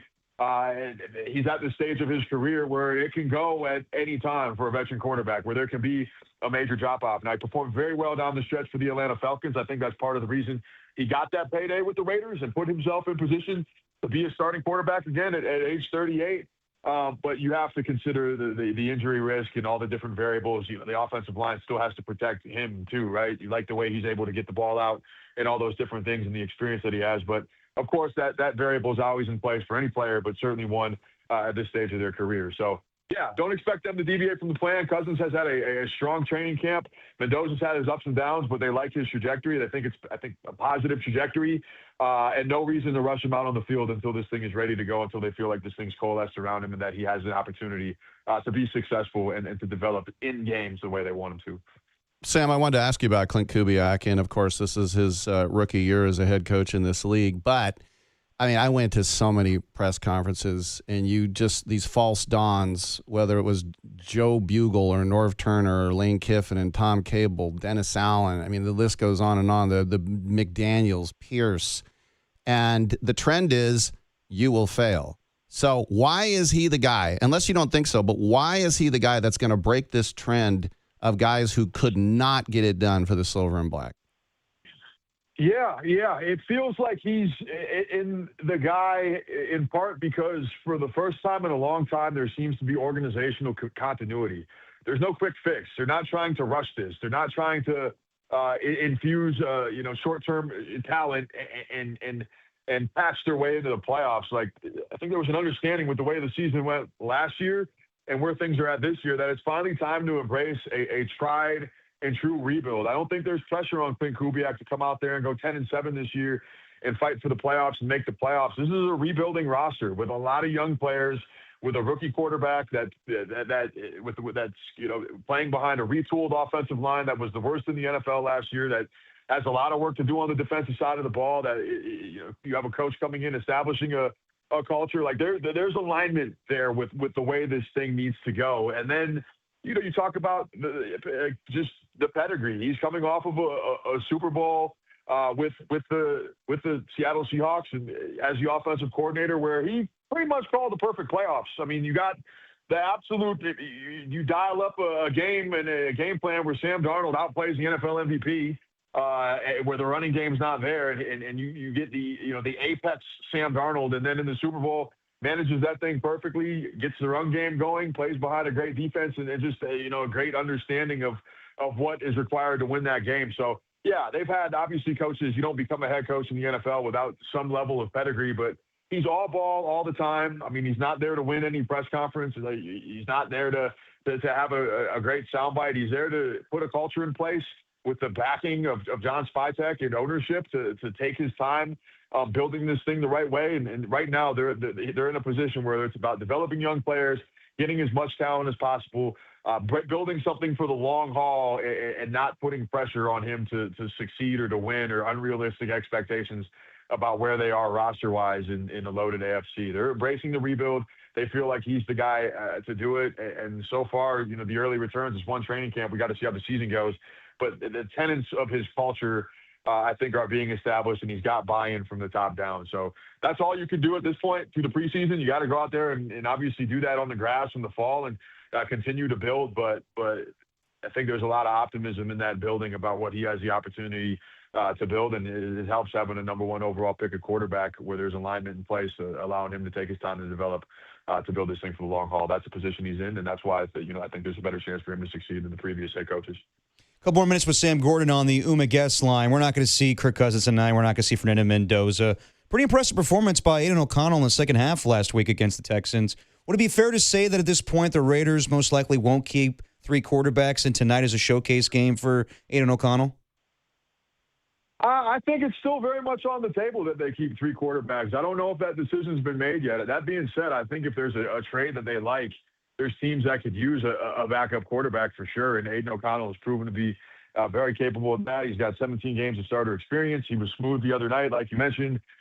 He's been through a lot of ups and downs in his career, being a part of this franchise the last few years, and has stayed even keel and put himself in the best positions possible. I think if all goes according to plan, right, for all the parties involved, this is a 1 year deal for Kirk Cousins. Fernando Mendoza's the starter going into 2027. Like, he's going to need a backup.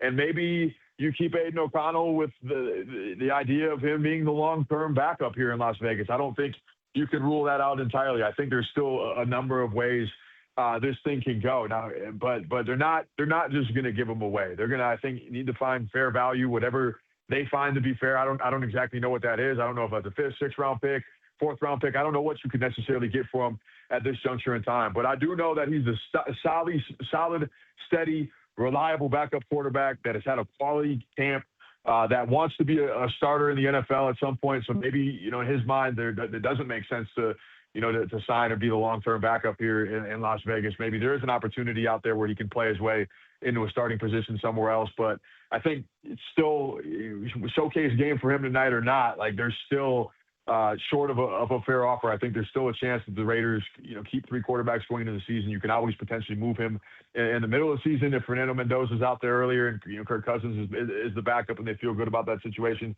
Not necessarily something they have to figure out in terms of his future right now. But yeah, if the pick is right, if there's the right value, it's I'd say more likely than not that they keep 2 quarterbacks, but they're not going to give them away. So that lends itself to the possibility of there being 3.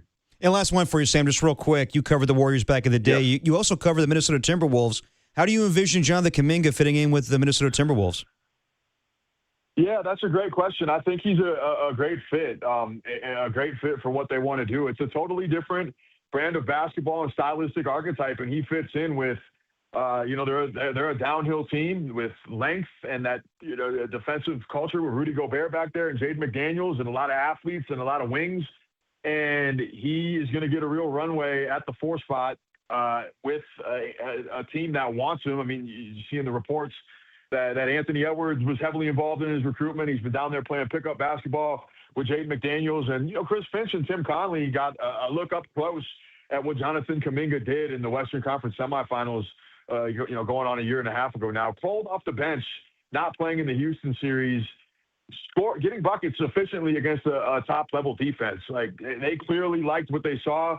I think he's going to be in a position where he's going to have a real guaranteed role for the first time in his career, and he wants to be a part of a winning environment. He left money on the table to go to L.A. He left the city of Los Angeles on the table to go to Minneapolis, which that's probably a first in Timberwolves history. And the opportunity's there for him, the fit's there for him. I think he's going to be able to play to his strengths, get up and down in transition with LaMelo Ball leading with pace. He's going to be in a position where he's going to be able to defend with versatility, and he's going to have a backstopper, a 7-2 backstopper that's still one of the best rim protectors in the league. So I think it's a great fit. The Wolves needed somebody to man the 4 spot. He fits their identity. He fits what they want to do stylistically, and it's an opportunity for him to maximize a real 30-minute a game role that he's never had in his career. Potentially turn that into a payday in Minnesota and somewhere else. And, he signed the deal. The Wolves are giving him the opportunity. Now it's on him to do the rest and put those tools that we saw flash throughout his tenure at the Bay, to maximize those tools in a situation where there's championship expectations in Minnesota, where they feel like they can compete for the title. They want him to be a part of the calculus. I'm excited to see it. I think the Timberwolves, with the changes they made, the stylistic brand of basketball, with LaMelo Ball at the helm and Anthony Edwards next to him, are going to be, box office next year and one of the top teams in the NBA. And it's a great opportunity for him, but it definitely is on him to show what he hasn't showed yet in his NBA career, and that's consistency for an 82-game season, doing things that drive winning. It's our old friend Sam Gordon. Catch his work on the Raiders in the Las Vegas Review-Journal. Sam, thanks for catching up, man. Anytime, fellas. Appreciate you guys. Enjoy the game tonight, and definitely can't wait to catch up the second weekend in November. I've had that trip circled since I got back to Vegas. It's going to be a great one, and looking forward to seeing you guys in person. Looking forward to it, Sam. Thanks as always, man. You catch that interview that just happened on thesportsleader.com or the Sports Leader app. Always good talking to Sam. There was one thing, though, I'll say, though, and I understand. And by the way, he's a great guest because he can talk. Oh, yeah. And, people who do this for a living, we like people who can talk and have good content like that. I like to stay silent sometimes, but yeah. This whole thing about having a good front office structure, well, Tom Brady hiring his friend from Michigan, Spytech. You keep saying that. You don't like this guy, huh? I'm just saying, what are the results? The worst team in football. The worst team in football. Now, they've done so many smart things. They signed Linderbaum, like the draft so far.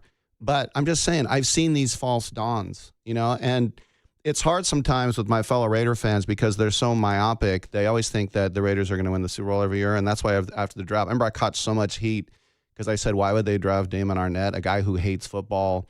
And they're like, oh, he's great.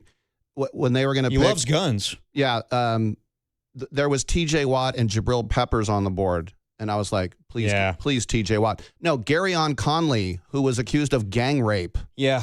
That was so it's just, I'm not saying any of those things will happen again, but I'm just saying I'm so pessimistic. And I went to a Super Bowl that they've won. So I've seen the glory days. I'm glad I've been to the mountaintop, and I appreciate Raider fans who've never seen them do jack. I really respect them. But this whole thing about, oh, look at all these clean-cut dudes.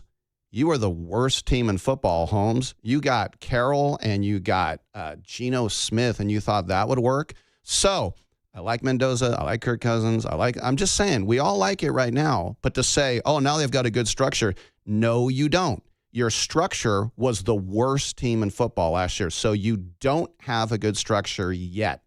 All right. Well, I'll ask you more about this with the expectations with the Raiders and the 49ers later on in the show. But when Rick's doing the show with us, we got to have some fun. And no Adam Copeland today. He's doing the show from Tim Webb's apartment. Tim's got a turtle that he's been caring for about 20 years now. He calls him Oatmeal. He's part of the broadcast, I thought you were just kidding. They really are in his apartment? Oh, no, I'm not even kidding. They're literally at Tim's apartment doing the show. How about, I know that you guys got me today. How bottom of the barrel is KMBR right now? Oh, well, come on. Just look around here, dude. But yeah, they're doing the show live from Tim's apartment, so they're doing the broadcast there. But Tim had come back here because he left something behind. It was this potato sack looking thing, and on the side it's got this initials. Maybe it's initialism. Mm-hmm. It's the NBA grab bag. That's right. We're doing it twice in 1 week with Rick Tittle, Derek Papa, Dirty Work on the Sports Leader.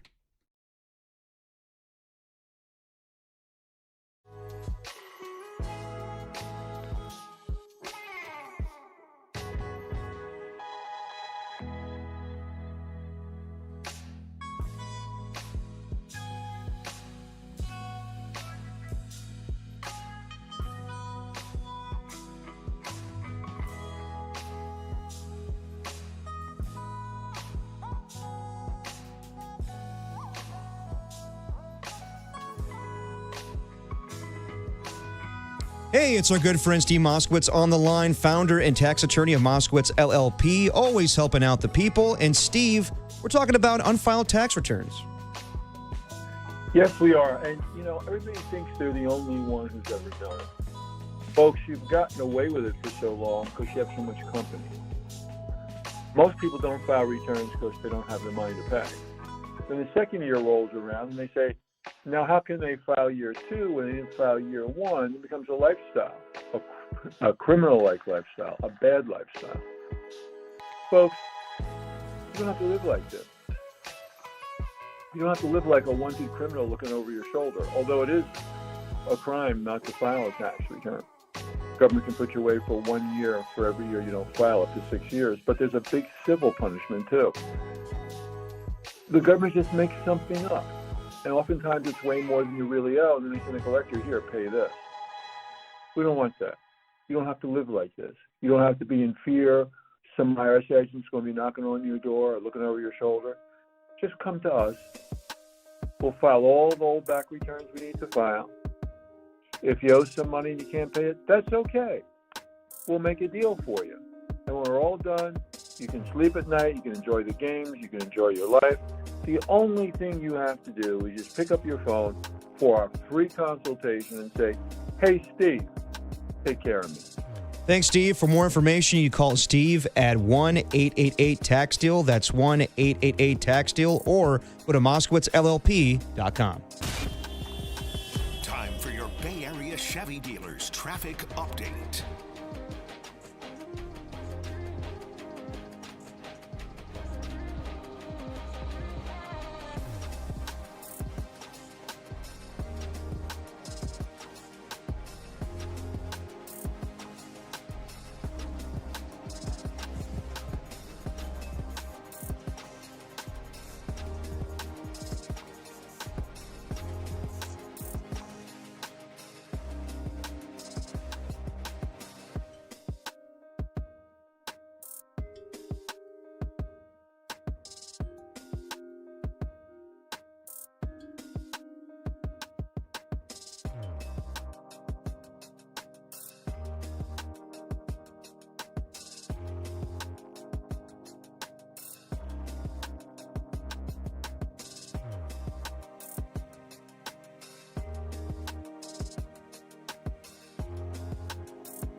Now back to Dirty Work.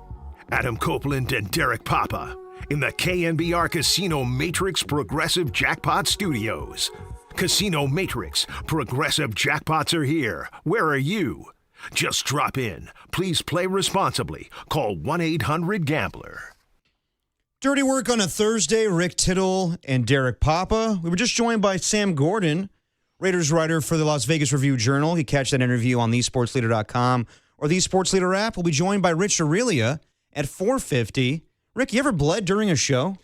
Probably, but I can just let everybody know, if you ever think Derek's mailing it in, he literally bleeds for this station. I bleed. You're just bleeding right now. I know. I went to go grab my phone, and my screen is cracked. A piece of glass got into my thumb. I'm bleeding all over the place. So, Murph, you might want to clean up tomorrow. You're going to leave your DNA everywhere? Well, hey. Can I tell you? Wouldn't it be the first time? Yeah, Rick? Wow, that's a drop. You remember Root Beer Float Day? The Coliseum? Yeah. So the A's would have it, and of course, I'm a celebrity scooper. And I would always... You're a celebrity scooper. I know. They were, once again, they were going bottom of the barrel. But I was scooping, I think it was it the Bobby Car... No, I was with Dave Justice. We're scooping. And that year, they didn't thaw out the ice cream. Okay. So it was like cement. And so as me and Chris, you know Chris, we were trying to scoop, and then the scoop thing would actually break. Like, that's how hard it was. Ooh. And you got to let it thaw, baby. Well, there were a lot of little kids that had a root beer blood float that day. Why? Because we were bleeding into the ice cream. Oh, my God. And you served it to children? Well, I knew I was okay. I don't know about the other guy, but I guess he was. No, I'm sure he was fine. But, yeah, that's a great story. Thanks, Riveting. Rick. Yeah. Riveting. I used to respect Nick Nipple, and now I think he sucks. What's his name? Yeah. Well, now whenever we get on the text line, be like, what's all this Raider crap? This is KNBR. I told you that before we started. Yeah, I know. And by the way, they're playing the Raiders. By the what way, do you expect? I'm Rick Tittle Freedom.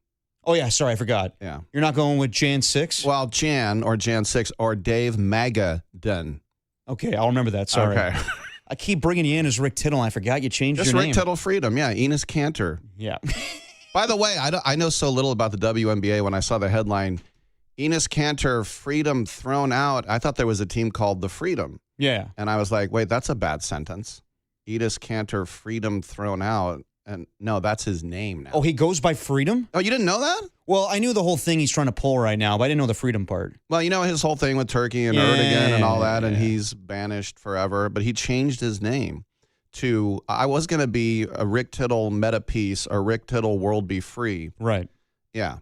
But instead, what did Cat Stevens change his name to? Islam something. It's a little before my time, but I do know Cat Stevens. Okay. Yeah. Baby, it's a wild world. It's a wild world. He's Cat's pajamas. Cat Stevens. All right.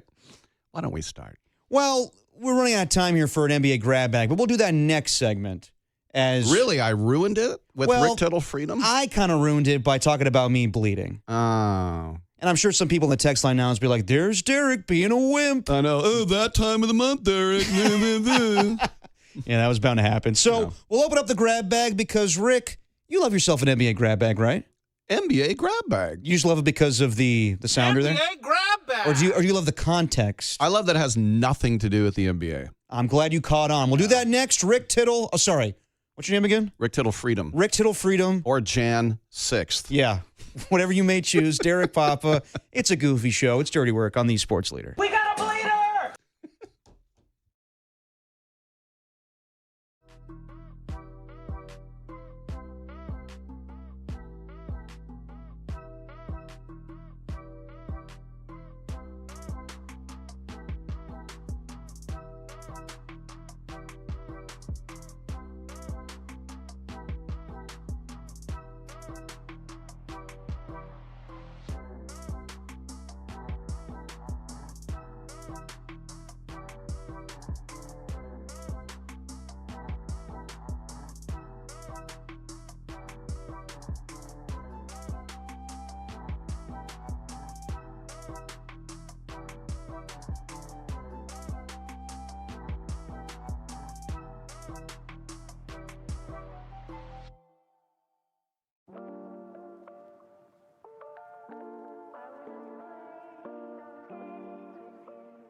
Now, back to Dirty Work.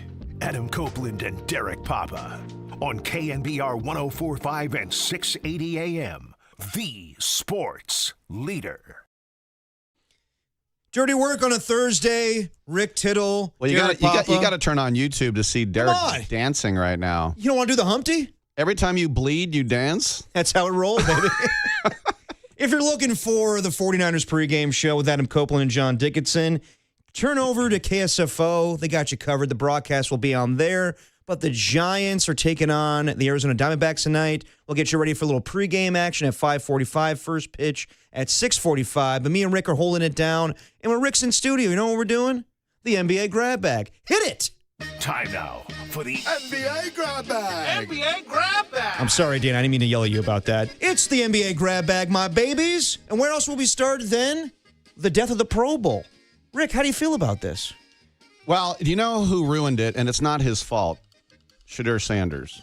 Because he was selected to the Pro Bowl when he shouldn't have been? A 68.1 QB rating. And you're a QB rating guy. His TD interception ratio was 7 and 10. But no one wanted to go, and it was like jury duty. And now they have these dodgeball games. Yeah. It used to be a rite of passage, but that was back when, for 30 years, you'd go to Honolulu and you got a free trip and you brought your whole family. And, that's back when Eddie D would take all the Niners, and it was a huge honor. And it was always weird. The AFC would wear red uniforms, so you'd see like Todd Christensen with a silver helmet and like a Chiefs jersey because the AFC would wear red. Yeah. And then you would, whoever was his first, you can ask Romo these stories, like whoever was his first Pro Bowl, you put everything on his tab. And so then when he checks out, it's $18,000. And he's like, but I only had one massage, stuff like that. So then they put it in Orlando. They put it in Vegas. Nobody wanted to go. So now it's just going to be, you're just going to get a little plaque saying you're a Pro Bowler. So all the details, the NFL had their owners' meetings yesterday, and the league executives presented to team owners the future of the Pro Bowl, which will no longer have a standalone game. Be it tackle or flag football or any games, 88 players will receive the Pro Bowl honor with no alternates.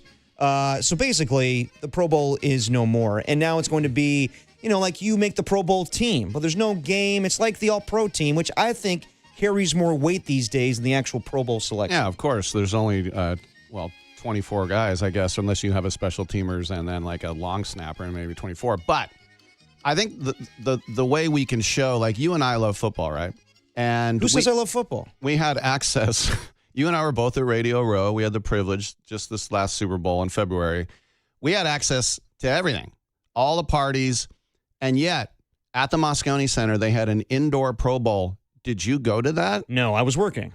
Okay. Regardless, I probably wouldn't have gone. No, I did not walk. Literally didn't walk across the street for free. Someone who loves the NFL. And then I heard later it was 66-55. Now that's real football for you, man. But that goes to show you that if you're playing an indoor game and no one cares and Shadur Sanders is there, and like I said, it's not his fault. It was just they literally needed someone with a pulse to show up. Yeah, and I think it's ridiculous. I remember the days where the Pro Bowl was the last football game, and you cherished it. Hang on to that because it's a long off season. Yeah. But yeah, the guys would go to Honolulu. I remember stories. I think it's a famous story of Jack Youngblood, the LA Ram, played in the Super Bowl with a broken leg. Yeah. And the week later, he loses the Super Bowl. You could go home, hang out with your family. No, he plays in the damn Pro Bowl with a broken leg. I remember when Rich Gannon was NFL MVP, and then I went to Super Bowl 37, where he was the worst quarterback in Super Bowl history with 5 interceptions. And the next week, he went to Honolulu and was the Pro Bowl MVP. There you go. He got it wrong. Yes. Well, And also Sean Taylor laying out the punter for the Buffalo Bills back in the day. Remember that in Pro Bowl history? Wow, I do now. Yeah, that was kind of a Pete Rose, Ray Fosse thing. Kind of, like, yes. What are you doing? Yeah, I know. This is just kind of like a fun little thing here. But, yeah, R.I.P. to the Pro Bowl. Moving on the NBA grab bag. By the way, NBA grab bag. I like the polka music. Well, yeah. Yeah. It's NBA grab bag. Come on now. The owners also approved other rule changes, 5 categories of fouls. The hip drop tackle, horse collar tackle, launching, illegal blindside blocks, and hits on defenseless players will now trigger a suspension if a player commits 3 fouls in a single category. Your thoughts, Rick? Not only that, they go on forever. So you get a clean slate this year. If you get one of those and you do another one 2 years later, now it counts as 2. They're going to count them for the rest of your career. Oh, wow. Okay. Yeah. Now, I have a couple That's of a things. game changer. Yeah. Now, I will say this, and I only played D2 football in college. The safest way to tackle somebody from behind for the tackler and the runner is the horse collar.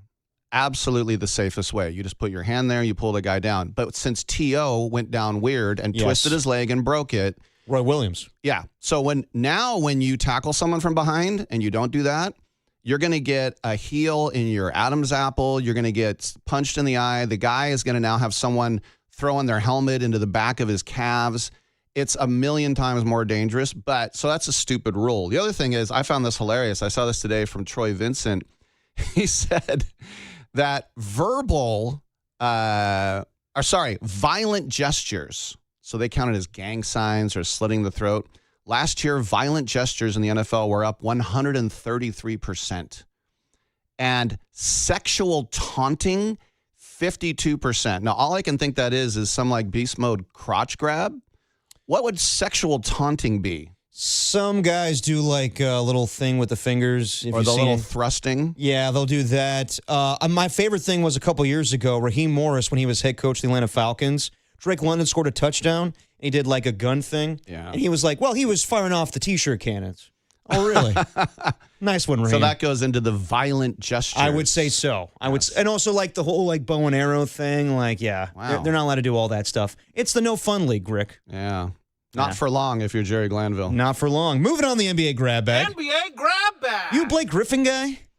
Not really. I know he's tried stand-up comedy, so I give him credit for trying. But Well, strap in, Rick, because he never played for any team I liked. He's becoming a late-night talk show host. Oh, wow. The Step Back with Blake Griffin on Prime Video and YouTube. You love YouTube. The show will feature Griffin giving his takes on some of the biggest and most controversial topics in sports, including gambling, NIL, taxpayer-funded stadiums, marijuana use, analytics, and sports journalism. The series premieres October 20th with new episodes every Tuesday. Rick, will you be watching? No. All right, moving on the NBA grab bag. NBA grab bag. The premiere of ESPN's new documentary series, Saban. Who do you think this is about? I think it's about Saban Films, all those horror movies. You would be right. Yes, the company that makes Power Rangers. God, you stole my joke, damn it. No, it's about Nick Saban. The series will pull back the curtain on the legendary coach's 17 seasons at Alabama, as well as his time spent as head coach of LSU and the Miami Dolphins. Rick, will you be watching this? I might. By the way, one time I interviewed this director, and I said it's from Saban Films, and he goes, it's pronounced Saban. I have been corrected. Saban? It's Saban Films. Okay. I wonder if they're going to show the moment when with the Miami job, he called a press conference on Christmas Day. Kids, put down your presents. Tell Santa to take a break because I need to do a press conference to announce the Dolphins job. What about all the reporters? Now, you're going to get a call. Yeah, Fred, you got to get down there. Why? Saban's holding a press conference on Christmas Day. The other one is the stories about how you couldn't make eye contact with him at Alabama or he would fire you. Did you ever see that? Was it a 30 for 30 or an Untold? Is that real? I don't know. That's why I want to watch. Okay, all right. The Untold about Saban, and of course his dad was such a great coach, but Nick Saban and his relationship with Belichick in the Cleveland days. Yes. Yeah, that was sort of interesting. Yeah, I think there was a HBO documentary with Saban and Belichick where there was I watched that, yeah. And that was good. Like they didn't know like how to relate. Like the funniest thing was them being like, so how was your daughter's wedding? That was good. That was good. So what are you doing this year with your defensive scheme? Well, I'm doing this, this, and this. Like they talk football. They don't care about their personal lives. I doubt either one walked up, put their hand on their armpit, and did a fart thing. I would highly doubt that. That's not them. Doesn't seem like it's in their, their nature. Although I have heard Nick Saban a big fan of D's nuts jokes. Mic drop. Moving on the NBA grab bag. That's good. NBA grab bag. So, Rick, you've interviewed a lot of people. Have you ever interviewed Chris Hansen? No, but I interviewed the guy that did the documentary on his pedophile show. What was it? Nightline? How to Catch a Predator. Oh. On Dateline. Dateline. On that Dateline. was it. Yeah. It was a spinoff of Dateline. It was like a... Okay. It's yeah, like a I series interviewed of... that guy. I never watched it, though. Okay, well, are you aware there's going to be a movie with Robert Pattinson playing Chris Hansen? Oh, my gosh. Yeah. You into that or no? So, they're trying to make Hansen creepy? Well, that's kind of the thing. You ever see the movie Nightcrawler? Yeah. With Jake Gyllenhaal, yeah, where that was a crime scene photos. He's willing to report the news by any means necessary. That's kind of the thing with Chris Hansen. That was the movie that left me feeling kind of nauseous after I saw it. That may be the same thing with Primetime. So earlier this week, me and Copes talked about Chris Hansen refusing to sign an NDA prior to a private screening of the new movie Primetime that focuses on his show, How to Catch a Predator. So he refused. He was like, they're making me sign my life away. It's like, no, dude, this is a standard NDA. Like anybody that sees a advanced screening of this movie, we get them to sign this. They don't reveal spoilers. But he took it as an insult. Now, Chris Hansen has bought pre-show advertising in front of every screening for Primetime. In the ad, he directs audiences to True Blue, his streaming network devoted to his Predator investigation. So he wants this movie to fail. And if it is going to be successful, he's going to get some money out of it himself. All right. I didn't know who Chris Hansen was until you explained to me. You thought I was talking about Scott Hansen. I didn't know. I thought you were talking about the band with the 3 blonde kids. Bop. Yeah. By the way, they grew up.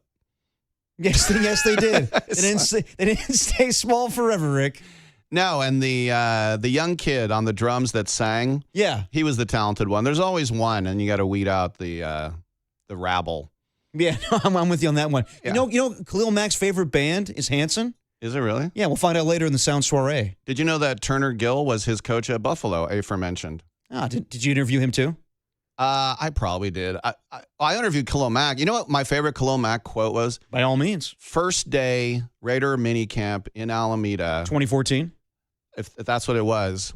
And I remember I was actually standing with Bill Romanowski, and Derek Carr looked so good, and I thought, well, Matt Schaub is the starter. He threw one pass. It was a pick six on a fake punt. Okay. But he looked great. And so anyway, that was the one graph that Reggie got right with Gabe Jackson and Khalil Mack. And so afterwards, we were gathered on the field, and Khalil Mack came over, and someone said, "Pretty good draft class, huh? Pretty good rookie group." And Khalil Mack goes, "I don't know." He's like, "What do you mean?" He goes, "Wait, I have no idea if we're going to be good or not." Yeah. And then I remember Will Kiss came up to me and Raiders PR guy. He gave me a kiss. No, he walked up and he said, he goes, "By the way, it's not David, it's Derek." Because I asked him something. Yeah. So I went into the locker room, which I don't like going into because it's smelly. I smelled enough of it as a player. But I went in there. A lot of naked guys, too. I didn't want our relationship to go off on a bad foot. And I said, "Hey, I called you, David. I'm really sorry. It won't happen again." And he put his arm around me, he had this huge laugh, and he goes, "My mom does it all the time. It's no problem." And I thought, is this his personality, or is he just in a good mood? And no, that was his personality. No, that was Derek Carr. That was him, yeah. And so I liked him from that day one. No. And were you one of the people that threw beer bottles at him that last game at the Coliseum? No, I didn't. And I only criticized him one time when I was doing the Raider postgame show. And that was check down? The fourth down, and he threw it out of the back of the end zone when you should just throw it up. No, he threw the ball in the dirt, I want to say. Well, no, every time he dove for a first down or a touchdown, the ball would shoot out of his hand. Yeah, no, I remember that. That was my dad's. So that was inexcusable. Final game at the Coliseum was the Cowboys and Raiders Sunday Night Football, where he dives for the pylon and drops the ball, and it's touchback. Gene's Territory game, if you remember. The index card. Damn you, Gene. All right, last one in the NBA grab bag. NBA grab bag. Judd Apatow. You ever interview him?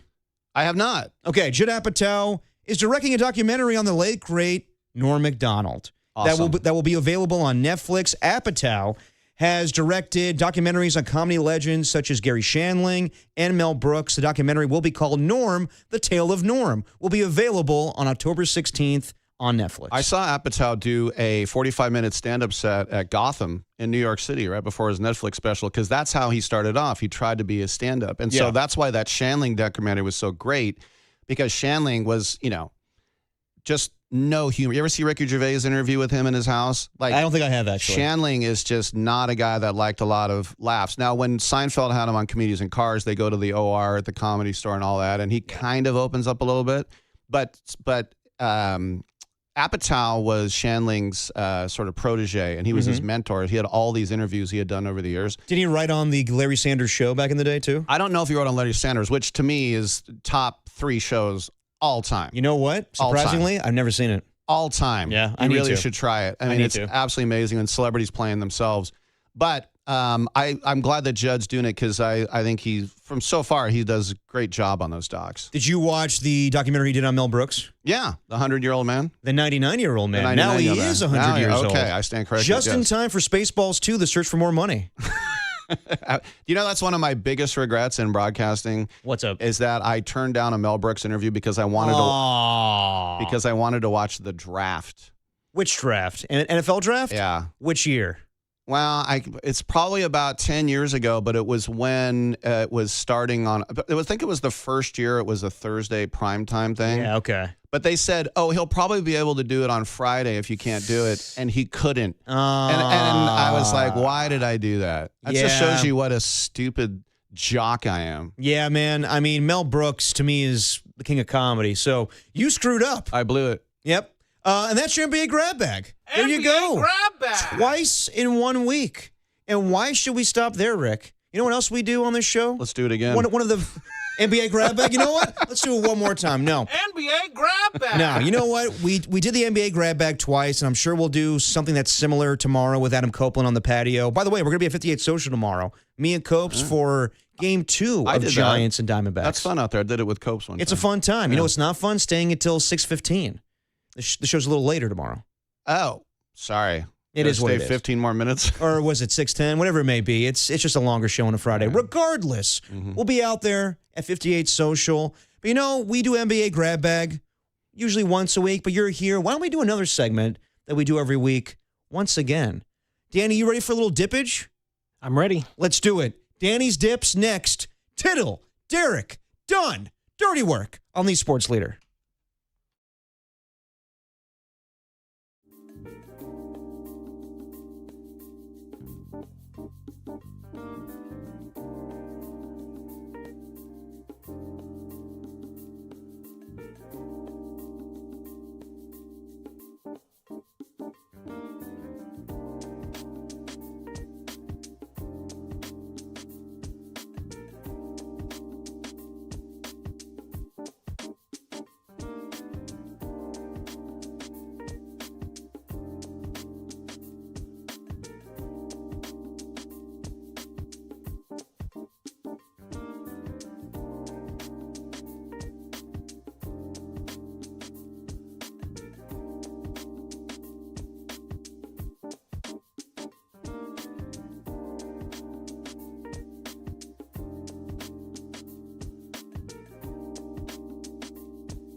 Now, from the O'Donnell Financial Group Sports Desk. Learn more at odfigroup.com. O'Donnell Financial Group, because planning is a process, not a product. The Giants had a historic collapse yesterday, losing 10-9 to the Cincinnati Reds after having a 9-3 lead in the top of the ninth. Time to shake it off and get back to work tonight. Giants start game 1 of a 4-game series versus Arizona with Landon Roop on the mound. Pre-game at 5:45, first pitch at 6:45, right here on the Sports Leader.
I took a sixer to old Milwaukee or Lone Star, nothing snooty. Why is this so important to you all of a sudden? Because it's Thursday and it's past noon. Thursday is one of my days off. On my off days, I start drinking at noon. You don't get to interrupt that. Now back to Dirty Work with Copes and Depop on 104.5 FM and 680 AM, the sports leader. You know, one thing you'll realize, Rick, is Danny loves playing references from movies and TV shows. And that one right there, Matthew McConaughey from True Detective, but actually pretty dark. He's talking about his alcoholism. Detective Cole, right? Yes. By the way, good show, great show, True Detective. They tried to make more.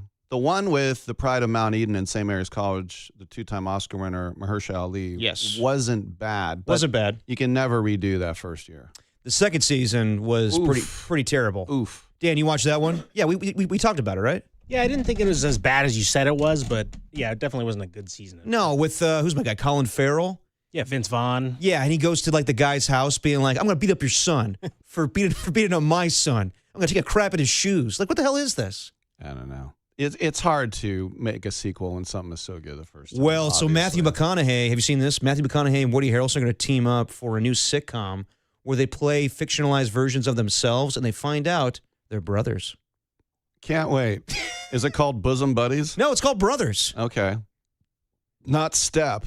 No, not Step Brothers. Okay. It's called Brothers. Can't wait. And yeah, you know, they never redid Bosom Buddies. Tom Hanks, and who was the other guy?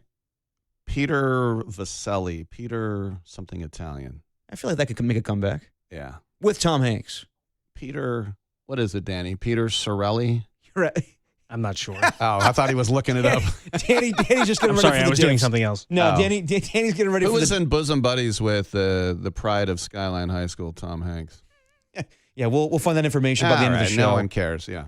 Well, you know, it's important information, but there, you know, we have time to get to the dips. What's Well, up? someone on the Golden State Lumber Showroom and Text Line actually, or Lumber and Showroom Text Line, I'll get it right. Yes. I asked what Cat Stevens changed his name to. The 925 and the 707 both came in with Yusuf Islam, for There you people go. who are wondering. Thank you for doing that text line. All right, we do it once a week usually, but now we're doing it twice a week because Rick is here, and I need to catch up on my points.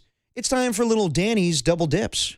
Dirty Work presents Danny's Double Dips. You double dip. Just take one dip and end it.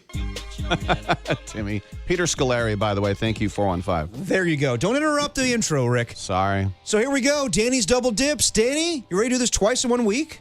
I'm ready, Derek. World B. Tittle. I'm ready.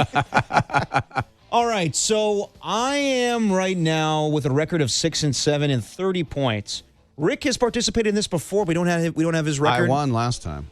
I think the last time that we did with Rick, it was before I was on the show permanently. So Fair we enough. didn't Fair count. enough. All right, then. So let's get this thing started. And Rick, I'll let you go first because you are the guest. Danny, what's the question? God, how gracious of you, Derek. Remember that, Dan. Remember that. All right.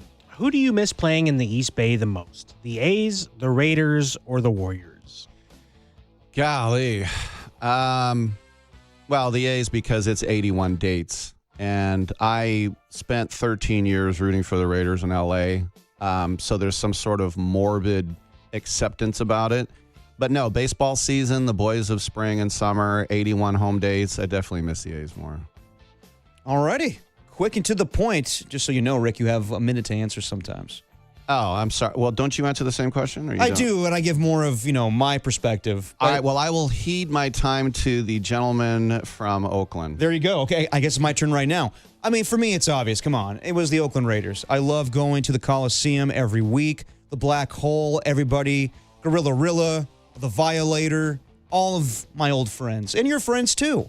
But, yes, I miss Raider football. I know I live in that area now, and I would love to go to the Coliseum. But, alas, it's not there.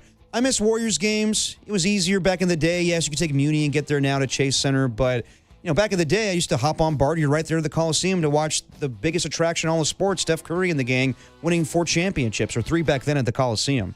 But, yes, to me, I miss the A's. But I was a diehard Raider fan. And the fact that they're not there anymore, they have a nice stadium at Allegiant, but it's not the same. So, to me, I miss the Oakland Raiders the most. All right. Well, thought I would answer Derek, and it was gracious of you for you to let Rick go first. Plus, I like the Gorilla Rilla reference there. There you go. So I'm going to give you the point on that one. I know Real. But, this is a sad admission. Can I throw it in? Sure. When they moved back in 1995, I was so excited for every game. And by the middle of the second quarter, I wanted to go home because it was so bad. That's why I don't miss it as much. You left early? I didn't, but I wanted to. It was such a sucky experience. Yeah. It was horrible. If you cared about the Raiders, it was horrific. And everyone's booed. No one booed before they left. I was there. No one booed. And all they did was just boo. Everybody had a PCL or PSL, personal, not the Pacific Coast League, a personal C license. I forked out for that. My name's on that wall of shame in between the 2 stadia. Yeah. Yeah. So that's why, look, I'm a Raider fan for the rest. The days of medieval heraldry are over, so my family crest is the Raider shield. I grew up every year, me and my 2 brothers got a new Raider jacket from Penny's with the vinyl sleeves that would melt in the rain. Yeah. But no, it was mostly a horrific experience when they came back. But I still went because I love them. Oh, come on, man. That AFC Championship they won against the Tennessee Titans in 2002? Come on. That was a great day. Yes, it was. Mm-hmm. And then I went to Super Bowl 37, and that was a horrendous day. Well, it was a different deal. All right, Danny. Rick, that should have been part of your answer. You might have gotten the point on that. Okay. Yeah. All right, moving on here. Derek, you're first this time. Colin Cowherd said that the Niners are close to pulling a Thelma and Louise and driving off a cliff this season, given the Niners' reliance on older players and the more talented rosters of the Rams and Seahawks in the division. How inclined are you to agree with Colin? I disagree with Colin Cowherd, and he is the master of analogies. Thelma and Louise, though, can't say I've seen the movie, but I know the reference. Who is it? Susan Sarandon and who else? Gina Davis. Terrible movie. Brad Pitt's first movie, by the way. Yeah, I know Brad Pitt's in it, but no, I think that if we're going like the same analogies here when it comes to movies, I think that the 49ers are going to be like Death Becomes Her. You know that movie? Yeah. With Meryl Streep and Goldie Hawn. Yeah. They're trying to stay relevant. They're older, but they use like some potions to still stick around. I think despite the Niners being older, the coaching staff, what they have in Brock Purdy, and, Christian McCaffrey still staying alive. Like, it's the same thing with Death Becomes Her, Bruce Willis in that movie.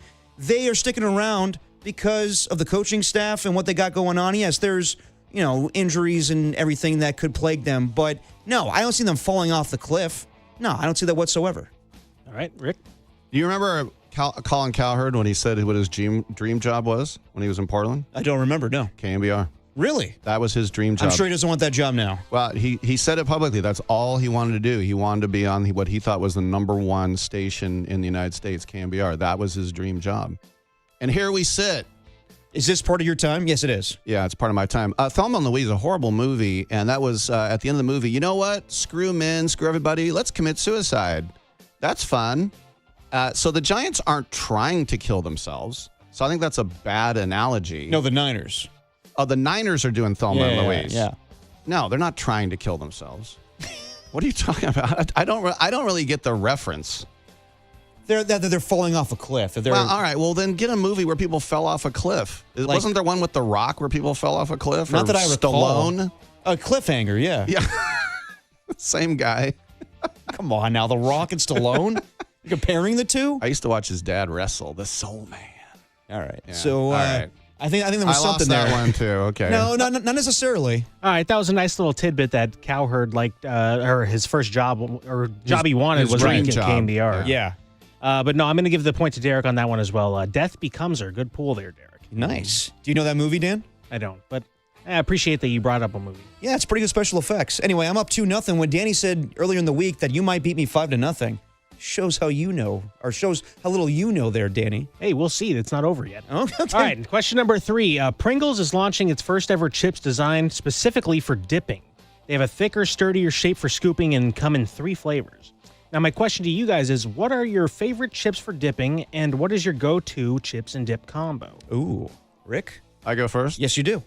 By the way, in England, they have tomato Pringles. Ew. Yeah, I know. By the way, in England, ew. I didn't even need to finish the sentence. I love a good, first of all, the big Frito scoops. Yeah. And probably a good clam dip, actually. Whoa. Yeah. That's a little nutty. I'm going to get a little, not nutty, clammy. Happy as clams. That's right.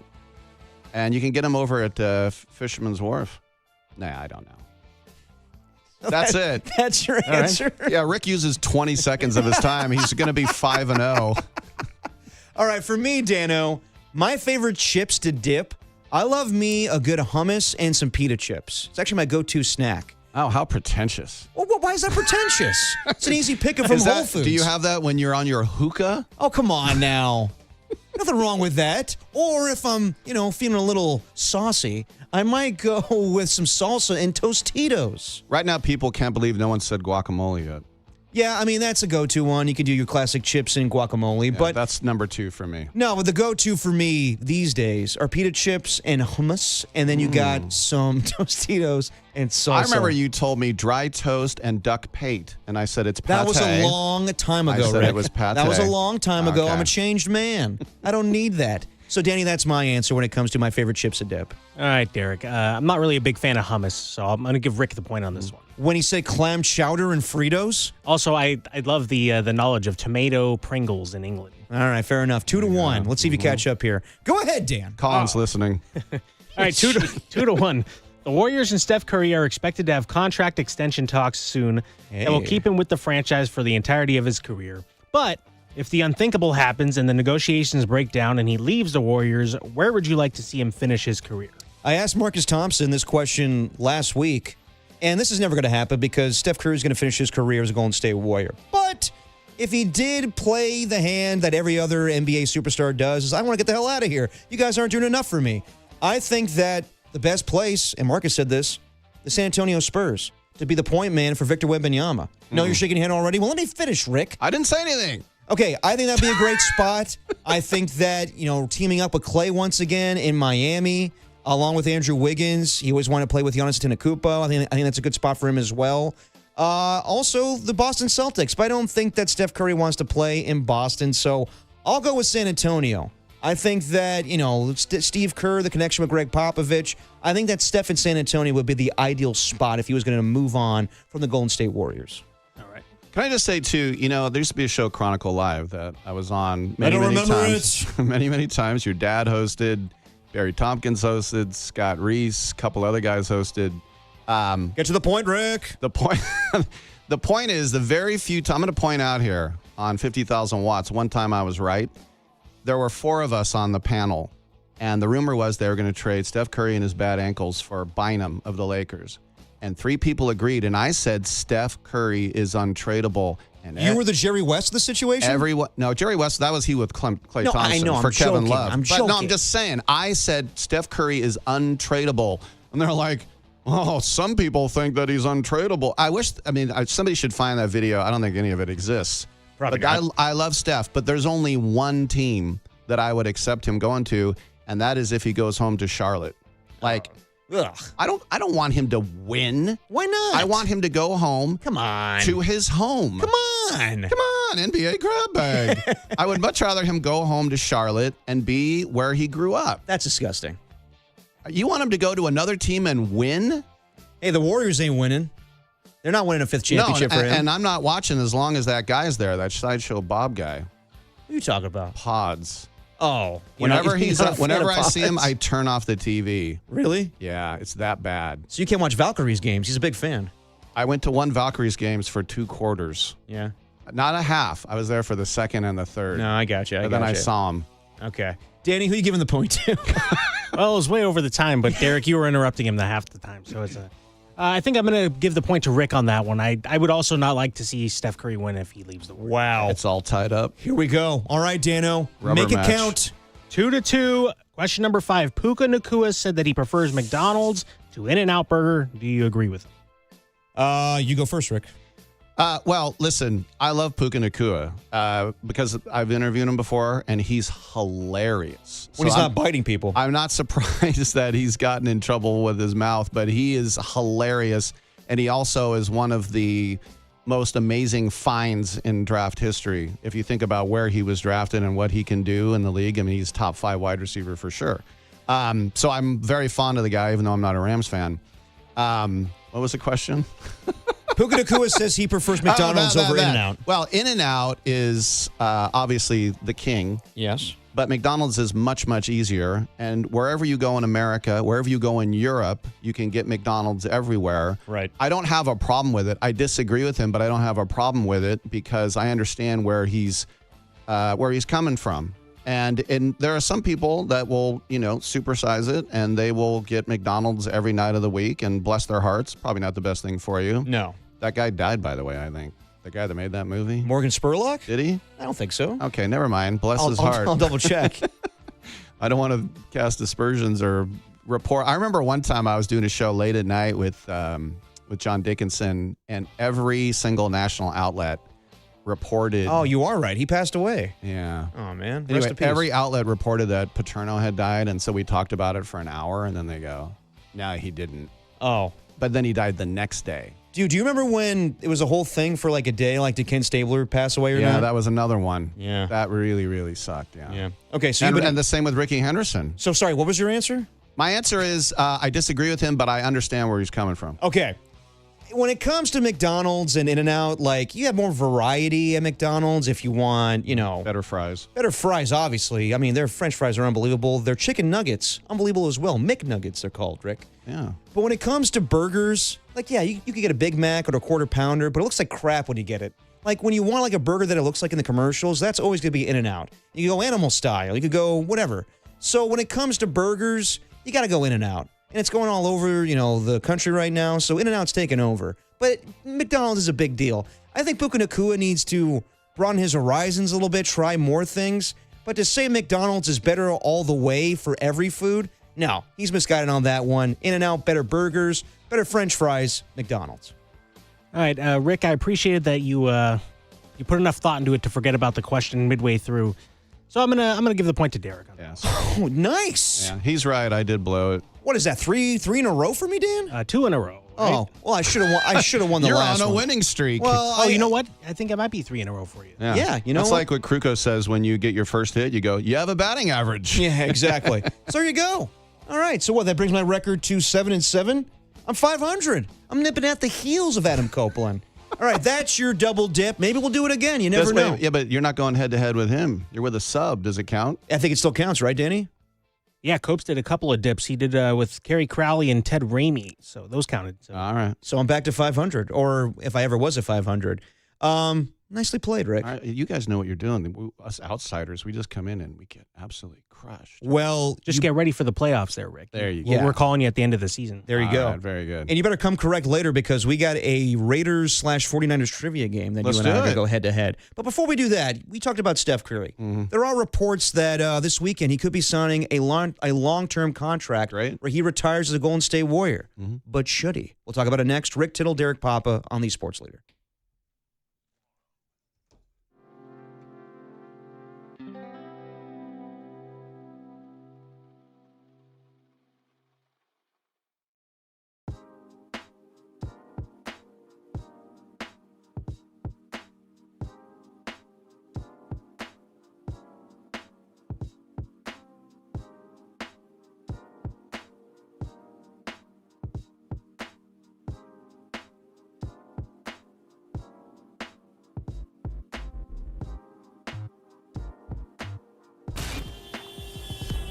for your Bay Area Chevy dealers traffic update.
found Dirty Work with Adam Copeland and Derek Papa, where no job is too dirty, on KNBR, the sports leader.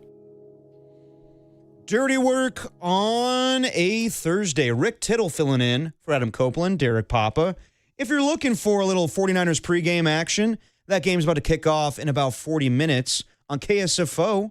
And we don't mind if you turn, us off and listen to that, because I get it. It's a Raiders 49ers game. Why not? But if you want to stick around, we're entertaining ourselves and hopefully you. And we got some Giants D-backs action later on at 5:45. That's when pregame starts. First pitch at 6:45. I bet you that other show is very straight-laced. The pregame show? Yes. Well, they have to be. Yeah. They're not doing grab bags and double dips and they're not grab ass. But you know what? When it comes, NBA grab bag. Should we open it up again? No. Yes, you are correct. Mm-hmm. But it also is the last preseason game. And I think Matt Mayoko came on with the morning show today and said, why would you watch? Because it's not going to be great football tonight. It's going to be a lot of backups, guys that aren't necessarily going to make the 53-man roster. So I think the pregame show may consist of a lot of Jed York talk, honestly. Well, it's hard in that last preseason game because now there's only 3. There were 6 when I first started watching. What? Yeah, 6 preseason games. And remember, Bill Walsh never wanted to lose any game. He'd have Joe Montana in the fourth quarter of a preseason game, just madness. But he felt you can't lose games no matter what. But there's always those guys out there that are trying to make the team. Yeah. And back in the day, you could be a wedge buster. That got outlawed in the 80s. That's on a kickoff, the 2 wedges would form. And then Ghostbusters came. Yes, and then the wedge salad. You dove in front of the wedge and you'd knock. And I used to do that. You'd get kicked in the ribs, but it was kind of fun in a weird way. But anyway, there's guys like that who are going 100 miles per hour. It's their last chance to make an impression, and their career is going to be basically over at this point. And so that's why it's scary for the vet who's like, I'm going to take it really easy and just play 3 plays. And meanwhile, you got a guy who's like, this is my last. And believe me, the conversation is going on right now for the last roster spot. And you've got the linebacker coach going, I like my guy. And then the DB coach is, I like my guy. And the wide receiver coach is like, no, my guy will be better on kickoff team. And so those 3 guys are going to be going 100 miles per hour. So I would say it is worth watching if you can watch it for those things, not for watching AOC. No, it's for the roster construction, and we get final cut down day on Sunday at 3 o'clock our time. So we'll see who makes the 53-man roster for the 49ers. Do you like it? Sorry to interrupt. Do you like it where, remember we used to have piecemeal cuts, and now it's just cut day? Yeah, like a week by week. Yeah. I mean, you still kind of get that every now and then, but I don't know what I like when it comes to roster cuts. Like, I was so used to, it was usually like back on, like this week is going to be Labor Day weekend. So like I was so used to like this being the same week as like the 4th preseason game going into the college football season, week 1. It's kind of changed now, obviously. We get 3 weeks of preseason action. I don't know. I really don't mind either way. I will say, like, these last preseason games, it's not great football. But yes, guys are fighting for position. I'll always remember Derek Carr having an amazing performance against the Seattle Seahawks starters, Richard Sherman and company out there. And that's what had his, that's what swayed, who was it, Dennis Allen, everybody to go, you know what, Derek Carr's going to be a starting quarterback over Matt Schaub. And for the first time ever, we will see guys play today, tomorrow, Saturday, get cut Sunday, and then play college football this year. Well, some. We'll see a couple. We'll see a couple. Who's that? Daquan Wright? Daquan Wright is one. So he gets to stay even though the SEC said no more. I believe he's grandfathered in over 2 days. Yeah. Yes, but I mean, you think about this, like people saying, oh, Arch Manning might be the first overall pick. I don't think he is. I think Jeremiah Smith for sure is going to be the first overall pick. But if Arch Manning, why would you not go back for your senior year next year when you can get $10 million? How stupid would it be to go into the draft after your junior year? It depends on the situation. Yeah, but unless he's going to be number 1 overall, and even then, I mean, it's just... I think he will be. And this is not my Texas favoritism by any means. I think that I know that he didn't look good for the majority of the season. That first game against Ohio State, he was dreadful. And then Florida, other losses they had. He turned it on as the season went on. I see that there's a lot of potential there. I'm not just saying that because he's a Manning. I would be surprised if he's not the first overall pick next year. Who was the quarterback when you were at UT? Major Applewhite? No, it was, God, who was it? Colt McCoy just lost the national championship to Alabama. So Mac Brown still there? Mac Brown was there for a couple seasons, and then Okay. he got, he stepped down. No, he got fired. I couldn't tell you, honestly. There was a lot of bad quarterbacks. Shane Buechele, I remember. He had one victory against Notre Dame, but that might have been after I graduated. I don't remember him. It was not a lot of memorable quarterbacks. Okay. Was it Swoops? Remember him? The guy that turned into a tight end in the NFL? I knew Cheryl Swoops. Yeah. Not this one. Yeah, I got you. Okay. So- I digress. Yeah, so anyway, it's still preseason action tonight. Niners, Raiders. Yeah, and we're so starved, and if you have season tickets, you get charged full price. Of course. For it as well. But it used to be fun back in the day, like when the Raiders were in L.A. and they'd come to Candlestick, and I remember I was standing at the fence, I think I was in college, and guys were leaving, and Al Davis lied to me, and it's like a great story of lore with me and all my friends that Al Davis lied to my face when I was like 20 years old. So I'm standing there, and there's guys coming out. There was that guy from Accidental, number 42. What was his name? Mueller or something. There's Steve Strahan, Howie Long, Joe Montana. People are like, hey, sign my thing. And so Al comes out, and this is a true story. He's standing next to a limo. And I go, Mr. Davis, can I get an autograph? And he's like 10 yards away, and he goes, I'll tell you what. You stay right there. I'll come right over. I went, okay. He goes, I'll be right back. And I went, okay. Got in the limo, drove away. Oh, come on, Al. But everybody, and I went, what the hell? And my friend goes, no, that's better than an autograph because Al lied to you. And I go, that's better? He goes, yeah, now it's a story you can tell on KMBR in 40 years. It is a good story. It I just doesn't thought I'd paint throw Al that in the in. best light, but it's, Well, I mean, there's a weird relationship with the Davis family. Like when Mark was trying his hardest to move into that shared stadium in Carson with the Chargers, remember that? Yeah. And they had the town hall meetings, and Yep, St. yep. Louis put their thing together, and San Diego put their thing together. It was at the Paramount Theater, the town hall meeting. I was told as a media member I would not be allowed to ask a question. Mark Davis comes out to a standing ovation. And I wanted to say, this is the jackass that is trying to move your team. But there was so much hero worship. Yeah. For a guy that never did anything except inherit his father's team. And that's why when Mark said, if you want to blame anyone, because people want to blame mayor, I never blame mayors. He goes, if you want to blame anyone, blame me. And so that's what I did. That last season in Oakland, me and Cosmore were the pre and post game hosts. I remember, yeah. Yeah. And I scared them so bad, Marcel Reese refused to come back on the show again. Well, he was tied with Mark. Yeah, he didn't like that I criticized him. But I mean, how do you not criticize a guy that's openly, and that was an extra year. He tried to get out the year before. Yeah, I remember. Yeah. All right, I'll be out in the car. I remember there was rumors about them maybe potentially playing at Oracle Park. Yeah. And that was never going to happen. I remember what you said to me. What did I say to you? You texted me. You said, if they play in San Francisco, surely this is the end of your fandom. That's what you texted me. And? They didn't come. Yes. And now you're still a fan with the Las Vegas Raiders. Well, it's if not. they had played in San Francisco. Can I tell you, it's not. I don't care about all that. They could play on the moon and Rick's going to show up. I don't care about this stupid rivalry about, like, people think the Giants and the A's, people think the Niners and the Raiders are rivals. They're not. They're a rivalry at your school, maybe in your marriage, maybe when you're welding, maybe on Sports Talk Radio. They're not. They're in different conferences. They're in different divisions. But does that mean more to the fans when it's a local thing? Yeah, it's a local thing, but the teams aren't rival. I always everybody gets so mad at me when I say that. It's obvious that they're not rivals. Yeah. The rivals of the Raiders are the Donkeys and the Chargers and the Chiefs. Yes. Those are their rivals. No, I mean, I'm with you on that. All right. It was just like, it was fun back in the day when they were still here. The Raiders and the Niners and the animosity that both fan bases have for each other. And there were times the Raiders were better, like 2016, and then that was short-lived, obviously. But yeah, no, I do miss the Raiders being here. Was and that having the Del Rio 12-4 season? Yes. And then the next year was huge disappointment. They went 6-10. And Derek Carr broke his leg. The dumbest conspiracy theory ever was that Donald Penn did it on purpose because he didn't kneel like Kaepernick. And then they were going to go with Matt McGloin in the playoffs against I remember Houston. well. Yeah, I remember well. And he was too scared, and so they had to go with Connor Cook. That poor kid. He didn't stand a chance. His first game ever. Yeah. As a rookie. Mm-hmm. No, they had no chance that day. You know, Connor Cook got so much. I felt sorry for him in camp. Now I'm going off on a tangent. Want me to tell you? By all means. Connor Cook got drafted.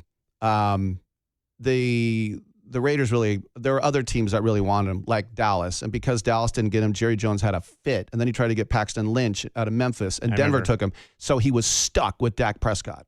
He was so mad that he had to take Dak Prescott, who, of course, turned out to be a million times better than those two guys. But Connor Cook, coming out of Michigan State, was none of his teammates like him. He had a birthday party. No one came. And then his dad went on social media and started saying... Was his draft day? Yeah, and well, then his dad went on social media and started saying all this homophobic stuff. Oh, really? And so he gets to camp, and all he's answering these questions of, how come you have no friends? How come your dad's an a-hole?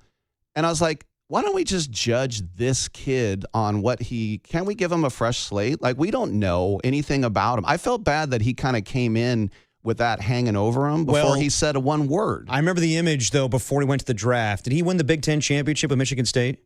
That was that last-second play where they beat Michigan on that miracle. Yeah. Well, I want to say Archie Griffin was giving out the Big Ten championship, and the way it looked was he snatched it from Archie's hand, being like, I don't want to touch you. You're an Ohio State guy.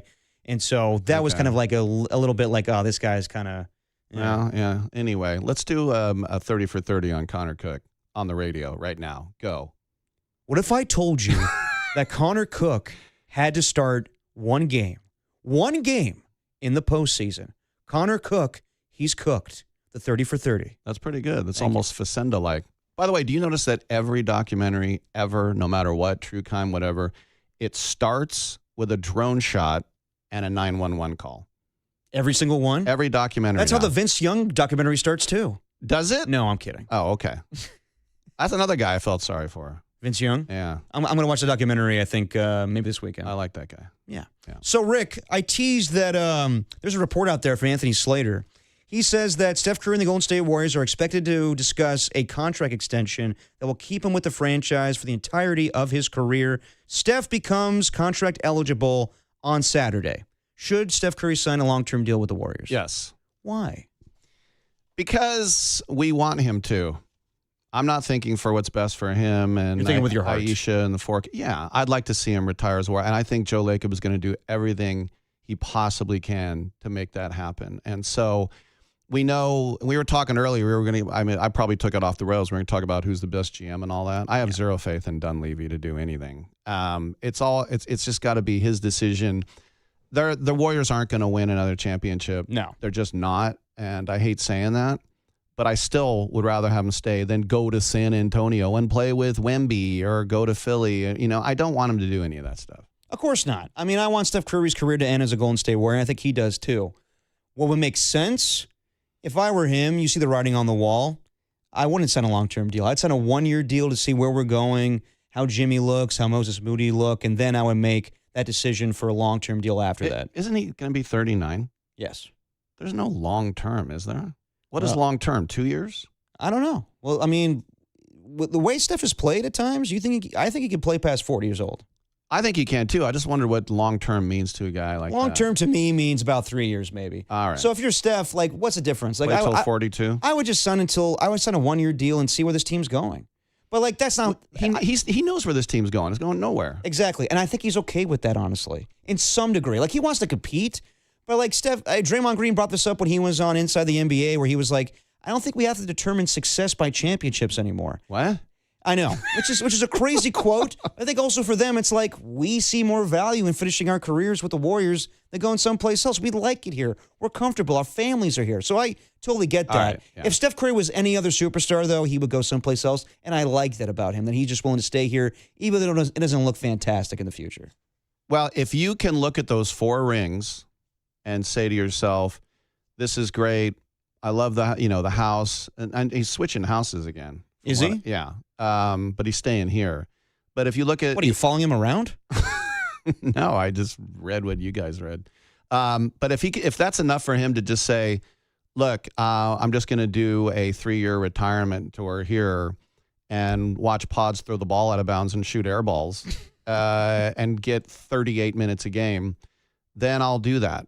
Yeah. But you're right, if it's someone like KD, it's like, no, I got to get out of here. And like I said, I respect both decisions, but it used to be, I remember when David Lee agreed to the sign and trade, I went on the air and questioned his ambition. I'm like, why would you agree to a sign and trade for a team as bad as the Warriors?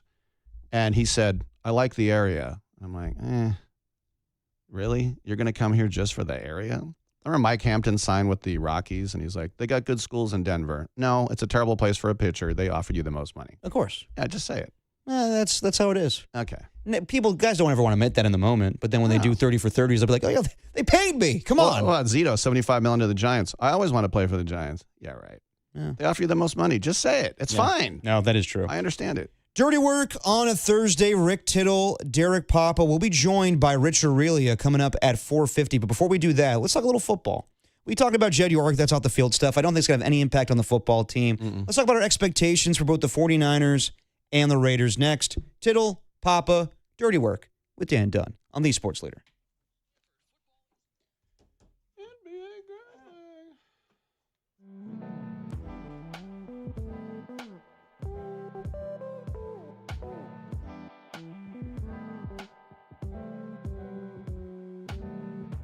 Derek Papa here to tell you it's always good to have a backup plan. As Scar says in The Lion King, be prepared.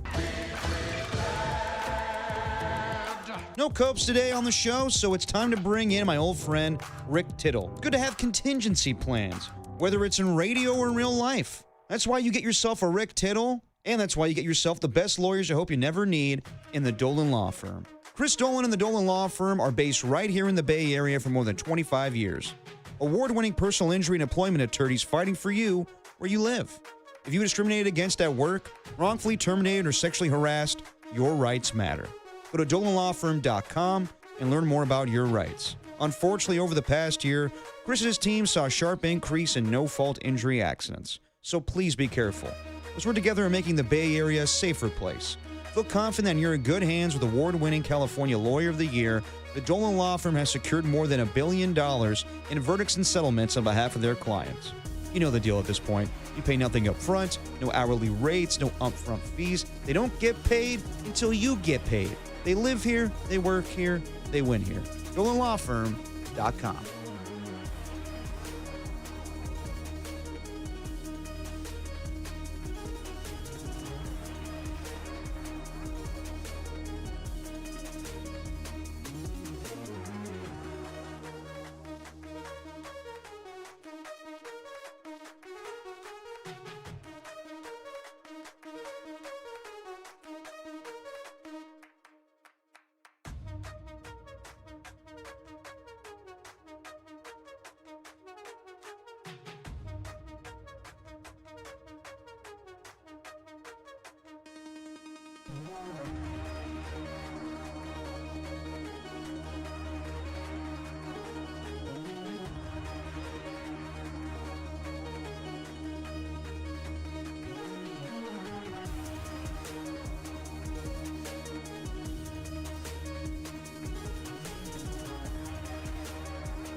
Now, back to Dirty Work.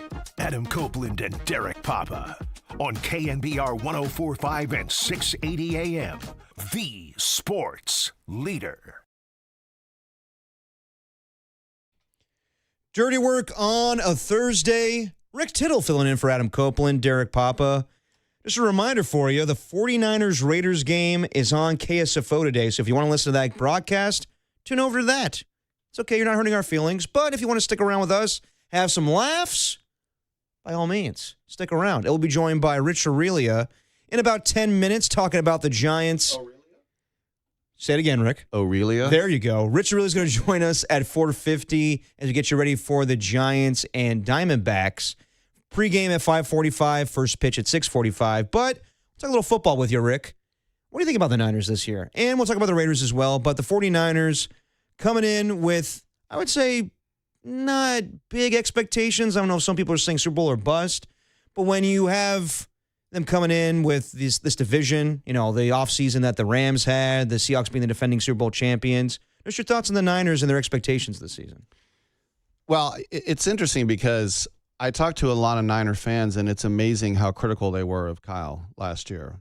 And it was one of just me on the outside looking in and living here and through osmosis following the Niners every day. It was one of the greatest coaching jobs I've ever seen. I would say so. When you look at just the devastating losses. Now, I think they completely got it wrong by not trading Mac Jones and getting something for him. Because I think, and it's not just because Curtis Rourke has looked good. It's just that you can't play scared. You know what I mean? You can't say, well, if Brock gets hurt, I would have rather traded him for a 3 and a 4 or something.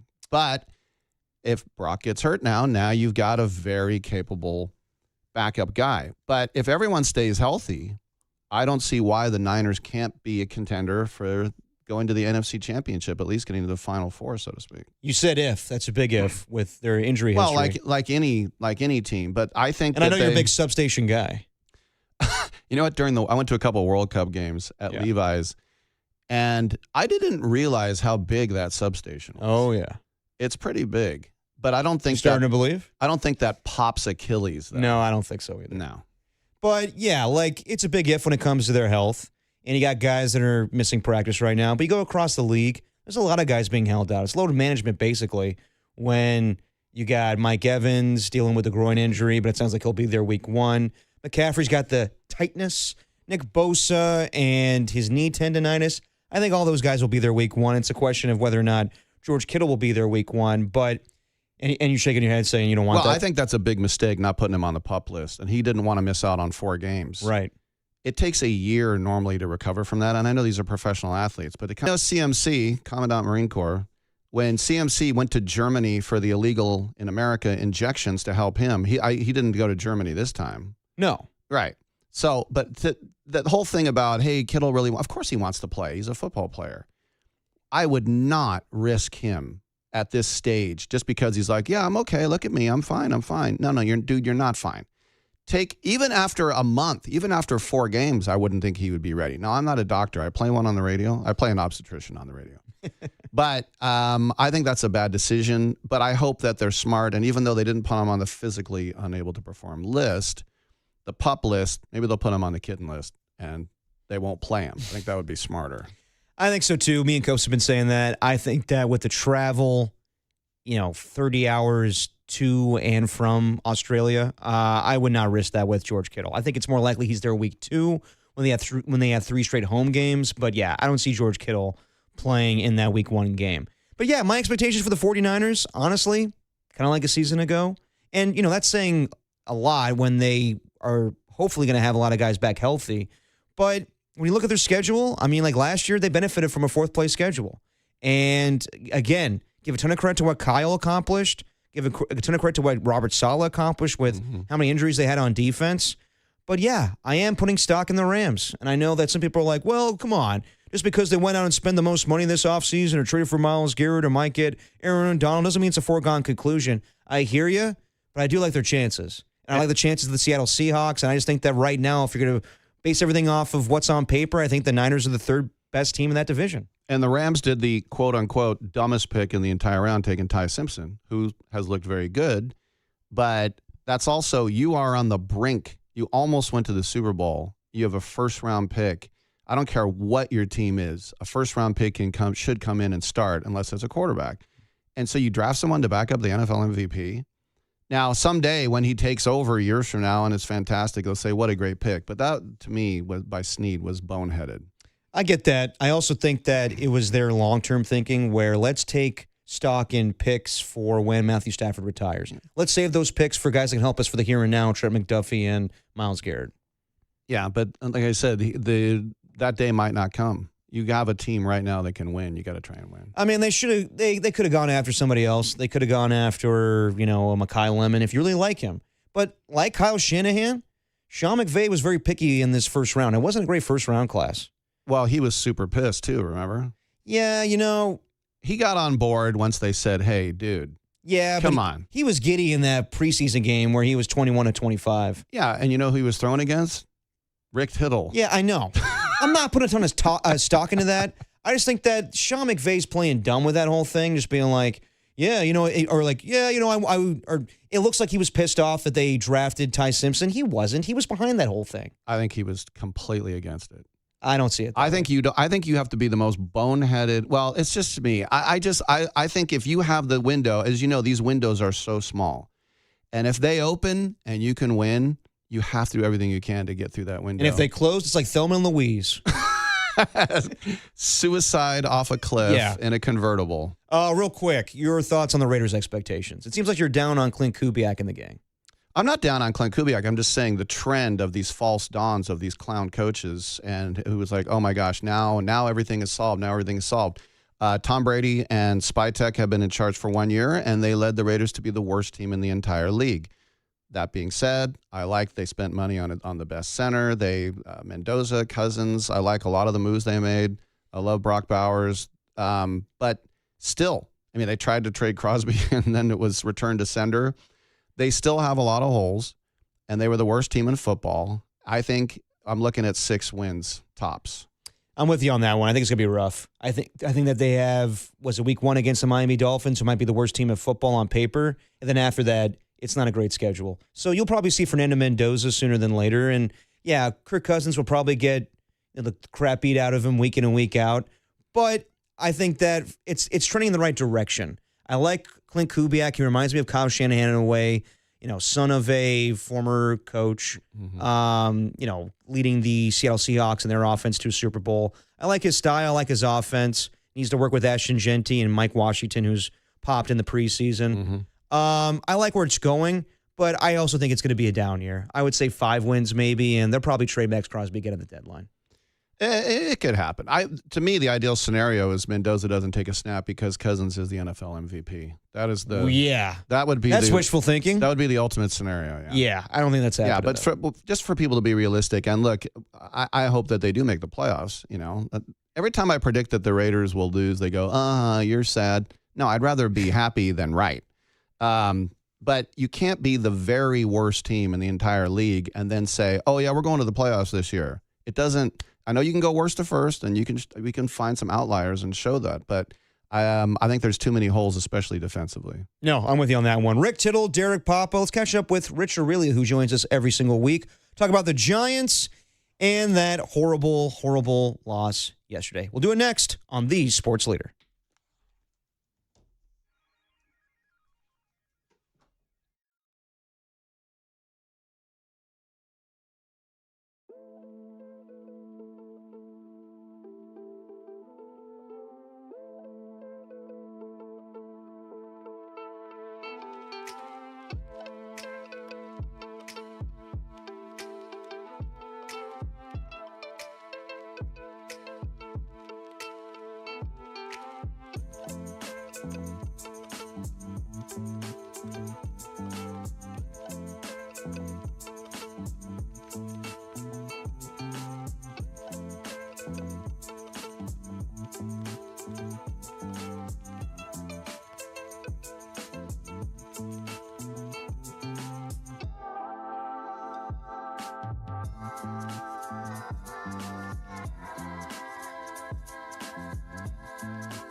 You hear the news? It's big news. Big news is coming. You ready? No, you're not ready. That's why I'm going to tell you about it. In 6 days, September 2nd, DraftKings Game Day arrives with massive deals, exclusive deals, an all-day celebration built for sports fans. The countdown has begun. All roads lead to Game Day. The DraftKings Sports app is now live in all 50 states. That means California, Texas, Florida. Every fan is in on the excitement. One app, every sport, all 50 states. DraftKings Game Day is yours. Remember that date, people. September 2nd, DraftKings Game Day is the kickoff of a new season, a new era, and the biggest day in sports history. Wow, you should get pumped for this. Get ready to celebrate. New DraftKings customers sign up with the code TheSportsLeader. Spend $5 to get $200 in rewards within 21 days. That's code TheSportsLeader. In partnership with DraftKings, the crown is yours. Event trading offered by DraftKings Predictions, a CFTC registered introducing broker. Trading involves risk of loss. Market availability varies. Eligibility restrictions apply. $50 every 7 days via click to claim, issued in non-withdrawable prediction dollars that expire in 1 year. See terms at dkng.co/predictions promo. Nationwide based on sportsbook predictions and free-to-play sports contest availability. Varies by state.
Was the original number 35 at 3rd and King. Kipper swings, rolls one to short, and a bad hop. Aurelia somehow comes up with it, races to the bank for the putout, and the side is retired. And now he joins Dirty Work every week. Here's the 2-2 pitch.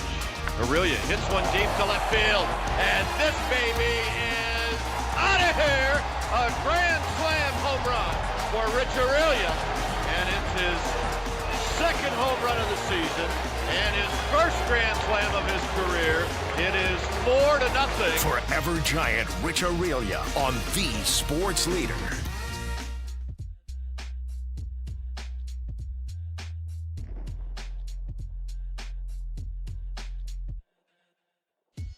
We do it every week with Rich Aurelia, the former Giant shortstop, a current NBC Sports Bay Area analyst, and Rich Aurelia is sponsored by Ayala, Morgan, and Bazard. When you've been injured in an auto accident, you just don't need an attorney. You need a heavy hitter.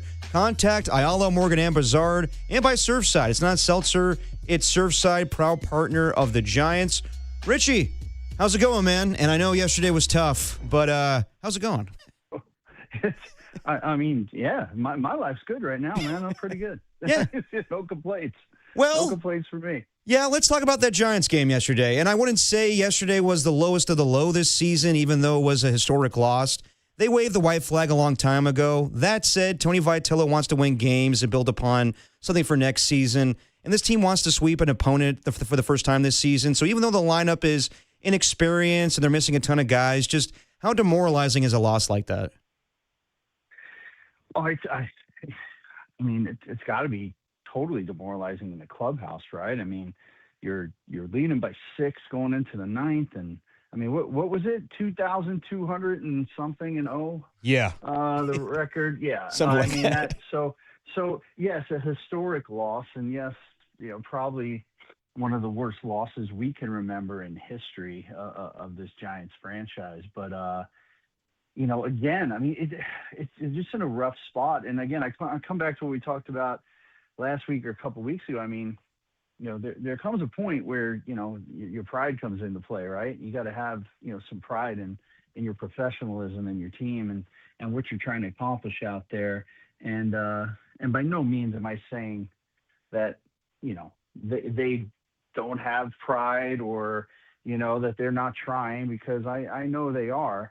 They're just a little shorthanded right now. And I think everybody kind of understands that and has understood that for the last couple months. They're just shorthanded in numerous areas of the game right now and on the field. Hey, Rich, it's Rick Tittle here. And I thought you should know that I was at a Giants game and a woman was wearing an orange 35 jersey with no name, and I went, "Oh, hey, you big Brandon Crawford fan?" And she goes, "I'm sorry, this is Rich Aurelia." And I was like, "Oh, yeah, okay." Was she a grandma? I'm big with the grandma. I think so. But the question I have, I always wanted to ask you this too, is that the transition when you got called up in '95 and played short. I mean, I don't know if you knew that you'd be there for like the next 5 years of Candlestick transitioning into the new stadium, but in a way, that all seems like yesterday to me, but, I wasn't playing like you. So when you think about all those years at the Stick, going to the new building, was it like 2 different stints with the Giants, or was it kind of all just blurred into one? I think it was 2 different stints, but for me in a different way. I think it was the first stint was, call up in 95, 96, where basically we were doing exactly what the team's doing right now. We basically had the Phoenix Firebirds playing out there on a daily basis at Candlestick. And, I remember I told Derek this last week, I'm like, we basically Sabian just basically came in and, we like yelled at us that we were not going to lose 100 games. That's what they're doing now. But I felt a change or a shift in 97, once we got Jeff Kent and JT Snow and Jose Vizcaíno and Mark Lewis and Bill Miller came up. That was the shift for me, because that year we were an unexpected NL West champion. And from that point on, I felt that the, rest of my first stint there were quality teams that were vying for a world championship every year, regardless of who we had, who we were getting, who was coming up from the minor leagues. So in that sense, I think I had a shift in thinking after my first 2 years. Talking to Rich Aurelia on the UMA guest line. So Rafael Devers is red hot right now and doing it with an inexperienced lineup. Devers has received a ton of criticism since becoming a Giant, but John Shea said yesterday on with John Lund, he's been more of a mentor of late. What do you made of his play of late for Rafael Devers and the leadership he's been taking on lately?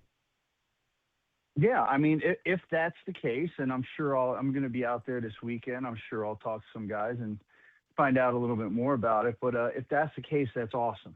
You know, I think with Rafi Devers coming here last year and with the way he started his stint here last year and the way he started the season this year, I think that's where a lot of the fans had more of the problem.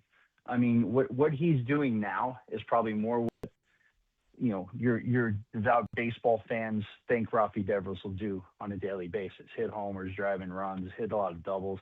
He's playing a pretty good first base. I just think in his case or his scenario, you know, the bad start, the not talking to the media, the thing that happened at first base, you know, and then not talking to the media. I mean, that kind of, you know, kind of snowballed for him a little bit. But if he's taking a more of a leadership role at this point now, because a lot of the veteran guys are down, that's great. And he's playing great baseball right now.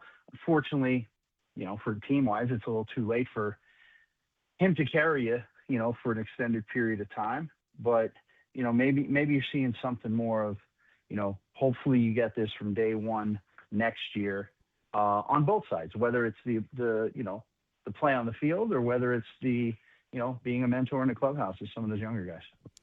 I thought that, you know, Vitello got run very rapidly yesterday. I don't think that would have happened to Francona. I think Francona would have got a few warnings to stop his chirping. So the respect from Blue with Tony V isn't there yet. And I just, the suggestion to me, if you're going to get tossed, is to get your money's worth. And he kind of walked halfway out to the on-deck circle, had a few F words, and then left. And I don't mean throw all the bats and balls on the field and pull up third base and toss fake grenades, but I don't know. I wanted maybe a little Earl Weaver or Billy Martin. Get in the guy's face and get your money's worth. I don't know. Am I way off here, or what do you think, Rich?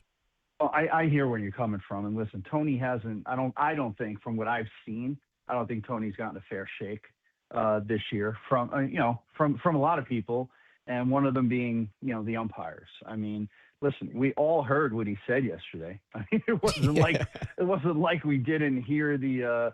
You know, the perfectly placed microphones by Darren Chan out there. But to an extent, I can agree with you. I mean, but then I try to put myself in his shoes, and, you know, he may look at it a different way where, like, yeah, I want to defend my players and I want to stand up for them. But at the same time, if I do that and I get in somebody's face, well, then maybe they're going to treat me even worse the next time, you know, because, again, he's not a grizzled veteran manager. I mean, I would assume next year he may have, you know, earned a little respect for being around a full year and managing the big leagues, and you know, or he might not. I don't know. That's not my call. But at that point in time, I mean, you know, yeah, you could, you know, throw some stuff around, get in somebody's face. I don't know if it would have made much of a difference in yesterday's game or not, but you know, we all gotta realize that the team's going through some growing pains, and I think we have to realize that Tony, doing this for the first time at this level, has to go through some growing pains too. Talking to Rich Aurelia on the UMA guest line, we talked a lot of injuries of late. Rich, just your reaction to the unfortunate news this week: Carson Wisenhunt suffering a torn UCL and having Tommy John surgery along with Trevor McDonald this season. Yeah, I mean, it's just terrible when you see one of your young guys. And listen, Carson, I mean, he was trying to win a spot in the rotation next year, and it's kind of been an up and down year for him, right, as far as the performance at the big league level. But, you know, I don't know if this is the sign of the times now, right, where guys train differently, they throw harder, or they're training to throw harder. And I don't know. We're seeing this a lot around baseball where there's a lot of, you know, Tommy John injuries occurring, and granted, there's more occurring. Guys are throwing harder, but guys are also coming back quicker. So I can't really grasp it in my mind, but I do think the aspect of, you know, whether it's trying to keep up the Joneses or what, by throwing hard, you know, I think that does have a you know, impact on a pitcher's health when he's out there, especially a guy who is out there to go 5 or 6 innings every day. And we saw this year, and tell me if I'm wrong, but I think there was from last year to this year, there was a pretty good uptick in his velocity on his fastball. From where I kind of remember last year was like, 91, 92, and this year being like 95 at times, maybe 96. So yeah, it takes its toll, and you hate to see this for young guys because they have an opportunity here, right, to win a spot on this team. Whether the team's going to be good, bad, mediocre next year, as a young player, you got to find a way to get your foot in the door, and it's just unfortunate that, 2 of those guys, right now are down. And you hope a guy like Keaton Wynn's going to be okay, right? I mean, yeah. He hasn't been the same since the 3 consecutive day outing. So, you hope they're going to be good. You got Birdsong too coming back from. So like, there's a lot going on, and now you have to piecemeal this rotation or go to the free agent market next year to try and find some guys to fill some roles. Rich, I put you in a theoretical situation. This is the first time this has happened where a guy's coming out of college to be the skipper. And I just think, like, if you were a veteran and you had a guy like this, one of the examples, I think, when I used to cover the A's, at one point they had a hitting coach named Ty Van Berkelio, but he had only played overseas. Mm-hmm. And, the players, they might disagree with me, but they would kind of roll their eyes. They fired him. They brought in Chili Davis. And now everything Chili said, they would just hang on every word. Because this is great. Yeah. I mean, what about that? When somebody even if it's a subconscious thing, does that affect the players? I think it does in a way. I think there's a point where you got to try and get guys to, buy in to what you're trying to do. And there's a reason Buster in the front office hired Tony Vitello, and whether that is he's younger, he can bring a different energy, which again, Derek, I've told you, like, I don't think we've seen the real Tony Vitello. I don't think he's been able to be himself yet. Right. Because they haven't had any kind of success. And I think you'll see, the real Tony Vitello and his personality and how he handles things when, he gets more wins under his belt and they have a little bit of success. But I do think there's something to what you say, Rick, but I guess, and this is the example I'm going to use now, and I played against Ron Wotus's team in Double-A when I was at the Rangers. I played for Ron Wotus in Double-A the next year and in Triple-A. And when I got to the big leagues, Woe followed me up the next year. So I think Woe came up in 97 as a coach. And, he was our infield guy. Ronnie was our infield guy. And I, at first, I had a hard time, relying on Ron trying to tell me what to do. And that, I think, is just your ego as a young player, thinking that you belong there, thinking that you know what you're doing. And I learned pretty quickly that just because Woe may have played, 20, 30 games in the big leagues, but just because he wasn't a star in the big leagues didn't mean he couldn't teach me and make me a better player. And I learned that pretty quickly. And Woe and I are, he's one of the longest tenured coaches in Giants history. He's a great friend of mine, and I really, really respect what he's done for the organization on the field.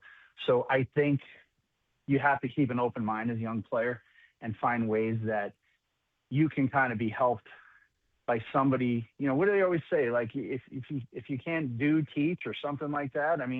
Some guys are just good teachers.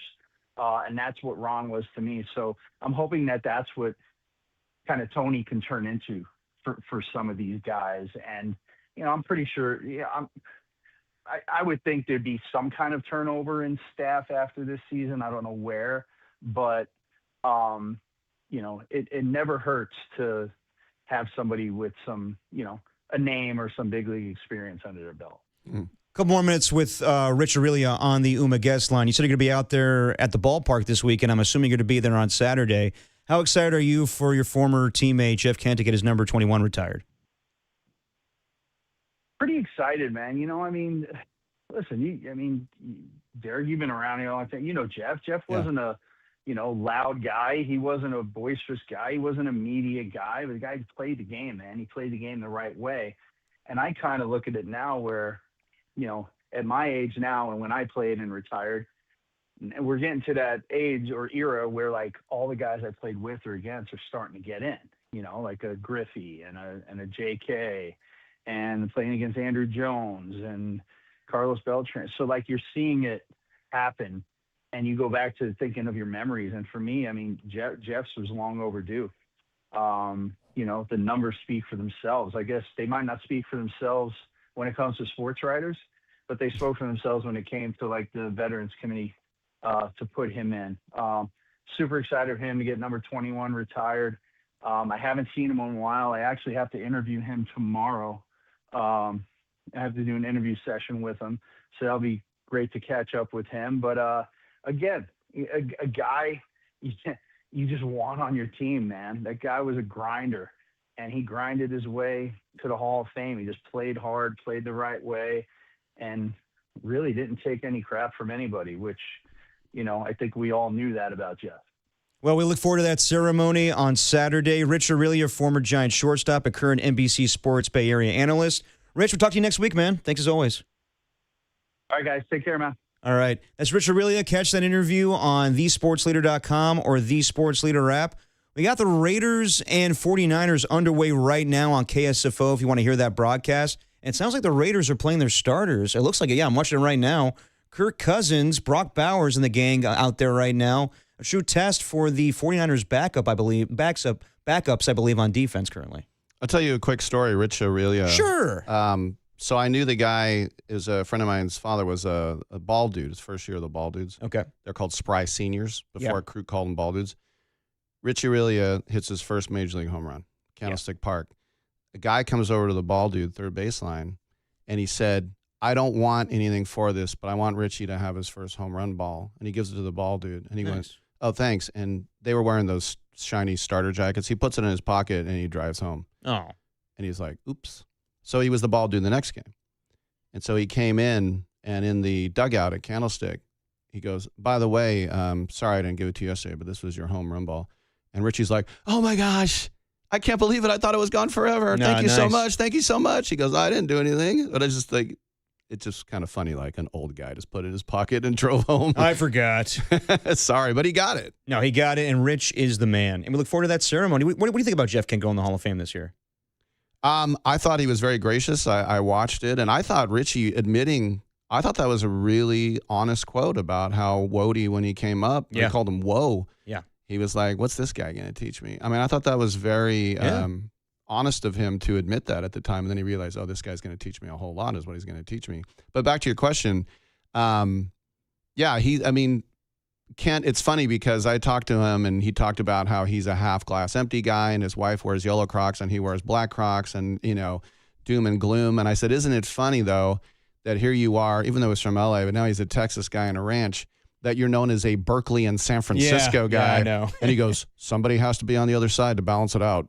But anyway, I when you look at his numbers, he should be in. Yeah. No, absolutely. Yeah. It was way overdue. And we'll have Giants baseball for you at 5:45 for the pregame. 6:45 first pitch. We got the Raiders and 49ers underway right now. You catch that game on KSFO. But let's do a little Raiders 49ers trivia between you and me. Why not? Let's kill more segments until the show's over. Rick Tittle, Derek Papa, Dan Dunn on the Sports Leader.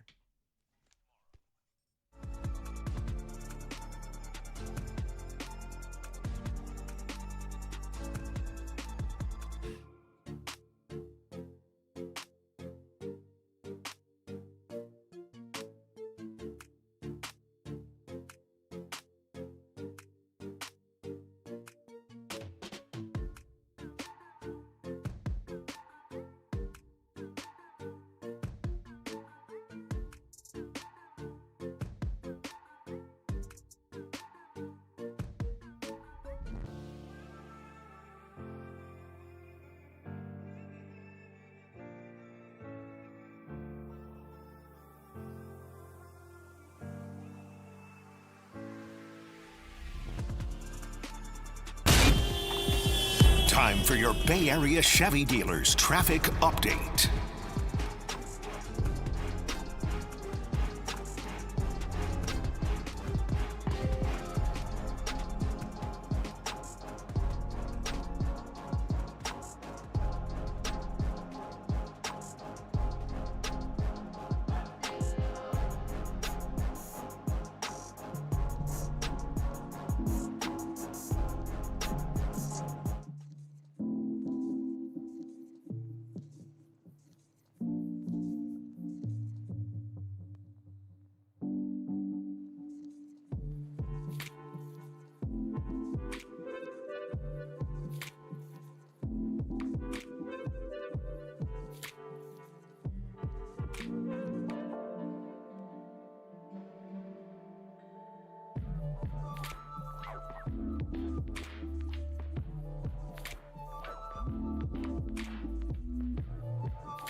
Now back to Dirty Work with Copes and Depop on 104.5 FM and 680 AM, the sports leader. We're back on the sports leader, Rick Tittle, Derek Papa, and you're probably saying to yourself right now, who are these guys? Where's the Niners and Raiders game? Calm down, all right? You don't have to be so rude about it. I'll tell you right now where they're at. They're on KSFO. You listen to the game on there. But if you want to stick around and listen to me and Rick goof around a little bit, we got you covered until 5:45, until the Giants take on the Diamondbacks. Pre-game 5:45, first pitch at 6:45. What area code is 279? Is that Jupiter? Florida? Or Venus? Neptune? I'm not sure. On the Golden State Lumber and Showroom text line, the 279 says, ask Rick if he has stories about the men's room at the Coliseum. This is the filth we want to hear. Derek, too, I guess. Thank you. And we do have stories. What, the trough at the old Coliseum? Yeah, let's not. Anyway, you were saying. Rick, regale us with tales about when you peed. It's just like whoever, like if you ever went into one of those stalls. Yeah. And somebody would always punch it and say, you better not be going number one. Okay. I see. That's the best story you got? No. There are some horrific stories on that. Well, by all means, come on. It's just you and me hanging out. No, it was just man's inhumanity to man in there. Yeah, it was tales of ribaldry. It was but horrible. Pretty good spread at halftime for those Raider games, huh? The hot dogs and chips. Good times. Spread in the can? No, at the Coliseum.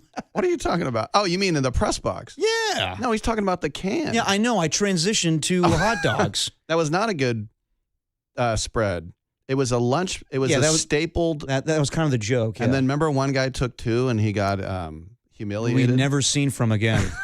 Will Kiss took him to the parking lot. Yes. Gave him a kiss. Yeah. I love Will Kiss, by the way. Anyway, go ahead. No, good dude. Okay. So while we're talking about football, and by the way, just an update on the game.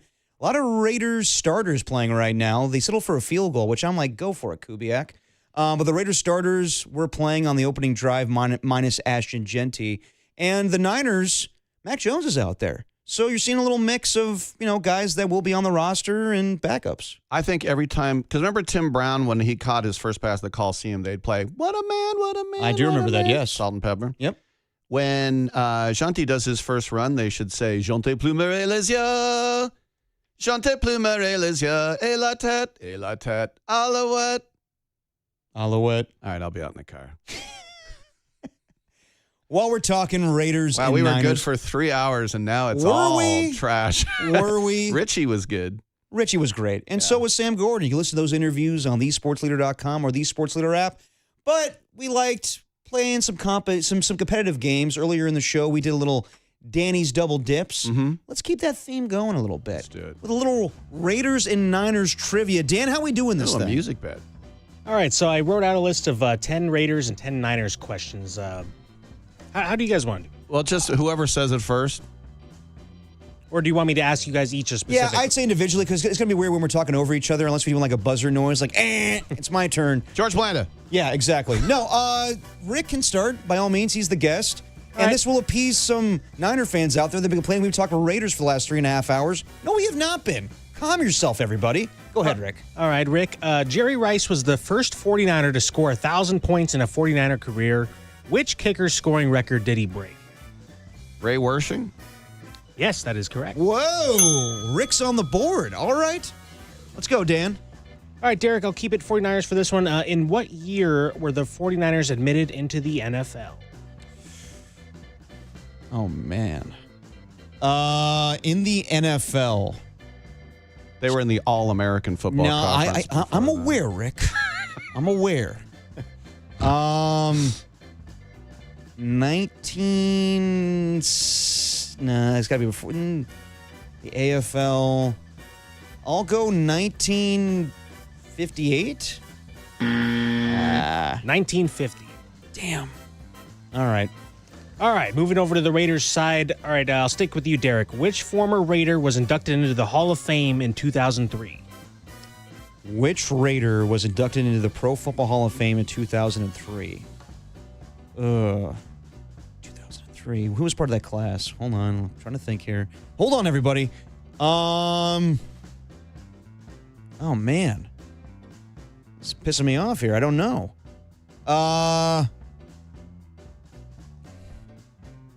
I'm going to go. No, it would probably been earlier than that. I don't know, Danny. That'd be James Lofton. Yeah, okay. I mean, I really don't think Raiders with James Lofton, but sure. All right. He's Rick, giving you the tough ones. Yeah, he is. Rick, who was the center who replaced Jim Otto for the Raiders? Dave Dalby. That is correct. Damn it. I got some catching up to do here. All right. All right, hang on one second. Well, we got to get that sound effect that Rick got it right. Ding. There we go. All right. All right, sticking Raiders here, Rick. All right, in the year 1989, who broke Bo Jackson's 1987 record of 91 rushing yards for the longest rushing play in Raiders history? Oh, 89. Was it Marcus? No, it was a trick question. Bo Jackson broke his own record in 1989. I knew that one. I did know that one. Come on. Yeah. All Well right. done there. All right, Derek, in 1963, rookie head coach Al Davis gave Oakland Raider fans something they never experienced before, a winning season. What was their record that year? In 1963? Yeah. I'm going to go 1963. I'm going to go back then 11-2. Damn it. 10-4. Jesus, I'm 14 games. Oh yeah. Well, no, I said 11. Oh yeah, it'll be 13. Yeah. Shoot. That UT education. Yeah, thank you. I'm 0 for 3, right, Dan? Yeah, 0 for This is 3, terrible. Derek. All right, switching back to Niners now. Which quarterback? Is this for who? This is for me. Derek. Okay. Which 49ers quarterback, a starter for much of the 60s, had a successful second career as a professional golfer on the senior PGA Tour? I know this. John Brody. Very good. All right, Derek, you're on the board. Yes. All right, now Rick. By the way, John Brody. You interviewed him, huh? Oakland Tech. Yes. Just like Clint Eastwood and a lot of great athletes, Ricky Henderson. Okay, go ahead. All right, Rick. What was the first year the 49ers played in an NFL playoff game? Oh, my gosh. I'm going to say is that Brody Gene Washington year? Was it like 73? No, it'd be 1957. Like I said, Eddie LeBaron, that team. All right, Dano. It's a little before my time, yeah. All right, going back to Raiders here, Rick. What year was Al Davis inducted into the NFL Hall of Fame? Yeah, man. These are more like historical questions than trivia. Al is in. What year did Al get in? Man, okay, so I'm going to say 1990. Close. That was 1992. 2 years off, Rick. I knew that. I knew Dave Dalby. All right, Dan, Derek. any of these questions consist of like me remembering scores from back in the day? No scores, unfortunately. Oh, man, that's my forte. Sorry, Derek. All right. What was Super Bowl 11 final? That was the Raiders Over against the the Vikings, yes. 32-14. Wow. That's good because you're younger than that game was. Me not talk good. And MVP, of course, Fred Blitnikoff. Yes, he was, even though he probably shouldn't have had it. He had no touchdowns. Willie Brown? Willie Brown, or, well, the Old Man Willie! The worst ever robbery was Rod Martin, 3 interceptions. I agree with you on that Okay, one. yeah. Even Matt Millen says that in the America's game, 1980 Oakland I was Raiders. at that game. All right, Derek. How All right, many? Flex, why don't you? That's right. How many baby. Raiders have had their numbers retired? Trick question, Dano. The answer is 0. Very good. Come on, man. You think I was born yesterday? Come on. Hey, keeping you on your toes. All right. All right, switching back over to the Niners side, Derek. How many interceptions did Deion Sanders return for touchdowns while playing for the 49ers? Ooh, okay. That was 1994. He was Defensive Player of the Year. He didn't play all 16 games that season. I believe he returned 3 back that year. Hey! Dang, you're on a roll, Derek. Now you're getting hot. 32-14. Feed me. Let's go. All right, Rick. Let's see here. Which 49er was Super Bowl 23 MVP? I think that was the Jerry Rice one, and he got mad he didn't get the endorsements, right? Yeah. There you go. But John Taylor had the game-winning touchdown. Yeah. Yeah. No, but Jerry Rice said, how come I'm not going to Disneyland? Where's my Wheaties box? Yeah, didn't Ronald Reagan say, I have a new nickname for Jerry Rice. It's Miami Rice. Did he say that? I think so. Oh. Reagan smash. All right. Sticking with you, Rick. All right. In what year did the Raiders? Huh? Sorry, I was way off. It was George Bush. It's not Reagan. Oh, I was going to say, Yeah, man. the timeline's way off for me. All right, Rick. In what year did the Raiders play 4 home games at Kezar Stadium? Well, the Raiders were the first team to play at the Stick, and the Niners were like, what the hell? So I'm going to say that was before Frank Ewell Field, so I'm going to say 1960.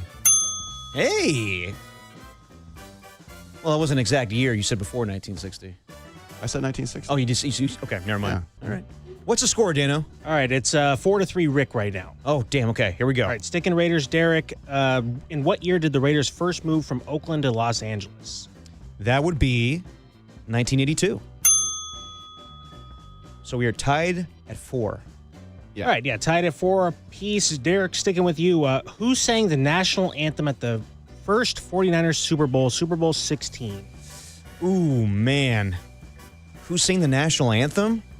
That'd be 1981. I'm going to say Billy Joel? Diana Ross. All right, Rick, how many Super Bowls did Ronnie Lott and Joe Montana play in together?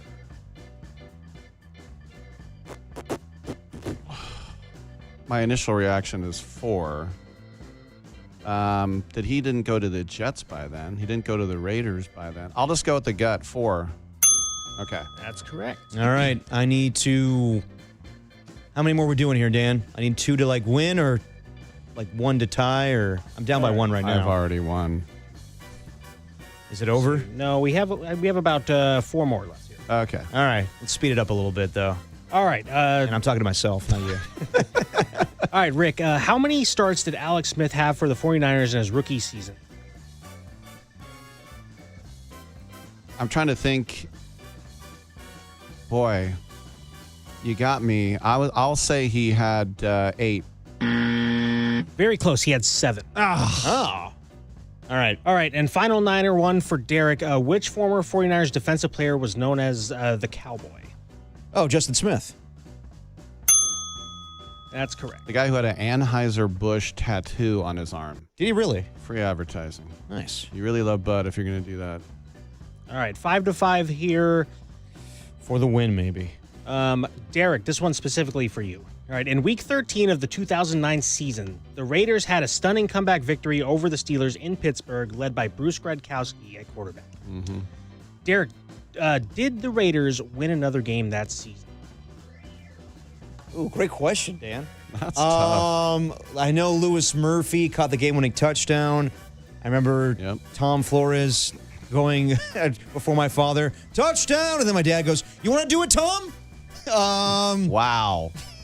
That is some good knowledge. Don't step on my call, almost Hall of Fame. Yeah. coach. Okay, this is 2009. That was Tom Cable's terrible year. Yeah. Well, they go 5-11 that year. Okay, to answer your question, Danny, no. It was not their last win of the season. They went into Denver and won that game 20-19 with Charlie Fry at quarterback. My God. You got that one right. Yeah, but damn also, right I did. Jamarcus Russell did come in that game as well. But Oh, yes, yeah. Yeah, you're right. It actually was Jamarcus Russell. Charlie Fry started the game. Jamarcus Russell threw the touchdown. Were you doing stats at that time? I was not. Okay. All right, Rick, what is the name of the Raiders' mascot? The Raiders' mascot? Yes. They have a mascot? They do indeed. Oh, my gosh. It's not a trick question.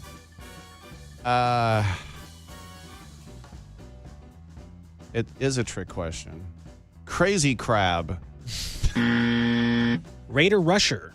What? Where does this guy exist? Raider Rusher. It's a good question. It was on all the Raiders trivia questions. When did it go out? In 1962? That is a good question. It must I did have not been see what year before, it debuted. before I was born. Regardless, I win. Did you know that? I did not know that. All right, thank you. Derek, you won 6-5. There you go. All right. On a roll, baby. You are, and you know what? You are generally, literally happy. I am pretty happy I'm about that. glad to put a smile on your face. I appreciate that, Rick. Okay. And plus, I lost on purpose because I'm a guest. Yeah, that was very nice of you. Well, we're going to put the show to bed with a little soiree as we get you ready for the Giants and Diamondbacks. Rick Tittle, Derek Papa, Dan Dunn, Question Master on the Sports Leader.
Time for dirty work to put the show to bed. Are you crazy? I don't need a bed. On the Sports Leader. Now you will go to sleep, or I will put you to sleep.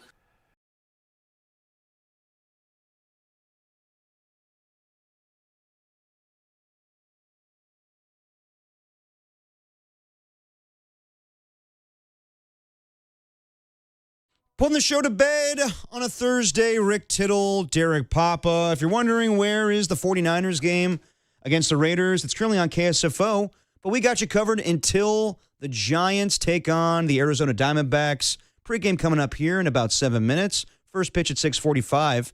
Right now, the Raiders are leading the 49ers 6-0, and Fernando Mendoza's in at quarterback. Did not anticipate both these guys to be playing tonight. I thought it was going to be more of a Aiden O'Connell affair, and I didn't think Mac Jones would be playing either, but he's out there as well for the 49ers. Great catch by Naylor there. Naylor. Barely know her. Nice. All right, let's do a little sound soiree before we close things up with Dirty Work. This is Dirty Work. Sound Soiree. No, I've whipped up this nasty little soiree. The best sounds you might have missed. Soiree what? Soiree, honey. I think that means party. On the Sports Leader. Your sound soiree. Copes always says the date. People know the date. Your sound soiree for August 27th. He always does that. By the way, I disagree that it gets better. Oh, and I'm not doing that. I gave him that idea. Also, that's from BoJack Horseman. Good show. Yeah, it is. No, I'm just. But I've learned now. I'm just teasing. I'm doing my own thing at the end. Okay, let's hear it. All right. Either there's gravity or the Earth sucks. That's a catchphrase of mine. Okay.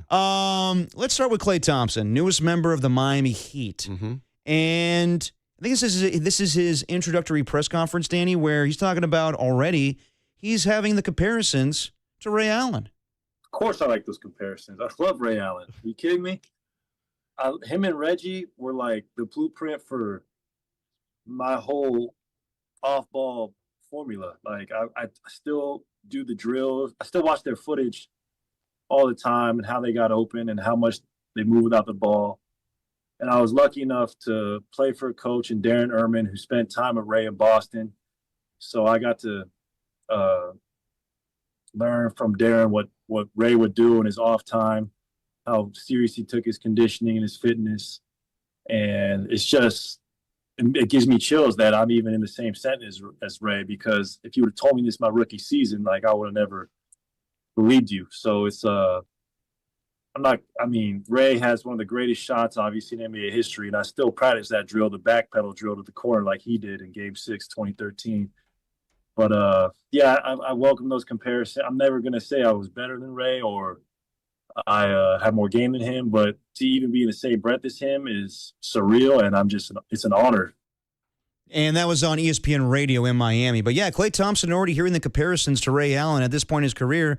I would say that's probably appropriate with, maybe his defensive game being out the window and him being more of a three-point shooter these days. It's interesting that he said that. I'm not surprised, because you might remember his last year with the Warriors when he was kind of having some cold times, let's say, with his three-point shot. Yes. And he said something to the effect of, I don't want to hear any advice unless you're Ray Allen or Reggie Miller. Those are the two guys he named, and he just named him again. He goes, unless you're those two guys, don't tell me what I'm doing wrong. What if you're Steph Curry, though? He didn't mention Steph. Well, that's interesting. Steph's too nice. Yeah. He's not going to say, you're doing it wrong. I wish he would. No, I'm kidding. Real quick, I don't think we have a ton of time in the sound story, but let's do Khalil Mack. This is a funny one to me. Khalil Mack was doing an interview with Part of My Take, and I guess there's a rumor out there that he's a big Hanson fan. Remember the band Hanson, 30 years ago? That was it. That's all they had. Yeah. So they ask him, they get to the bottom of this. Khalil Mack, is your favorite band of all time Hanson? I don't know if this is true or not. I read that one of your favorite bands in the entire world is Hanson. No. Okay, people are just lying about you online. So it's not Hanson. No. Why not? You say why not? Yeah. I don't even know a hand. Is that the Bop? Yeah. That's That sounds like you know it. That might be the only song. Yeah. They got more songs. Yeah, but no, it's just Bop. Yeah. When was the last time you listened to that remixed it. It was song? like Old Town Road. It's been a minute. Okay. It's been a minute. Might need I to listen to refresh. it on purpose or just listen to it. Listen to it on purpose. No, I don't think I listen to it on purpose. I don't blame him because, who likes Hanson? And they grew up, Rick. I did learn that today from you. But, yeah, all they had was Bop, and I like Khalil Mack's response there.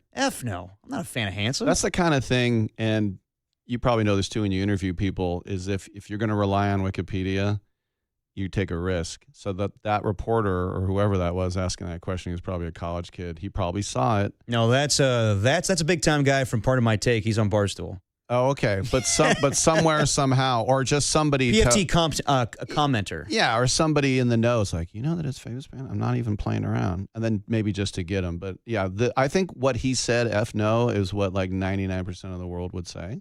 When it comes to Hanson? Yeah, no offense to them. Well, which band They're still playing, by the way. Are they? Yeah. They grew up apparently. Mm-hmm. But Rick, do you have like a favorite band that's like a guilty pleasure that you're like, I don't want to admit that out loud? Wow. Well, there are a lot of like 70s soft rock stuff. Yacht rock? They call it yacht rock now, yeah. Like, I'm not going to sit there and talk about how much I like, a song by Ambrosia or something, but I probably do. All right, fair enough. I would say mine is Creed. That's not guilty. Yeah, some people frown upon the Creed. Really? With arms wide open. We got to get out of here for Giants pregame. Rick, it's always been a blast. Hey, Real thanks quick, for having me. Note to self. Danny, you start. Note to self, they have tomato-flavored Pringles in England. It's good to know. Rick? Note to self. Note to self, always give 100% unless you're donating blood. Yeah, I was bleeding during the show. Note to self. Note to self. The Raiders had a mascot? Did not know that. What was his name again, Dan? Raider Rusher. Well, there you go. And Rick, a pleasure as always, my thanks friend. for having me, bud. And thanks to you guys for listening today. Kind of a goofy show, but appreciate it. And, of course, the Niner and Raider game's going on right now, KSFO. You listen to that, but stay right here for some Giants and Diamondbacks. Thanks to our guest today, Sam Gordon, giving us the Raiders perspective from the Las Vegas Review-Journal. He joined us earlier, along with Rich Aurelia. So, thanks to everybody joining the show today. We'll see you guys tomorrow. Me and Copes will be at the patio. Up next is Giants baseball on the radio. I'm a fool to do your dirty work.